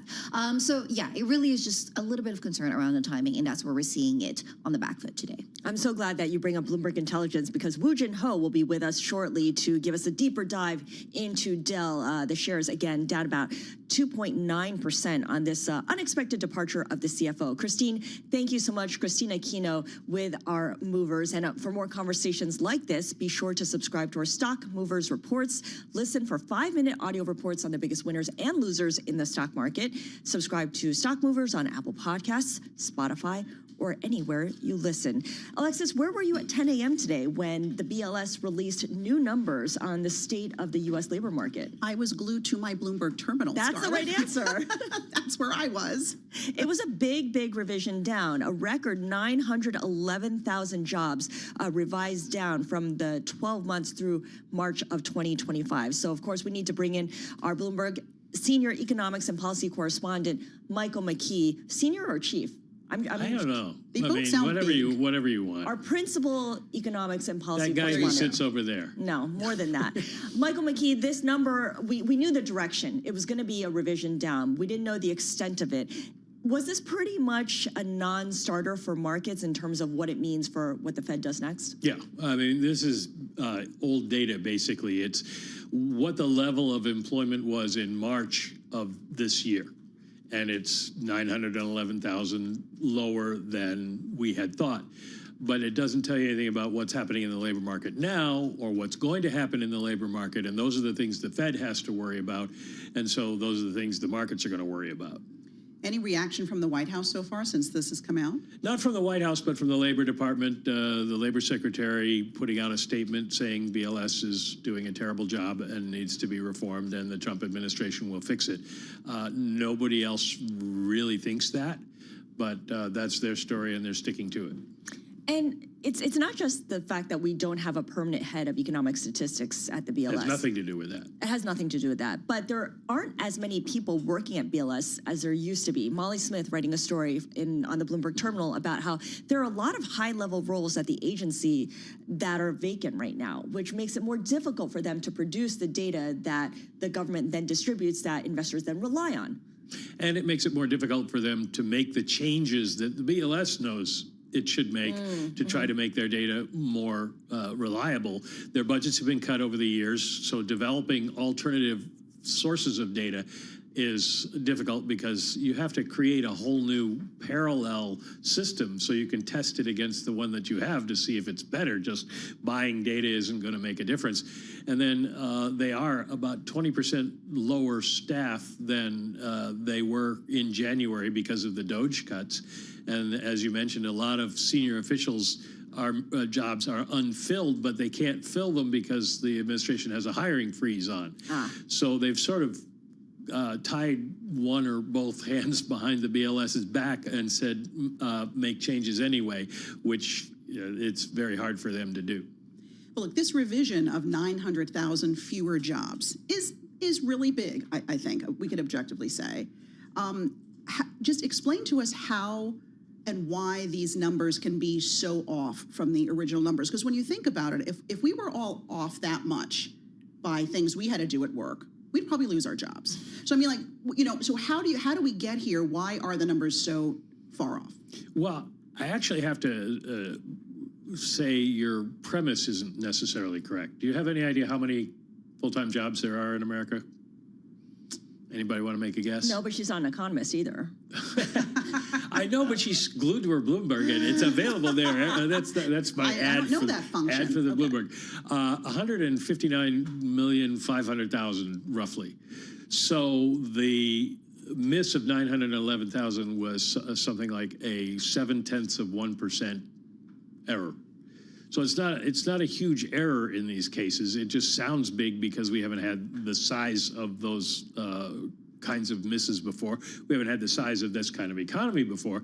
And the BLS knows it's had issues with data collection. And to get to the second part of your question, what apparently happened is that companies who did report in the surveys undercounted or overcounted the number of employees they had. And that may be because they count anybody who's on their payrolls. But this revision does not count undocumented workers because the revision is based on unemployment tax information. And if you're undocumented, they're not taking out your taxes and you're not going to show up in that. And then the birth-death model, the number of companies who didn't report, perhaps because they were brand new, those numbers were lower, and the birth-death model has been an issue, and it's one of those ones that they would like to fix, but it's been hard to do because of the statistical changes that have come about since the pandemic. Bottom line, it's hard to get accurate data without time.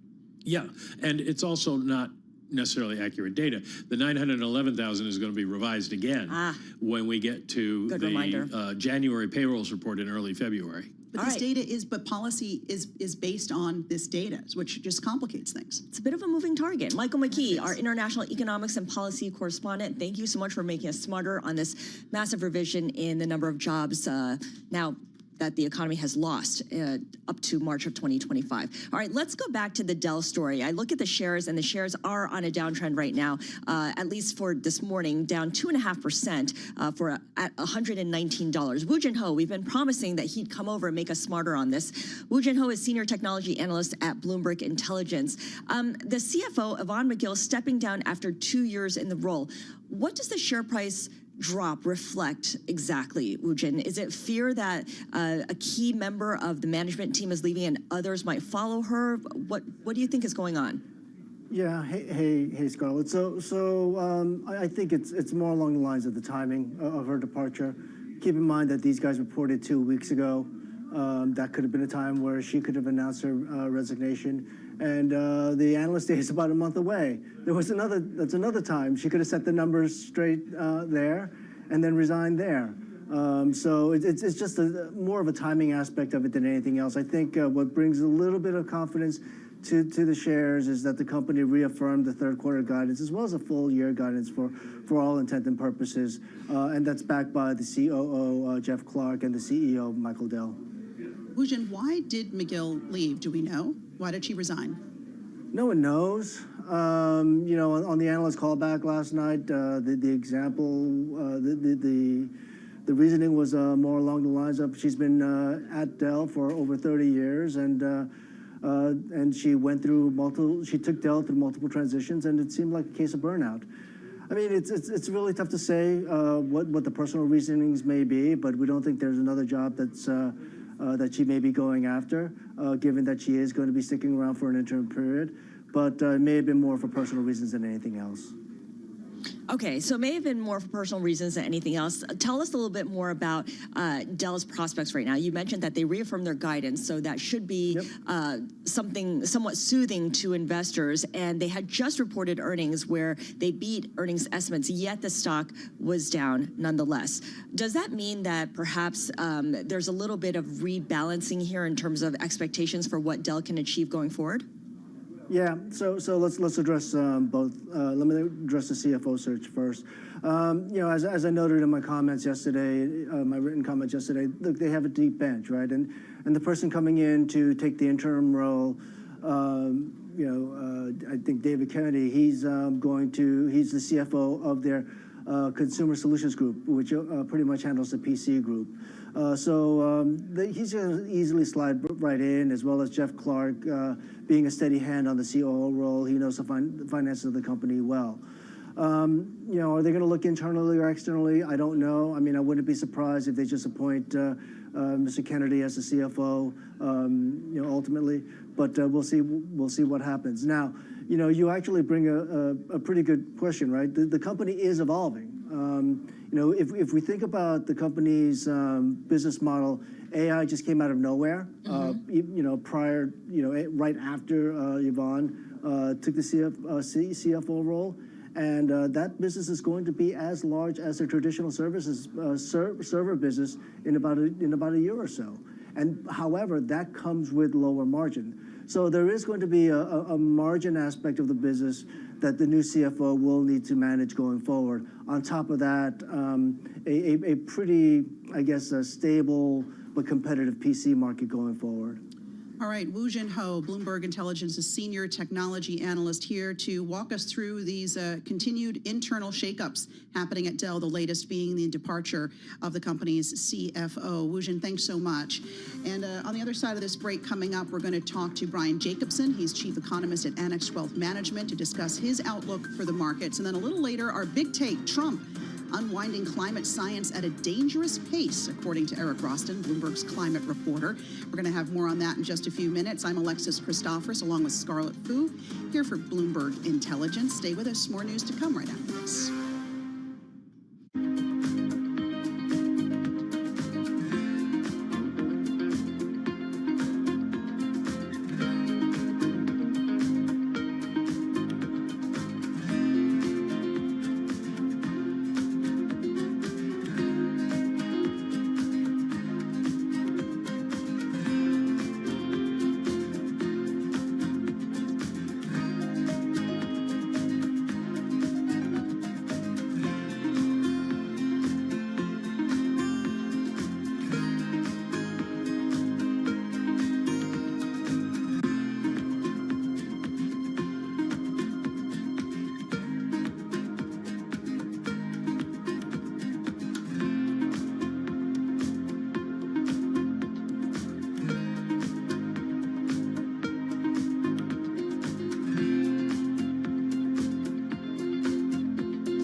markets, headlines, and breaking news 24 hours a day at Bloomberg.com, Bloomberg Television, and the Bloomberg Business app. This is a Bloomberg Business Flash. And I'm John Tucker in the Bloomberg Newsroom with this Bloomberg Business Flash. We're brought to you by Oracle. Attention, growing businesses of Oracle offering to cut your current cloud bill in half if you move to Oracle Cloud Infrastructure. This is for new U.S. customers with minimum financial commitment. See if your company qualifies at oracle.com/Bloomberg. Let's start off with the best performing industry group in the S&P 500. That belongs to energy. And of course, this comes as oil spikes following Israel's attack in Qatar against Hamas. Brent crude right now, the international benchmark, that is up 1.5%, $67 a barrel. U.S. job growth far less robust in the year through March than previously reported. These are the annual revisions. The number of workers on payrolls likely going to be revised down by a record 911,000. And this could seal the deal for a Fed rate cut next week. Apple shares right now down about 0.7%. Product launch from Cupertino today. Among other things, they're going to introduce the first entirely new smartphone model in several years.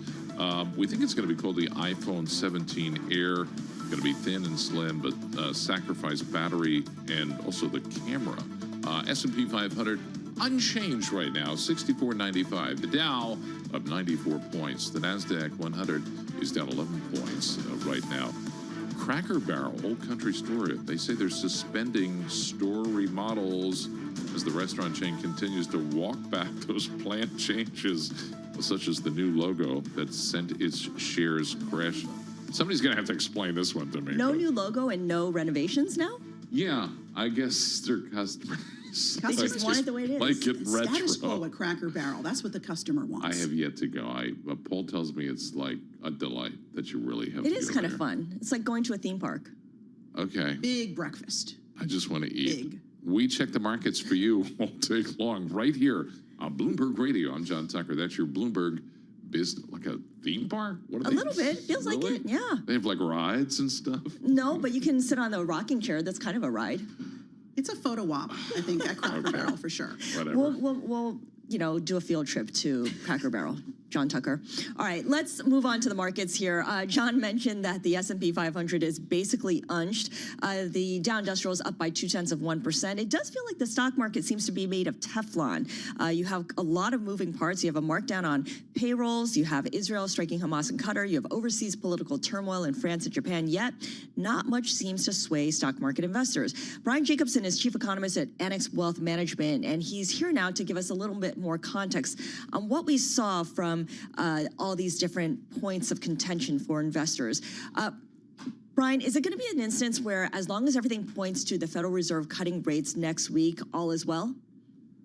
Well, I think that's a great way to put it, is that as long as the Fed follows through on what everybody's expecting, which is to deliver that 25 basis point cut, I think that the market will be okay with that. But does it end up being one of those buy the rumor, sell the news kind of events? Because let's face it, the Fed, they set policy last year doing that supersized cut that they delivered based upon incomplete data, right? They're data dependent. And now we can say, okay, they were probably justified because back in August of last year, we likely saw a negative payroll growth number. But we only know that now. So they were probably justified in doing that. So we always love to Monday morning quarterback the Fed. Apparently, we have to wait until the Monday after the next season starts to start really doing that type of quarterbacking or second guessing the Fed. So, Brian, of course, there's a lot more data to come, right, including that inflation report this week. But then even after that, as we move closer to the end of the year, we know the Fed's going to have 2 more meetings after that meeting next week. What do you think? Do we get an interest rate cut at each of those remaining 2 meetings? And if so, by how much? Yeah, my base case is to think that they will likely cut at each one of those meetings by 25 basis points. So a total of 75 basis points for this year. It's been a position that I've had for quite a while, just thinking that the growth effects of tariffs were likely to be felt first, well before the inflation effects, and the inflation effects were likely to be just, I'm going to say, temporary instead of transitory. And so as a result, they would be justified in cutting a total of 75 basis points. It seems like they are coming along around to that idea. The inflation numbers that we get this week, we get PPI tomorrow, then consumer price index on Thursday. those are likely to be non-events as long as they are meeting expectations or actually faster than expected. Because I think everybody's thinking the Fed's going to look at this, and that if we do see higher inflation than expected, they'll dismiss it as being part of that price adjustment, the one-off price adjustment that doesn't happen all at once, it happens over time. What would be really interesting is if the PPI and the CPI numbers, if they come in less than expected. In that case, then inflation isn't being felt as much at the consumer level. It could be felt on the margin basis for a lot of businesses. Then maybe they would actually want to deliver that 50 basis point, a supersized cut when they meet on the 17th. Right. So it could unlock, these inflation reports could unlock the possibility of that 50 basis point cut. Brian, let's also talk about the seasonality factor. September, notoriously bad for equities, also bad for treasuries. You've noted, and I think this is kind of tongue in cheek, that perhaps it's tied to Congress coming back from recess for the month of August. I mean, we do know that there's going to be a showdown, a confrontation between Republicans and Democrats over the budget. Is a government shutdown a possibility, or have we moved past that? Yeah, well, Mark Twain, just to paraphrase what he said, it was about basically when Congress is in session, nobody's safe, right? And with Congress coming back from recess, maybe that's why September is on average negative. That is somewhat tongue-in-cheek, but not completely, because I think we do come out of earnings season, so we're in a bit of a vacuum in terms of the reports and that. Also, we have people making estimated tax payments. You also have, as far as with some new stock and bond issuance taking place, and all the government issues as well. We are likely going to see, in my opinion, a government shutdown, mainly because there could be a staring contest or a showdown between Democrats and Republicans over what the budget might look like. So will the market really care about it? There's plenty of other things for the market to really care about, because I always think about it through the lens of what does it matter to the bottom line of NVIDIA or Apple or Google, or I guess I should say Alphabet, right? So if it doesn't affect their bottom line, maybe the stock market isn't going to care too much about it. All right, Brian Jacobson, Chief Economist at Annex Wealth Management. Thanks for bringing us your perspective on the markets. We appreciate your time today. Want to move over now and talk about our big take on Bloomberg today. It's a good one. Puts forth this idea that the Trump administration is going to war with established climate science. When you consider mass firings, regulatory rollbacks, there have been funding cuts ongoing, program closures, et cetera, et cetera. Eric Roston, Bloomberg climate reporter, one of the authors of this report on the Bloomberg terminal. And Eric, thanks so much for joining us here in the studio. Just sort of break down for us all of these changes happening. How do they actually impact the U.S.'s ability to gather data in this area? Yeah, I'll start with that last part, right? Whether you are a mayor of a city or head of an insurance company or head of an agriculture company, everyone throughout the economy, public or private sector, needs good information to make good decisions. And the U.S. in recent decades has had the global leadership role in developing the kinds of data that everybody needs in order to see what's coming, to set insurance rates, to understand whether we should build a house here, to understand if this floodplain is going to be like a bad place to build houses. And so that's the data we're talking about here, is actionable data that people in the economy have come to rely on to make decisions. To cite one of the many examples we talk about in the story, the U.S. produces, it's supposed to be not more than every 4 years, a national climate assessment, which is a huge amount of time, right? A huge amount of time. They take years to develop, hundreds of people to write, and thousands of papers that they're based on. And you see these reports cited in Travelers' earning calls and Chipotle earning calls and reports, and Marriott. Brands we see every day understand the material and understand the needs of this material. I'm not putting words in their mouth. I'm just pointing out that they say things like this. Those were taken away from public view. So I think that's an interesting place to start on, because, like, yeah, the government, like any government, can be cut, right, and save money, and it's just the nature of bureaucracy. But why are some of the most authoritative and well-vetted scientific reports ever written being taken away from public view where they've been for many years? All good questions, and I'm sure that we won't get answers to them right away either. So what does it mean if you're a company like Travelers and you're relying on that data? Can you go to private sources for that kind of information? Does that exist? It's that's a great question, and if we had like another 2 hours, I'd love to, because we've spent a lot of time in the last few years on the private sector's, filling a hole in useful climate data that businesses need. So the short answer is yes. Some of this data, a lot of it is like translated into the language of risk for companies. It does exist. The bigger concern is, like, that's a tiny fraction of what we're talking about here. We're talking about very sophisticated computer models that, like, the entire world relies on to make sense of observations we see in weather stations and in other sources. And a particularly, I don't know, I'll get in trouble for saying this, but this could be described as like the most boring kind of data, is also some of the most important. And that is... it's unsexy data. Unsexy data is like continuous monitoring data. It's very important for some kinds of data that you have a complete unbroken record. The most iconic one in this space is the CO2 measurements from Hawaii on Mauna Loa that have been going on since the late 1950s and are largely responsible for the discovery of global warming. Like that data set, one of the most famous data sets ever collected, was slated for closure in the recent White House budget. Wow, did not know that. That's why we have you here, to fill us in. But to be fair, a lot of these rollbacks are not going to happen or may not happen because there are a lot of lawsuits out there. We've already seen some of them come down with rulings that have reversed some of these rollbacks, right? That's correct. And we've seen, for example, the cuts to the National Weather Service, which is just an absolutely critical part of everybody's experience. And so a lot of people are being hired back now after rollbacks.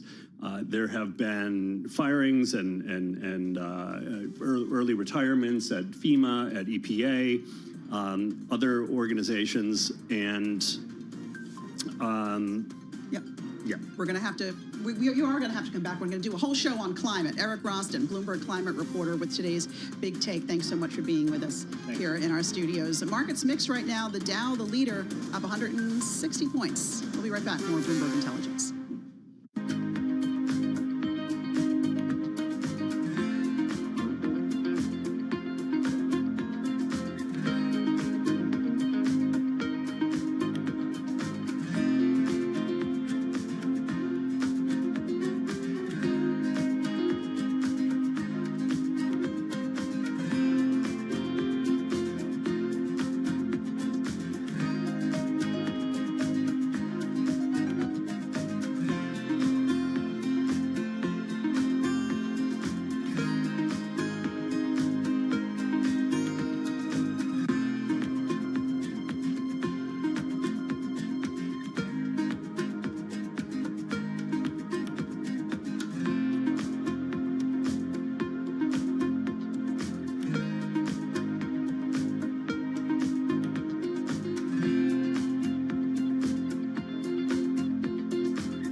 markets, headlines, and breaking news 24 hours a day at Bloomberg.com, Bloomberg Television, and the Bloomberg Business app. This is a Bloomberg Business Flash. And I'm John Tucker in the Bloomberg Newsroom with this Bloomberg Business Flash.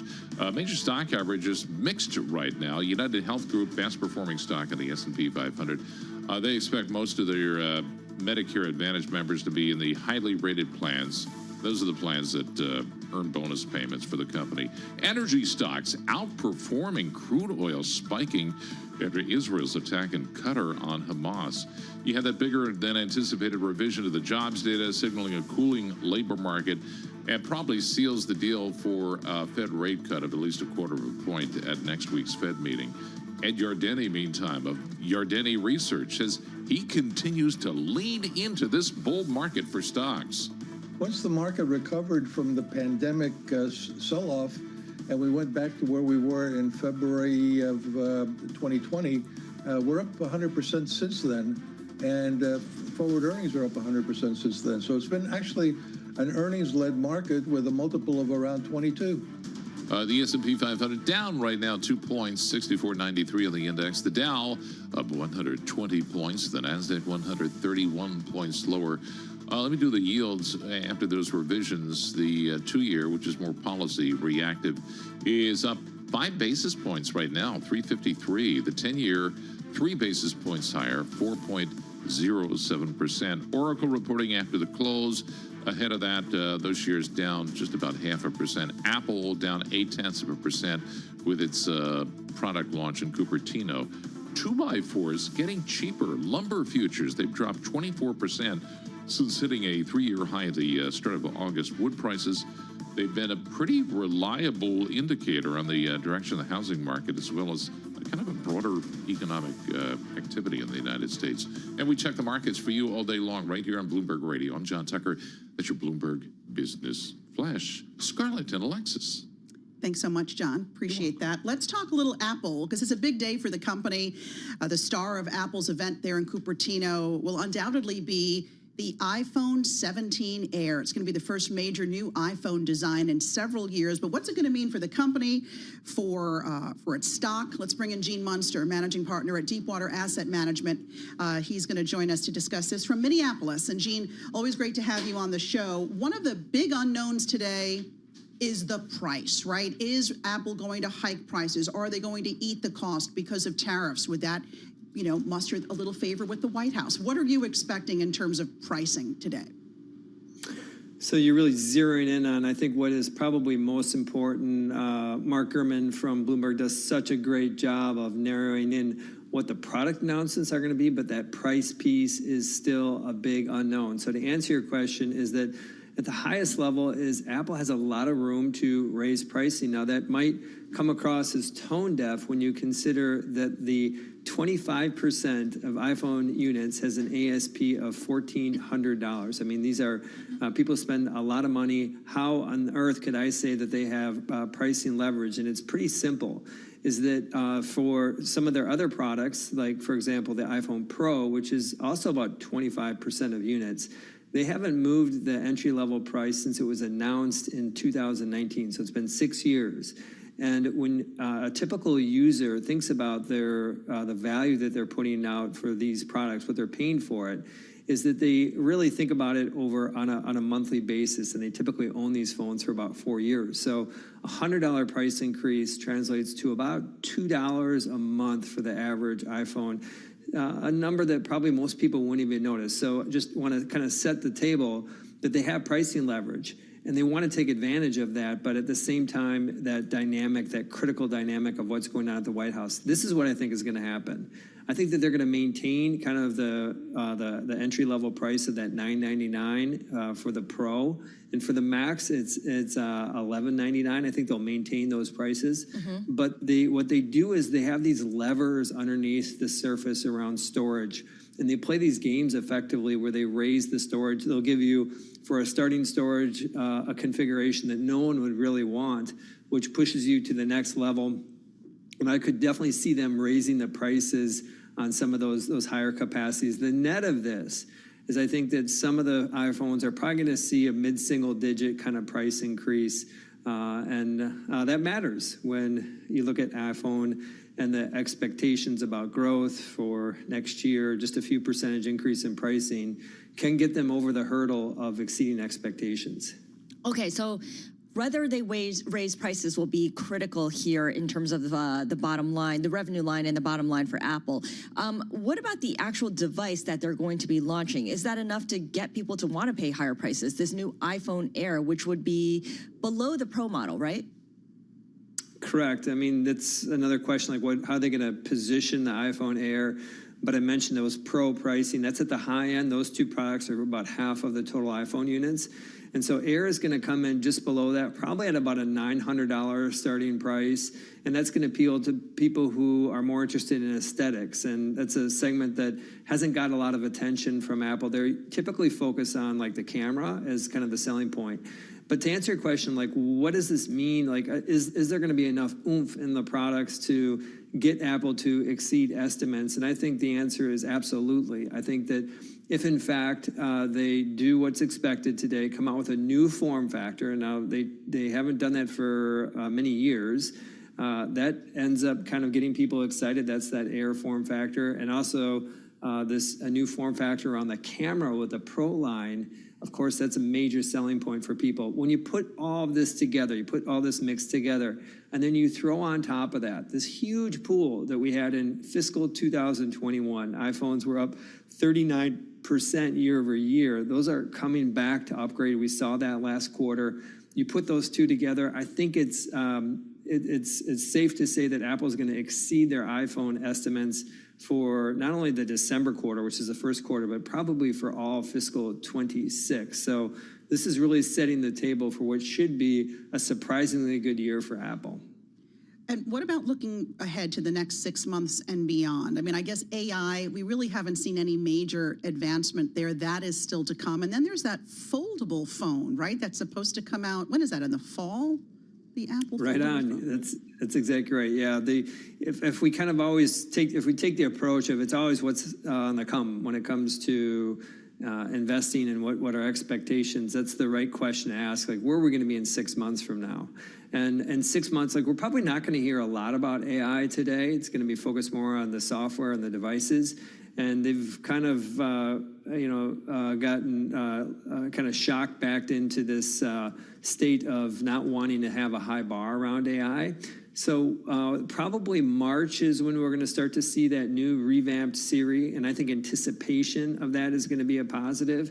But that's going to be a big deal. That really kind of opens up this concept of, for the first ever, a consumer device that people actually want that's going to be AI powered. That, despite all the talk, that hasn't happened.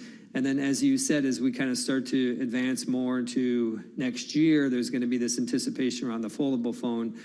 I'm still mixed whether or not people actually want a foldable phone. They've become a little bit more popular, but if you look at the total smartphones right now, it's less than 5% are foldable, and that market has been around for several years. And so still to be determined whether consumers really want a foldable phone. But more importantly, what Apple investors want is something that's shiny in the future that could produce upside. And I suspect that as we get closer to that foldable phone, that will be the narrative, is that there's further upside in fiscal 27 based on this foldable phone. Yeah, well, a foldable phone would be at least new. A thinner iPhone feels like we've been there, done that already, Gene. Very quickly, is there any room for a surprise, or has this all pretty much been gamed out? Surprises on the price, but beyond that, I think it's just sit back and wait for the timing of when these products are going to be available. And then I think it sets up well for the December quarter, which should exceed what are increasingly high expectations for iPhone growth. All right, the countdown to the big Apple event continuing. It's going to be happening at 1 p.m. Eastern. It's Pacific time, because they're over in Cupertino. Gene Munster, managing partner at Deepwater Asset Management. Always a pleasure. Thanks so much for being with us. And on the other side of this break, we're going to talk Klarna. The IPO's coming, where they're going to be pricing that after the closing bell today. We're going to talk to Anthony Hughes, Bloomberg's ECM reporter, right after the break. I'm expecting big things from that IPO. There's a lot of IPOs coming up. It's like the IPO market has been revived completely. Right, it's roaring back. All right, we've got more Bloomberg Intelligence here on Bloomberg Radio coming up right after the break.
You're listening to Bloomberg Intelligence with Scarlett Fu and Paul Sweeney on Bloomberg Radio.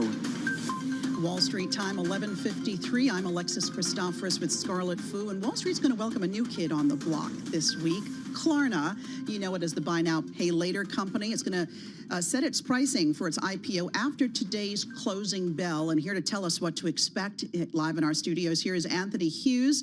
He is Bloomberg U.S. Equity Capital Markets reporter. Anthony, thanks so much for being here. It's been quite the year for IPOs. This is expected to be one of the bigger ones at about $1.3 billion. Where's the range right now? Because last I saw it was going to price near the high end.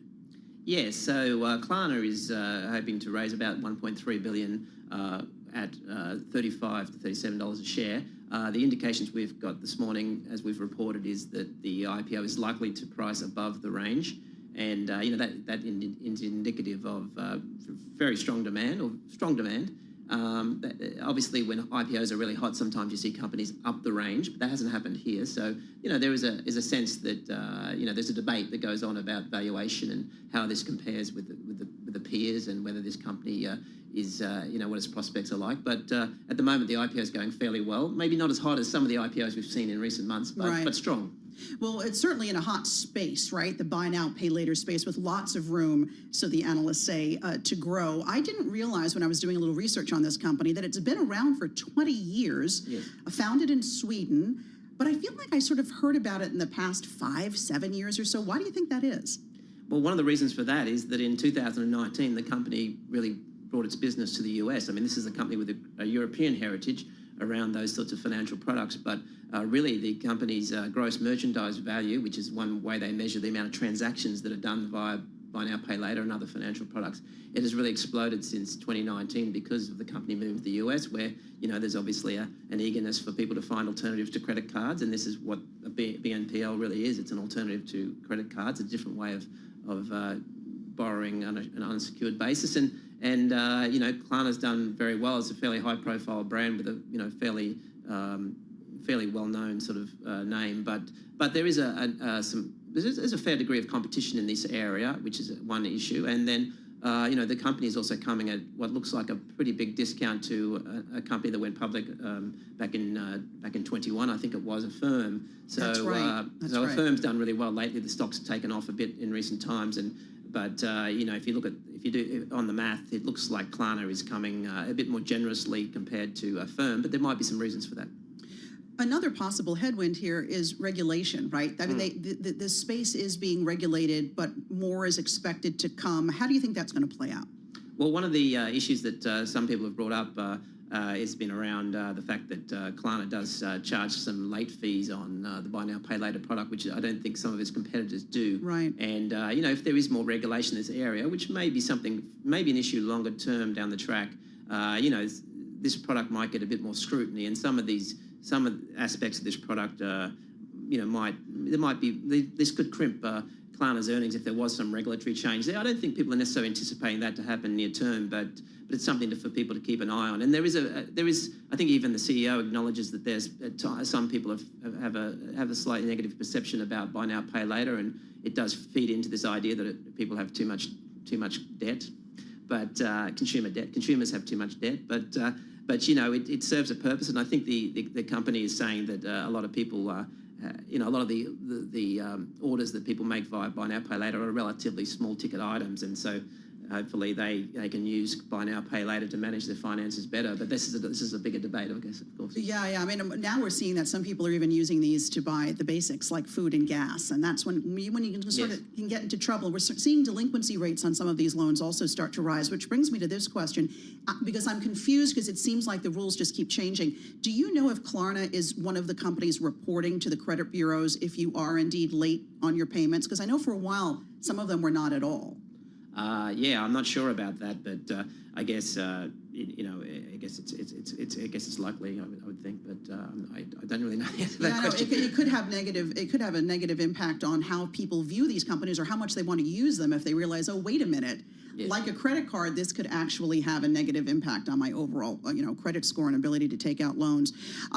Besides Klarna, what's another company in that space that we should really be watching right now? And any other IPOs there you think that we should be looking out for? Well, there's been a lot of fintech IPOs this year, and that's been a fairly dominant theme. And really, a lot of these companies make their money through fees that are in the financial system, interchange fees and the like, but or merchant service fees, or fees that maybe not necessarily are totally borne directly by the consumer. So, we did see earlier in the year that Chime Financial went public, and that stock went up initially and has pulled back. And we've seen a lot of IPOs this year where there's been a lot of enthusiasm out of the gate, but then, a few weeks or months later, the stocks have pulled back a bit. So, I think people have to be careful about being too enthusiastic at the start, but it's probably likely that the IPO does pretty well initially. And then, as the company reports and,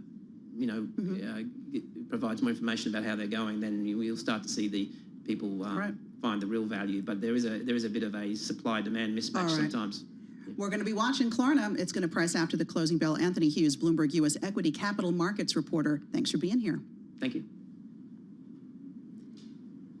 And for our listeners in the U.S., a reminder that you can listen to us via satellite radio on Sirius XM channel 121. You can access the world's only global audio business network, coast to coast, 24 hours a day. Stay with us. Your top stories and global business headlines are going to be coming up with Balance of Power starting in just a few seconds here. While we wait for them to come up to speed, I'm going to give you a quick market check. The Dow up 57 now. The broader market slightly lower. We've got oil on the move today, up better than 1% after that surprise Israel attack on Qatar's capital, Doha. We've also got yields slightly higher, with the 10-year now at 4.07, the 30-year at 4.72. I'm Alexis Christophers along with Scarlett Fu. You've been listening to Bloomberg Intelligence on Bloomberg Radio. Thank you. Oh, that was wonderful. Didn't mean to throw, that was fine. Our conversation was great. Didn't mean to throw you, but on that. No, but it was all good. I think if you get the social security number, This is CBS News on the Hour, sponsored by ZipRecruiter. I'm Steve Kathan. There's word the United States was told about Israel's air attack on Hamas leaders in Qatar ahead of time or as it was happening. CBS's Rami Inocencio says Israel calls the operation Summit of Fire. According to IDF Radio, this operation has, in fact, been planned over the course of the past several months through these on-again and these off-again attempts for a ceasefire and for negotiations to release those hostages. They say that Hamas, quote, has shown more rigidity regarding the deal. And so Israel, again, a quote here, decided to accelerate the battle procedure. The military action condemned today by Qatar and by the UN Secretary General Andres Gutierrez. We are just learning about the Israeli attacks in Qatar, a country that has been playing a very positive role to achieve a ceasefire and release of all hostages. I condemn this flagrant violation of the sovereignty and territorial integrity of Qatar. Well, here at home, a Michigan judge has dismissed charges against 15 people accused of acting as fake electors for President Trump in 2020. It was alleged they submitted certificates that falsely said Trump won the election in Michigan. Joe Biden carried the state. Officials in Chicago and other cities pushing back over the Trump administration's ramp-up of immigration enforcement. In Chicago, we don't need no troops over here. The Department of Homeland Security says Operation Midway Blitz will target criminal aliens who flock to Chicago because of sanctuary policies. But Alderwoman Helu Gutierrez says, we will not be intimidated. In L.A., after the Supreme Court lifted restrictions on roving ICE raids, Mayor Karen Bass. The Supreme Court has undermined the rights of millions. Allison Keyes, CBS News, Washington. New numbers from the Labor Department show 911,000 fewer jobs were created than first reported between April of last year and March of this year.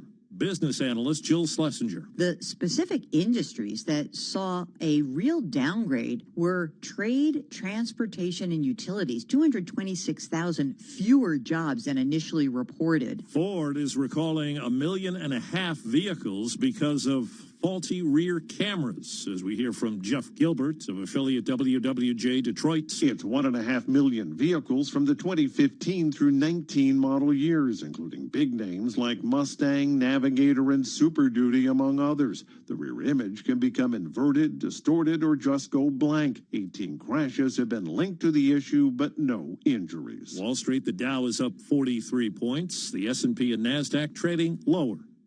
This is CBS News.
Get set for a new telling of a disastrous music festival. It's already been made into a Netflix documentary. Desperate people do desperate things. Now, Oscar-winning director Taika Waititi and his wife, singer Rita Ora, are producing a new musical comedy based on 2017's Fyre Festival. The founder, Billy McFarland, went to prison after his promise of a luxurious 3-day music fest in the Bahamas descended into chaos, despite plugs from celebrities like Kendall Jenner, Bella Hadid, and Hailey Bieber. Investors were defrauded out of tens of millions of dollars. Guests were left eating cheese sandwiches in the rain. Deborah Rodriguez, CBS News. Prince Harry is in the UK for a visit to his charities, sparking speculation about a possible meeting with his father, King Charles. The trip coincides with the 3rd anniversary of the death of Queen Elizabeth. I'm Steve Kathan, CBS News. What?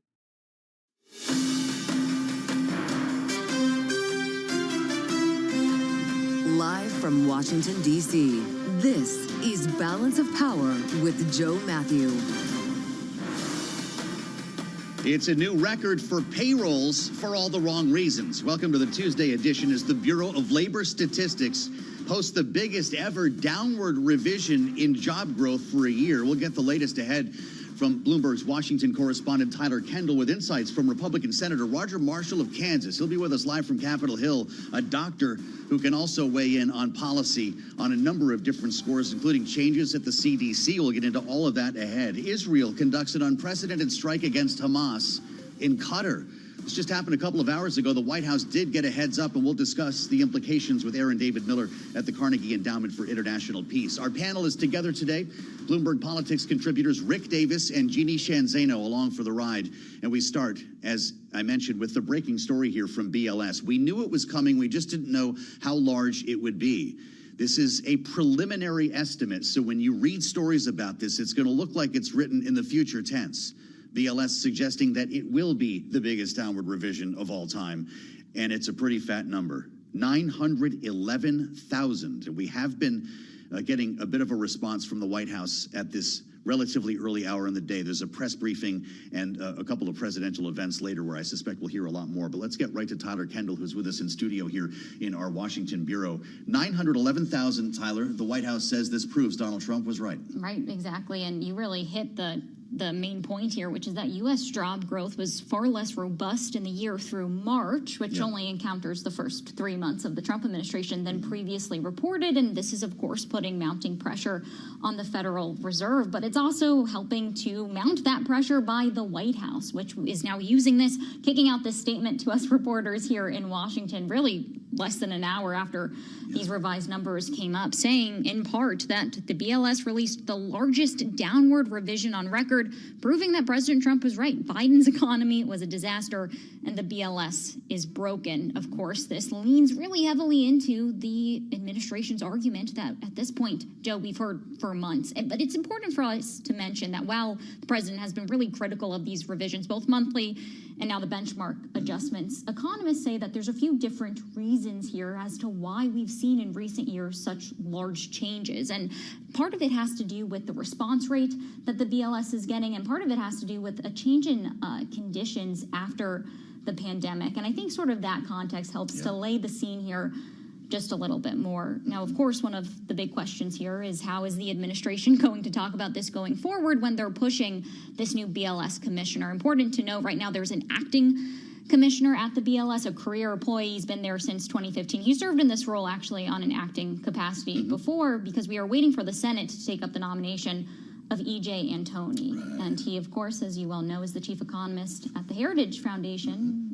considered to be is a conservative organization based here in Washington. It'll be very interesting to witness this confirmation process. Tyler, thank you so much. Tyler Kendall, off the north lawn of the White House for a moment to walk through these numbers here. As we prepare to add the voice of Senator Roger Marshall, I just want to mention that before this report, to have a sense of what the baseline was, the government's payroll data showed employers adding nearly 1.8 million total jobs for that period, the year through March. An average of 149,000 a month, which if you follow this stuff and you listen to this program would sound pretty normal, right? A $1.50 on a monthly jobs report would be considered fair to Midland, depending on the expectations. This revision shows average monthly job growth was half that. And so surely the senator has some thoughts on this, and he will be involved in dealing with the next BLS commissioner. Roger Marshall, a Republican, and I should note, a doctor as well, a physician from the great state of Kansas, joining us live from Capitol Hill. Senator, great to have you back on Bloomberg. It's good to see you. What's your thought on a downward revision that sets a record beyond 900,000? Do you believe these numbers that we just got today? Well, Joe, I don't know what to believe, but certainly on paper, we lost nearly 1 million jobs from Joe Biden's failed economy. This is why I've been so frustrated for the past year trying to bring attention to this, that doing it the same old way doesn't work, and there's no excuse. I don't care if they blame it on COVID, it's post-COVID. There's absolutely no excuse when you're trying to legislate, when you're in the White House trying to make a decision, the Fed's trying to make decisions on interest rates. You need good data. You know, the BLS is responsible for inflation numbers and new jobs numbers. So it just makes our job next to impossible, and that's why President Trump fired the current BLS administrator, and now we need somebody new, and that's why I think that Dr. E.J. Antoni will be a great new member to come in there and turn that place upside down and start over. Okay, so it sounds like you're ready to vote yes. No, I am. I met with Dr. Antoni. He really did impress me. I asked him how he's going to do this, and there's several problems. One is how they collect the data, and then how do they interpret it as well. So the small businesses are definitely being underrepresented here. We need to introduce some type of software to a package where every business at the end of the month when you're doing your finances, you can just check one box, write in how many numbers of jobs you added or subtracted, and that automatically goes to the BLS. So there's a lot of things that he can do. Well, okay, that's a good start, because there are a lot of questions about what actually needs to be done as opposed to moving people around. And there have been some people moving, Senator, as you well know. Bloomberg's Molly Smith has a big story out today about staffing issues at the BLS. Of course, that starts with the commissioner. But at this point, a third of high-level roles are currently vacant. How do you fix BLS? How do you improve the quality of data when there's nobody in the building? Well, look, I think this is a great news. We need to start over. No different than when you fire the head coach. It's great that all the assistant coaches leave as well. We need to create a brand new culture. The only thing worse than no data is bad data. If we don't have any answers, then we'll keep flying by the seat of our pants. So I think that this is good news, and we can go in there and hire the people that are more willing to break that cultural prototype the way they've been doing it. Interesting. Does this really come down to the response rate, Senator? Is it as simple as that? Because that's the stock answer. You know what? Employers just aren't compelled to respond to the government the way they used to be. Sometimes we get 40%. It's hard to put a real number on that. Or are there other factors inside the organization that need to be hit? Yeah, so I don't think there's one magic bullet, but I was surprised to find out that part of the data, the Census Bureau was out there also gaining information from households. So I am worried about when one agency collects the data, 15 different hands touch it, then it goes over to BLS and other people touch that data as well. All I know is right now the system's broken. We need to start over, and I think that there's a technology solution to a lot of this, and I can't write that program, but I'm sure there's businesses out there that are going to make a good living on getting this technology right. Well, absolutely. I suspect that there'll be some interesting news if Mr. Antoni gets the job and gets rolling on all of this. Interesting news on who might be hired and how these contracts are doled out. Senator, I have to remind everybody, as I said in the outset here, that you're a physician and you're Doc Marshall to a lot of folks on Capitol Hill. So we were paying close attention in that hearing with RFK Jr. last week. You've delivered 5,000 babies in your career, which I found incredible to learn about you today, Senator. And here you find yourself working alongside 99 babies in the Senate, which is something to think about as well. Are you concerned? I saw you in that hearing. I don't know what you're laughing at right now, but I saw you in that hearing with Secretary Kennedy. Do you worry about the loosening of guidelines around COVID vaccines? I don't actually. I think the whole goal of Secretary Kennedy is to bring transparency and trust back to the CDC. that Secretary Kennedy, myself, we believe in parents, that you can make your own decisions for your children, that not every person needs every vaccine. I think the COVID vaccine is very controversial. There's people I would recommend it for. There's other that the benefits don't outweigh the risk, that by now we've all had COVID 4 or 5 times, so we have our own natural immunity. And I think the emphasis here is we want to give all the truth, all the transparency to parents, to doctors, to whoever the adults are in the room that are making that decision, and then do their very best with that, because a vaccine is a drug. I am concerned about 76 jabs. I'm not sure any child needs 76 jabs between birth and the time they're old enough to vote. How about mRNA? There seems to have been a cloud over this technology since Secretary Kennedy moved into Health and Human Services. A lot of folks think it's the answer, that it could in fact bring a cure for cancer. How should we be thinking about mRNA technology aside and separate from COVID, Senator? Right. So I do think there's the opportunity for other uses of this vaccine, and I have every faith that the private sector is going to take this technology and run with it. We have spent billions and billions, tens, maybe hundreds of billions on this mRNA vaccine, but what we know is it's very short-lived. The type of process it is, it only builds up immunity for several months. I think instead we should turn to focus on antivirals. We've learned from our friends over our veterinarians that vaccines seldom work. You can't quite make one quick enough, but if we had an antiviral, that would be working. And more importantly, we need to be addressing our own immune system to respond to these viruses. You think about who COVID killed, it was people with diabetes, people whose immune systems weren't right. So I think through proper nutrition, exercise, healthy lifestyles, we can build up our own immunity as well. There's a place for vaccines, don't get me wrong. I think the polio vaccine was incredible. MMR, DTaP, I think there's some really good vaccines out there, but not every person needs every vaccine. Where are you on the department? Do you still trust the HHS to provide guidance specifically to children to keep them healthy? Absolutely, I do. And I think that we're going to say when we don't know, we don't know. And I think there's so much we truly don't understand. We don't understand the interaction of these 76 jabs, how it impacts that immune system going forward. I'm glad that we can start talking to parents. Why does your baby, who needs a hepatitis vaccine on day number 1? And if I could, like you said, I delivered a baby most every day for 25 years of my life. We tested every one of those moms for hepatitis.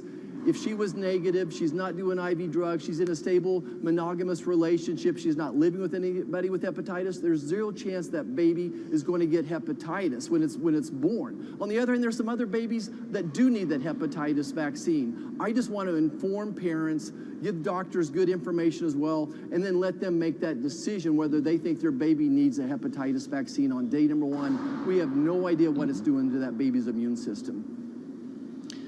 Doctor, what's the prescription for funding the government, or are we going to shut down at the end of the month? It looks like there are fewer than a dozen legislative days here, and I feel like you've seen this movie before.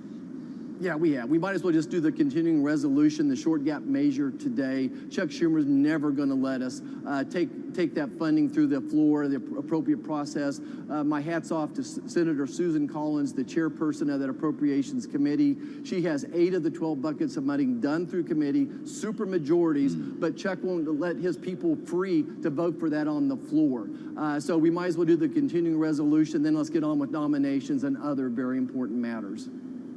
You go through the end of the year and do a full year CR, just bite the whole thing off.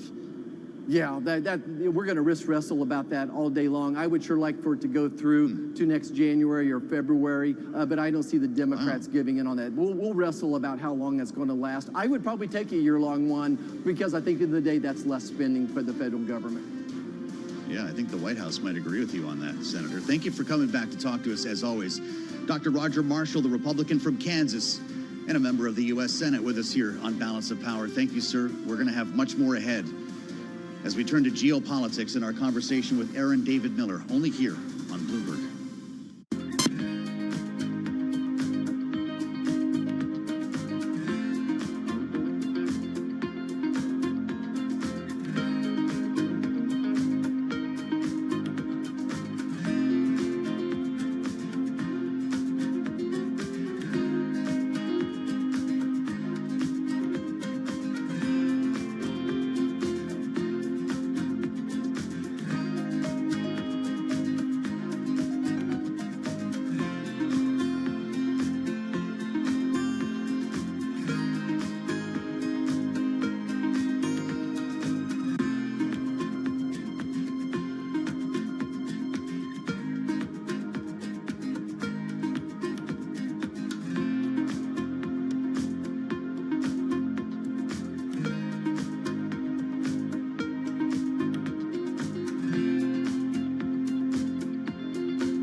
12:21 on Wall Street. We do check markets all day long here at Bloomberg. We have got the Dow, the S&P, NASDAQ all advancing right now. However, stocks are struggling to gain traction as a record markdown to U.S. jobs precedes inflation data tomorrow and Thursday that is projected to show signs of stickiness, underscoring the Fed's challenges in validating the market's aggressive bets on interest rate cuts.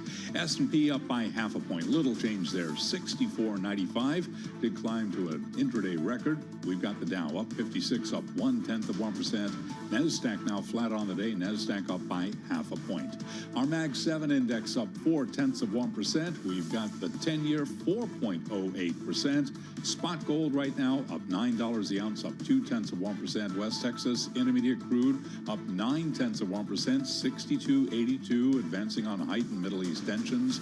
Brent, the global benchmark, also up 0.9%.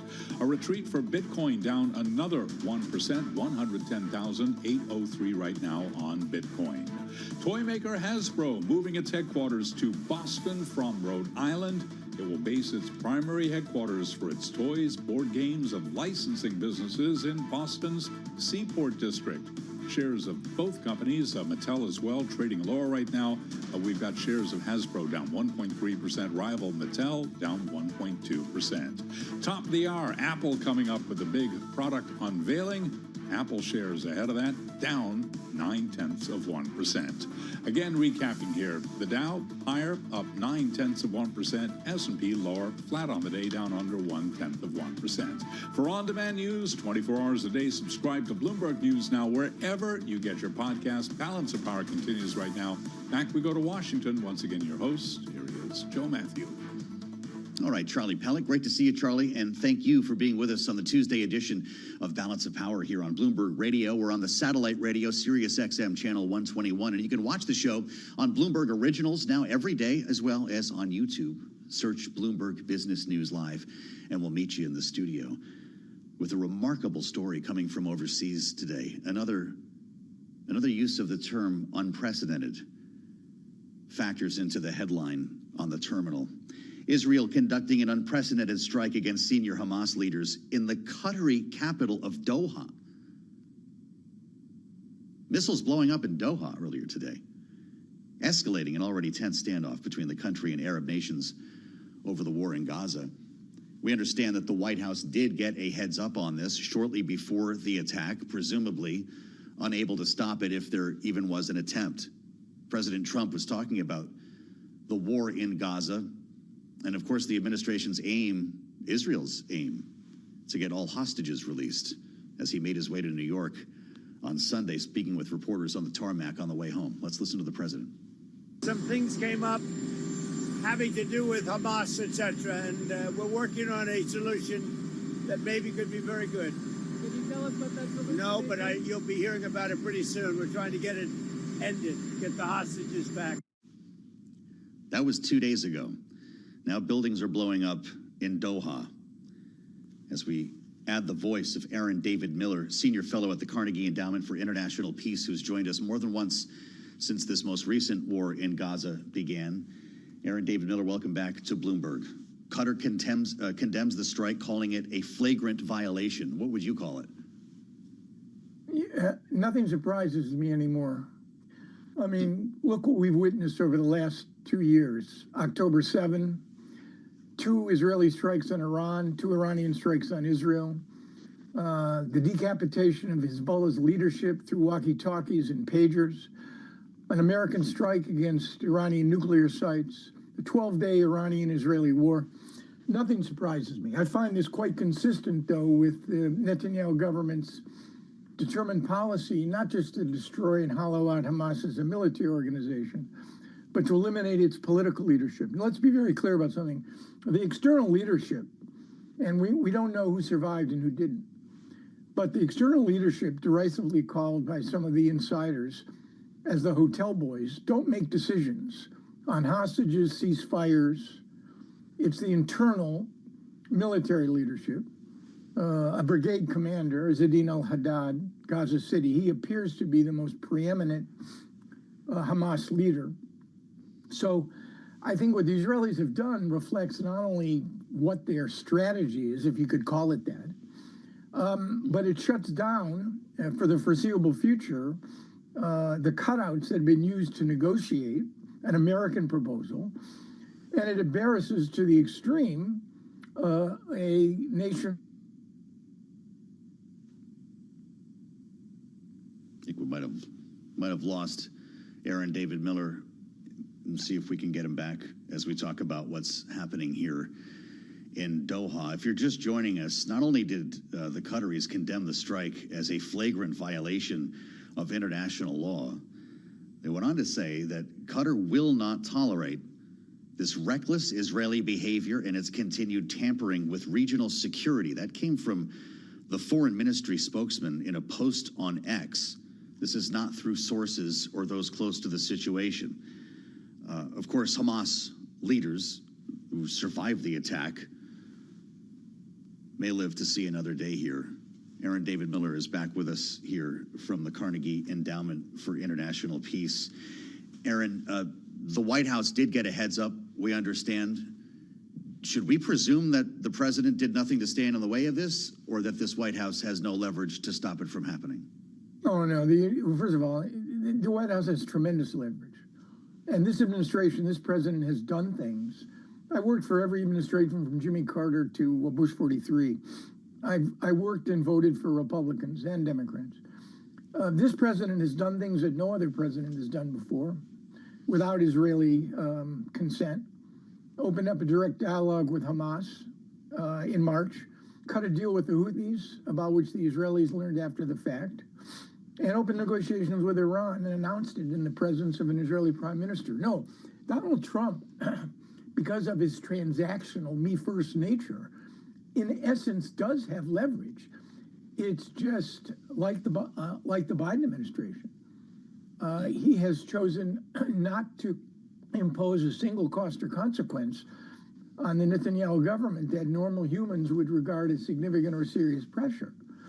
And it's hard for me to believe that the Israelis would undertake this without at least a blinking yellow light, if not a green one, from the Trump administration. But we'll see, given at the next briefing, exactly how the administration comports itself, distances itself, but yet supports it, chooses not to speak at all about this issue. Hard to read right now. Boy, there's a lot there. And we are going to get a press briefing, by the way, from the White House coming up at the top of the hour at 1 p.m. Eastern time. Qatar is home to the biggest U.S. military base, the biggest air base in the Middle East. Should that not cause concern at the Pentagon, inside the White House, when missiles are flying over or near an American military installation? Under normal circumstances, given the realities back here on planet Earth, rather than the realities tethered to a galaxy far, far away, sure. But remember, the Iranians struck Qatar too, in response to the American strike of the 3 nuclear sites.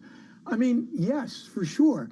Qatar has, I'm certainly in the eyes of the administration. And remember, you've got the jazzed up, soon-to-be Air Force One gift from the Qataris to the president. So I think that this administration has a very large part of its heart in the Gulf. Saudi Arabia, the Emirates, Qataris with the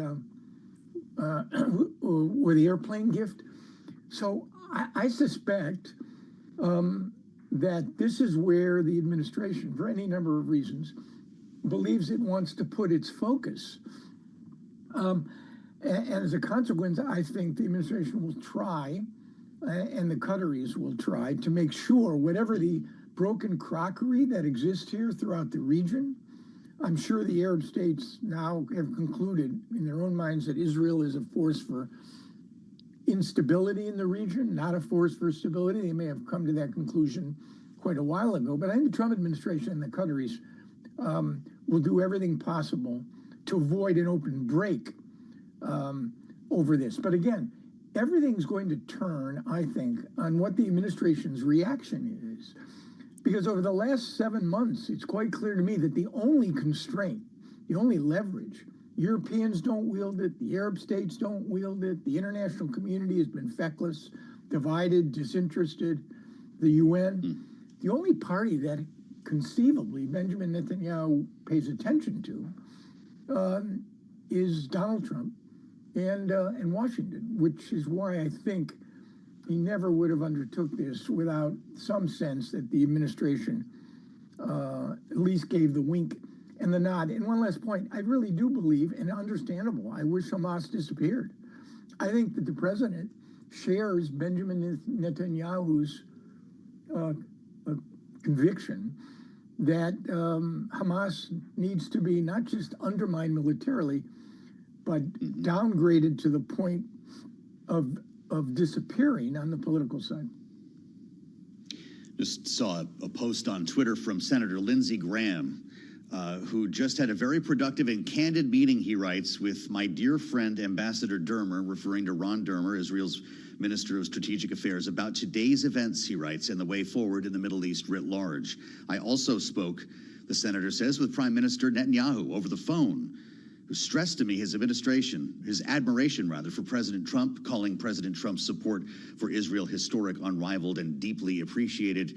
There we see Senator Lindsey Graham photographed with Ron Dermer, it appears, in his Capitol office.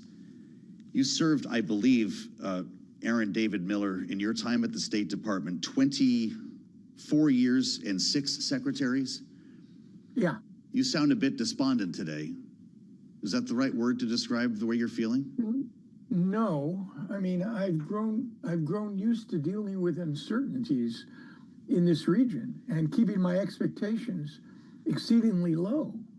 But the one takeaway I have is that the most important thing that has occurred since October 7th, in my judgment, and one of the reasons we're even having this conversation, Joe, is that the Israelis, State of Israel, has now acquired something that no Israeli government has ever acquired since the creation of the state in 1948.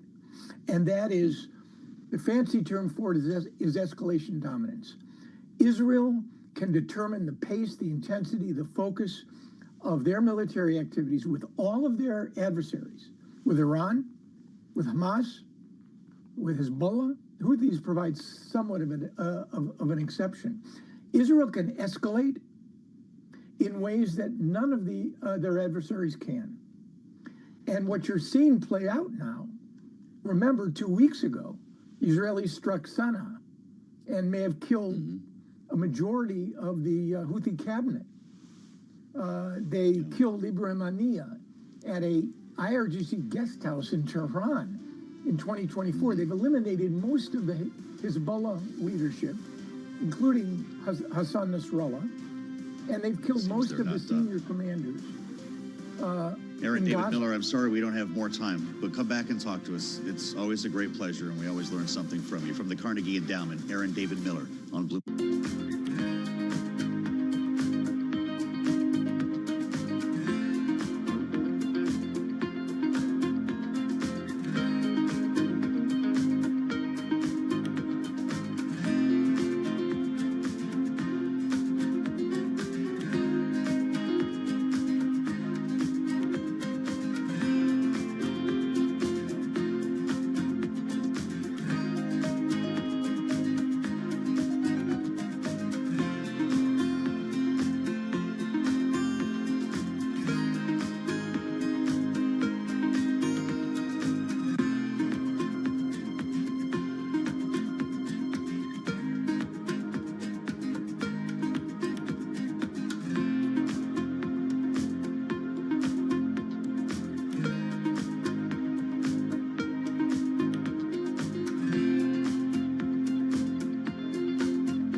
6:40 on Wall Street. We do check markets all day long here at Bloomberg. Stocks are drifting after that negative jobs revision. Even as a rate cut is seen, we have got the Dow, the S&P, NASDAQ back in the green right now across the board. S&P above 6,500 with a decimal there, up 5 points. Little changed, up under 0.1%. The Dow up 120 right now, higher by 0.3%. NASDAQ Composite Index up 16, up by about 0.1%.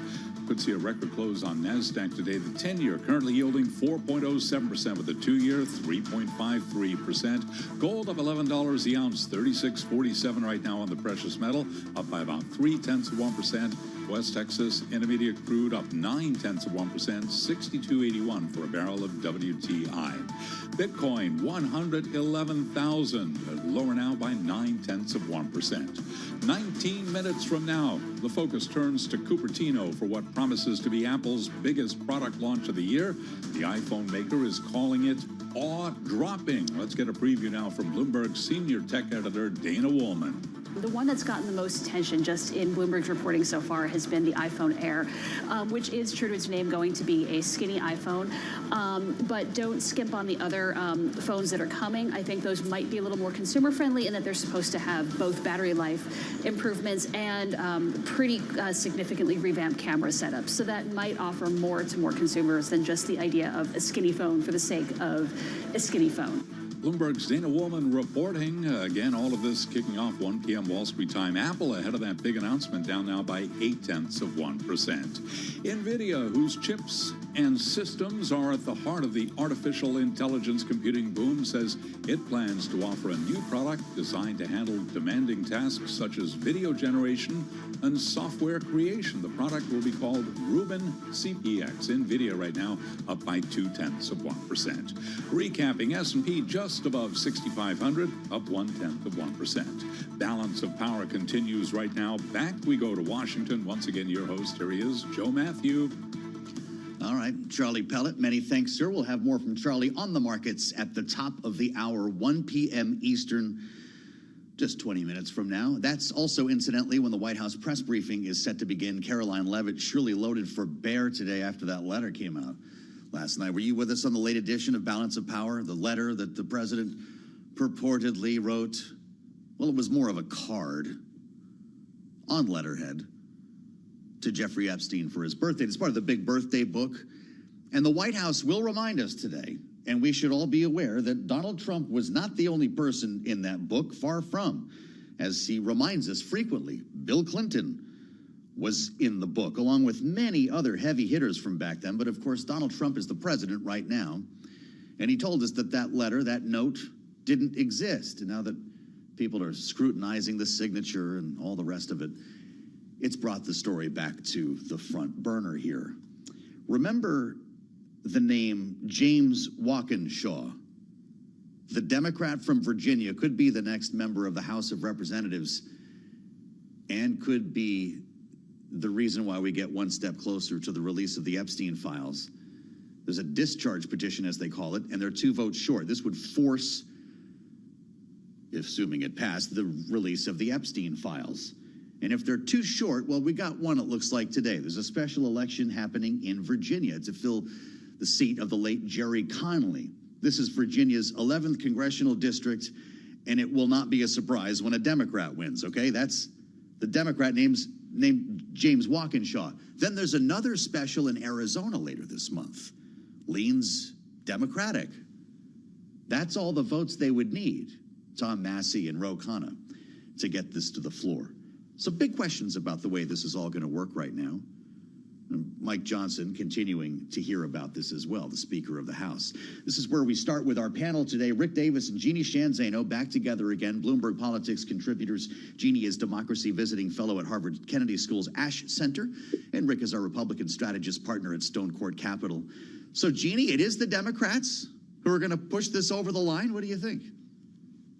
They could, and you're right. The election today in the 11th in Virginia, followed by the special in Arizona, and of course, Democrats have been overperforming in special elections. Certainly, it would be stunning if they lost in the 11th. They could also win in Arizona, which would give the Democrats and also Tom Massey and Marjorie Taylor Greene and those Republicans who support it the votes they need to get this discharge petition over the line. Of course, then they come to the wall that is the Senate, and we have seen no appetite from John Thune to push this forward, which is why so much of the public outcry about this and I think in particular, the really impactful statements by the victims the other day, those kinds of things are the kind of things that may break this impasse. But, they still have an uphill battle here. What do you think about this, Rick, in the upper chamber where you spent much of your career? If this discharge petition hits the House floor and passes, what happens next door? Does it die in the U.S. Senate?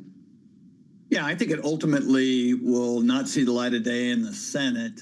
You don't seem to have the rigorous debate going on there about release of these records that you've had really for months now in the House of Representatives. The Republicans in the Senate have kind of kept their own counsel on this, waiting to see what happens.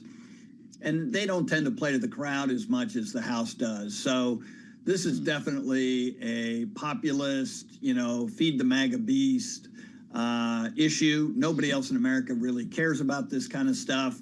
And so it's a little bit like self-immolation in the House, right? I mean, like, they know this is not good for their electoral chances. It's taken a lot of attention away from talking about the economy and things that voters care about. And they're not promoting the big, beautiful bill, which is what they claim they're going to run on, And so it's just a massive distraction. And yet you're right. I mean, I think framing these special elections in the context of the biggest vote they have coming up, which is, this Epstein Files vote, is a good way to do it. And today in the 11th district, I would add old friend, my old friend I can't remember anymore, was a congressman, Republican from there. Yeah, and for a long time. And yet this has been a reliably Democratic district now, certainly throughout Connolly's time. And everybody I know in Virginia is expecting this to be retaken by the Democrat. So my guess is you're right. This is one vote closer to a discharge petition. And that's what we're going to be talking about for the rest of the week. Tom Davis, right? Did James get it? Tom Davis. Is that who it was? Great there guy. you go. Wow, that was going to bother me.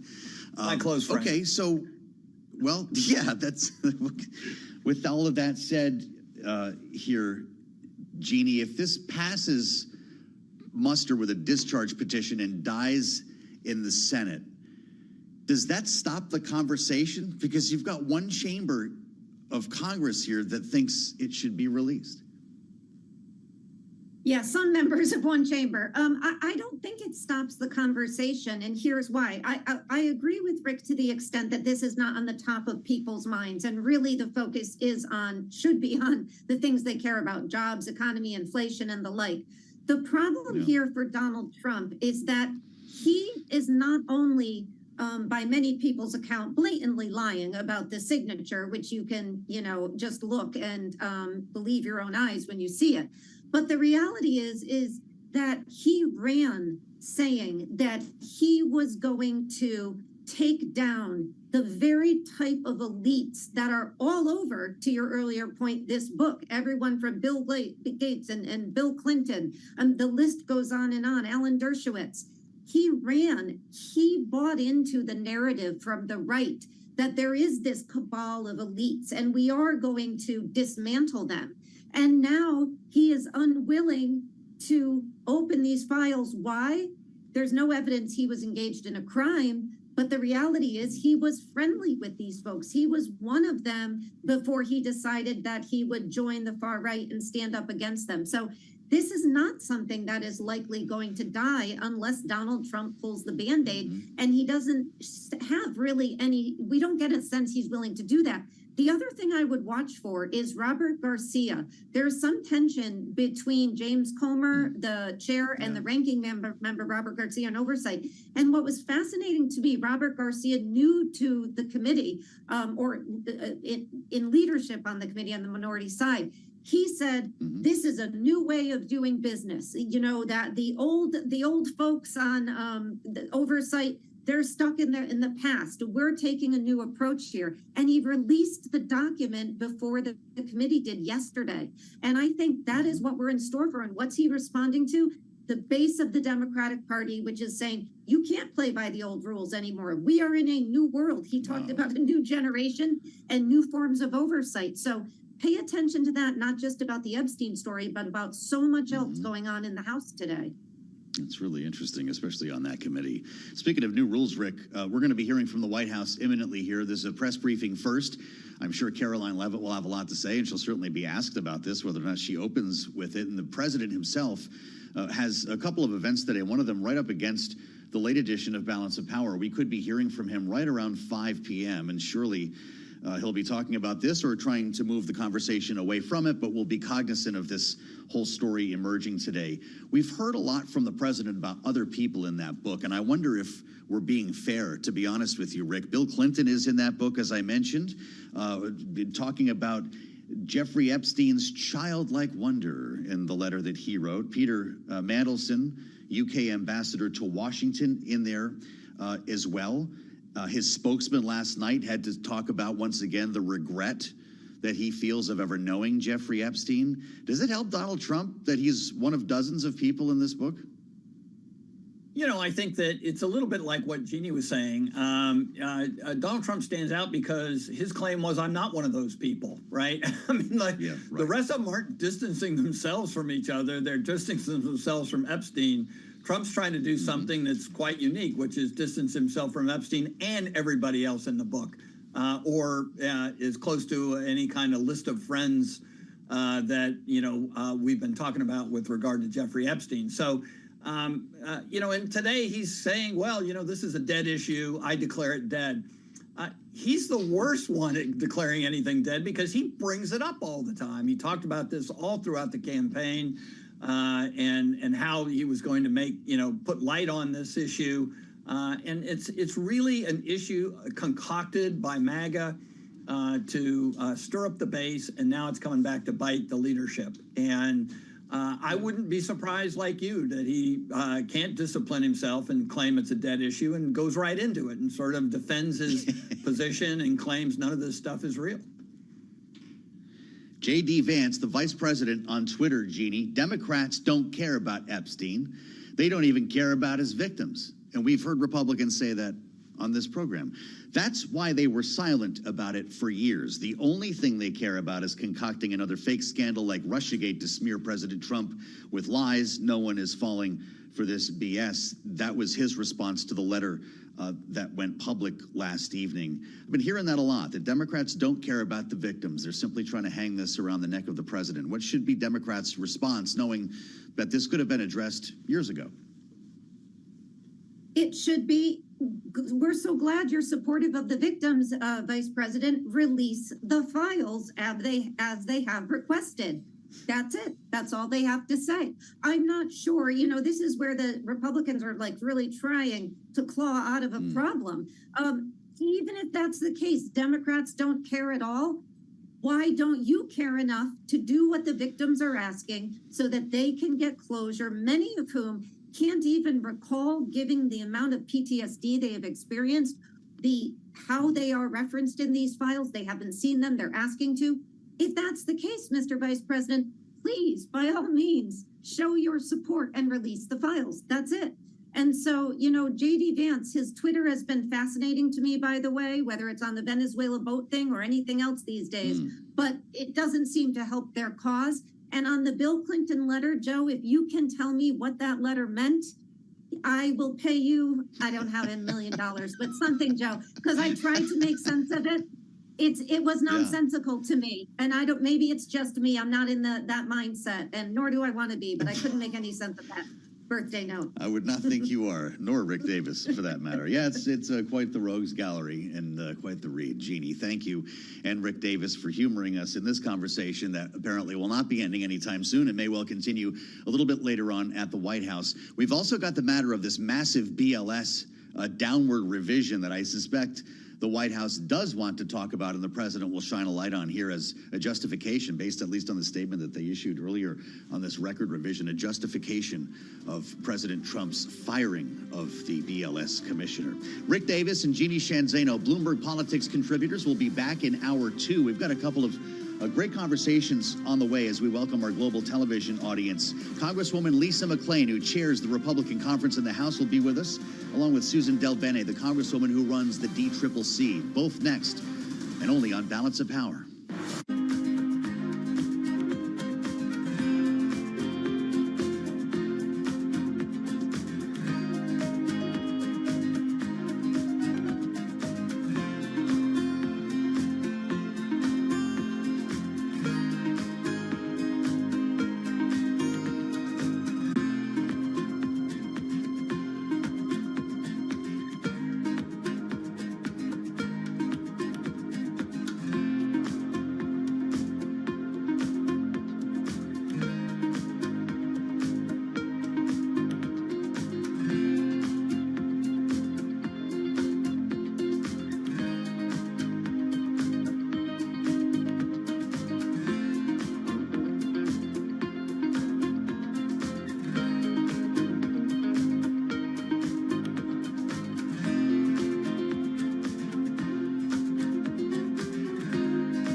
From Washington, D.C., this is Balance of Power with Joe Matthew.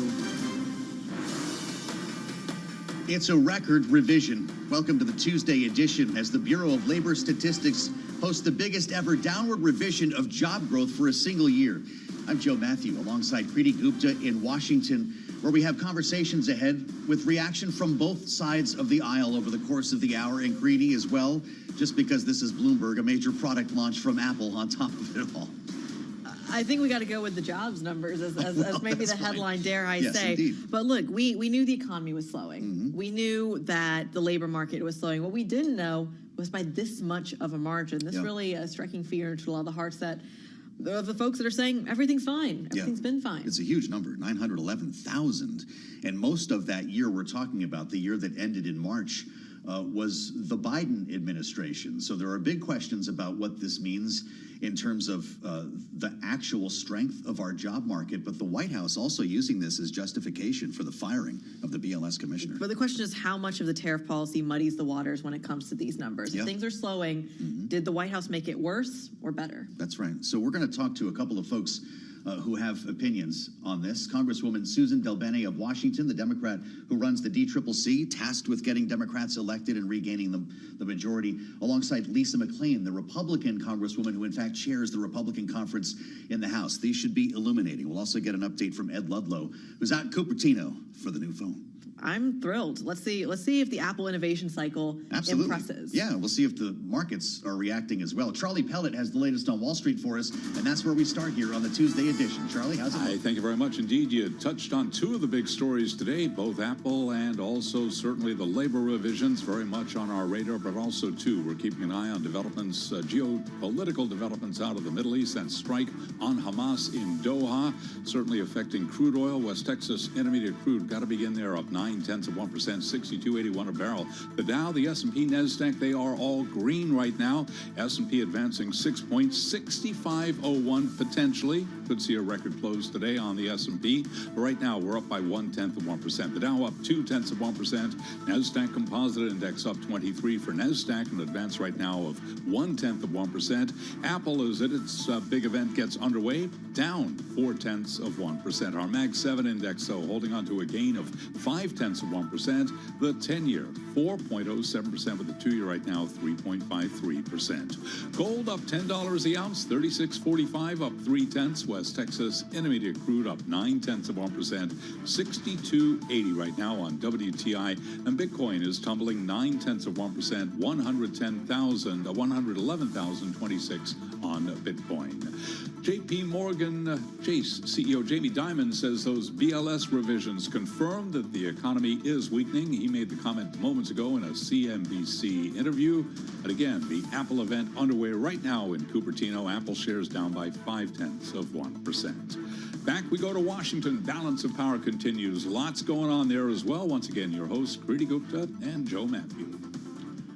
All right, Charlie, many thanks. We'll have more from Charlie Pellet, his view of the markets in about 20 minutes from now. We are, in fact, watching Apple. As Charlie mentioned, it's going to be one of the screamer headlines that comes off the terminal this hour with a range of new products, the biggest product launch event of the year. Kriti, I don't know if any of these are moving the needle for you, but we do have a new iPhone, apparently, and the thinnest iPhone that Apple has put together. I mean, the pressure that Apple has had at the moment in terms of getting something that's new, that's exciting, that's actually drastically changed from previous iterations is enormous. Well, let's see what's on the menu here. Ed Ludlow's got this covered for us, of course, the co-host of Bloomberg Tech. He joins us live from Cupertino, where this event is just getting underway. Ed, is it all about the phone today or more that you've got your eyes on? It is all about the phone, and you're right, the event's just underway, no news yet, but we have Bloomberg reporting. So you have the iPhone 17 generation, which ranges from a base model to a Pro and a Pro Max at the higher end. And in the middle, based on Bloomberg's reporting, we will get Apple's thinnest ever phone, the Air, 5.5mm thickness. Why does it matter? It's been a long time since there has been a form factor or fundamental hardware change from Apple.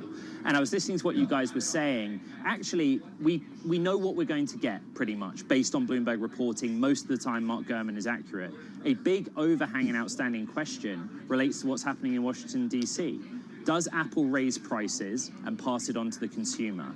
Does it not raise prices and swallow that cost along with its carrier partners, T-Mobile, AT&T? What do the carriers do to incentivize the consumer?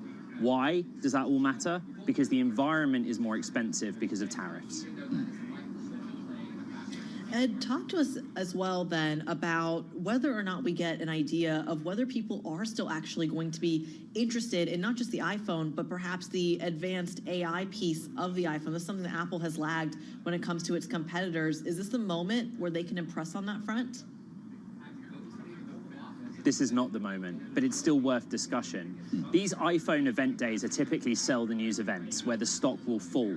But if you look at historic data, after 30 or 60 days where the handset, the hardware resonates, the stock tends to go on a rally on that longer term basis of 2 months from event day. Now, the AI piece is we have the reporting from Bloomberg. A Siri revamp, that's the AI voice assistant, is expected in the spring of next year. I bring that all up in the context of what is happening behind me in the event space. In June, Apple had its developers conference, which is a software event. On stage, one of the executives said, "We have nothing to say right now about Siri and AI." And in that moment, the stock fell 2%. Sometimes with these Apple and technology events, it's as much about what they don't say that moves the needle for investors and consumers as it is about what they do say. And that's how I would think about it over the course of the next 90 minutes. Yeah, fascinating. Is there more to this than just the phone today? Ed, I just want our listeners and viewers to know that the new AirPods Pro are just being unveiled. Do any of these move the needle for you, or it's that new form factor you talked about on the 17? Yeah. For the technology enthusiast or the technology sector analyst and investor, there are many individual stories. With the AirPods, they're integrating heartbeat monitoring or heart rate monitoring. That moves Apple deeper into the healthcare space. With the high-end watch, we expect it to integrate satellite connectivity. That puts it on a collision course with Garmin. For all of those ultra marathon, Ironman enthusiasts out there, Apple wants to be in that segment too, or if you're stuck up a mountain is my favorite example. But it comes back to the bread and butter. Why are we here today? Apple is the world's third most valuable company. Half of its revenue or more comes from iPhone. We're expecting the biggest update to that hardware category in a really long time. And from a market cap perspective, a weighting on the index perspective, we could see shares move. And so there are lots of these things to track all in one go. I'll go back to Critty's question. Just don't be hanging around waiting for an update on AI. Okay, we got it, Ed. Thank you.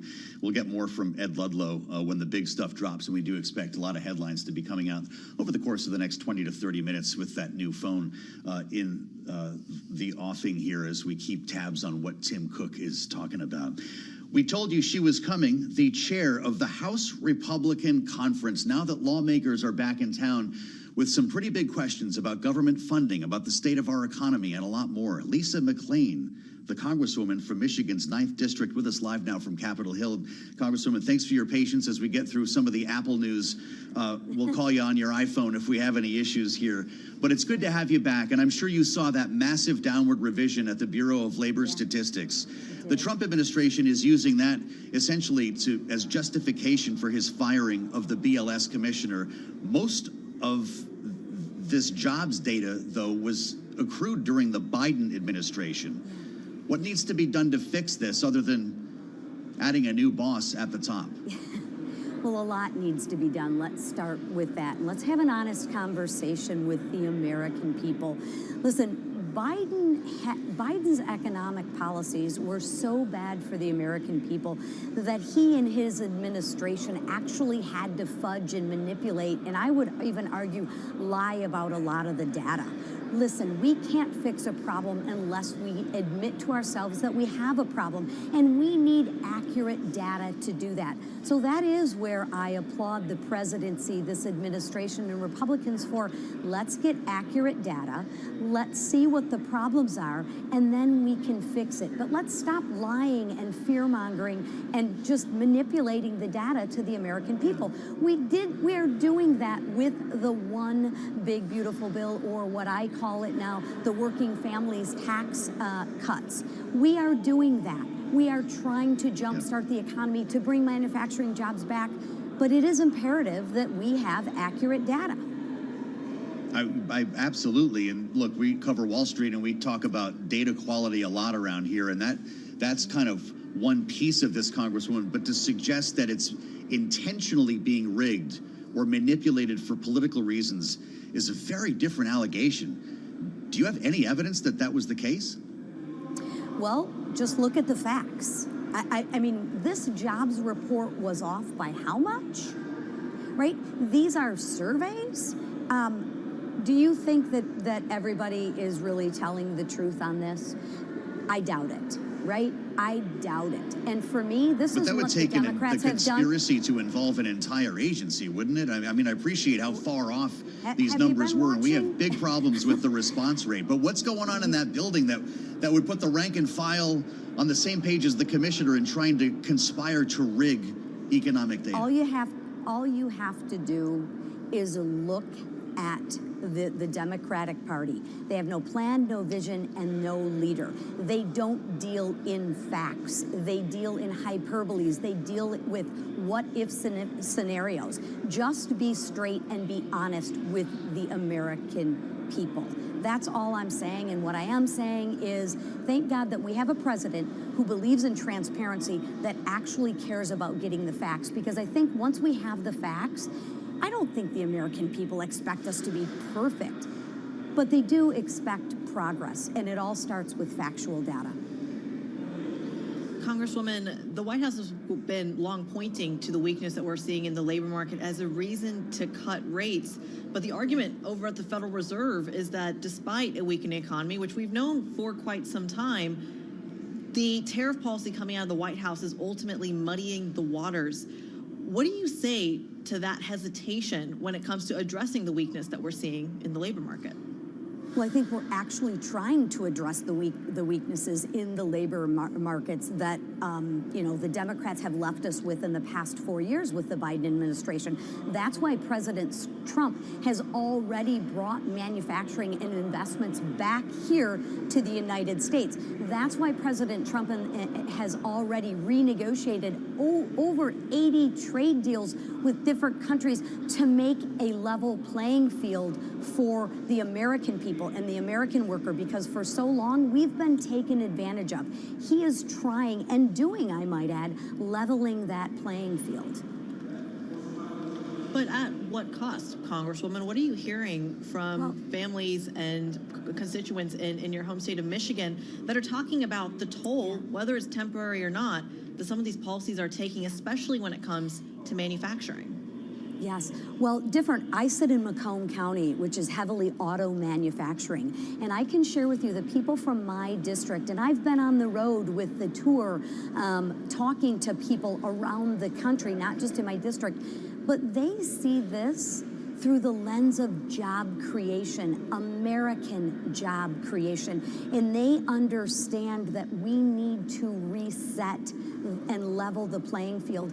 And what I'm seeing is they're applauding that, because they would rather have American jobs, like I said, and they see it through the lens of job creation long term. And they understand that there may be a little bit of short-term discomfort for massive long-term gains and less layoffs. That's what the people in my district are excited about. Congresswoman, you mentioned the president's big, beautiful bill and a bit of a rebranding. We're recalling it now the Working Class Families Tax Cut Bill. The president had touched on this during the cabinet meeting. Why the rebranding? Are we having trouble selling it? What's the point of changing the name of the bill that every American seems to have on the tip of their tongues? Well, I think we could call it anything. We could call it the border security bill, the energy independence bill, the tax cut bill. One of the things that I love about the tax cut bill is it is for working families. Remember, every single Democrat voted to raise the American person's taxes, every single. So if you want to say that this bill helps the rich, it doesn't. It helps the working families. And if you poll, and you've seen the data, all of the individual pieces of this bill, if you take them out, would people rather have more money in their pocket or the government's pocket? Overwhelmingly, that sells, right? But when you bundle it all together, sometimes because of the fear-mongering, it gets lost. So we're trying to take the message to the street that Republicans care about keeping more money in your pocket. We don't want to raise your taxes. In fact, we voted not to raise your taxes. The Democrats voted to raise your taxes. Congresswoman, let's talk about the government shutdown that's right on our doorstep just at the end of this month. The government's running out of time to find some sort of solution. When do we see a CR hit the floor? Well, I'm hoping that we see a very short-term CR, but at the end of the day, we are committed to keeping the government open, Republicans. And whether it is going, I mean, we're already talking about doing a conference, which I think is great. We've already passed, I think by the end of this week, we'll have passed everything out of committee, which is great. We are doing our work. Again, we've seen this movie before, but we are committed to keeping the government open, and all options right now are on the table. And we invite all the Democrats to stop their blocking and their defensive strategies and come and work with us to help the American people. But at the end of the day, we got to tighten our belt. We got to make sure that we're giving the American people value for their dollar. So stay tuned. We're in process of working on that right now as we speak. Well, you know, a lot of Democrats have told us on this program, Madam Chair, that they did try to work with you. They thought they had a deal, a budget bill passed, funds were allocated, and then Republicans rescinded them. There was the first rescissions package and then the pocket rescissions, and that's why they're throwing their hands up in the air. Is there something you can offer Democrats to regain some trust? And I'm pointing right now to the extension of Obamacare subsidies at the end of the year. That's what some Democratic members seem to think would bring them to the table. How do you feel about that? Yeah, we are exploring that, and we have a couple different factions, right? Medicaid and Medicare have expanded and grown so exponentially since 2019, right? With the expansion of Medicare, it's quite frankly a lot of money. And take a look at what happened in COVID, right? With all of these the tax credits, it just blew up. We've got to get a handle on both Medicaid and Medicare, because if we don't get a handle on it, eventually we're going to be forced to deal with it. And nobody, I think, wants that. I really and truly don't think anyone wants to deal with that when we're in a crisis situation. So I'm actually an optimist, believe it or not, by trade. I believe that we will come together and get the best, most conservative deal on the floor for the American people. But it is a negotiation. You do have to give and take a little bit, right? I'd love to get everything I want. It only happens when I'm with my husband. But we got to get to a better spot for the American people. Well, I think that would ring true for a lot of folks, and my sympathies to your husband. I bet he's a good man and a great American. Congresswoman, thank you for coming back on to talk with us. Lisa McClain, the chairwoman of the House Republican Conference, that's Michigan's 9th District, and we're going to be speaking with a Democrat momentarily. Susan Del Bene, who chairs the DCCC, will be with us after we take you back out to Cupertino. We've had some headlines flying on this Apple event that's underway right now with new product launches that have Ed Ludlow's attention, the co-host of Bloomberg Tech, back with us from Cupertino. What are we learning, Ed? Yeah, it's interesting to see Apple shares move pretty sharply from a modest decline of about 0.8% into positive territory. And the thing that I don't think many had on their bingo card is that it is the latest generation of AirPods Pro that has moved the needle on the stock. Okay, maybe we were treading water to the event, and now that we're underway, that accounts for some of the move. But the AirPods Pro that they've announced has two capabilities that appear to move the needle for the market. One, simultaneous translation. It was also interesting to see shares of Duolingo pair their gains markedly.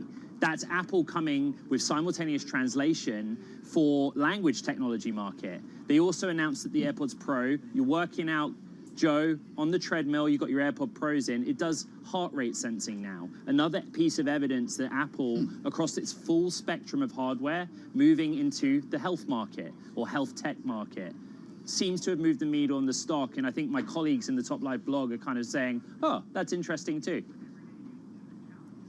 When it comes to comparing different pieces of the Apple offerings, whether it's the AirPods Pro or the latest version versus the Apple Watch, what's the juicier launch at the moment, Ed? Yeah, it's so interesting. You know, one of the features we're waiting for with the watch, let's be honest, the mainstay is still going to be the latest generation of iPhones, but we're minutes and minutes away from that. They're talking in the reporting about the latest generation high-end watch having satellite connectivity. In the market context, that puts Apple in competition with Garmin, which many listeners on this show and viewers of this show, they may use in the extreme sports context, or they might be world explorers in the remotes of the world and they want to be connected through their high-end fitness watch. It's just more evidence that Apple is moving into very specific niches and expanding the capabilities of its hardware to move into those markets that it might not traditionally pay in at a higher price point. A lot of emphasis in the world of technology right now about a phone and a smartwatch's ability to communicate with the satellite outside of the cellular network. It opens up doors for a lot of markets. Yeah, we've got some headlines on the watch here. Series 11 with a more durable design. Ed, to your point, adding 5G, a 5G modem for cellular connectivity.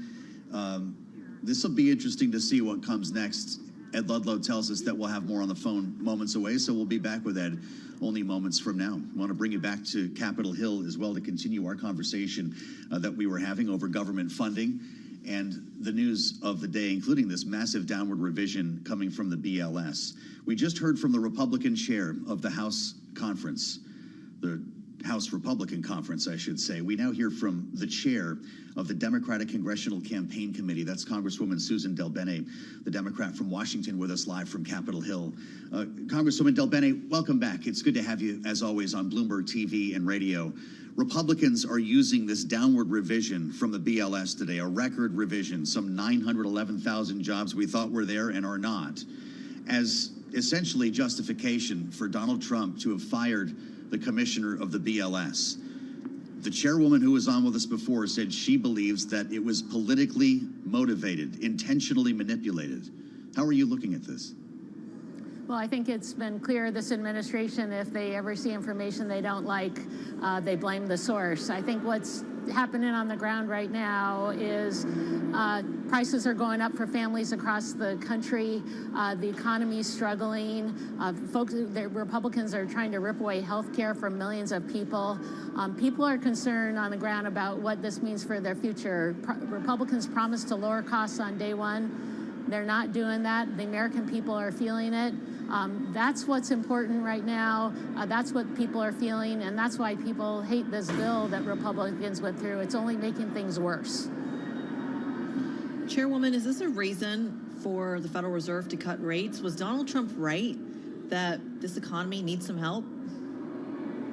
First of all, that should be they should be independent and making that decision independently. That's the role of the Federal Reserve. Donald Trump has done nothing to lower costs. We've seen chaos, random tariff policies that have raised costs on American families, costs of housing, food, health care, energy costs going up for families across the country. It's a broken promise from Republicans. They promised to lower costs. They've done nothing. They've only made it worse. Well, there's a worry about funding the government beyond this month, as you well know. Congresswoman, what's going to happen here? We've talked about this a couple of times following the first rescissions package. We've had other Democrats come on the air and tell us they will not vote with Republicans, that they won't make a deal if already approved funds are being clawed back. Never mind the contents of the president's big, beautiful bill. What are you hearing from your members? Are we shutting down, or will there be a conversation?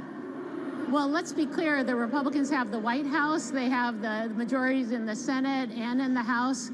This is on them. They are leading the way, and frankly, they're not leading at all. They can't agree with each other. And the one thing is they're not listening to the American people. The American people want policies that help families across the country, that lower costs. Republicans are only interested in one thing, doing whatever Donald Trump tells them to do. So if we really want to make sure we are doing the right thing, first of all, Congress controls the power of the purse. We should be supporting policies that help working families, working to lower costs. Number one thing that we can do, not even on the radar of Republicans. Well, you know what we keep hearing from folks close to the White House, Madam Chair, is that Donald Trump and Russ Vought are saying, go ahead, make my day. If you shut down the government, we keep it shut down, and we'll decide who gets paid. We'll decide which agencies stay open. We'll decide who is working for the federal government in that period of time. Is there a part of you that worries if you shut it down, you can't get it back open? Well, again, Congress has the power of the purse. That Congress should be leading. What you just said really highlights that we have no leadership from Republicans. They're in the majority in the Senate, they're in the majority in the House. They should be leading independent of the executive branch. They should be leading on appropriations funding bills, but they're not because they're incapable of doing that. They're just looking at the White House. We need a Congress that's going to stand up for the American people. Folks are going to fight to lower costs, fight to help working families. That's our number one goal. That's what we hear when we go and actually talk to voters when we're at home about the needs that they have. That's number one. And folks, you see it in the numbers, in approval ratings, et cetera. People are angry about the path that Republicans have taken us down. Chairwoman, let's talk about another topic that I think is cascading, not just in Washington, but across the country, and that is the effort of redistricting. I'm going to try to get my words right there. Does the Democratic effort to redistrict stop at California, or should we be looking at other states? Well, let's be clear what's happened here. Republicans are scared. They know they can't win based on policy. We just talked about that. They are not focused on the needs of the American people. So if they're not willing to actually fight for policies that help working families, and if that's not their priority, then they know they're going to lose. And so instead of actually fighting and listening to their constituents, they're trying to rig the system. That's why you saw Donald Trump go to Texas and say, basically, give me 5 seats. This wasn't the people of Texas asking for this. This was Donald Trump saying it. And the people of Texas hate this. They think they should pick their representatives, not have politicians pick their voters. But Republicans are doubling down on this, and we absolutely are going to fight back. And I think you see that happening in California, where it's going to the voters to decide, a huge difference there. But Republicans are looking at doing it in other parts of the country. A judge in Utah made it clear that Utah has to draw a new map. So that is a good thing that's happening there. So yes, there are other states that are going to get involved. We're going to fight back. We're not going to let them walk down this path to try to rig the system and put in place the majority and really stop the voices of the American people. Well, you know, it's something when we think about the midterms, some of the races that we're looking at, and I know that you've got a special today in Virginia, you've got one later this month in Arizona where Democrats are favored. But looking at some of the young faces that have emerged, for instance, in competing for Jerry Nadler's seat that he's leaving open in New York, and even on the other side of the Hill, I know you're not a senator here as you chair the DCCC, but James Talrico, for instance, speaking of redistricting, entering that race, it looks like, for Senate. Will a new generation of candidates be the ones to bring majorities back to Democrats on Capitol Hill? Well, I think one way we win elections, especially in purple districts, is by having great candidates who are talking about the issues that matter, are talking about the issues that are important to their communities, and are strong, independent voices for their communities. We actually have 14 Democrats right now who represent districts that Donald Trump also won in 2024. And why did they win in those districts? Because they are strong voices for their communities. The majority, we need 3 more seats to take back the majority. The majority is about winning in more of those seats.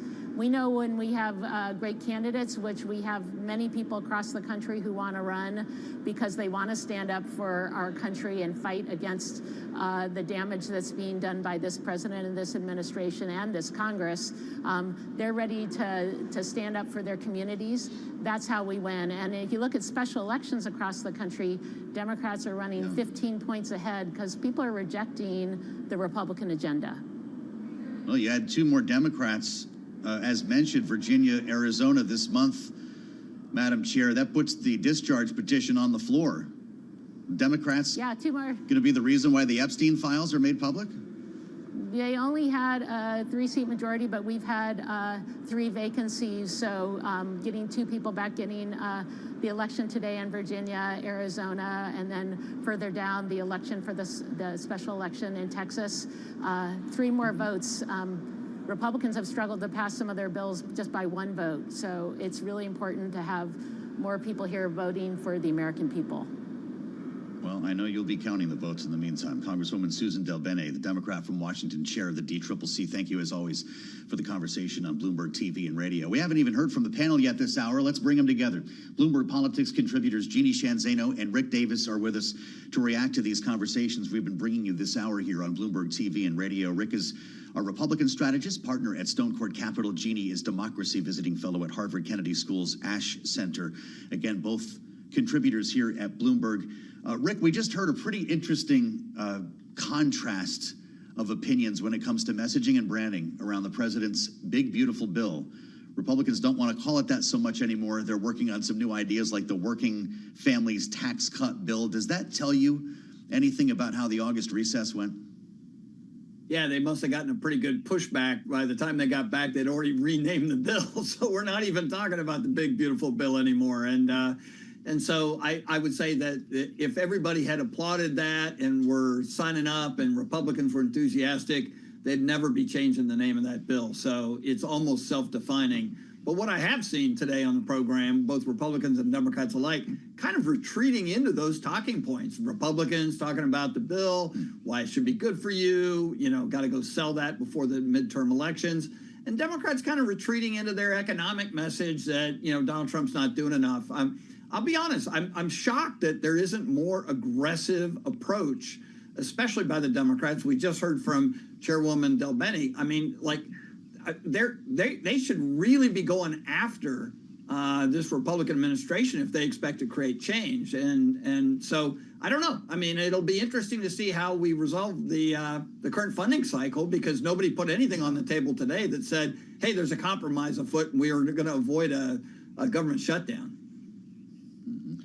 Jeannie, where should the focus for Democrats be right now? In some of the economic messaging Rick was just talking about, or perhaps a bigger focus on this revisions number, part of which is data that goes back to the Biden administration?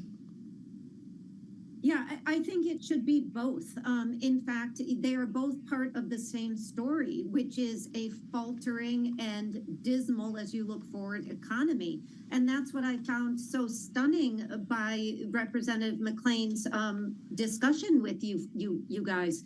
She started by talking about Joe Biden's economy and talking about where the Democrats have faltered. But the reality is Republicans own the White House and they own Congress. So they need to sell what they have done. And there's a reason she's not selling it. And there's a reason they're changing the name, because it is wildly unpopular. And if you look just at the manufacturing numbers, Donald Trump promised to bring manufacturing back. Now he's saying we need to wait a couple years for that. But look at those numbers. In his time, 78,000 jobs lost in manufacturing. That's not what he promised. And then a third thing I would just add is that she was making the claim that her voters are prepared for pain, that they were willing to suffer pain. They understand economic pain is what's necessary. I'm not sure that that's true, and I'm not sure that's a winning message on the campaign trail. And if it's true, how long is this pain and to what end? All of that needs to be addressed, and it was just left hanging. So I think if Democrats can focus on message, to Rick's point, and focus on the economy, they do have something to run against, which is a bill that is not popular. Mm-hmm. Two members from the left and the right, and our great panel, Rick Davis and Jeannie Shanzano, Bloomberg Politics contributors, to help us find the news. It's great, as always, to have your insights. We have breaking news from Cupertino. As we promised, we want to get back out there. The new iPhone has just dropped. iPhone 17, and Ed Ludlow, the co-host of Bloomberg Tech, is in Cupertino with the latest. Is this what we expected, Ed? Yeah, so far we just had the base model iPhone 17, but Tim Cook at the start of his remarks said that we will get 4 variants of that iPhone 17. As a reminder, we expect them to be the base model that they're currently explaining right now, through to a Pro and Pro Max at the higher end, better performance processor that's developed in-house by Apple, stronger cameras, and somewhere in the middle, the big thing today, iPhone 17 Air, a ultra-thin variant of the iPhone 17 generation. You guys know, you may well be users, that they have a MacBook Air, they have an iPad Air. But in terms of a category that's more than half of their sales, a thin variant of an iPhone represents a push forward in the category, something that Apple hasn't done on the hardware innovation side for some time. It's playing out before my eyes in the presentation. I don't have any more details than that, other than the base variant has Apple's A19 in-house processor. What kind of processors will we get in those more expensive models? Ed, if I remember correctly from the last time I went MacBook shopping, which I admit is a while, mine has stuck around with me, the Air is far more expensive, especially when it comes to the iPhone. We're already looking for tariff increases baked into the price. Is this another cost increase on top of that tariff bump? Yeah, I mean, that's going to be the main headline, and, you know, always a risk, but if I were a betting man and we get a price that is slightly elevated, that our colleagues in the newsroom will put a red headline on the terminal, because it's an important consideration at this point. The technology development arc is really interesting.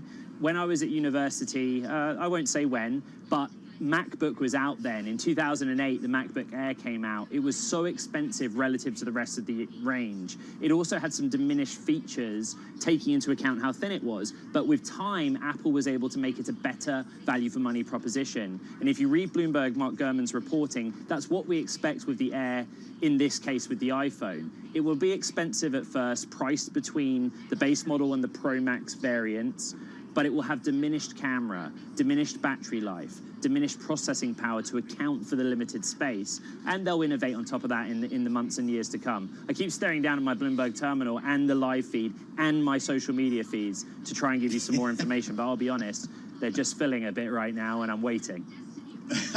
That's pretty good. I don't know how you do all of this. By the way, they didn't even have the internet when I started in college, so I'll just leave that where it is.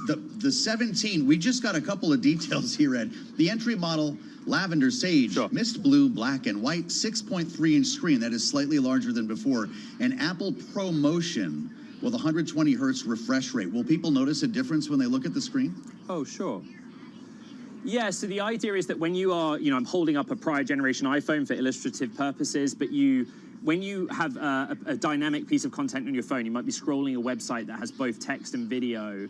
What they're talking about is the phone's ability to adjust the frequency that the screen's displaying. It just makes it a better experience. When you're not doing anything, it powers down. That adds to power efficiency. By the way, the colors are important. We haven't spoken much about China, but remember, China is a big market for Apple, and there are colors which historically do better there. Red is one, for example. It is a lucky color in China. In the base variant, at least, I saw some pastel, beautiful-looking colors, sure, but there's nothing red there. It's an observation that I'm making to try and fill some time until I get some more details. The 17 has an A19 chip, though, that is also faster, more efficient, that speaks to the power saving and the consumer experience on your end, Ed? Yep. Yep. Yeah, the work that Apple does in-house on its processors is critically important.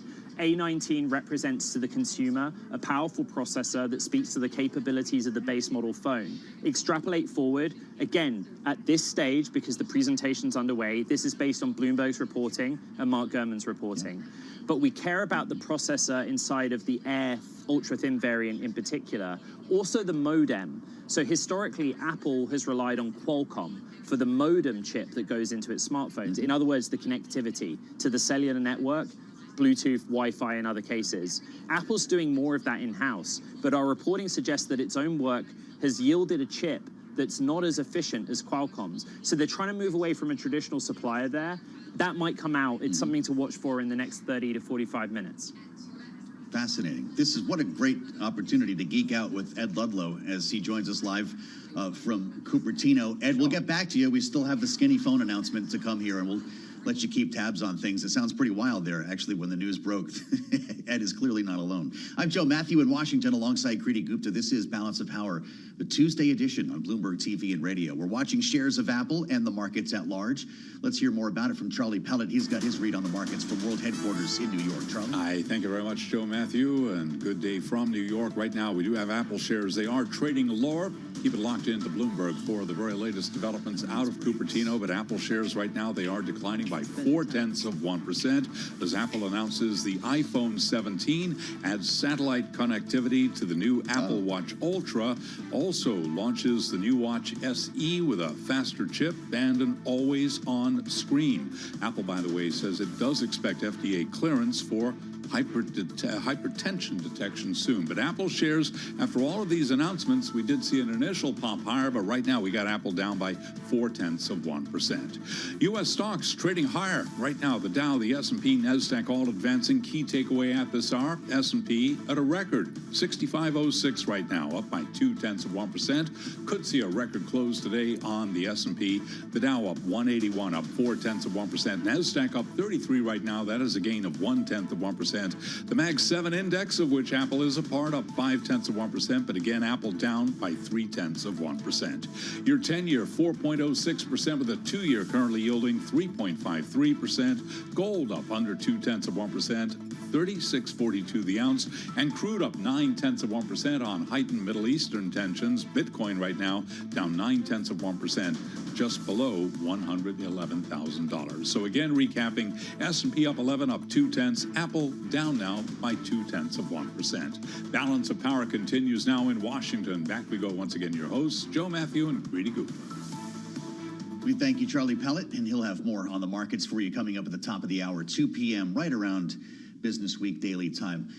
We are live from Washington, where a White House press briefing is just getting underway right now, and the press secretary has been making a bit of news. Caroline Levitt at the podium letting us know that President Trump will be traveling to the United Kingdom. Yes, he is on his way to the UK September 16th through the 18th. That's a week from today.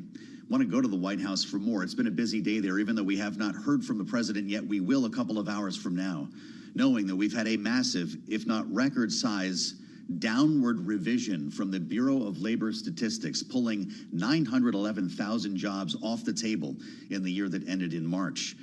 Bloomberg Washington correspondent Tyler Kendall has been all of this story since the revision hit at 10 a.m. and has been speaking with various members of the Republican Party on both ends of Pennsylvania Avenue. Tyler, what can you tell us? Yeah.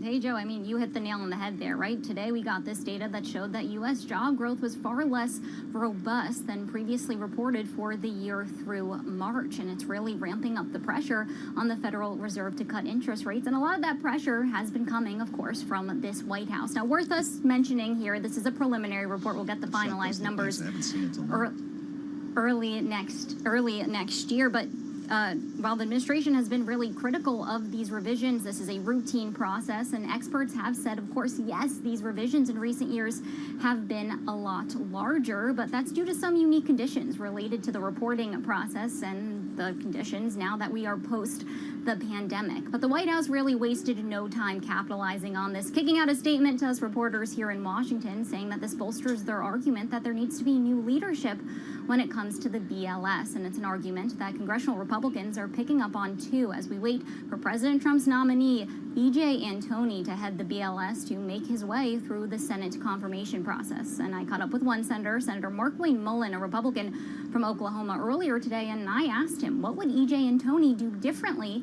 if he is appointed to lead the BLS? This just shows why it's so important that we get E.J. put in his position, because the numbers are constantly being corrected.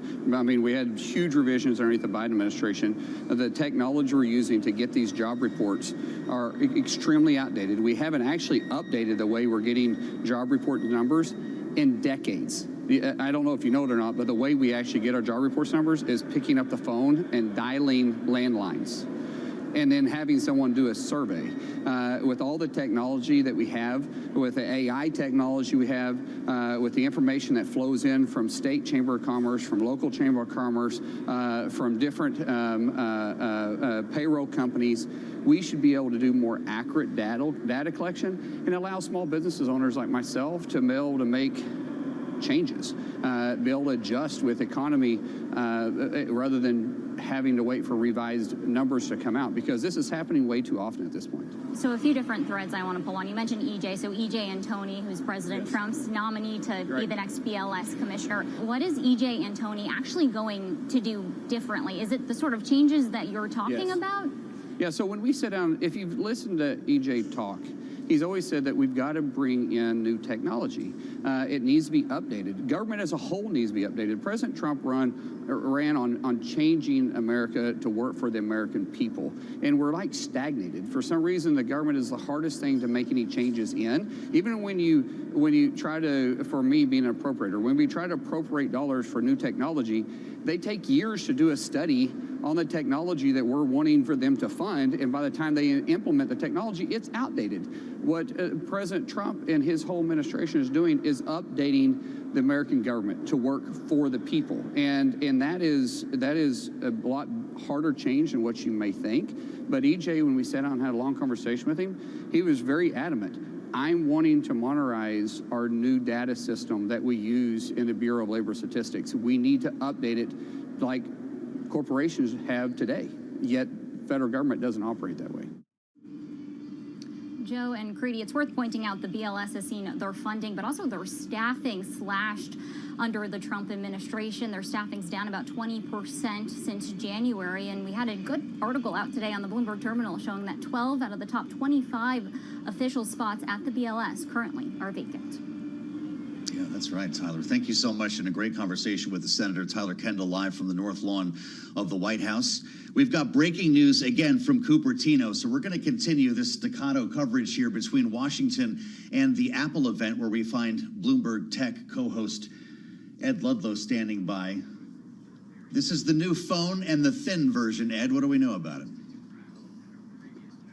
Yeah, the thin version, the Air, confirming Bloomberg's reporting that this was to come. They're going through the details basically from an engineering level, but some of the differences with the iPhone 17 Air, 6.5-inch screen, they're talking about basically how they engineered the thinness by placing more of the components in the top part of the smartphone where the camera's located.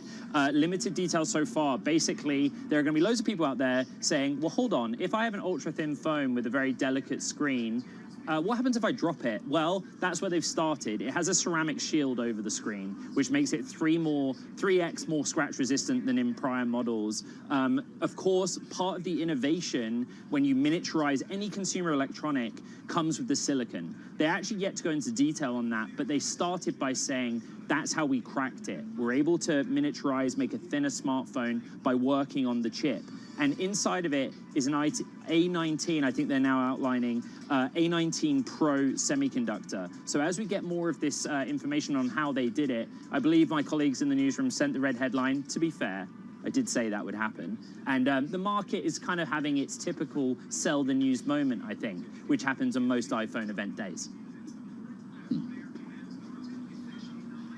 All right, Ed, talk to us a little bit then about some of the pricing. Are we still waiting for those numbers? And what have the analyst community talked about when it comes to just how much those prices could go up?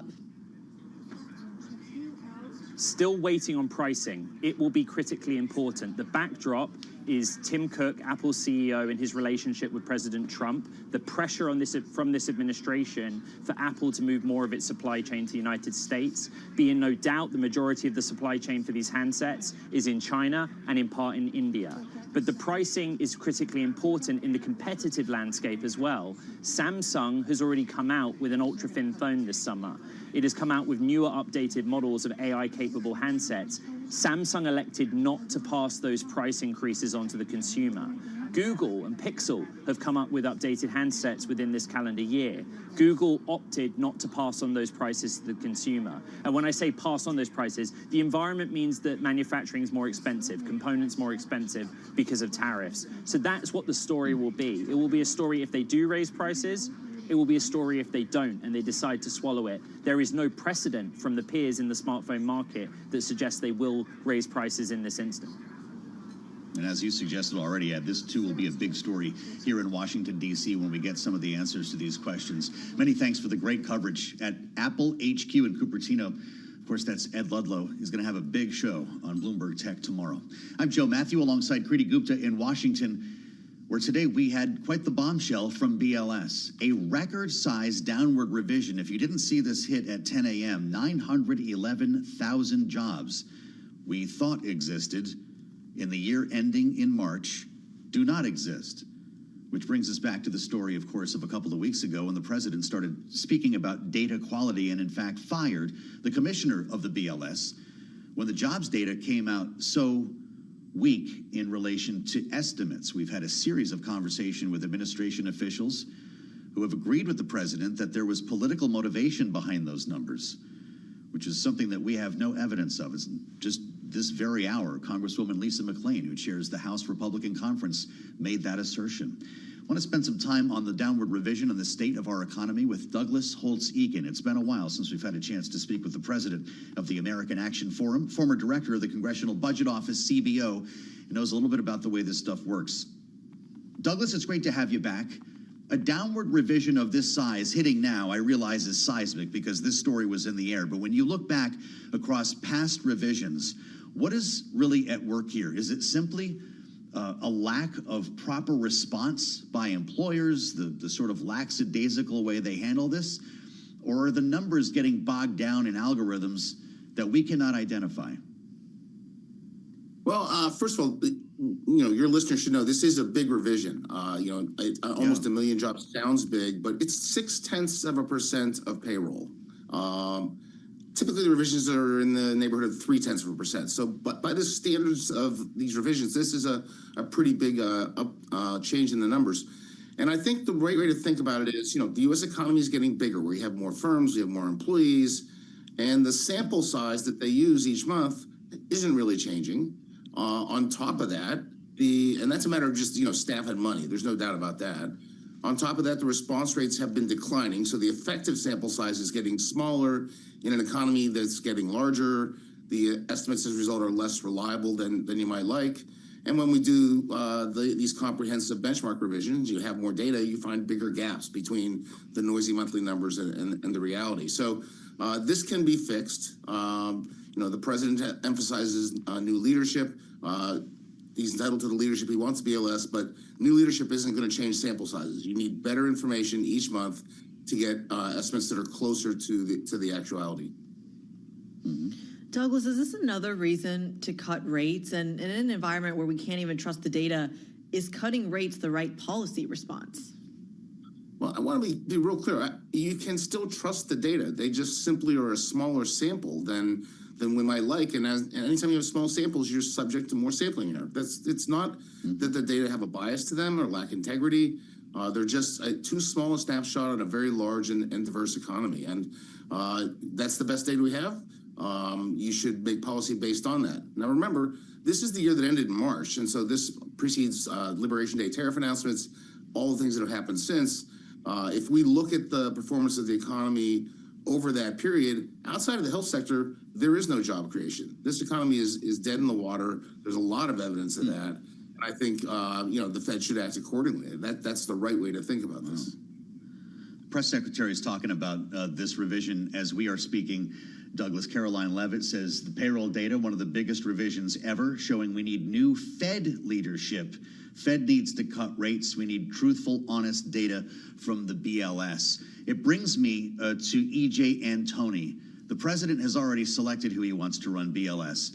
What difference will he make? Is it about expanding sample sizes, to your point? Can he make the department more efficient? He may be able to make the department more efficient. I don't know enough to comment on that. He may be able to convince House and Senate appropriators to give the BLS more money to, in fact, expand the sample size, contact more firms each month, get a better estimate of new firm arrival, which is a very hard thing to do, and those firms which have gone bankrupt. These are the hard parts of this data collection, and having a broader net would absolutely improve things. But he may be able to do that. I think that in the end, it's not going to be a matter of one's view of economics. It's not going to be a matter of one's view of the politics of the situation. It's going to be how can you effectively harness the machinery we have to get more information into the BLS data. That's the key. And I hope he can do that. We'll see if he has a strategy. He talks about it in his confirmation hearings. That'll be a good thing to know. Douglas, there's a big question in Washington right now around, or at least the concern around the association of Donald Trump's name with that of Jeffrey Epstein, to whatever truth that may show up to be. Talk to us a little bit about it, whether you're concerned about there being economic ramifications from that narrative. I honestly don't think that has a big impact on the economics. There are two big levers that matter for the economics. They are the tariffs, and that's going to be decided by the courts in the administration. My own view is that even if the Supreme Court strikes down the so-called IEEPA tariffs, this president has shown his hand. He's shown the level of tariffs he would like to collect. He's shown where he wants to collect them, and he has other authorities that he will probably use to put tariffs back in place. So having the economy adjust to a $400 billion a year tax increase is one of the primary economic challenges right now, and that remains. And the second big lever is the Fed. The Fed came into the year restrictive. It held on to that position in the face of uncertainty over the tariffs. I think the imposition of those tariffs paralyzed the Fed to some extent, and they're now in a position where it looks like the employment mandate overrides the inflation mandate, and we have a future where they're likely to be less restrictive. Well, what that means is we may get some help on the jobs front, but we're giving up to some extent on the inflation front. Inflation is at 3% and rising. So those are the key things. They're independent of narratives in the Senate and House on these investigations. We'll see how those turn out, but that's a different issue. Douglas, great to have you back. Douglas Holtz-Eakin, president of the American Action Forum. We appreciate your insights always here on Balance of Power on Bloomberg TV and radio. We've got breaking news on the terminal. Didn't think it would happen this quickly, Creedy, but a new prime minister named in France. It was right around this time yesterday. We were talking about the confidence vote. Here we are 24 hours later. Sébastien Lecornu, France's next prime minister, the armed forces minister tapped by Emmanuel Macron. The 39-year-old armed forces minister who was part of consideration the last time around didn't quite make it. We'll see if this changes some of those budget priorities. It's a pretty major breaker. We'll have more on this coming up in Bloomberg Business Week Daily as well when we reconvene at 5 p.m. Eastern. Join us on the late edition of Balance of Power. We're going to have a lot more to talk about. And, of course, you can find us only here on Bloomberg TV and radio.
This is Bloomberg Business Week Daily, reporting from the magazine that helps global leaders stay ahead, with insight on the people, companies, and trends shaping today's complex economy, plus global business, finance, and tech news as it happens. Bloomberg Business Week Daily with Carol Masser and Tim Stenivek, live on Bloomberg Radio, television, YouTube, and Bloomberg Originals.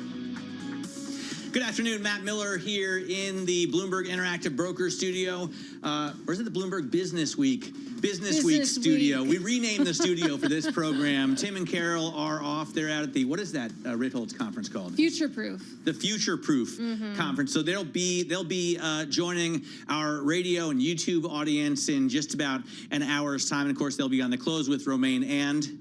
Actually, the simulcast is not happening today. Oh, no? Yeah. That's my favorite part of the whole show. I know, me too, but they're hard at work in Wouldn't have canceled Huntington that. Beach. But all right. it's okay. 4 p.m. will still be great with me and Romaine. There is a lot going on. Of course, at 4 p.m., you're going to get Oracle, so we'll be watching you for that. I always go to Romaine Bostic for all of my breaking earnings headlines. And then we got a lot coming up on this show today. Markets are up, right? We're looking at an S&P 500 that, if we closed right now, would be an all-time high. It just needs to be cool for about 2 hours, and maybe we'll get that fresh all-time high. We do have a lot to get to, though. We got some interesting economic data, BLS revisions. We'll talk about that. Also, a big event happening in Cupertino right now. Yeah, we have Apple with its most important product launches of the year. Ed Ludlow, of course, out there in Cupertino. He's been there all day. Ed, let's get a rundown from you now as to what we've been shown so far and what's to come. We got what Bloomberg reported we'd get, which is 4 variants of the iPhone 17 generation. The red headline on the Bloomberg terminal was about the iPhone 17 Air. It is 5.6 millimeters in thickness. Bloomberg had reported it would be 5.5 millimeters in thickness, so I want to be transparent with the audience about that. Largely, the update and innovation is in the chips. Apple has done so much in-house on its CPU-GPU combination A19 Pro processor. That's how they've been able to make this thin phone. The why we care in that announcement is that we have seen Samsung into that category, and what we don't yet know is the pricing on any of these models. And the way that I look at it, and I think, Matt, you and I talked about it on the show this morning, Apple is the world's 3rd most valuable company. It gets half of its sales from iPhone, and we are entering a key holiday sales season where we could see an upgrade cycle. So there's a lot at stake, but we are waiting on that critical piece because the politics and the global markets question is very much about how Apple prices this next generation handset. Ed, when it comes to this very skinny phone, a lot of emphasis on just how thin this phone is. What are you giving up? Don't you compromise the camera quality in order to make it just so slim? You nailed it. The camera on the A17, on the iPhone 17 Air, does not have the performance of the Pro variants, right? They talked about how the innovation was, like, if you think about how long and thin it is, they had to put a lot of components in the top of the phone. It was a surprise that it has Apple's most powerful processor, the A19 Pro, in it. They talked about it having really great battery life, but did not give us any numbers. And there will be a lot of skepticism of how much battery life has been sacrificed through the miniaturization process of getting a thin phone. But again, I go back to the competitive landscape. You know, Samsung had the Galaxy S25 Edge, and it came out earlier in the summer.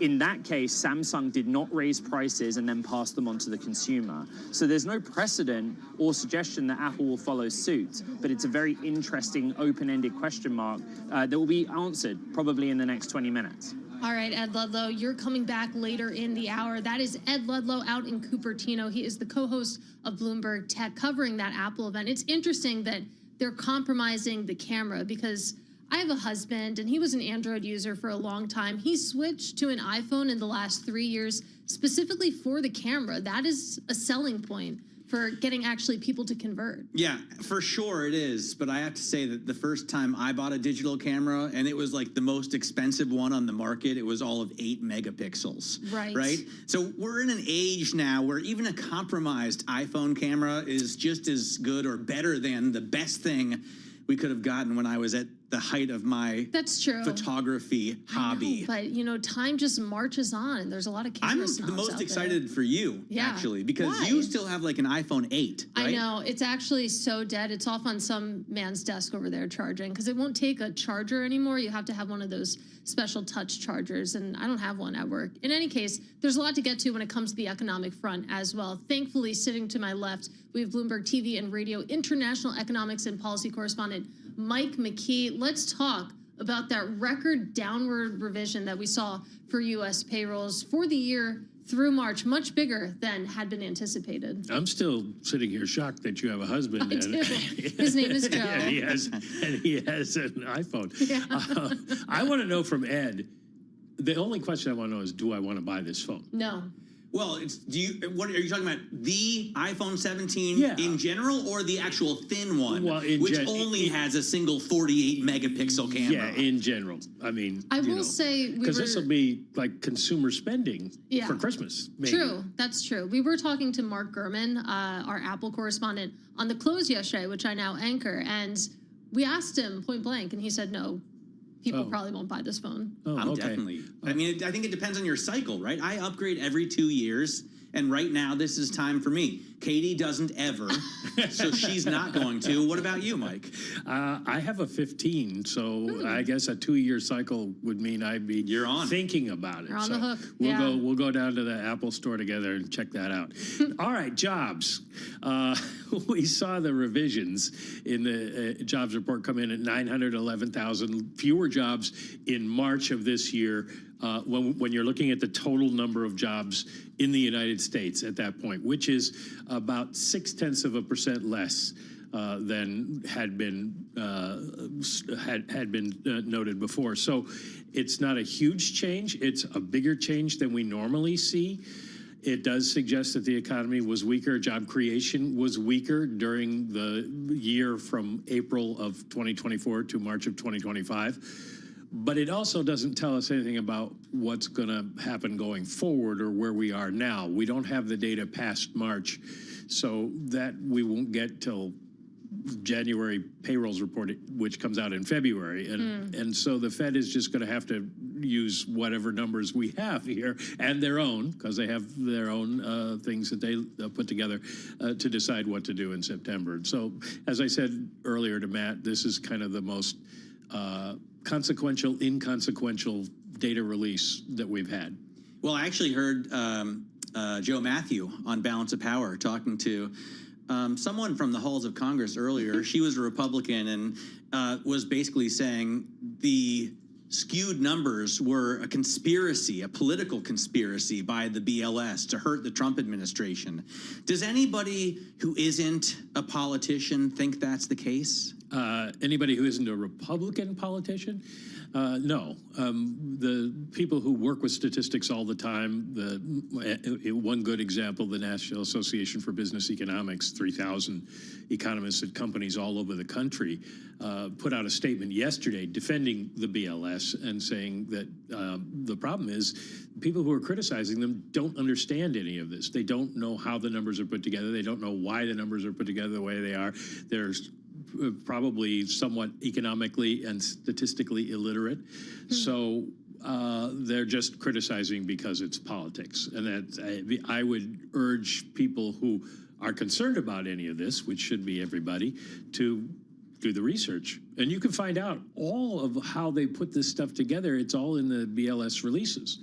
There's one criticism that's a little too nerdy, which that may be true, but all the data on how they do this, they make public. So it's not like they're hiding anything. Yeah, well, feed it into a chat bot and it'll summarize it for you, or just read it yourself. Mike, I want to bring this conversation back to the Fed because September aside, let's talk about last September. Actually, I've read some commentary that the fact that actually the labor market was so much weaker than we expected, that helps to justify why the Fed cut by 50 basis points last September. Well, sure, you can backdate your justifications, but the Fed was seeing signs that the labor market was getting weaker. Jobless claims were going up, unemployment rose a little bit. They were starting to worry about the labor market, which is their proxy for how the economy is doing. And so they decided to go with 50 basis points. And now this just shows even more so that they were right to do that. But remember that the Trump campaign at the time said the president did this, said the Fed did this to aid President Biden, and it was a mistake to cut rates by that much. So, again, politics, as the late Will Rogers said, is applesauce. I also always find it interesting that, and Katie is the one who pointed this out to me maybe a couple months ago, or reminded me that the last time the Fed was cutting rates, the 10-year yield went in the opposite direction. And the reason, of course, that the Trump administration, that Scott Bessent and co want the Fed to cut rates is so that Treasury yields come down, so that mortgages get cheaper. At least that's one of the reasons. Also, so they can pay less on the debt. But if rates go in the other direction, that's not really going to help much. Yeah, well, the Fed controls the short end, 2 years and under. Those rates are generally pinned to where the Fed funds rate is. Once you get beyond that, particularly when you get to the top of the belly of the curve or the long end, you're talking about what investors think is going to happen to interest rates from the point of where the Fed funds rate is going out that time period. And they start to think if the economy is too strong or the Fed is too loose, that we're going to see inflation. And so they raise rates to compensate for that. So it's really a question of convincing not the Fed, but convincing the markets that interest rates are set at the right level.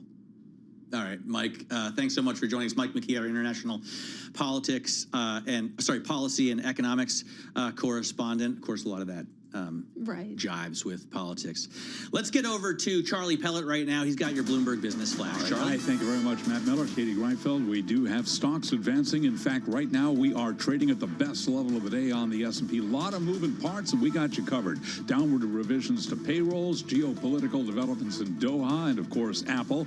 Apple shares, a lot of news coming out of Cupertino. Apple down now by 1.3%. Right now, the S&P pushing higher by 12, 65.07, on track for a record close potentially, up 0.2%. The Dow up 0.5%, while Nasdaq higher now by 0.1%. The Mag 7 index, of which Apple is a part, trading higher by 0.5%. But to be clear, Apple down now by 1.5%. We've got the 10-year 4.06% with the 2-year 3.53%. Gold up 0.2%, 36.43 the ounce. West Texas Intermediate crude up 0.7%, 62.68 a barrel, as we keep an eye on geopolitical developments.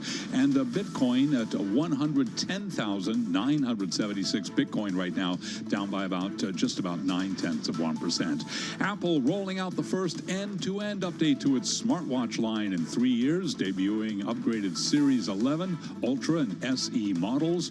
Also, we do have Microsoft ordering many employees back to work 3 days a week. Microsoft shares now, they are trading up by 0.2%. For on-demand news 24 hours a day, subscribe to Bloomberg News now wherever you get your podcasts. I'm Charlie Pellet. That is a Bloomberg Business Flash. All right, thank you for that update, Charlie Pellet. Let's go now to France. We were discussing, of course, the turmoil underway in the French government yesterday. Now we have a new update. Macron appointing a new prime minister after the old one failed that confidence motion yesterday. We go now to Bloomberg News Paris Bureau Chief Alan Katz joining us from the Paris Bureau. Alan, what do we know so far?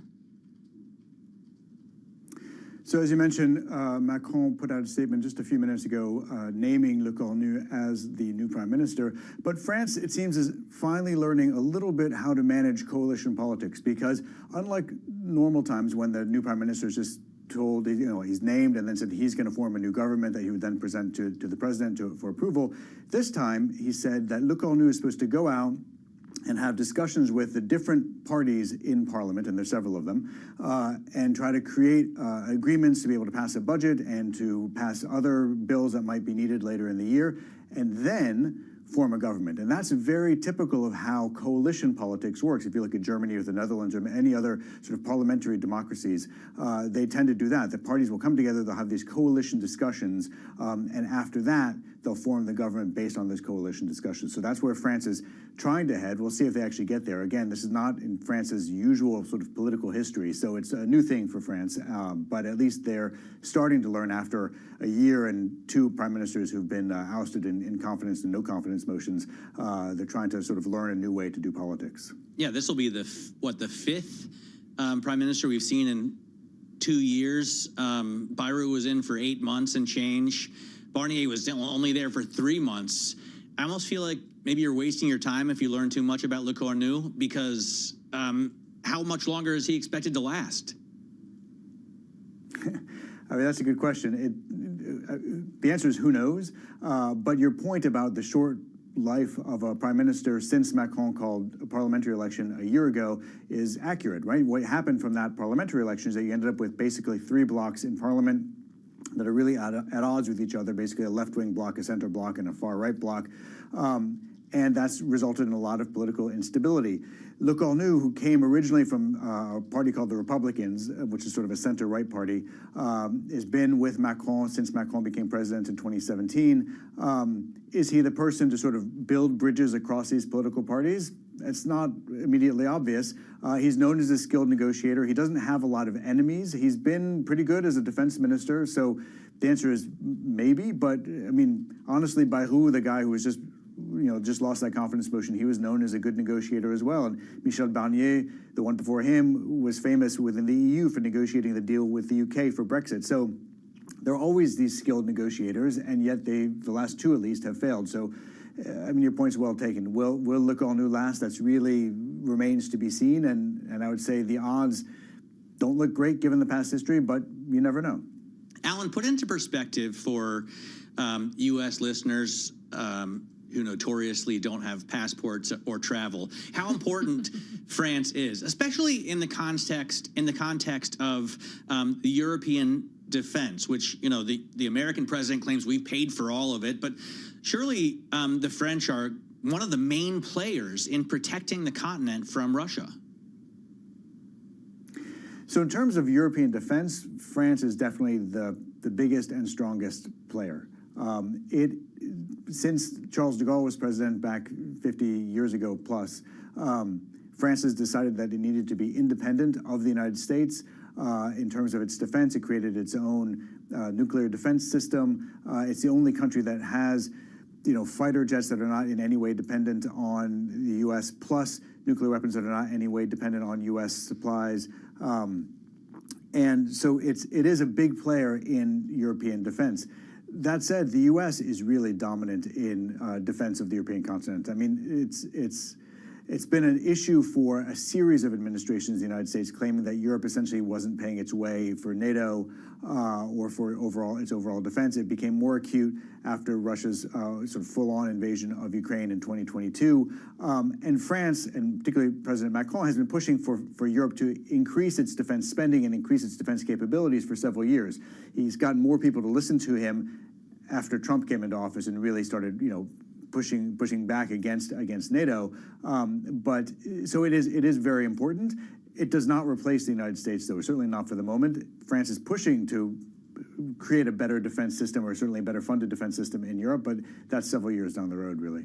All right, Alan, great to get some time with you. Really appreciate it. Alan Katz, there, our bureau chief in Paris, talking to us about the new prime minister in France. We'll go back to him in a few months when the next one is put in place. Right now, I want to get the latest on what's going on in the Middle East. Israel this morning claimed it had attacked Hamas leaders in Doha, so outside of Gaza. Hamas has since claimed that they haven't killed those leaders, that they were unsuccessful. Mona Yakubian, director and senior advisor of the Middle East program at the Center for Strategic and International Studies, joins us on this attack. And Mona, the first question I have is, how unusual is it for the Israeli forces, for the IDF, to make this kind of attack outside of Israel and Lebanon? This sort of a strike on Doha is really unprecedented by Israel. They've certainly undertaken covert assassination attempts and other things, but a military strike on Doha by Israel is unprecedented. And let's remember, Doha is a partner of the United States. It hosts the largest U.S. military installation in the Middle East, El Udeid Air Base. So we're really looking at something quite unprecedented. Quite unprecedented. And I mean, to reiterate what Matt said, apparently the U.S. was informed before this was going to happen, though Israel made clear that they were acting alone. But what does this mean for the U.S. relationship with the Gulf states? Well, it's interesting to look at the president's press secretary remarks this afternoon, where she really sort of went to great lengths to underscore the important role that Qatar plays from the perspective of the United States. So I think the U.S. is really trying to do some damage control here.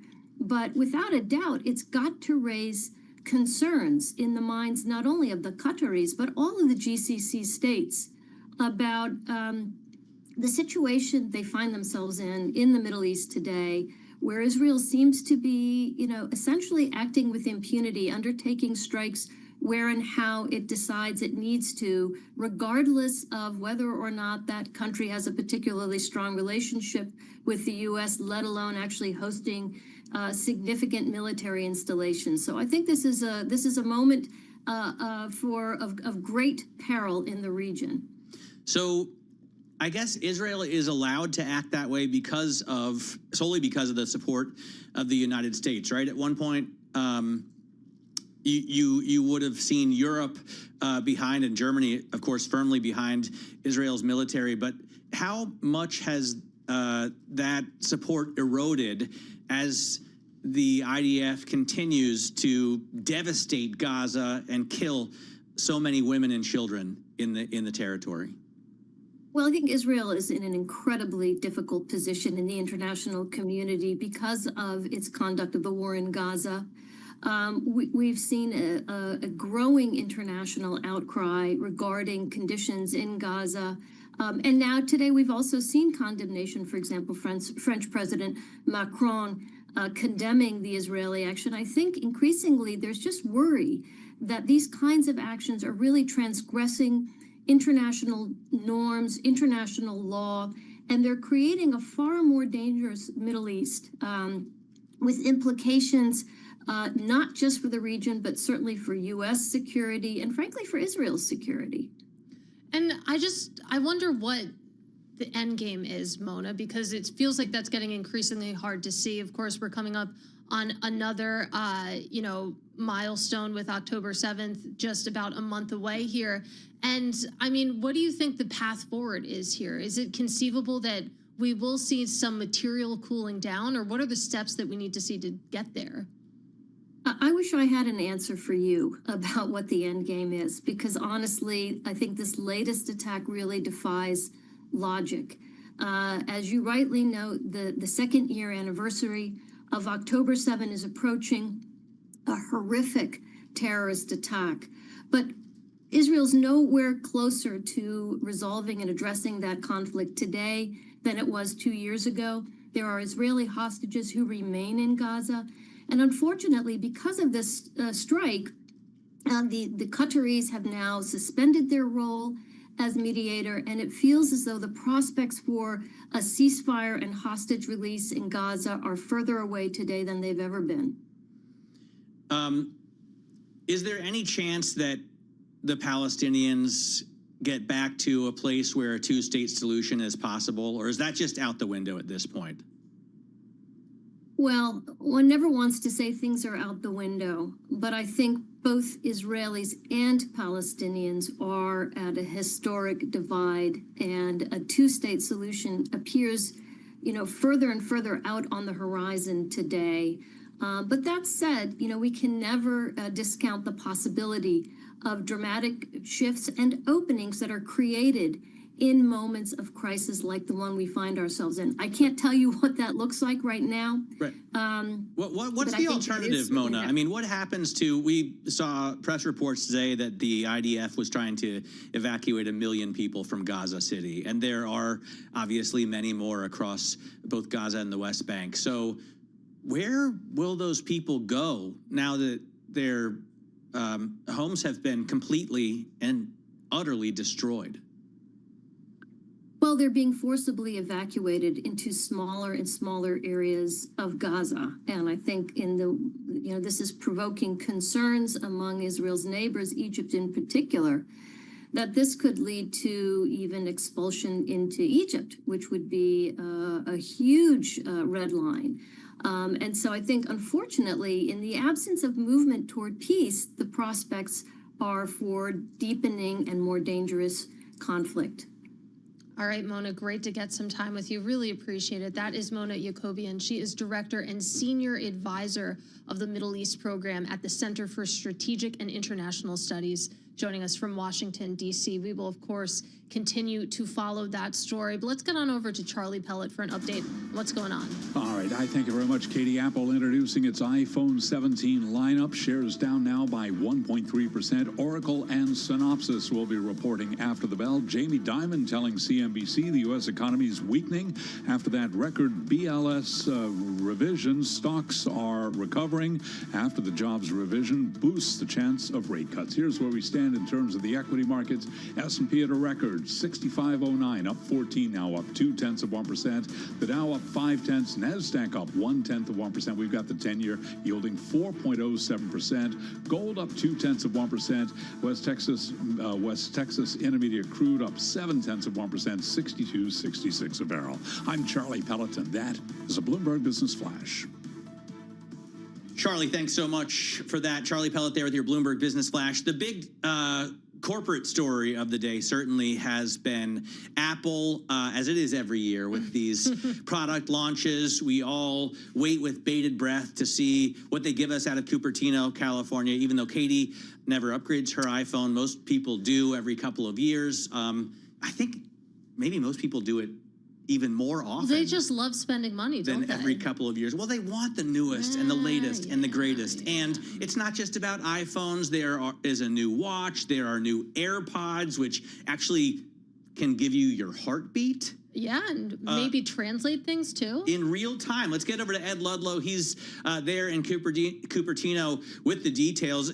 Ed, what to you is the most exciting product launch? I know the stock jumped on those on the AirPods with the heartbeat news.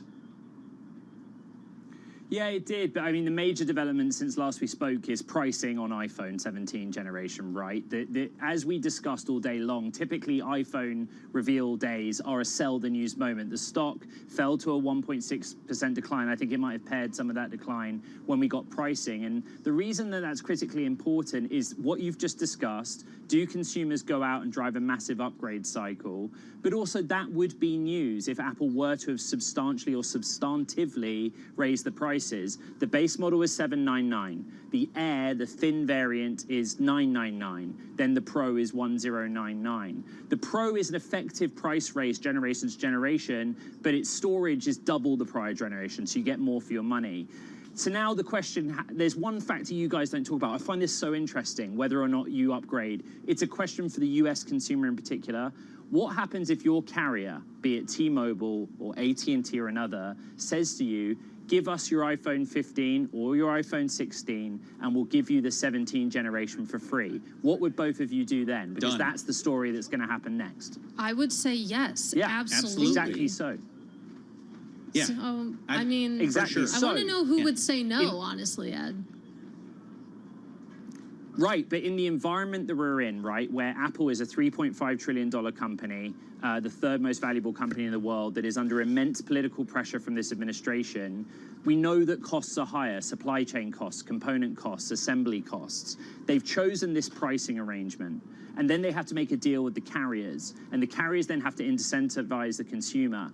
And there's something that's really fascinating about this. Maybe it's fascinating to me. Maybe I'm a nerd. All the sell-siders listening to this will say, thank you, Ed, we get it.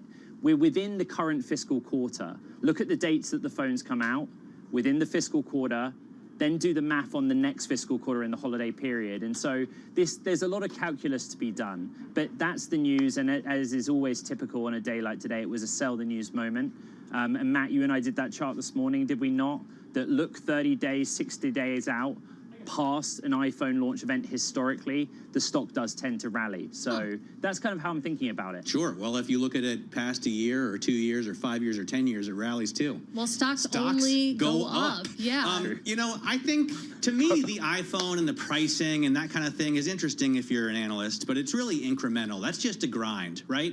What I'm waiting for is the breakthrough. What I'm waiting for is the innovation. What I'm waiting for is making the world a better place. So to me, heartbeat monitor in AirPods is very cool. And then my next question, of course, is when does Siri get smart? When does Siri become like half the person ChatGPT is? So on the tick by tick on the stock, it was a surprise that in the opening exchanges of the keynote, the stock went from a decline of, say, 0.7% to positive territory on AirPods Pro that have simultaneous translation.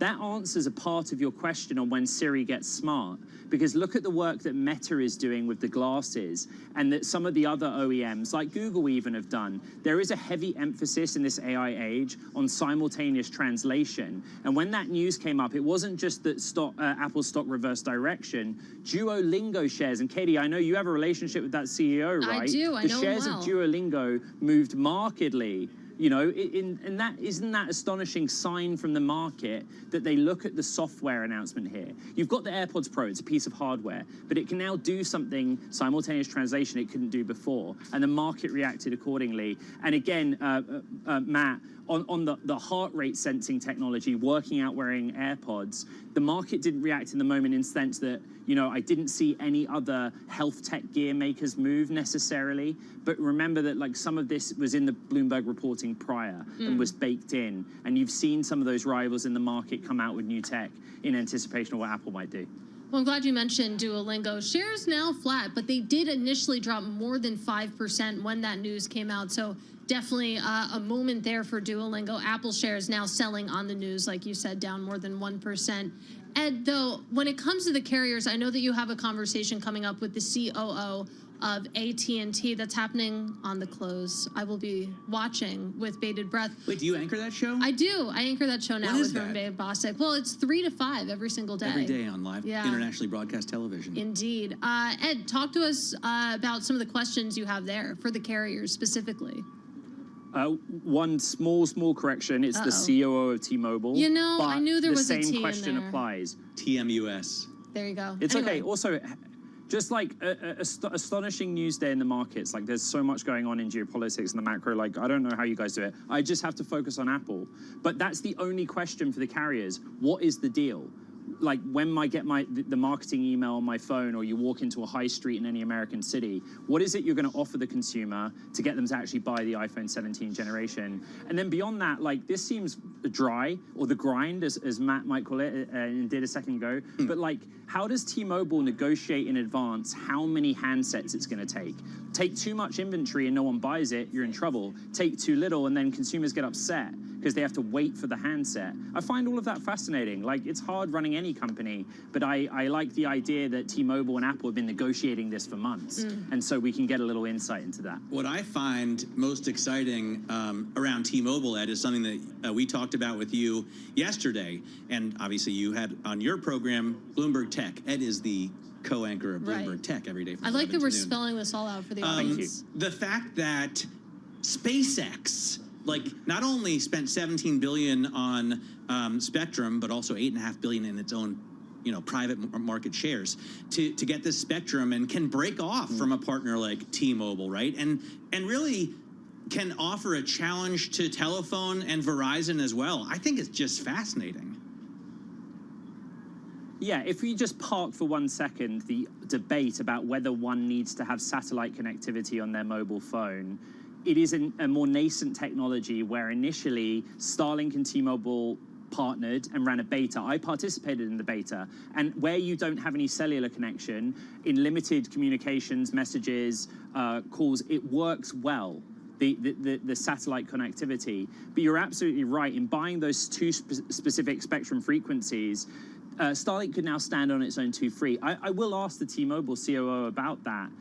Bringing it to the news today here in Cupertino, Apple on its high-end watch announced satellite connectivity. That puts it in competition with the very high-end health or smartwatches that Garmin does, for example. Because if you're like an ultra-marathon runner or like a hardcore Ironman person, or you love to scale the side of a mountain like Tom Cruise out of Mission Impossible, maybe you need a smart or watch that is satellite connected. I don't know, but that's the logic. And again, like the market does pay attention to those kinds of capabilities when Apple encroaches on the domain that, that others have been in for a longer period of time.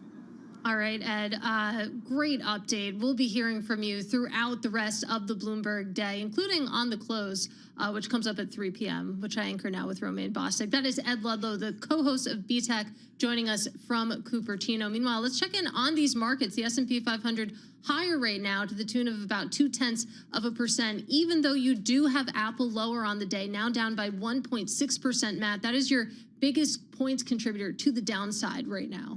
Yeah, the markets I find pretty fascinating in that, well, on the equity side, good, we're at an all-time high, or we will be if we close at this level. That's also kind of an incremental move up just to grind higher. What I find crazy is the yields. Yes. Like the 10-year yield, I guess I slept through that. It was 425, 430, and all of a sudden we're down at like 407. This morning we were at 404. Yesterday it did look like we could crack 4%. We're moving higher today, which I also think is interesting because we had some pretty nasty revisions from the BLS this morning, but for some reason the answer is to trade bonds. But we will continue to track these markets. Don't go anywhere. This is Bloomberg Business Week.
It's 2:40 on Wall Street. We do check markets all day long here at Bloomberg. We've got the S&P and NASDAQ both trading at records right now. Equities higher as traders bet that a downward revision to past jobs numbers boosts the chances of accelerated rate cuts by the Federal Reserve.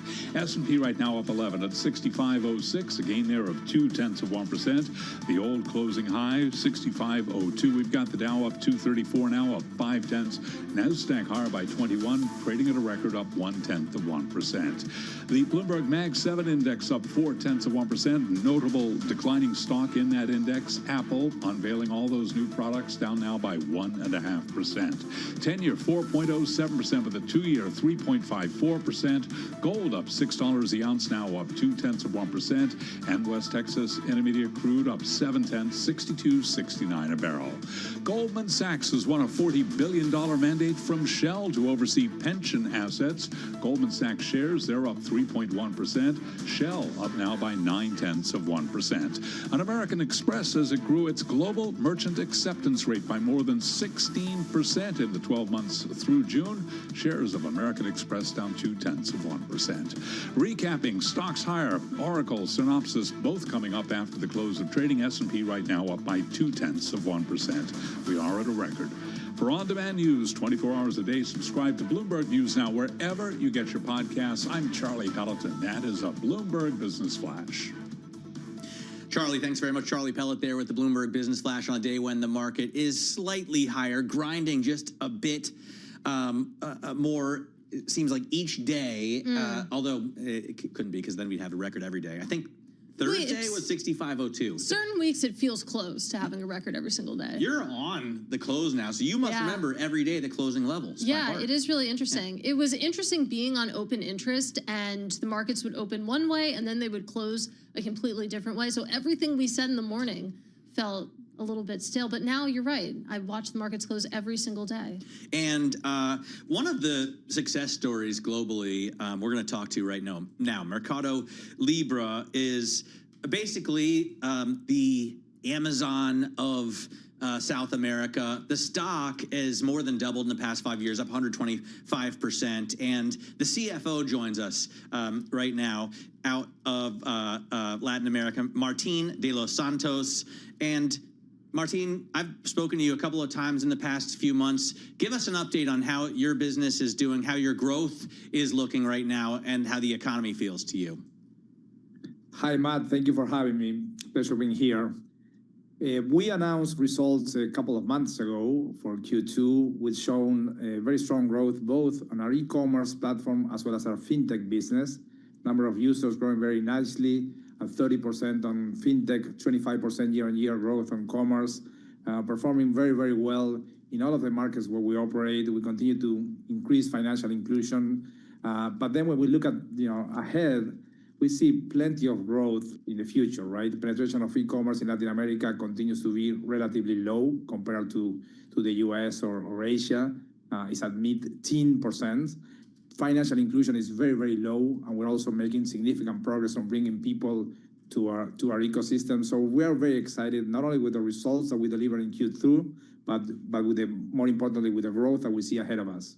I will say normally, so Martin, I know normally you're in Montevideo, but right now you're in San Francisco, just to correct myself. Yeah. Well, tell us a little bit, Martin, about why you are in San Francisco. We are attending the Goldman Sachs Technology Conference. So we're visiting with investors and analysts, and again, talking about the results and the future of the company. And to that point, I mean, this is a technology conference. How are investors globally thinking about the Latin American tech scene? What are some of the conversations that you're having on the ground there? Yeah, obviously they're looking at growth, the opportunity that we have on fintech, the new launches that we have done recently. On the fintech side, we announced the launching of the new credit card in Argentina. We are doubling our credit book year on year this quarter. We are doubling the number of the amount of the funds investing on our platform. On the commerce side, we are at record levels in terms of growth. We continue to increase market shares on all of the markets where we operate.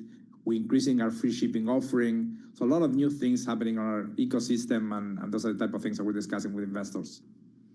Poonam Goyal, our Bloomberg intelligence analyst who watches your business, wants to know about the acquisition of Globo Brazilian Drugstore and how we should interpret that acquisition, what you're going to do with it, what's your strategy? Yeah, I think when you look at the pharma category, it's a category that is very low, with very low penetration of e-commerce, but it's a large category within commerce in general, with a lot of frequency of purchase. So we are experimenting not only in Brazil, but in each country where we operate. We have a small pilots on pharma. It's a complex segment of a market because it's highly regulated, but we think it generates a big opportunity going forward. So it's not a lot to report right now. We just acquired in Brazil a small pharmacy to start to experiment. It's a very small part of our business, but it has a big potential because of the size of the commerce that is done on pharma. Well, talk to us more broadly about how you're thinking about M&A right now. You made this purchase, of course, at the end of August. Should we expect to see more purchases from you? No, we historically have been, very, we have performed very few acquisitions. For the most part, we like to build what we do, and we have done so. We have built our full fulfillment infrastructure on our own instead of acquiring. We have built our fintech solutions throughout the years on our own. We have 18,000 developers that are focusing on building the product at Mercado Libre and Mercado Pago. So I would say that for the most part, we are not an acquisitive company. What about the pharma side of the business? I mean, do you see a lot of growth there? It's something that Amazon has recently gone into here. How many of your customers are getting their drugs from you now or online now compared to what you expect in, say, 5 years? I think if you look at the pharmacy as percentage of sales at Mercado Libre, is negligible. It's almost non-existent today. So it's more of an opportunity going forward than a reality today. As I mentioned, we operate in 18 different countries. Each country has a different regulation for pharma. So I think it's more of an opportunity than a reality today.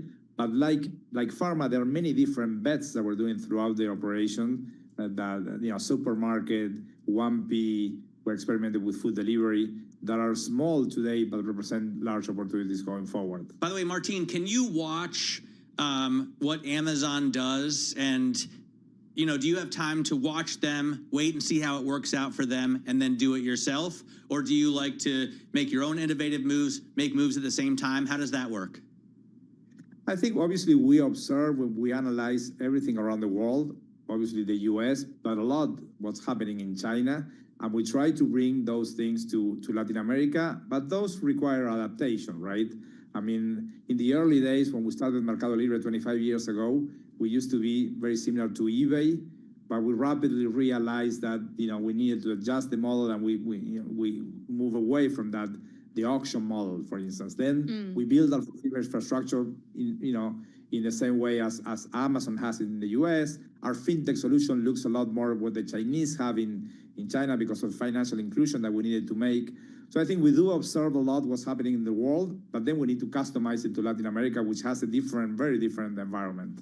Well, it feels like Amazon is the elephant in every room, just about. And on the topic of Amazon, they recently bought a stake in a Latin American delivery startup, Rappi, I believe it's pronounced. It's a Colombian delivery company. What does this potentially mean for you? What did you make of that news?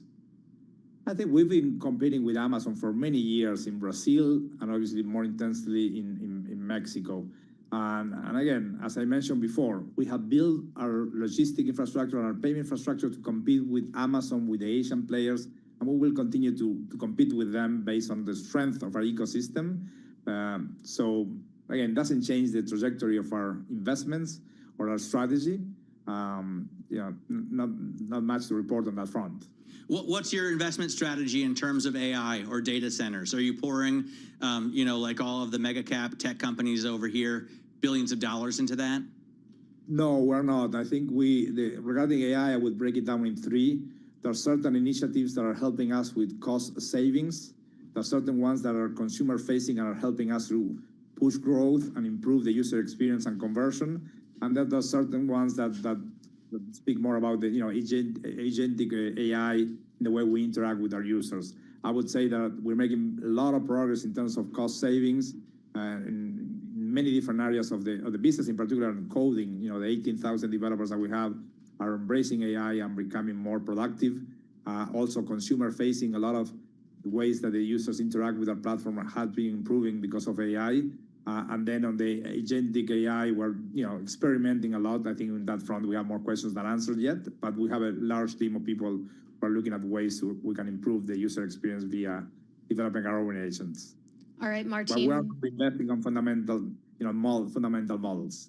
All right, that's a good place to leave it. Martin, it's really great to get some time with you. That is Martin de los Santos. He is the Chief Financial Officer of Mercado Libre. Meanwhile, you are listening and watching to Bloomberg Business Week. Katie Greifeld and Matt Miller filling in for Tim Stenovic and Carol Masser. They are out on the shores of California in Huntington Beach at the Future Proof Conference. But good news, they join us now. So Tim and Carol, day one is done. What's on tap for day two? Well, sitting right before us, is a husband and wife team that actually are helping other couples, other individuals with their financial planning. We're talking about Heather and Doug Bonaparte. I want to find out about these quarterly check-ins that couples are doing and why they are doing it. They've also got a new book coming up. It's called Money Together. So, yeah, we're going to talk about financial planning. You know, guys, when you're talking with your spouses or significant other about finances, it can be a little tricky. Yeah, well, according to this couple, it's actually the #1 cause for divorce or money concerns. So we're going to talk to them about that and more. Also, Jennifer Grancio is going to be joining us of TCW, formerly of Engine #1. You know her from her firm's fight against ExxonMobil years ago. She's standing by, and she's going to speak with us a little bit about the markets. And later, we got a couple big names joining us, especially one with technology. Yeah, Dan Ives, you guys know him of Wedbush.